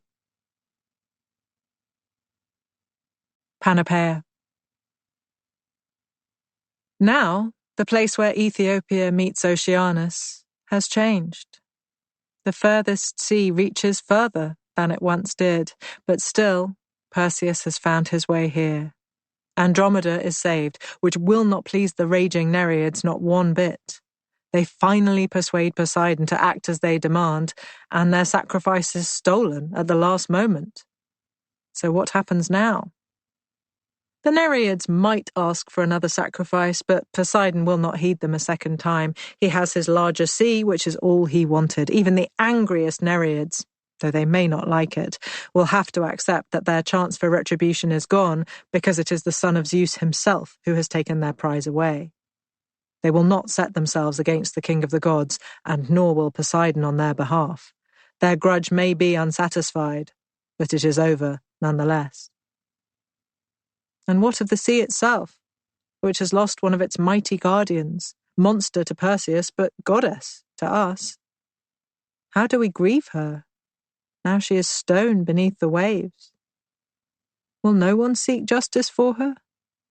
Has Phorcys just let his wife die, with no retribution? But who could he make pay? He cannot hope to outwit Zeus, who will surely protect his son no matter what.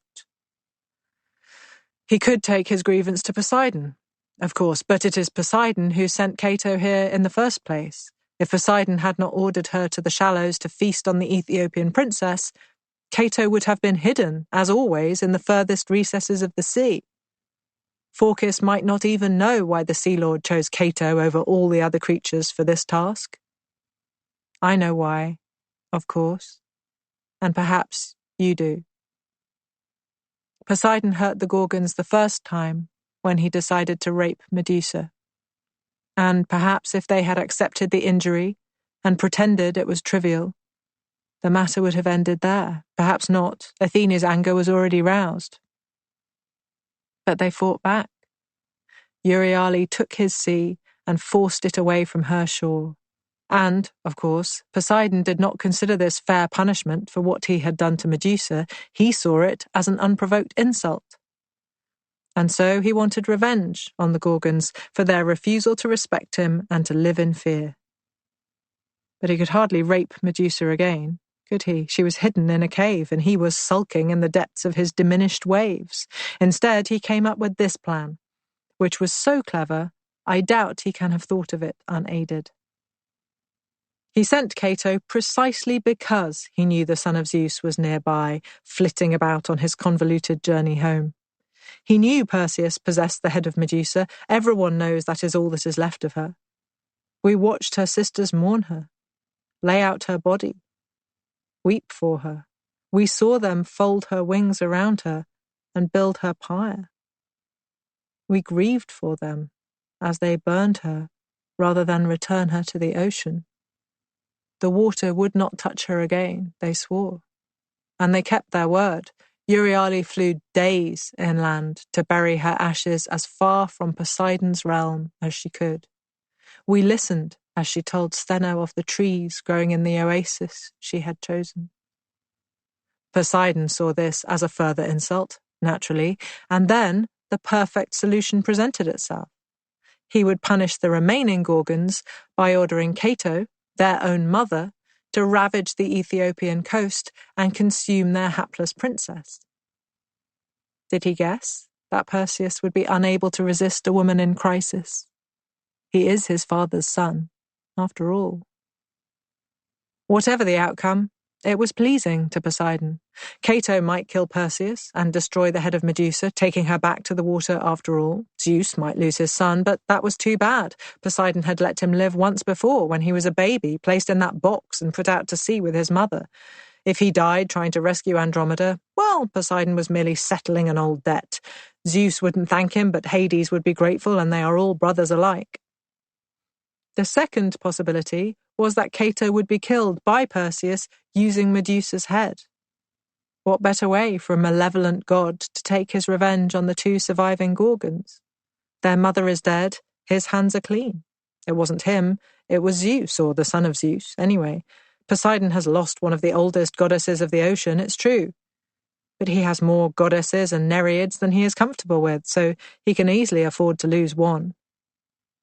I see everything, but I don't know everything. I don't know if Cato knew it was the head of her own cursed child, unrecognizable to most, but surely not to her, that Perseus used to kill her. Did she look into her eyes deliberately, because she could not harm the last remaining piece of her daughter's body? The sea gods keep their secrets deep. They always have. Gorgoneon. No. It cannot be true. But it is true. I lost her in the very moment I found her. No, not lost. Lost would be the word to use if someone else had killed her. So the Gorgons lost Medusa, lost their beloved, when Perseus took her life and her head. But I did not lose my mother, I killed her. Oh, Perseus killed her, that's what people will say, isn't it? That's what he will say. Murderous little thug, desperate to impress everyone with his courage and his strength. One man standing alone against a giant sea monster. He would have been dead as soon as she saw him if I hadn't been there. He thinks anyone who is not like him is a monster. Have you noticed? And any monster needs killing. I wonder if he told himself the priests were monsters too. They were far more monstrous than Cato, as I see it, but they're all dead, just the same. How long did I look at her before I realized she was my mother? How long did she look at me? No time at all. A heartbeat, if either of us had a heart left to beat. There is one question that devours me still. Why didn't I close my eyes? Andromeda. The princess walked along the corridor towards the large hall of her father's palace. The salt marks had been washed from the walls, and the tapestries and couches had all been taken outside to dry. If there was a faint aroma of damp, that was all there was. She hurried to her parents, hoping that Perseus was being well looked after in his rooms. Would he be impressed by her family and her home? He must be, of course. She found her parents waiting for her at the table. Her father lounged almost as comfortably as he ever had. Her mother looked drawn. There was a silence between them that Andromeda intended to resolve. "You know I will marry him." Her eyes were bright with the challenge. There had still been no word from Phineas, even now his niece was free. "Yes, my dear," said her father. "It appeared that way when you allowed him to grab you in front of all our subjects." "He'd just saved my life," she remarked, "so I thought it best to confirm to everyone that he is the kind of man I would like as my husband, rather than an absent coward." There was a pause. An old, absent coward. Her mother flinched, but did not speak. "He is the son of Zeus," Andromeda continued. "This is a match you should both approve." Her father nodded. "I can hardly refuse him," he said, "after he appeared so impressively and saved you when I could not." There was a tremor in his voice, and Andromeda wondered why. It was a little late, as far as she was concerned, to be wishing he had done more to save her now. He had done nothing when it mattered. Perseus had done everything. "He will ask you for permission to marry me tonight," she said. "I am certain." "I'm not sure he asks for permission," said her father, "but perhaps he will, since he is a guest in my house." "I don't know why you don't like him. He saved my life when no one else would or could. He didn't fear a monster, he didn't fear Poseidon, and he didn't care what those vile priests said. I would have thought you'd be happy for me to marry such a man." "I would be," said her father. Andromeda waited in case there was more, but her father simply ladled out more wine. "You don't seem very happy," she said. She took her place on the next couch, leaving plenty of room in case Perseus wasn't sure where to sit when he arrived. "If you are happy, we are happy," said Cepheus. "I cannot pretend I'm anything other than deeply ashamed of my brother's continuing absence and his cowardice, although I do find his age more forgivable than you do." "I see," Andromeda said. "Your mother and I chose a husband for you because we believed he would be good for you. His behavior has made it clear that he would not. I would like to be able to choose you a new husband myself, rather than have one swoop in from the skies who we don't know and who you don't know either, but we have discussed the matter, and both of us feel that we cannot stand in his way if he wishes to marry you. We barely survived the wrath of Poseidon. We cannot incur the anger of Zeus the Almighty." Andromeda looked at her mother, who stared into her cup, tilting it gently so the wine flowed around it. "And what about what I want?" asked Andromeda. "You behave as though I have no say in the matter at all." Her father smiled. "No," he said, "but you had made up your mind the moment he appeared, I believe, so we didn't worry about that when we discussed it." "I don't think that you are pleased with this marriage, whatever you say," she replied. "You sit here in silence as though we were preparing for a funeral, which you very nearly were, although I would have been conspicuously missing." "No." Her mother's voice was creaky from lack of use. "We are grateful to him for saving you from my folly. He is a child of the gods, and well favoured by them. I have only one reason to be unhappy today, and I hope it will fade with time." "What is that?" asked Andromeda. "He enjoyed killing the priests so much," her mother replied. "Why shouldn't he have killed them?" Andromeda said. "They wanted me dead. You can find new priests easily enough." "I don't disagree with you, my dear," said Cepheus. This was what he invariably said when he did disagree with someone. "We wanted to placate the gods, and we thought we had to do as they demanded, but your young man comes with a higher authority from Zeus himself, if he is to be believed." "Why shouldn't he be believed?" Andromeda was beginning to wonder if her parents would rather she'd been eaten alive. "Why would you question his parentage like this?" "I'm not questioning it," Cepheus replied quickly. He didn't want to blaspheme against another god. "I am just not accustomed to meeting sons of Zeus, I suppose." "It's been quite an eventful time for everyone," Andromeda snapped. "I don't see how the father of my future husband is more surprising to you than a wandering ocean or a sea monster. And what did you mean when you said he enjoyed killing them? He was saving my life. I don't imagine enjoyment came into it." There was hardly any point in killing the creature that had been sent to eat me if he was just going to stand back and let the priest issue orders for some other God-demanded death. At least he stood up for me. There was a long silence. "He is not king of all the Ethiopians, my dear," her father said. "I was their king before I was your father." "Well, now I have the chance to marry a man who thinks of my needs before those of his people," she replied, "which is more than could be said of the man you wanted me to marry." "He relished the killing," said her mother. "You didn't see it, but we did. His eyes were full of excitement when he swung his sword into the old priest's throat. He was happy. I'm sure you're right, that he would never put other people's needs before yours, that he will never put anyone's before his own." "That's not true," Andromeda said. "How can you say that when you have barely met him?" "You're agreeing to marry him and you've barely met him," her mother retorted. "He's on a quest to save his mother from being forced to marry a man she doesn't like," Andromeda replied. She and Perseus had discussed everything important on the walk back to the palace. The things she didn't already know about him, she was sure she would love as much as everything she did know.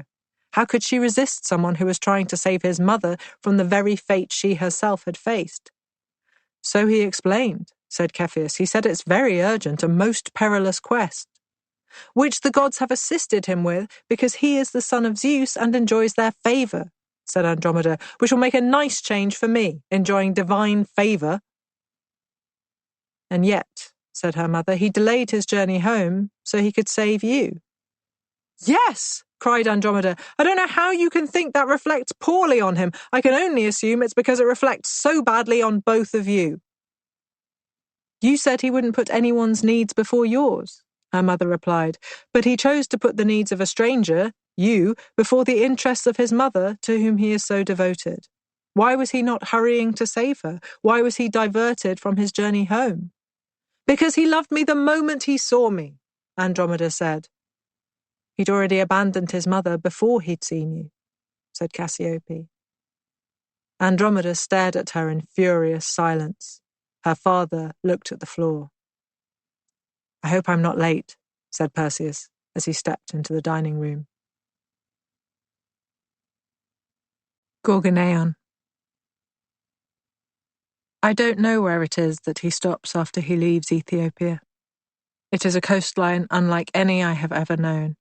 An island, then, or the other side of the sea that lapped up against the Gorgon's shore. I don't know. I don't see the land because he takes me from the cabesus and puts me on the ground, facing the sea. He is still afraid of me, which is something, I suppose. He doesn't put me down carefully enough. He can tolerate gripping my snakes, but only for a short time before he is repulsed by the sensation of warm, reptile bodies writhing in his hands. The sand is as hard as the rocks in Medusa's cave. The pain shoots up through my neck, and I set my teeth. And the man who has not responded to anything I have said notices my discomfort. He walks away. I wonder if he will leave me here. There are worse places to be, apart from the hardness of the ground, and I could get used to that. I have grown used to everything else, after all. I would stay here forever then, looking out over the waves and thinking about all I have lost. My sisters, my mother, my once self.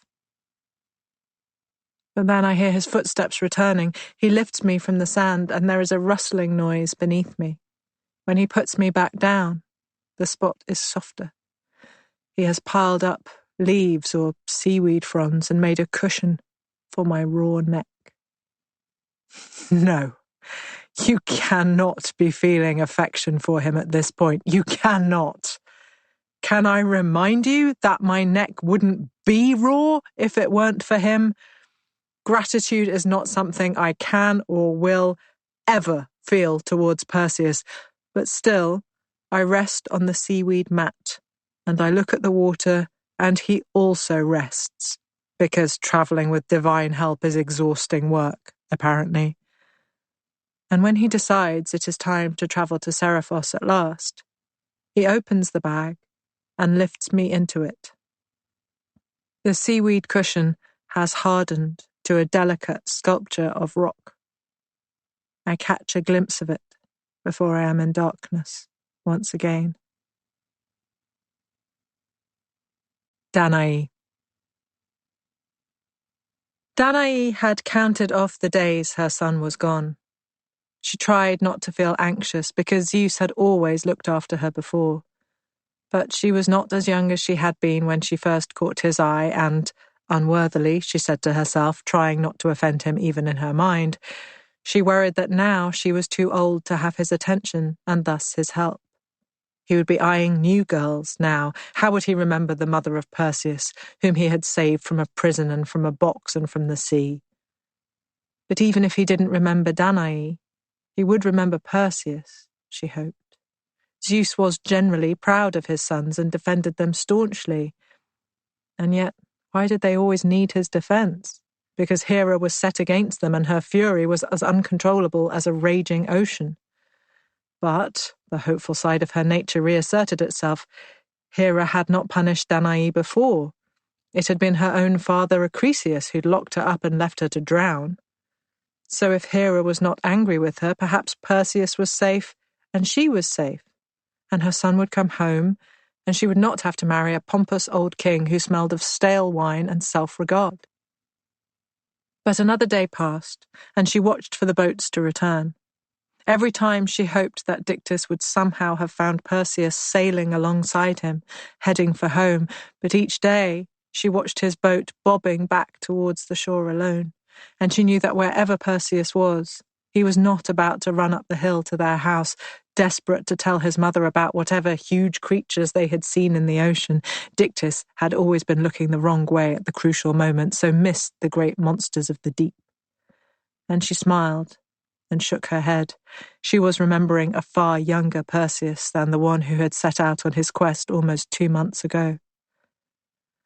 The planned wedding was now imminent, and the hated king sent messengers each day with one thing or another, a dress she must wear, a bracelet she would like. Dictys flinched with each new arrival. Danae piled them up in a corner and put an old fishing net over them so they didn't have to see his brother's influence as they went about their day. She supposed the dress would smell of fish now, but she was used to that, living in a fisherman's home, and she still hoped not to wear it, though her hope was wearing thinner with every hour that passed. And now so many hours had passed that the wedding was due to take place tomorrow. Polydectes would present himself to his bride in person, the pompous messenger told her on her final day of freedom. She must ensure she had packed any possessions she wanted to take with her. At this point, the messenger could not prevent a sneer as he looked at the humble cottage, because she would not be returning here and Dictys would not be welcome at the palace. So, he explained slowly, as though she might not understand him, anything she left behind would be lost to her for good.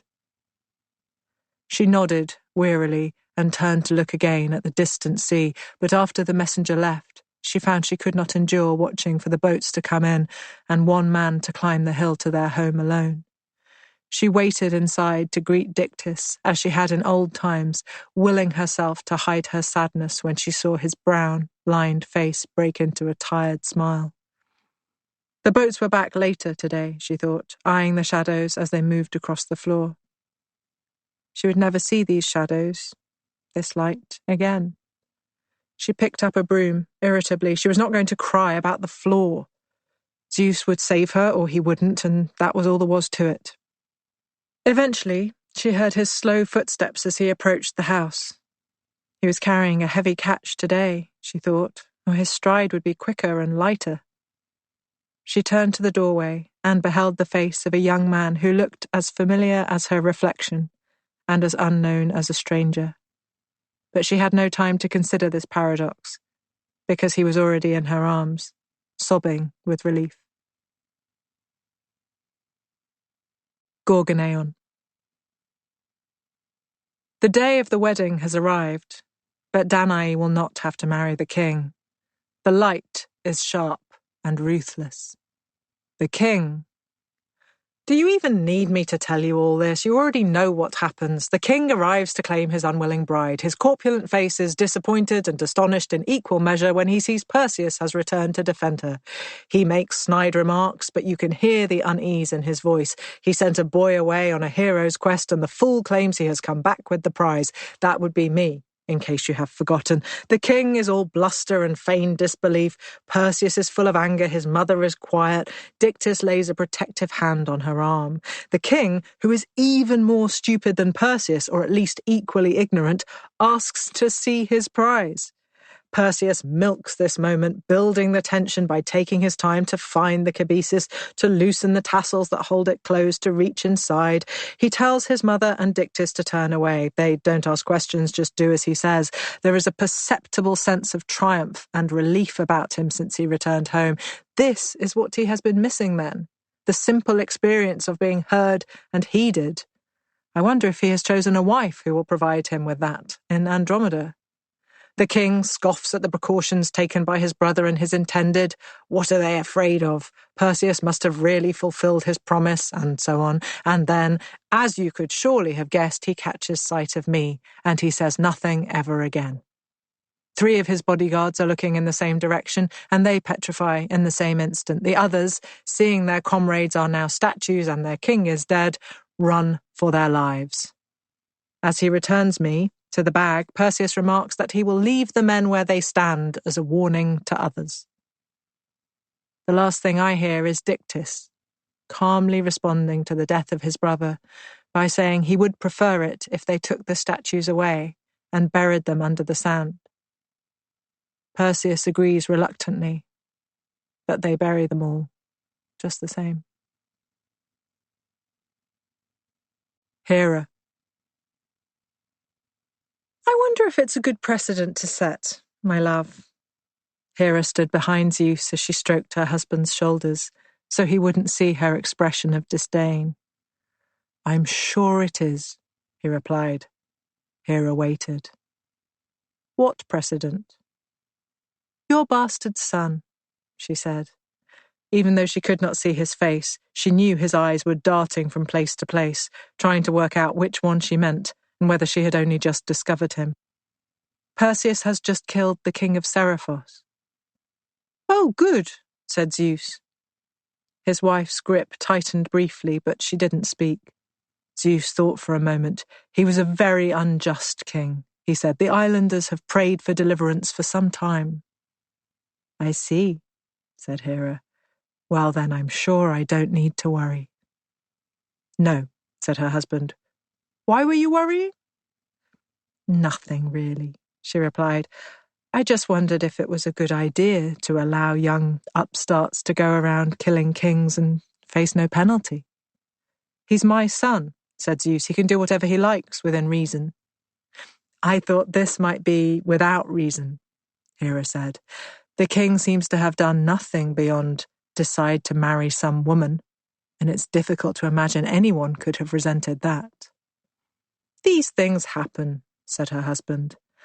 I worry that people might start to think they can overthrow any ruler they don't like, she continued, if this behavior goes unpunished. It runs in the family, Zeus retorted. I myself. You aren't the upstart anymore, his wife said. You're the old king. Mortals aren't going to overthrow the king of the gods, Zeus said. They wouldn't dare. Who would attempt such a thing? Not mortals, Hera murmured, leaning in close. Then who? I already suppressed the rebellions of the Titans and the giants. Who is left to rise up against the Olympians, against me? Well, those two aren't quite the same thing, are they? She said. What if one of the Olympians decides to take his chance? None would succeed, he stated. Who? I don't know, she said. I just worried it was setting a bad example. Well, it isn't. That's wonderful, Hera said, singing to herself as she walked away. Gorgoneon.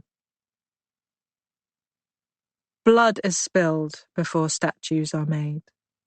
The scale of the wedding massacre surprises even me. I'm not sure why. because he has shown no remorse on any of the previous occasions, but the numbers are dizzying. I don't know if it surprises me that I can kill so many at once, dozens, then hundreds, or whether it is that Perseus cannot even engage in what is traditionally a happy occasion without mass murder. Obviously, it isn't the fault of Andromeda's parents. Battered by the multitude of disasters that have recently beset them, they keep quiet when Perseus leaves, and they stay quiet when he returns, though they have been wishing for their daughter's sake that he will not. They agree politely with the happy couple that this wedding is an opportunity to unite the people of their troubled country after the recent struggles. Andromeda and her mother choose her dress, Perseus and her father choose the guests. His mother will not be attending, he explains, because of the distance involved, but he and his new wife will be heading back to the Greek mainland, and they will travel via Seriphos. Cepheus and Cassiope agree to everything, and the day of the wedding goes smoothly until the guests arrive. Unusually, it isn't Perseus who starts the fight.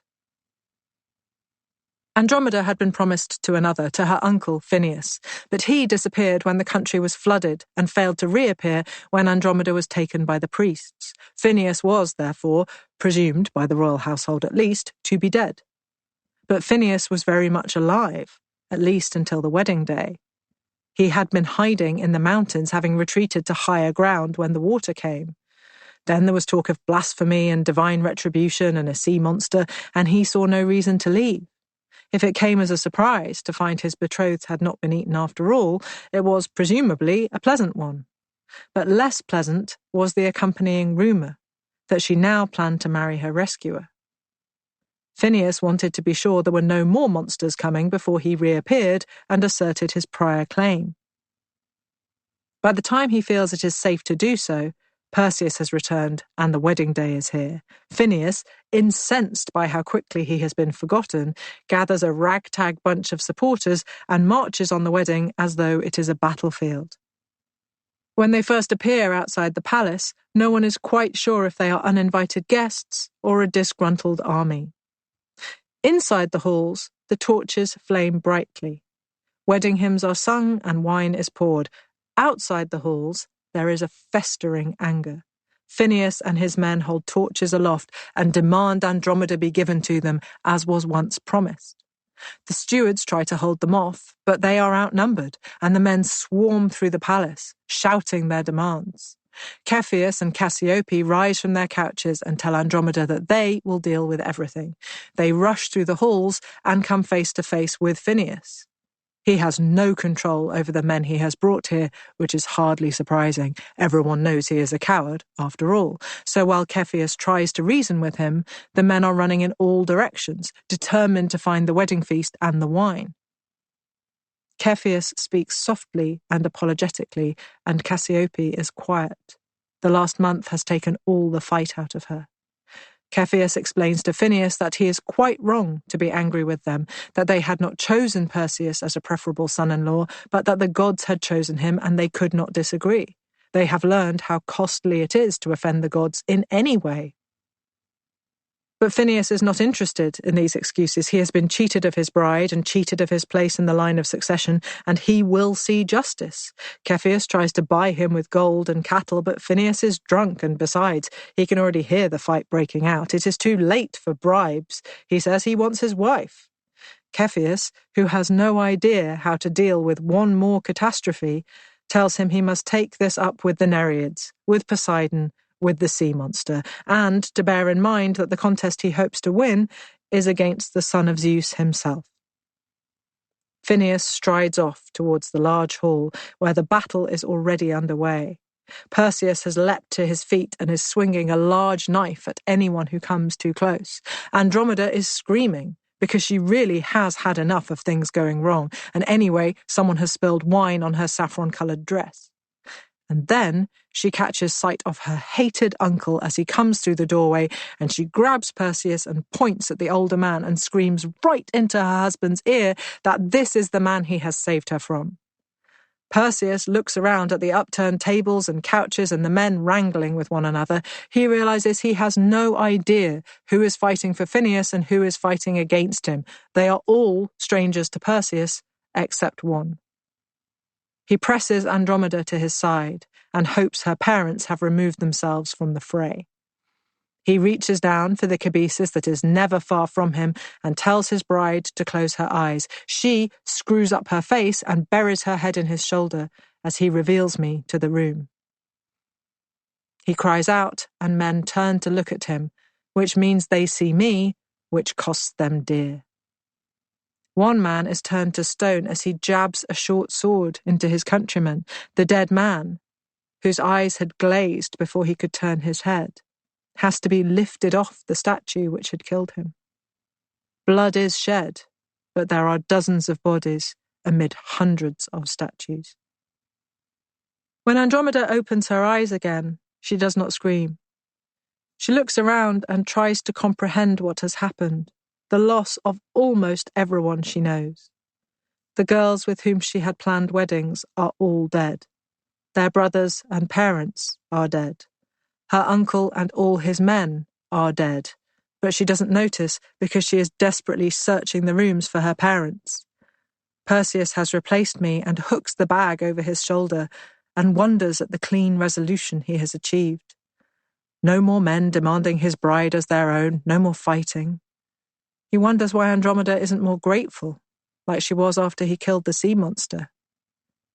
He thinks of Dictys and how he had been so concerned about burying the statues in the sand of Seriphos rather than leaving them on show for all to see what happened when you crossed the son of Zeus. Perhaps that is what is bothering Andromeda, who now appears in the hall again, holding on to her parents as though they might run off. Perseus supposes they have lost a lot of slaves with the floods and now the fighting, and so perhaps she and her parents are wondering how they can empty their halls of the statuary. He will help them, of course. There's no need for them to look so stricken. He doesn't like her parents. Perhaps he will just take Andromeda away with him and leave them to clean up the mess. Athene. I don't know why you want him to stop, Athene said. It's the first interesting thing he's ever done, and now you don't like it. Hera advises me that he should give up the Gorgon head, said Zeus. He stroked his beard so his daughter would know he had given it a great deal of thought himself and decided to heed his wife's advice. Because he killed a few Greeks, said Athene. Hera doesn't like competition, that's all. I don't think it was just the Greeks that concerned her, Zeus replied. It was the culling of so many Ethiopians. The Gorgon head wiped out more than Poseidon's tidal wave and his sea monster too. He has ensured a trouble-free succession for generations to come, said his daughter. It is the only time he has ever reminded me of you. Zeus nodded slowly. He was torn in this matter. It was always easier to do what Hera wanted, and it was certainly the case that he could do without Poseidon complaining about being overshadowed by a mere mortal. He knew that would be coming if he failed to act now. But at the same time, there was a moment of some paternal pride. That his son, a mortal who had needed divine assistance just to get off his own island, had managed to slaughter hundreds of people, and at a wedding, when they might least have expected it. There were always good reasons for reducing mortal numbers. Imagine how many lightning bolts Perseus had saved him with a quick flash of the Gorgon head. Do you think he would still remind you of me if he gave up the Gorgonean? He asked Athene. She tilted her head slightly as she thought about it. She reminded him more and more of her precious owl. He would be dead in a month without it, she said, if he carries on picking fights the way he has been. You can't be petulant and angry all the time if you haven't got a much more powerful weapon than everyone around you. Zeus frowned. That doesn't answer my question. Oh, doesn't it? Athene asked. Well then, yes, in some ways he would continue to remind me of you. He's not like his mother at all. She isn't interested in killing anyone, as far as I can tell. She didn't even try to kill the king of Seriphos. She just waited until Perseus came and did it for her. I see, said Zeus. I don't suppose you could go and tell him not to use the head unless there's no choice. He already does that, said Athene. Really? Her father asked. Yes, he's quite cowardly and stupid, so he can hardly ever choose to do something difficult or brave, she explained. The head really has made all the difference. He might learn to be brave. No, said Athene, he won't. He's more the kind of person who doesn't learn anything. He takes easy shortcuts whenever they're offered and gives up when they aren't. Take it from him. Athene nodded. Very well, she said. And then what should I do with it? Zeus had already lost interest.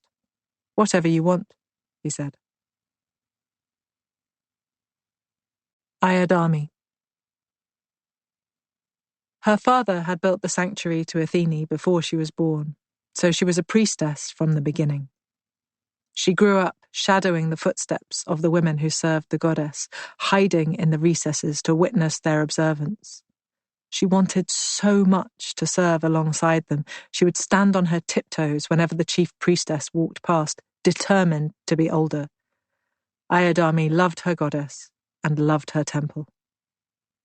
As a junior priestess, she worked harder than anyone. The older women loved her, even when they grew tired of the questions she always had about one or another part of their religious practice. No one could fault the child for enthusiasm, they would say, and she enjoyed even the hardest, most painstaking tasks. They had her carding wool for months at a time so they could weave the finest and most beautiful robe for their goddess. She never complained that her hands were scratched by the burrs or that the grease from the wool was staining her tunic. When the carding was completed, she sought to learn spinning, so she might be closer still to her goddess. Boys came sometimes from the surrounding neighborhood. They watched the young priestesses as quietly as they could, knowing that the moment they were discovered, one of the old women who swept the sanctuary steps each day would be after them with her broom. But the lure of young women who had turned their back on future marriage was too great, and the boys would return, even when the bruises from last time had yet to fade. Some of the girls would encourage them, but not Iodame. She had a brother. Boys held no mystery for her. And anyway, she loved Athene. She had little interest in anything else. She felt a great warmth towards her parents, that they had given her this life, even as her siblings rejected it. Let them lead the lives they chose, Iodame thought. The life of the temple was the one for her. The older priestesses were so impressed by her focus that they taught her to weave, the youngest girl ever to assist in the making of Athene's robe. Each year, they made a new peplos for the goddess they served. Her statue, larger than life, if Iodame could think such a thing about her goddess, was taken from the temple, paraded through the streets for all to see her lapis eyes and golden skin. Every year, on this day, her dress was made anew, so she was always as perfect as she could be, in honor of their always perfect goddess. Music was played by her devotees, although Iodame had yet to learn the flute. She could sing, at least, and she would be a flute player next year. The music teacher had promised her. Iodame wove the finest, neatest cloth she could make. She worked until it was dark, and then by torchlight. She knew if she made it perfect, or as close to perfect as anyone who was not Athene could achieve, she would see the dress adorning the statue for a whole year, a dress she had helped to make. Even flute playing could wait. When she finally completed her work, she knew it was good. On the morning of the festival, she watched the priestesses draw the old dress over the statue's head. They were careful not to snag it on the helmet Athene wore. They had to remove her spear and return it to her grasp once the new peplos was in place. Iodame felt oddly impertinent, seeing the statue naked. But the light reflected off the goddess's golden skin, and Iodame glowed like the one she served. She had told her family that her weaving would adorn the goddess this time. Her father had squeezed her shoulders, mute with pride. The ceremony was formal and joyful. It was the moment when the priestesses were closest to the people who lived around them, and when the people were closest to their goddess. When the statue was finally returned to the precinct, the shadows had grown long, and the cicadas were adding their own hymn of praise. Athene stood in her recess once again, spear in hand, helmet tilted back at the characteristic angle. The priestesses now had their own, more private celebrations. They poured wine and made offerings to their goddess, and then they ate and drank together in her honor. Iodame was tired and elated in equal measure. She did not want the day to end, and yet she could not keep her eyes open. She edged away from the other women and hid herself behind a pillar. She sat leaning against it, its warm curve fitting neatly into the curve at the base of her spine. She allowed her head to droop until her chin rested on her knees. She closed her eyes, just for a moment. When she woke, the precinct was dark. The music had stopped and the torches had died. She wondered if she was in trouble. But how could she be? She felt suffused with love for her goddess, and she could not believe she was anywhere she was not supposed to be. She crept around the pillar and blinked. She looked up at the sky. It was cloudless, but the moon was only a sliver. An owl flew overhead, pale in the dim light. She smiled. She always loved to see Athene's favourite bird. Iodame looked again across the precinct. She must still be dreaming, because she could see, quite clearly, the back of her goddess standing in the middle of the sanctuary, admiring her statue's new dress. Athene mirrored her mannequin perfectly. Iodame thought it must be a trick of the light, and she crept up the colonnade, trying to untrick her eyes. But the goddess did not disappear or resolve into a mass of shadows. Iodame was now almost level with her, and she could see Athene's face in profile. The other priestesses had talked about Athene sometimes coming to visit her sanctuary, but Iodame had thought they were speaking of their hopes and nothing more. She stood gazing at the goddess in silence. Her jawline, her nose matched the statue exactly. Iodame felt her devotion more powerfully than ever, but there was another feeling too. She was disconcerted by the uncanny sense of the familiar. The goddess was right there in front of her, and she knew her intimately. Yet she was also a stranger, huge and imposing. She didn't know whether to hide or reveal herself, to worship or retreat. When the goddess turned her head, Iodame stood her ground. She did not run or fall to her knees. She bowed her head and then returned the bright blue-grey gaze. Athene smiled. "You're my priestess," she said, "the one everyone loves." Iodame could feel herself blushing in the darkness. "I think so," she said. "You are," said Athene. "I wanted to see you for myself. Come here." Iodame stepped out of the shadows of the portico. Her goddess shimmered with a golden radiance that the gold-encrusted statue could never match. Iodame looked at the glittering helmet, the glinting spearhead, the braided hair, and she felt pride that their feeble, lifeless copy of the goddess was as accurate as it could be, given the impossibility of trying to replicate perfection. But she was especially glad that Athene had chosen to visit on a day when her statue wore a new dress, not much shabbier than the one she wore herself. How hard she had worked to contribute to their offerings. There was only one thing the real goddess had, which the statue did not. Iodame was sorry to see that the priestesses had missed a garment the goddess wore over her dress. An aegis? Was that the word? Her brother would know. It was armor, anyway, covering Athene's breastbone. It made her look more warlike than ever. Iodame wanted to make one of those next, even if she had to learn leatherworking first. But what was the decoration in the center? A huge mass of snakes, or was there something else? But of course, she was stone before she could see. Athene and the Gorgoneon. "Turn her back," said Athene. "I didn't mean for that to happen." "Neither did I," replied the head of Medusa. "Then turn her back." "I can't." "What do you mean you can't? You made her stone. Make her flesh again." "I don't have that power." "Well, you should have thought of that before you looked at her." "Perhaps you should have thought of it before you secured the head of the Gorgon to your breastplate." "It's too late for me to think of that now." "Yes." "You won't bring her back?" "I would if I could." "It's very inconvenient. She only looked at you for a moment." "That's all it takes." Athene lifted off her helmet and rubbed her brow bone. "So you can't look at anyone without them turning to stone?" "You know I can't." "How would I know?" You cursed me." There was silence.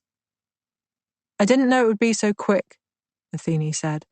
"I thought you'd have to really stare at something." "Now you know," the Gorgonean replied. "Why did you mention her now?" "Who?" "The priestess. That's who you meant, isn't it?" "Yes, of course it is. What do you mean, why mention her now?" The head of Medusa stared out over the sea. Athene's breastplate was propped up against the trunk of a wizened olive tree. "You asked me to change her back as though it had just happened." "It did just happen." "No," said the Gorgonean. "It happened centuries ago." "I don't know what that is." "A century is 100 years." "Is that longer than an hour?" "Yes." "Oh." Athene thought for a while. "Could you have changed her back if I'd asked you sooner?" "No." "So it doesn't make any difference how long it's been?" "No, not really." "I wish I hadn't turned round," said the goddess, all the words at once. "But she'd be dead now anyway if it's been hundreds of years. They die, don't they?" "Yes, they do. And the priestesses at your temple have kept a flame burning for her ever since they found her statue." "To the priestess?" "Yes. Her statue stands where it was made." "In my sanctuary?" "Yes." Athene frowned. "I thought that fire was for me." "It's for the girl." "I suppose that's not blasphemy." "Her statue serves yours," said the Gorgonean. "It isn't blasphemous at all. I'm bored of it now. I don't care about the statues anymore." "Bored? Of the girl we killed?" "Yes, and everything else." "I see. I don't remember when I wasn't bored." "That must be painful for you." "It is. Are you mocking me?" "No. Immortality must be a painful business for you." "There's no one to talk to." "Because they die." "Yes." "There are other gods." "They don't like me. I don't like them either." "You're lonely." "I am not." "You are. That's why you're talking to me. I don't know who else to talk to." "If you're not lonely, then what are you?" The goddess blinked once or twice as she tried to find her answer. "I helped so many men find their way home," she said, "because they had lost themselves on a quest or in a war, and all they wanted was to return home. No matter what adventures they had, what riches they held, what wonders they saw, what they really wanted was to remember those things from the safety of their homes. Do you understand?" "I do. That's how I feel." "You want to go home?" "Yes." "To Olympus?" "No, to—" Athene watched the waves breaking softly in front of her. "I don't know where home is. I don't have a home, really." "You have many homes. Olympus, Athens, the sanctuary where the girl died. Those are places other people call my home, but they don't feel like it to me. I want to be somewhere else, but I don't know where, and I want to know when I reach it that I have come home." "So you're homesick for somewhere you've never been?" "Yes, where do you think it is?" "I don't know." "You could help me find it." "Perhaps." "Now?" "If that's what you want." "It is." "I can only take you to one place," said the head of Medusa, "and if it isn't home, I can't bring you back. You understand that?" "Yes." "Then look." Gorgoneon. You have seen this statue before. It has been copied many times. Athene stands comfortably, her weight on her right foot, left heel slightly raised, left knee bent. Her dress drapes over the outline of her knee. If you only glanced at her, you might think she was mid-step. But look at the way her arms fall. Look at how her head is half turned. She isn't walking anywhere. She is standing, as if she has decided that this is the most flattering pose she could think of. And looking at her, youthful, careless, beautiful, you might conclude that she was right. Her helmet is tilted back, the way she always liked to wear it. Her hair coils beneath the rim, snaking over her ears. Her blind eyes stare into nothingness. Her mouth forms a perfect bow. Her skin looks so soft, it makes you want to reach out and stroke the marble to check if it is warm. Although she was never warm to the touch, even when she wasn't made of stone. Her head is facing down. She is looking at something on her left, on the ground not far away. People will spend lifetimes arguing about what the sculptor was trying to convey with this choice, this angle. But you know the truth. She is looking down to her left because that is where she had placed her aegis, the one with the Gorgon head at its centre. And what happened to the Gorgon head? The final part of the story. It was carried out to the sea eventually. It is enmeshed in seaweeds and coral, which have hardened around it like stone. The Gorgoneon is lost beneath the waves, and no one can reach it, not even the creatures of the sea. It has closed its eyes, one last time.